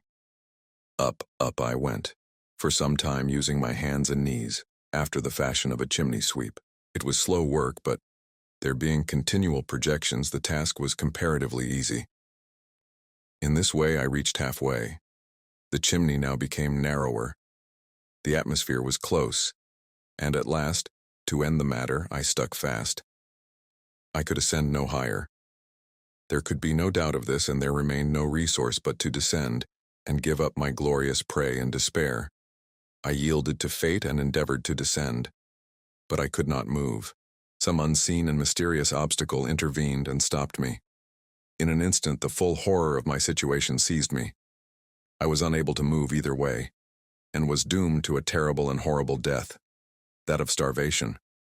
In a boy's mind, however, there is an extraordinary amount of elasticity and hope, and I began to think of all sorts of plans to escape my gloomy fate. In the first place, I required no food just at present, having had an excellent meal and was therefore allowed time for reflection. My first thought was to try and move the mortar with my hand. Had I possessed a knife, something might have been done, but that useful instrument I had left in my coat pocket. I soon found that all efforts of this kind were vain and useless, and that all I could hope to do was to wriggle downwards. But though I jerked and struggled and strove to turn, it was all in vain. I could not move an inch one way or the other, and time flew rapidly. My early rising probably contributed to the fact that I felt sleepy and gradually gave way to the sensation of drowsiness. I slept and awoke in darkness, ravenously hungry. Night had come, and still I could not move. I was tight bound and did not succeed in changing my position an inch. I groaned aloud. Never since the days of my happy childhood, when it was a hardship to go from meal to meal without eating, had I really experienced hunger. The sensation was as novel as it was painful. I began now to lose my head and to scream and cry out in my agony. Something appeared, startled by my noise. It was a harmless lizard, but it appeared to me a loathsome reptile. Again I made the old ruins resound with my cries, and finally so exhausted myself that I fainted. How long I lay in a kind of trance or sleep I cannot say, but when again I recovered consciousness it was day. How ill I felt, how hunger still gnawed at me, it would be hard to say. I was too weak to scream now, far too weak to struggle. Suddenly I was startled by a roar. "Are you there, Henry?" said the voice of my uncle. "Are you there, my boy?" I could only faintly respond, but I also made a desperate effort to turn. Some mortar fell. To this I owed my being discovered. When the search took place, it was easily seen that mortar and small pieces of stone had recently fallen from above. Hence my uncle's cry. "Be calm," he cried. "If we pull down the whole ruin, you shall be saved." They were delicious words, but I had little hope. Soon, however, about a quarter of an hour later, I heard a voice above me, at one of the upper fireplaces. "Are you below or above?" "Below," was my reply. In an instant, a basket was lowered with milk, a biscuit, and an egg. My uncle was fearful to be too ready with his supply of food. I drank the milk first, for thirst had nearly deadened hunger. I then, much refreshed, ate my bread and hard egg. They were now at work at the wall. I could hear a pickaxe. Wishing to escape all danger from this terrible weapon, I made a desperate struggle, and the belt, which surrounded my waist and which had been hitched on a stone, gave way. I was free, and only escaped falling down by a rapid motion of my hands and knees. In 10 minutes more I was in my uncle's arms after being 2 days and nights in that horrible prison. My occasional delirium prevented me from counting time. I was weeks recovering from that awful starvation adventure. And yet what was that to the hideous sufferings I now endured? After dreaming for some time and thinking of this and other matters, I once more looked around me. We were still ascending with fearful rapidity. Every now and then the air appeared to check our respiration, as it does that of aeronauts when the ascension of the balloon is too rapid. But if they feel a degree of cold in proportion to the elevation they attain in the atmosphere, we experienced quite a contrary effect. The heat began to increase in a most threatening and exceptional manner. I cannot tell exactly the mean, but I think it must have reached 122 degrees Fahrenheit. What was the meaning of this extraordinary change in the temperature? As far as we had hitherto gone, facts had proved the theories of Davy and of Lidenbrock to be correct. Until now, all the peculiar conditions of refractory rocks, of electricity, of magnetism, had modified the general laws of nature and had created for us a moderate temperature. For the theory of the central fire remained, in my eyes, the only explainable one. Were we, then, going to reach a position in which these phenomena were to be carried out in all their rigor, and in which the heat would reduce the rocks to a state of fusion? Such was my not unnatural fear, and I did not conceal the fact from my uncle. My way of doing so might be cold and heartless, but I could not help it. If we are not drowned or smashed into pancakes, and if we do not die of starvation, we have the satisfaction of knowing that we must be burned alive. My uncle, in presence of this brusque attack, simply shrugged his shoulders and resumed his reflections, whatever they might be. An hour passed away, and except that there was a slight increase in the temperature, no incident modified the situation. My uncle, at last, of his own accord, broke silence. "Well, Henry, my boy," he said in a cheerful way, "we must make up our minds." "Make up our minds to what?" I asked, in considerable surprise. "Well, to something. We must at whatever risk recruit our physical strength. If we make the fatal mistake of husbanding our little remnant of food, we may probably prolong our wretched existence a few hours, but we shall remain weak to the end." "Yes," I growled, "to the end. That, however, will not keep us long waiting. We'll only let a chance of safety present itself. Only allow that a moment of action be necessary. Where shall we find the means of action if we allow ourselves to be reduced to physical weakness by inanition? When this piece of meat is devoured, uncle, what hope will there remain unto us? None, my dear Henry, none. But will it do you any good to devour it with your eyes? You appear to me to reason like one without will or decision, like a being without energy. Then, cried I, exasperated to a degree which is scarcely to be explained, you do not mean to tell me that you have not lost all hope? Certainly not, replied the professor with consummate coolness. You mean to tell me, uncle, that we shall get out of this monstrous subterranean shaft? While there is life, there is hope.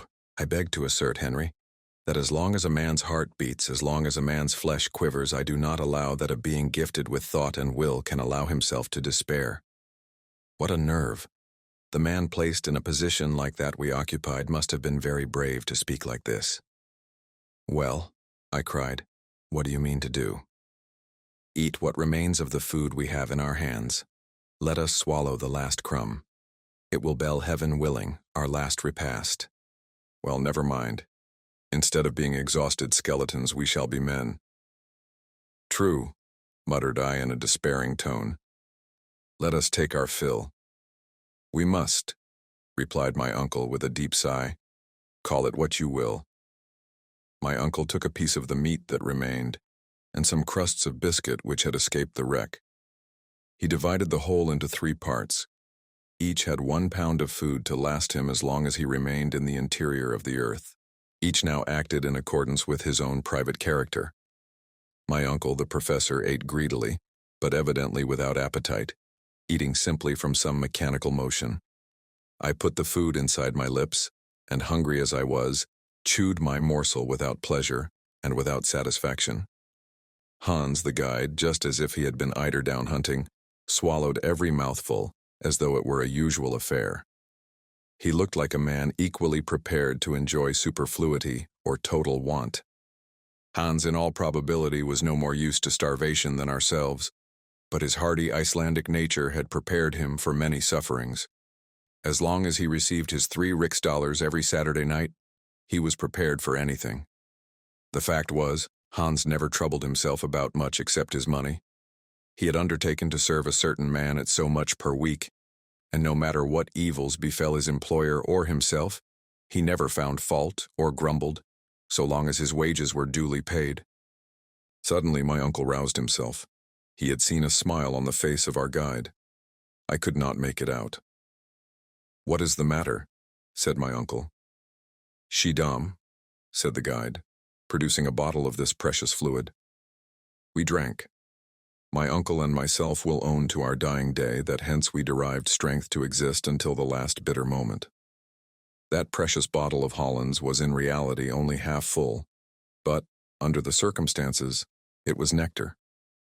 It took some minutes for myself and my uncle to form a decided opinion on the subject. The worthy professor swallowed about half a pint and did not seem able to drink any more. "Fortraflig," said Hans, swallowing nearly all that was left. "Excellent, very good," said my uncle with as much gusto as if he had just left the steps of the club at Hamburg. I had begun to feel as if there had been one gleam of hope. Now all thought of the future vanished. We had consumed our last ounce of food and it was 5 o'clock in the morning. Chapter 42. The Volcanic Shaft. Man's constitution is so peculiar that his health is purely a negative matter. No sooner is the rage of hunger appeased than it becomes difficult to comprehend the meaning of starvation. It is only when you suffer that you really understand. As to anyone who has not endured privation having any notion of the matter, it is simply absurd. With us, after a long fast, some mouthfuls of bread and meat, a little moldy biscuit and salt beef triumphed over all our previous gloomy and saturnine thoughts. Nevertheless, after this repast, each gave way to his own reflections. I wondered what were those of Hans, the man of the extreme north who was yet gifted with the fatalistic resignation of Oriental character.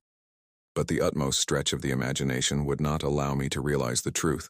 As for my individual self, my thoughts had ceased to be anything but memories of the past, and were all connected with that upper world which I never should have left. I saw it all now. the beautiful house in the Königstrasse, my poor Gretchen, the good Martha. They all passed before my mind like visions of the past. Every time any of the lugubrious groanings which were to be distinguished in the hollows around fell upon my ears, I fancied I heard the distant murmur of the great cities above my head. As for my uncle, always thinking of his science, he examined the nature of the shaft by means of a torch. He closely examined the different strata one above the other, in order to recognize his situation by geological theory. This calculation, or rather this estimation, could by no means be anything but approximate.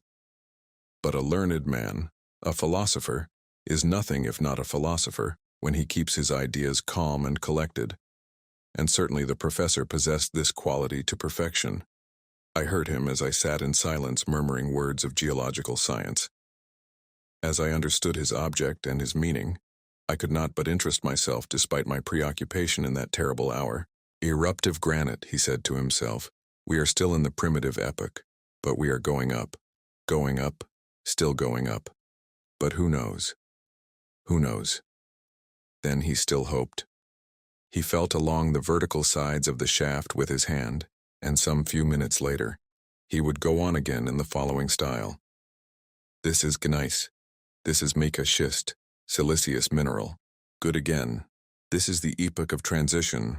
At all events, we are close to them. And then... What could the professor mean? Could he, by any conceivable means, measure the thickness of the crust of the earth suspended above our heads? Did he possess any possible means of making any approximation to this calculation? No. The manometer was wanting, and no summary estimation could take the place of it. And yet as we progressed, the temperature increased in the most extraordinary degree, and I began to feel as if I were bathed in a hot and burning atmosphere. Never before had I felt anything like it. I could only compare it to the hot vapor from an iron foundry, when the liquid iron is in a state of ebullition and runs over. By degrees, and one after the other, Hans, my uncle, and myself had taken off our coats and waistcoats. They were unbearable. Even the slightest garment was not only uncomfortable but the cause of extreme suffering. Are we ascending to a living fire? I cried, when, to my horror and astonishment, the heat became greater than before. No, no, said my uncle. It is simply impossible, quite impossible. And yet, said I, touching the side of the shaft with my naked hand, this wall is literally burning. At this moment, feeling as I did that the sides of this extraordinary wall were red hot, I plunged my hands into the water to cool them. I drew them back with a cry of despair. The water is boiling, I cried. My uncle, the professor, made no reply other than a gesture of rage and despair. Something very like the truth had probably struck his imagination. But I could take no share in either what was going on, or in his speculations. An invincible dread had taken possession of my brain and soul. I could only look forward to an immediate catastrophe, such a catastrophe as not even the most vivid imagination could have thought of. An idea, at first vague and uncertain, was gradually being changed into certainty. I tremulously rejected it at first, but it forced itself upon me by degrees with extreme obstinacy. It was so terrible an idea that I scarcely dared to whisper it to myself. And yet all the while certain and, as it were, involuntary observations determined my convictions.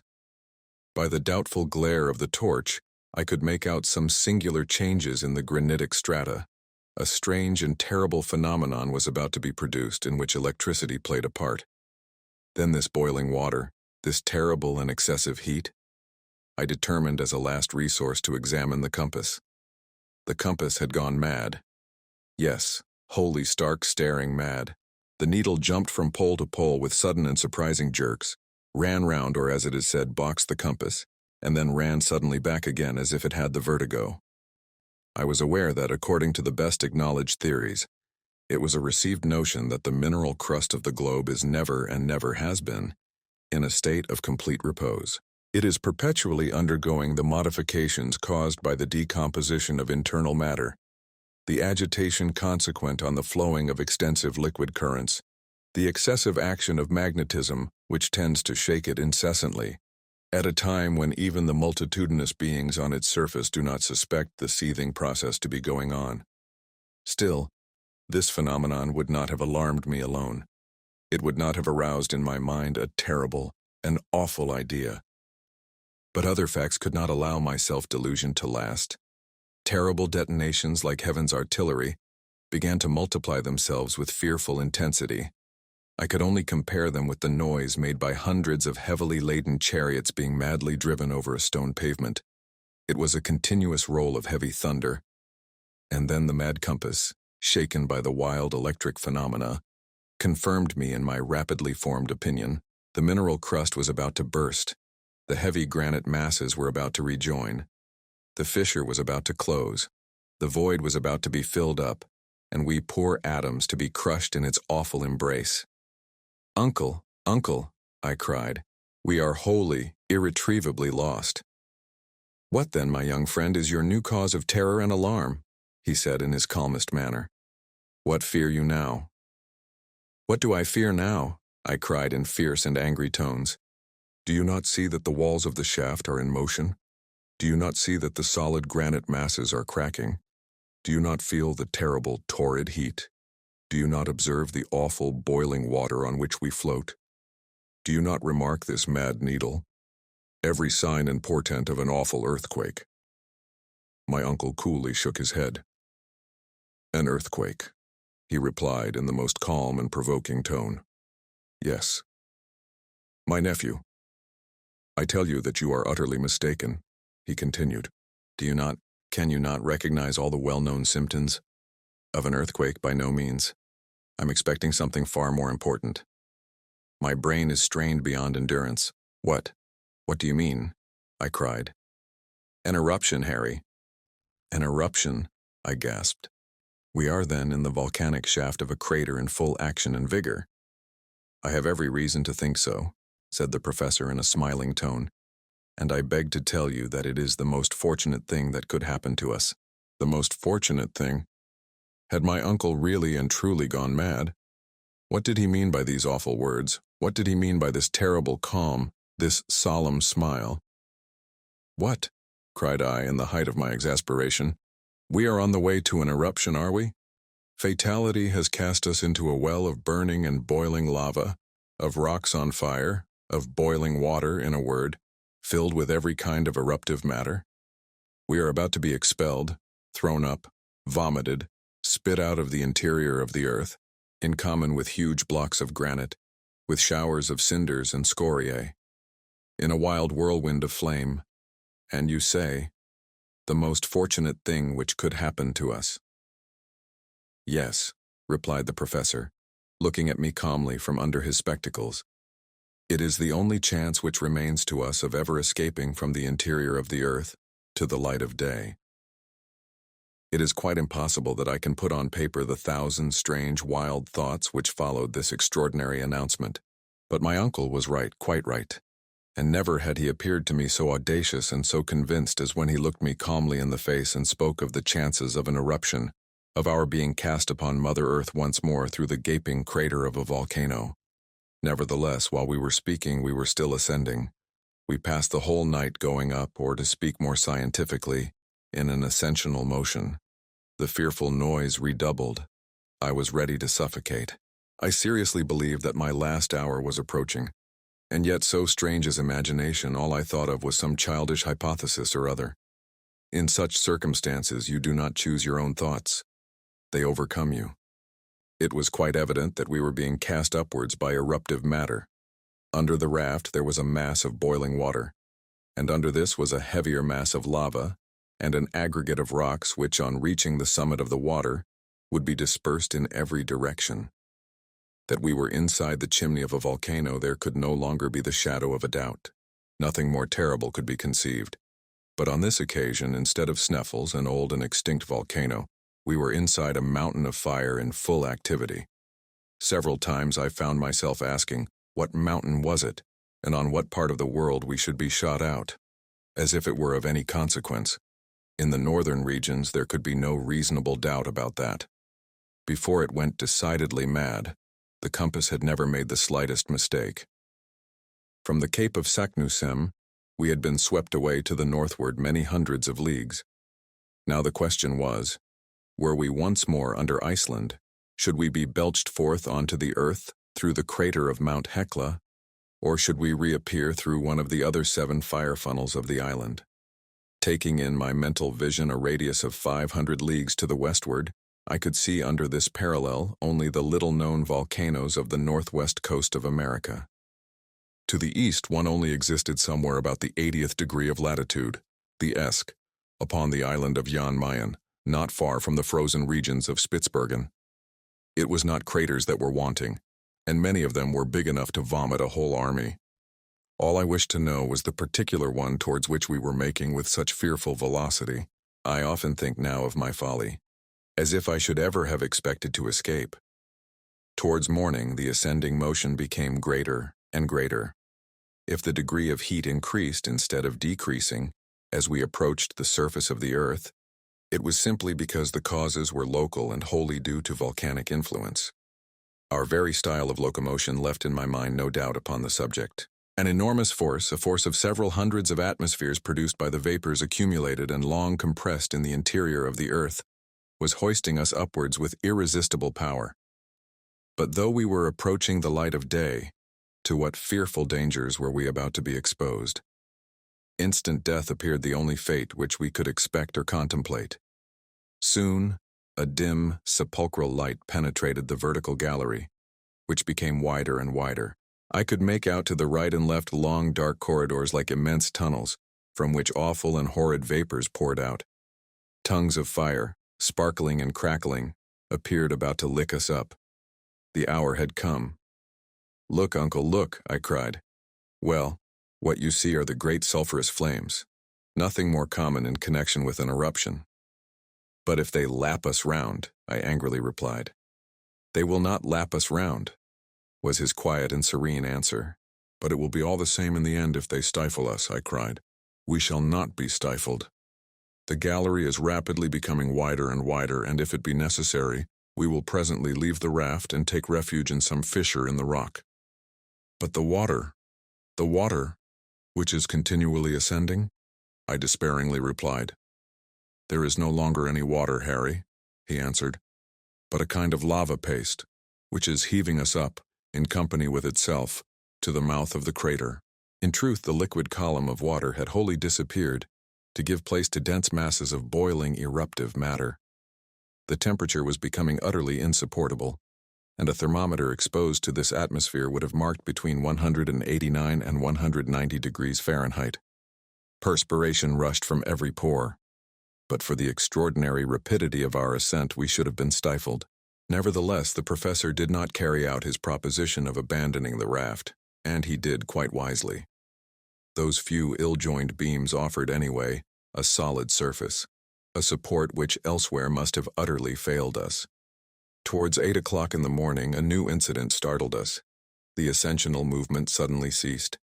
The raft became still and motionless. "What is the matter now?" I said querulously, very much startled by this change. "A simple halt," replied my uncle. "Is the eruption about to fail?" I asked. "I hope not." Without making any reply, I rose. I tried to look around me. Perhaps the raft, checked by some projecting rock, opposed a momentary resistance to the eruptive mass. In this case, it was absolutely necessary to release it as quickly as possible. Nothing of the kind had occurred.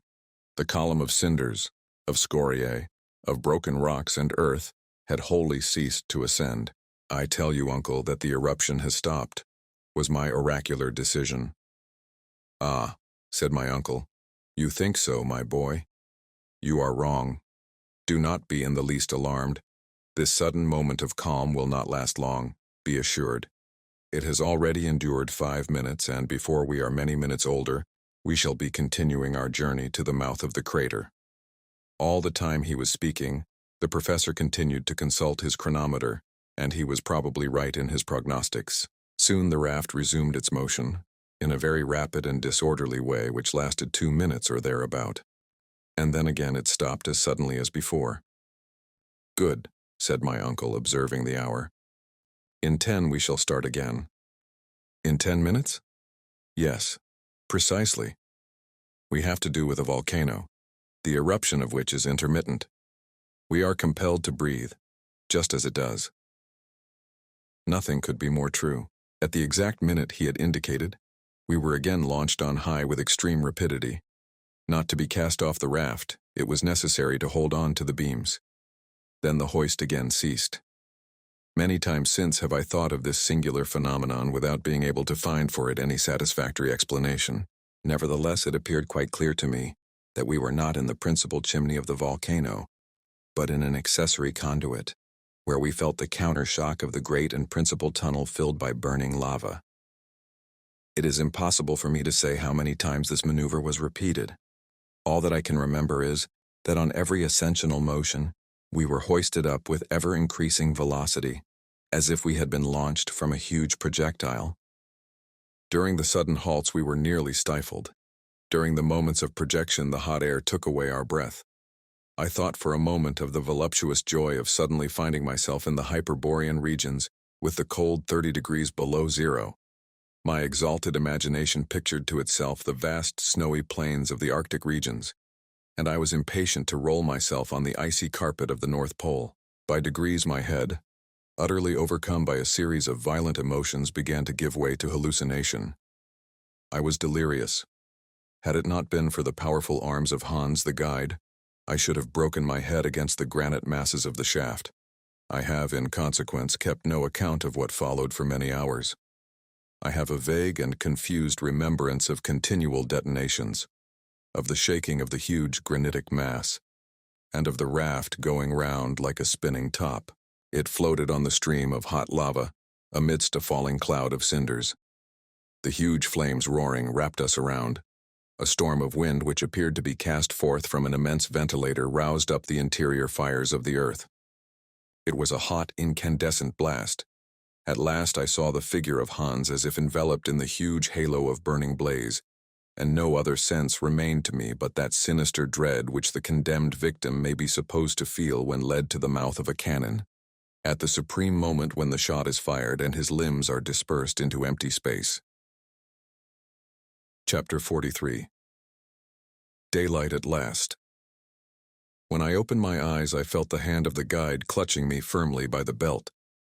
With his other hand he supported my uncle. I was not grievously wounded, but bruised all over in the most remarkable manner. After a moment I looked around and found that I was lying down on the slope of a mountain, not 2 yards from a yawning gulf into which I should have fallen had I made the slightest false step. Hans had saved me from death, while I rolled insensible on the flanks of the crater. "Where are we?" dreamily asked my uncle, who literally appeared to be disgusted at having returned to earth. The eider-down hunter simply shrugged his shoulders as a mark of total ignorance. "In Iceland?" said I, not positively but interrogatively. "Nay," said Hans. "How do you mean?" cried the professor. "No, what are your reasons?" "Hans is wrong," said I, rising. After all the innumerable surprises of this journey, a yet more singular one was reserved to us. I expected to see a cone covered by snow, by extensive and widespread glaciers, in the midst of the arid deserts of the extreme northern regions, beneath the full rays of a polar sky beyond the highest latitudes, but contrary to all our expectations, I, my uncle, and the Icelander were cast upon the slope of a mountain calcined by the burning rays of a sun, which was literally baking us with its fires. I could not believe my eyes, but the actual heat which affected my body allowed me no chance of doubting. We came out of the crater half naked, and the radiant star from which we had asked nothing for 2 months was good enough to be prodigal to us of light and warmth, a light and warmth we could easily have dispensed with. When our eyes were accustomed to the light we had lost sight of so long, I used them to rectify the errors of my imagination. Whatever happened, we should have been at Spitzbergen, and I was in no humor to yield to anything but the most absolute proof. After some delay, the professor spoke. "Hem," he said in a hesitating kind of way. "It really does not look like Iceland." "But supposing it were the island of Jan Mayen?" I ventured to observe. "Not in the least, my boy. This is not one of the volcanoes of the north with its hills of granite and its crown of snow. Nevertheless, "Look, look, my boy," said the professor, as dogmatically as usual. Right above our heads at a great height, opened the crater of a volcano from which escaped, from 1/4 of an hour to the other, with a very loud explosion, a lofty jet of flame mingled with pumice stone, cinders, and lava. I could feel the convulsions of nature in the mountain, which breathed like a huge whale, throwing up from time to time fire and air through its enormous vents. Below and floating along a slope of considerable angularity, the stream of eruptive matter spread away to a depth which did not give the volcano a height of 300 fathoms. Its base disappeared in a perfect forest of green trees, among which I perceived olives, fig trees, and vines loaded with rich grapes. Certainly this was not the ordinary aspect of the Arctic regions. About that there could not be the slightest doubt. When the eye was satisfied at its glimpse of this verdant expanse, it fell upon the waters of a lovely sea or beautiful lake, which made of this enchanted land an island of not many leagues in extent. On the side of the rising sun was to be seen a little port, crowded with houses, and near which the boats and vessels of peculiar build were floating upon azure waves. Beyond, groups of islands rose above the liquid plain, so numerous and close together as to resemble a vast beehive. Towards the setting sun, some distant shores were to be made out on the edge of the horizon. Some presented the appearance of blue mountains of harmonious conformation. Upon others, much more distant, there appeared a prodigiously lofty cone, above the summit of which hung dark and heavy clouds. Towards the north, an immense expanse of water sparkled beneath the solar rays, occasionally allowing the extremity of a mast or the convexity of a sail, bellying to the wind, to be seen. The unexpected character of such a scene added 100-fold to its marvelous beauties. "Where can we be?" I asked, speaking in a low and solemn voice. Hans shut his eyes with an air of indifference, and my uncle looked on without clearly understanding. "Whatever this mountain may be," he said at last, "I must confess it is rather warm.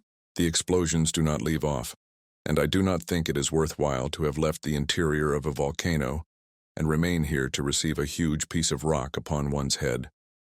Let us carefully descend the mountain and discover the real state of the case. To confess the truth, I am dying of hunger and thirst." Decidedly, the professor was no longer a truly reflective character. For myself, forgetting all my necessities, ignoring my fatigues and sufferings, I should have remained still for several hours longer, but it was necessary to follow my companions. The slope of the volcano was very steep and slippery. We slid over piles of ashes, avoiding the streams of hot lava which glided about like fiery serpents. Still, while we were advancing, I spoke with extreme volubility, for my imagination was too full not to explode in words.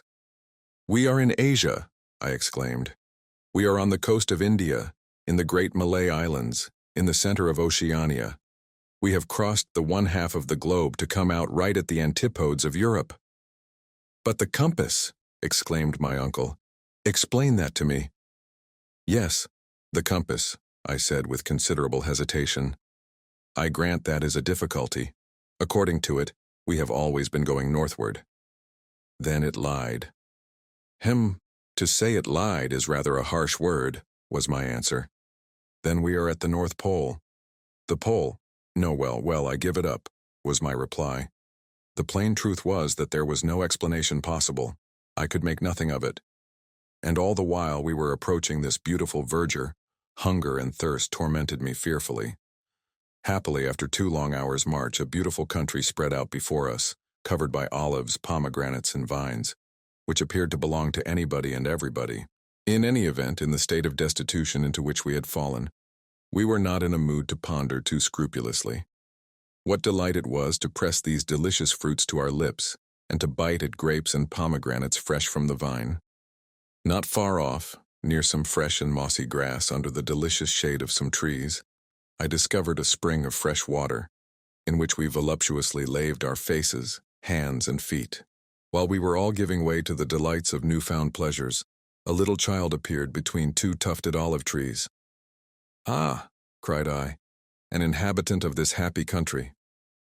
The little fellow was poorly dressed, weak and suffering, and appeared terribly alarmed at our appearance. Half naked, with tangled, matted, and ragged beards, we did look supremely ill-favored. and unless the country was a bandit land, we were not likely to alarm the inhabitants. Just as the boy was about to take to his heels, Hans ran after him and brought him back, despite his cries and kicks. My uncle tried to look as gentle as possible and then spoke in German. "What is the name of this mountain, my friend?" The child made no reply.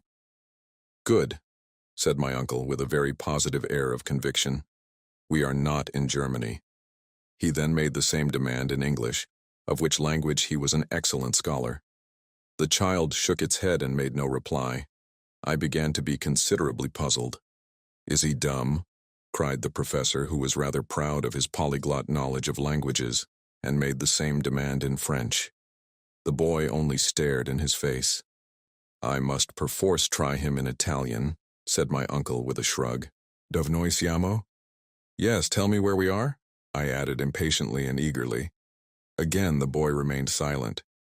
"My fine fellow, do you or do you not mean to speak?" cried my uncle, who began to get angry. He shook him and spoke another dialect of the Italian language. "Come si noma questa isola?" "What is the name of this island?" "Stromboli," replied the rickety little shepherd, dashing away from Hans and disappearing in the olive groves. We thought little enough about him. Stromboli. What effect on the imagination did these few words produce? We were in the center of the Mediterranean, amidst the eastern archipelago of mythological memory, in the ancient Strongylos, where Aeolus kept the wind and the tempest chained up. And those blue mountains which rose towards the rising sun were the mountains of Calabria. And that mighty volcano which rose on the southern horizon was Etna, the fierce and celebrated Etna. Stromboli, Stromboli, I repeated to myself. My uncle played a regular accompaniment to my gestures and words. We were singing together like an ancient chorus. Ah, what a journey!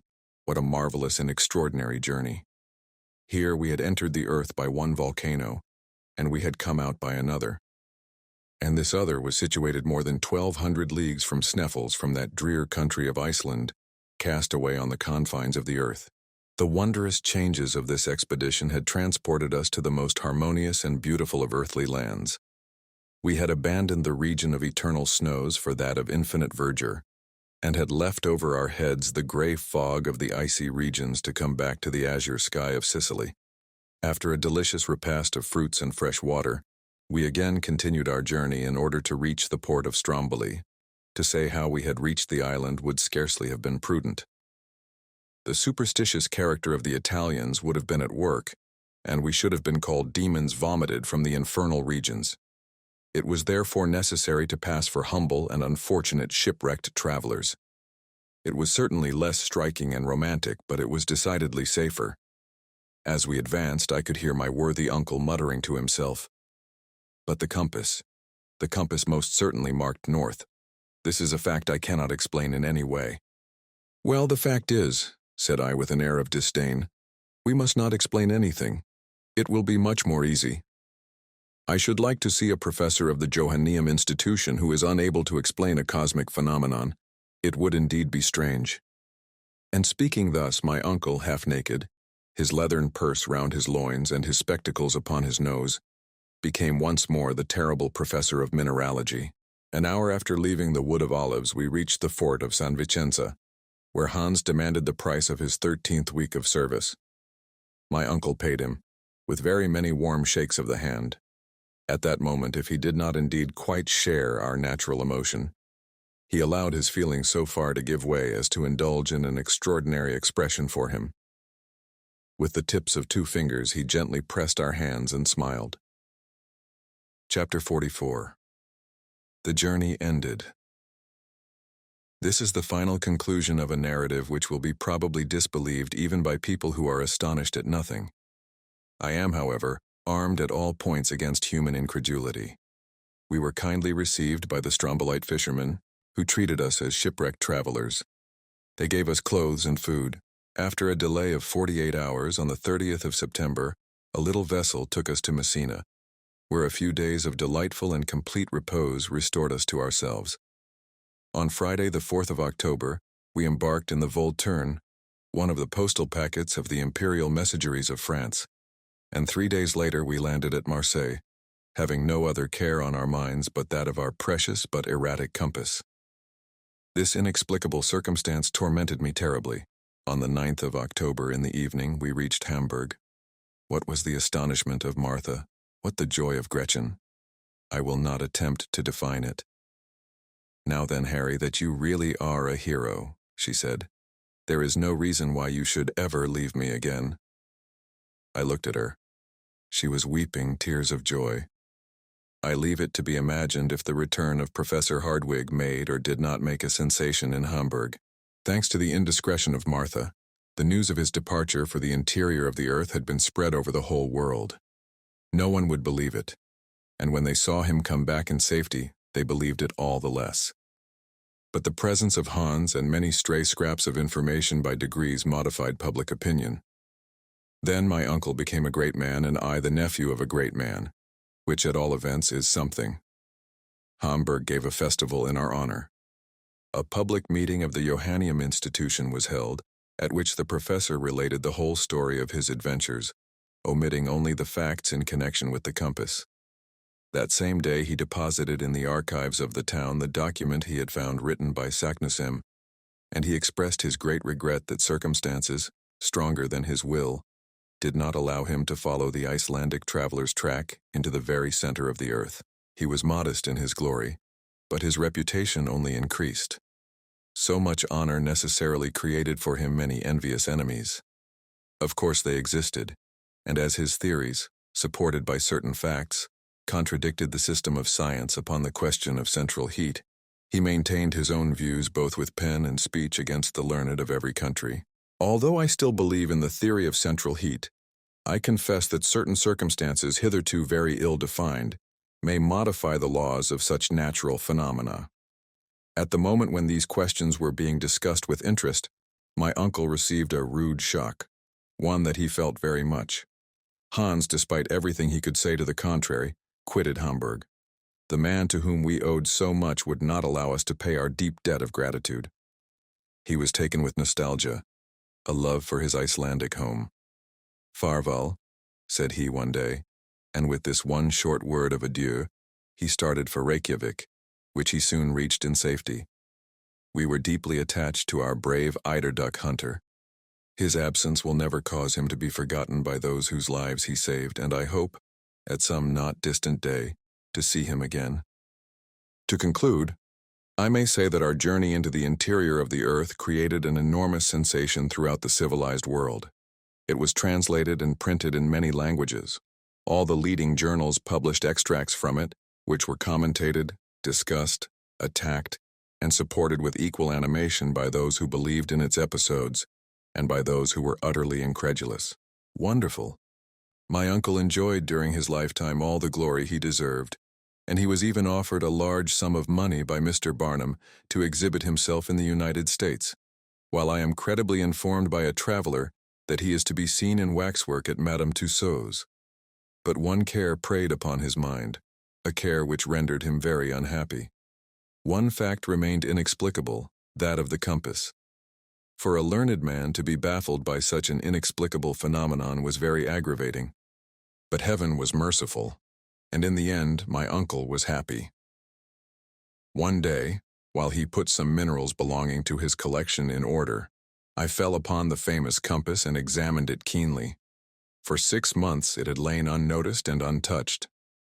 I looked at it with curiosity, which soon became surprise. I gave a loud cry.